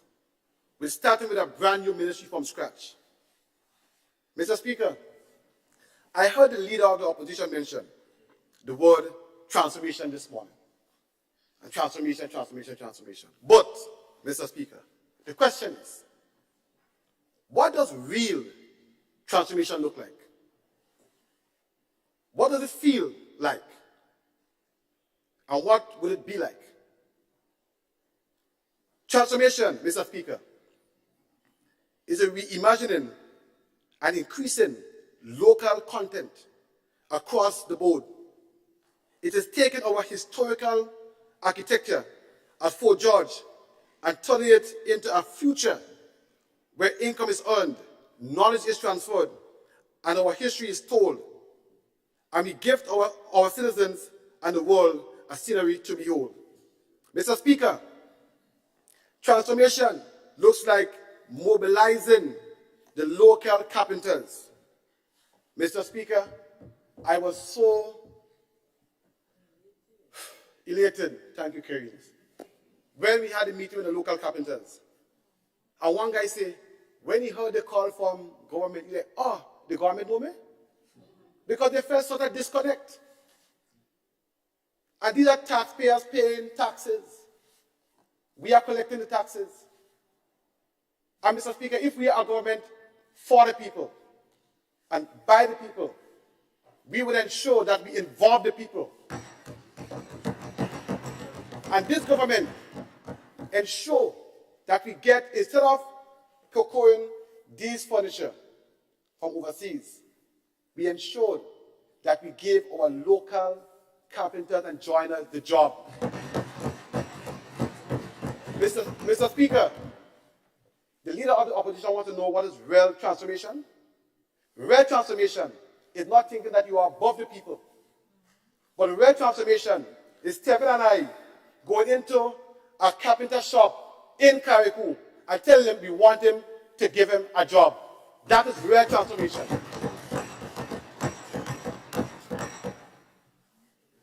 Mr. Speaker, we want to strengthen their capacity And Mr. Speaker, we urge them to form cooperatives and come together, Mr. Speaker. Because at the end of the day, we believe that once they come together, we can reach to the next level of us exporting furniture. Mr. Speaker, I have a desk from the local furniture shop in Snail Hall, and that desk is second to none. The quality, Mr. Speaker, is impeccable. And anyone seeing that will be impressed. And Mr. Speaker, one may not even realize that it's the local men that is doing the job. So this administration will continue to have faith in our local people. Mr. Speaker, transformation is digitizing our health records, our judicial records, our national archives, so they can never get lost or dry rot, grow mold or mildew, or to be eaten by termites. Mr. Speaker, transformation is strengthening citizens' participation in governance. Mr. Speaker, transformation will be expanding public information through community liaisons so that the public can benefit from the establishment and management of a public complaints and and response machinery. Mr. Speaker, what we are seeing is this. Sometimes our citizens feel disconnected from government. We have a complaint and we don't know who to go to. MIT will fill that place. So whenever you have a complaint, you can bring it to MIT. And when I say bring it, we have email, we have WhatsApp, you can bring it to MIT, and MIT will take it from there. So we will bridge that gap, Mr. Speaker. Mr. Speaker, with regards to projects, the following represents some of the strategies that were deployed by MIT during the 2022 and will continue in 2023. The establishment of an internal public sector project monitoring and evaluation systems and key performance indicator. Mr. Speaker, what MIT seeks to do is not just get things done, but get things done cheaper. Mr. Speaker, as we speak right now, the same tourism project, which the fort, in terms of on Fort George. Today I got an email. Because the project was delayed so much, we are now faced with increased consulting fees of over $200,000 US. Mr. Speaker, that expense should not be. So when we come here and we make noise about poor people and so, Mr. Speaker, this is the taxpayer dollars. And if we had a more effective rate of implementation, that money could have been sitting in our treasury. Mr. Speaker, MIT, we seek to develop project risk analysis framework. Also, we seek to engage, Mr. Speaker, stakeholder consultation, because we want everyone to be involved.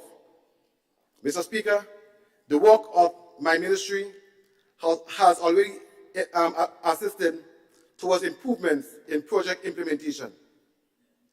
I am pleased to report that MIT made good progress in fulfilling its mandate in the first 6 months of operations.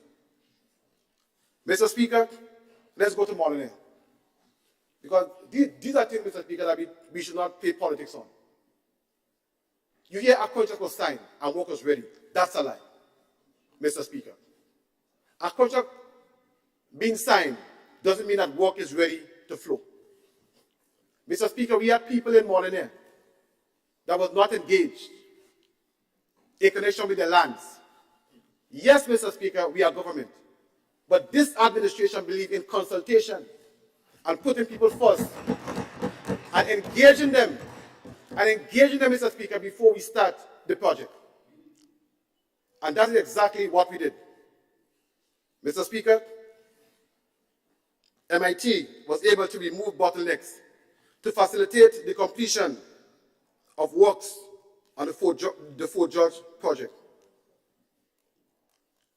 Mr. Speaker, MIT has been working closely with the Ministry of Education to address major challenges under the Grenada Education Enhancement Project. Mr. Speaker, MIT also took the lead in engaging all stakeholders to review the designs for all other major infrastructure works to be executed under the said project to ensure that projects are climate smart and done in a transformative manner. Additionally, Mr. Speaker, MIT is assisting the Ministry of Economic Development with 7 technical assistance projects under the EDF. Mr. Speaker, Cabinet recently appointed the MIT to lead the coordination of the technical assistance via the Canada CARICOM Expert Deployment Mechanism. MIT has since been able to mobilize over 8 strategic interventions in various areas to advance the government's transformative agenda. Mr. Speaker, MIT has initiated a cleanup campaign to complement the national transformation agenda with specific focus on towns and commercial areas. Mr. Speaker, today, while we were in Cabinet, members from my team were out at the Lagoon Road, Mr. Speaker, engaging in the cleanup. I identified the relics, Mr. Speaker, and give us up to the ending of this month. The Lagoon Road will be a new Lagoon Road, Mr. Speaker. The member of North East is telling me Willis Plainfield. Right. Mr. Speaker, the ministry has collaborated with stakeholders to identify areas for urgent cleanup action. Wall Street, Kirani Jane Boulevard, Port Highway have been identified as areas in critical need of attention, especially environmental health and safety regulations, proper waste disposal measures, traffic laws, and structural safety regulations. Mr. Speaker, the National Community Mobilization, Empowerment, and Transformation Project will represent my ministry's flagship project. The intervention will seek to rebrand the whole of Grenada in a systematic manner over time. Mr. Speaker, this will involve a paradigm shift and the cultivation of a new culture which features heightened patriotism, physical asset transformation, and the leveraging of ICT in the modernization of lives of the citizens of the residents of our tri-island state. Mr. Speaker, the branding over time will touch all parishes, towns, and villages. It will be a holistic engagement and development across the entire Grenada, Carriacou, and Petite Martinique. Mr. Speaker, I wish to reference a Facebook post I made on the 21st of October 2016. That was before I was driven to get involved in politics. Mr. Speaker, in that post, I made some simple points to advance our development, which were: start getting the youth involved in agriculture. Mr. Speaker, I have a good. The member of the opposition, the leader of the opposition, said today about a program called Youth in Agriculture. Mr. Speaker, that project, or that program, when we joined the government on June 24th, I am not proud to say that not even $1 was disbursed from that project or program. So, Mr. Speaker, we come to make the noise about projects and programs, but nothing is being implemented. However, start getting the youth involved in agriculture, promote more local industries, encourage more agriculture, increase the supply of produce, get the price down, and make it more affordable for everyone to eat healthy. Find a way to preserve produce, as Mr. Andrews was saying. All these were suggestions in 2016 to move Grenada forward. Mr. Speaker, I reference this post made in 2016. As here I am, Mr. Speaker, a part of the capable team led by the Honorable Prime Minister Deacon Mitchell to move this country forward. Mr. Speaker, so ironic. And let me just say, I ended this post in 2016 in saying, let's move Grenada forward.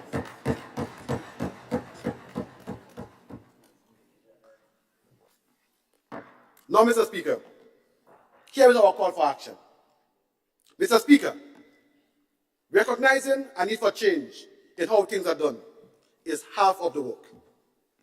The second half is of greater importance. Implementation, and implementation itself requires the involvement of all stakeholders. All stakeholders must be part of the process. Transformation, Mr. Speaker, requires an effort from all, to be implemented by all, in order to benefit all. Mr. Speaker, a collaborative effort will be required, and MIT is committed to engaging all stakeholders in the process. But, Mr. Speaker, for Grenada to realize a successful transformation, all stakeholders must be willing and committed to participate in the transformation process.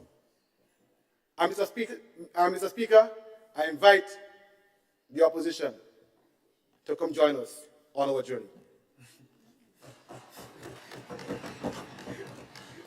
Mr. Speaker, critical to the success of MIT is a collaborative effort from all 9 ministries, fellow ministers, permanent secretaries, state-owned statutory enterprises, non-governmental organizations, community-based organizations, private enterprises, and of course, the public. Mr. Speaker, as the Minister for Mobilization, Implementation, and Transformation, I call upon every citizen and resident of this beautiful state of ours to adopt a transformative mindset. Let us transform our lives, individually and collectively. Let us aim higher, pursue greater, run faster, and stride faster.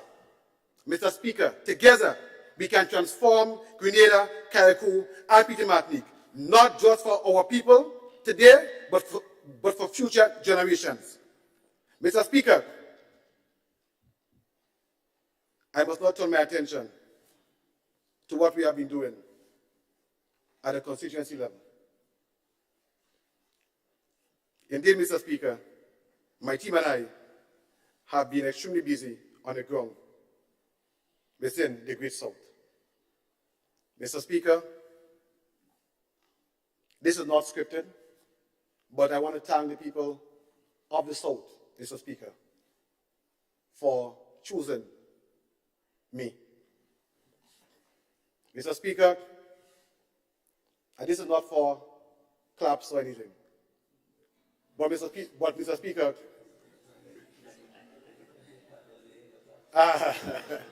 Mr. Speaker, we always said between ourselves that we entered a campaign with little financial resources. And our Prime Minister would say, it's ideas against money. And to see the people of the South elected me in record-breaking numbers without any money, Mr. Speaker, I am truly grateful.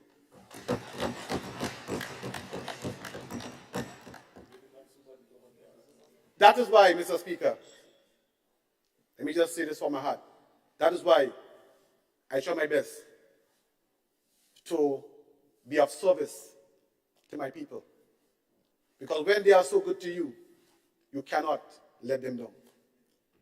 So the people of the South, I say thank you very much. Mr. Speaker, permit me to recognize my constituency, the St. George South. It is because of their confidence in me that I stand here before you today. Mr. Speaker, as I continue engaging the people within my constituency, I feel a great sense of love and appreciation, which propels me to do even greater work for my constituency. Several activities were executed within my constituency following the June 23rd victory for the people. Mr. Speaker, I will highlight the following. The cleanup by the sugar mill and the roundabout by the Sandino plant. Mr. Speaker, I make reference to a gentleman by the name of Papi here tonight. This gentleman, Mr. Speaker, came to me from the village of the Valley/Montu. And he said, Andy, let's do a cleanup. And he ensured he called me to follow up with me so that we can start the process and complete the process. Today, Papi is at the hospital. And Papi, our prayers is with you. He met in an accident some weeks ago where a vehicle, he was walking by the side of the road, and a vehicle ran into him. But, Mr. Speaker, this gentleman is a man of heart. And, Mr. Speaker, if it was not for Papi, probably the sugar mill area will not have been cleaned. So I say thank you to Papi. Mr. Speaker, last week we started moving the relic vehicles.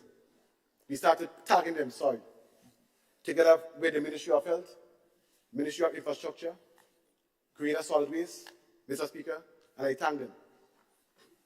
Mr. Speaker, the Calais Bay cleanup and community group was formed and have been mobilized. And I thank Jason Phillip for his hard work and dedication. I thank the Calais fishermen for the hard work and dedication also, and the people of Calais. Mr. Speaker, I am indeed delighted to inform this Honorable House that we have secured funding to renovate the Grandans basketball court, which was long overdue. Mr. Speaker, sports is back and alive in my constituency.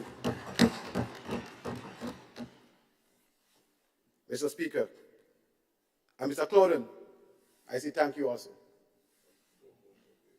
We had a road relay and a fun sports day, both of which we intend to make annual events. And it was so impressive to see the amount of children that came out, Mr. Speaker.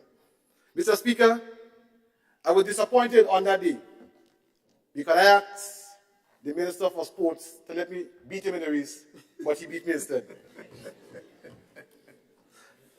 Mr. Speaker, the farmers in the Mahatman area were engaged to address their challenges and provide support for agricultural opportunities. And Mr. Speaker, let me just say that the farmers in Mahatman was deeply disappointed. They were on lands for a number of years. And Mr. Speaker, we had to learn that the land was sold to someone else. And pretty soon, they might have to move from the land and stop their farming. But, Mr. Speaker, that was done some years ago by the previous administration. But, Mr. Speaker, I'm saying, if we preach agriculture, why are we doing different? The leader of the opposition said this morning, I'll be preaching one and doing another. But, Mr. Speaker, I'm saying, if we say agriculture is so important to our economy and to Grenada, why are we doing different?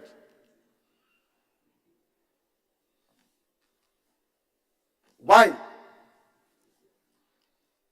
I can ask the last Minister of Agriculture, but I will not, Mr. Speaker. I am saying, Mr. Speaker, what we have done as a ministry and as the MP for the South, Mr. Speaker, is that we are in negotiations right now as we speak to secure 100 acres of land for farmers in the whole of Grenada, Carriacou, and Petite Martinique.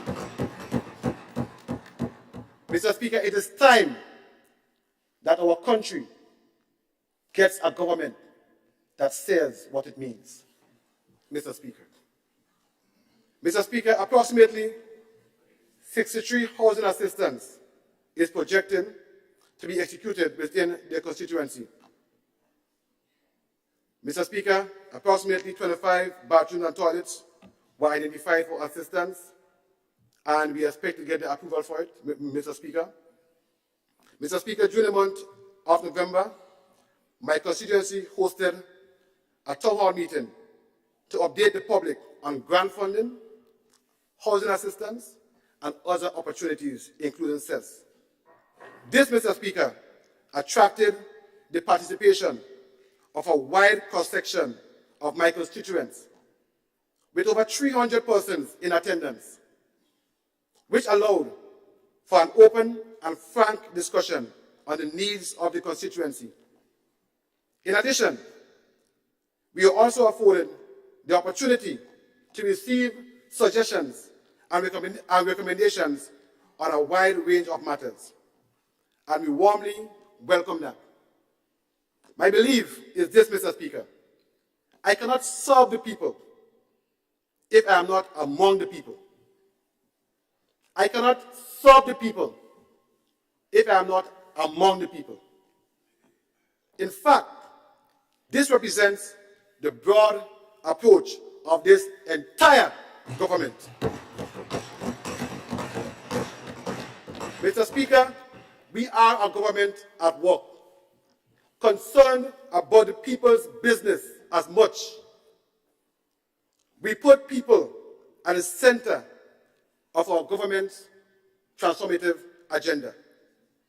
And Mr. Speaker, I am happy to also advise, to date, we have 8 community groups which have been formed in the South doing the community work, including the cleaning of the mangrove in Woburn.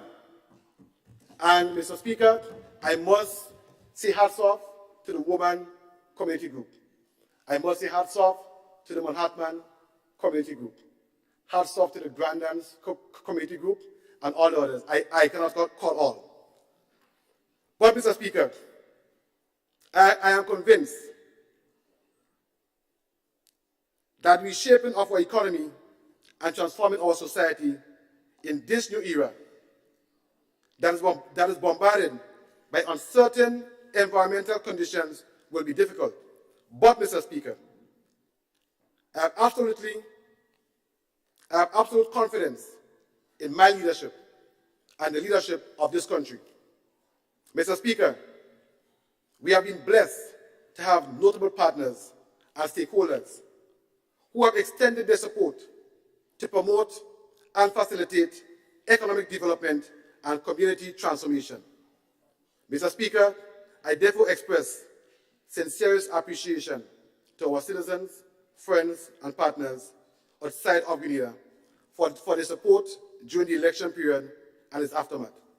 Mr. Speaker, on the behalf of the government and people of Grenada, I wish to place on record our appreciation to the following governments and organizations for their work towards supporting our ministry and our agenda. The government of the People's Republic of China, the government of Canada, and the Canada-CARICOM Export Deployment Mechanism, the government of the USA and their Agency for International Development, the Caribbean Development Bank, the World Bank, the United Nations Development Program. Permit me also to thank, and this one I want a clap for, the hard-working staff of MIT. for the dedication and commitment towards the transformation of this country. Mr. Speaker, I can assure you that with such strong commitment already seen, my ministry will certainly be a force to be reckoned with. And Mr. Speaker, let me just thank again the staff of MIT, because we are trying to change a culture in this public service. And Mr. Speaker, that's why I see my ministry as salt. Mr. Speaker, if you put salt in water, it's supposed to get salty. So, Mr. Speaker, I pride my ministry on the one who will try his best to change the way things are done in government.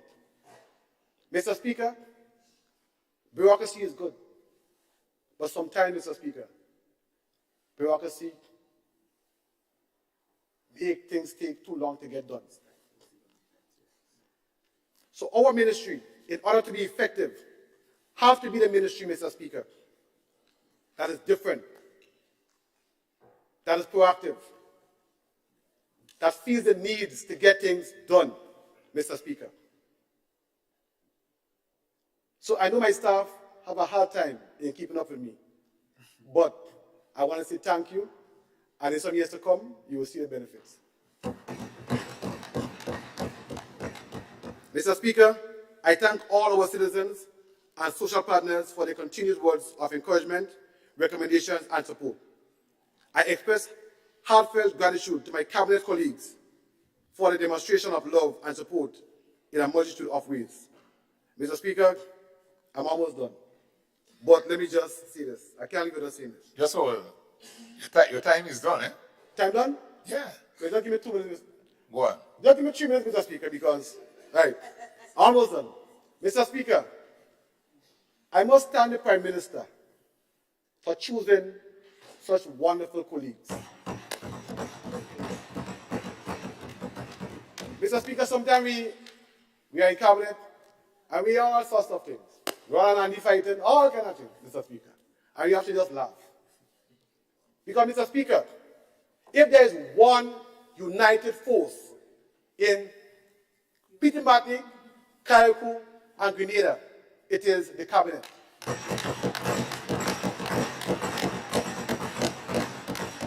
Mr. Speaker, I can tell you that nothing will separate us. Mr. Speaker, we have a bond, and we pride ourselves on that. So, Grenada, let no one fool you. We are united as united can be.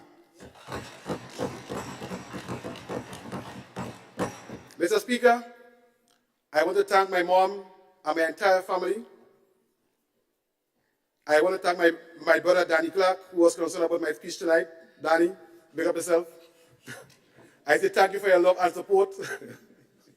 Mr. Speaker, I also wish to thank you and the entire staff at the House of Parliament for your service and dedication. Additionally, to my constituents of the Great South, I say thank you for your love, confidence, and commitment to bettering our communities and contributing to the national transformation agenda. May God continue to bless us all. Thank you.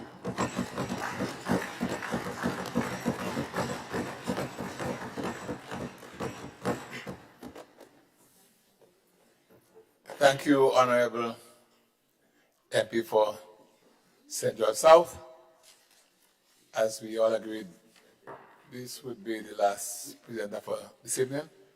Honorable, is it the leader of government business? Mr. Speaker, after hearing our members, we are confident that we can continue for the rest of the night. Well, of course, that's what we do. We work. But we sympathize with those on the other side, Mr. Speaker. They don't have the energy and the stamina to go further.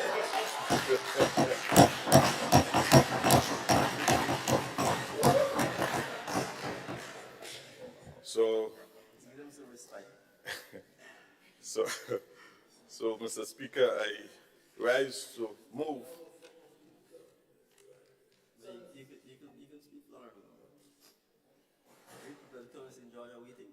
Go ahead. I rise to move that this Honorable House be adjourned until 9 in the forenoon on December the 9th, 2022. Thank you, Mr. Speaker. Honorable members, the question is that this House be adjourned until Friday, 9 a.m. in the forenoon on Friday, December 9. All those who are of that view say aye. Those of the contrary view say no. Indeed, the ayes have it. This House now stands adjourned, ladies and gentlemen. Oh, sorry. Let me just say that supper is here. So we should collect our supper before we leave.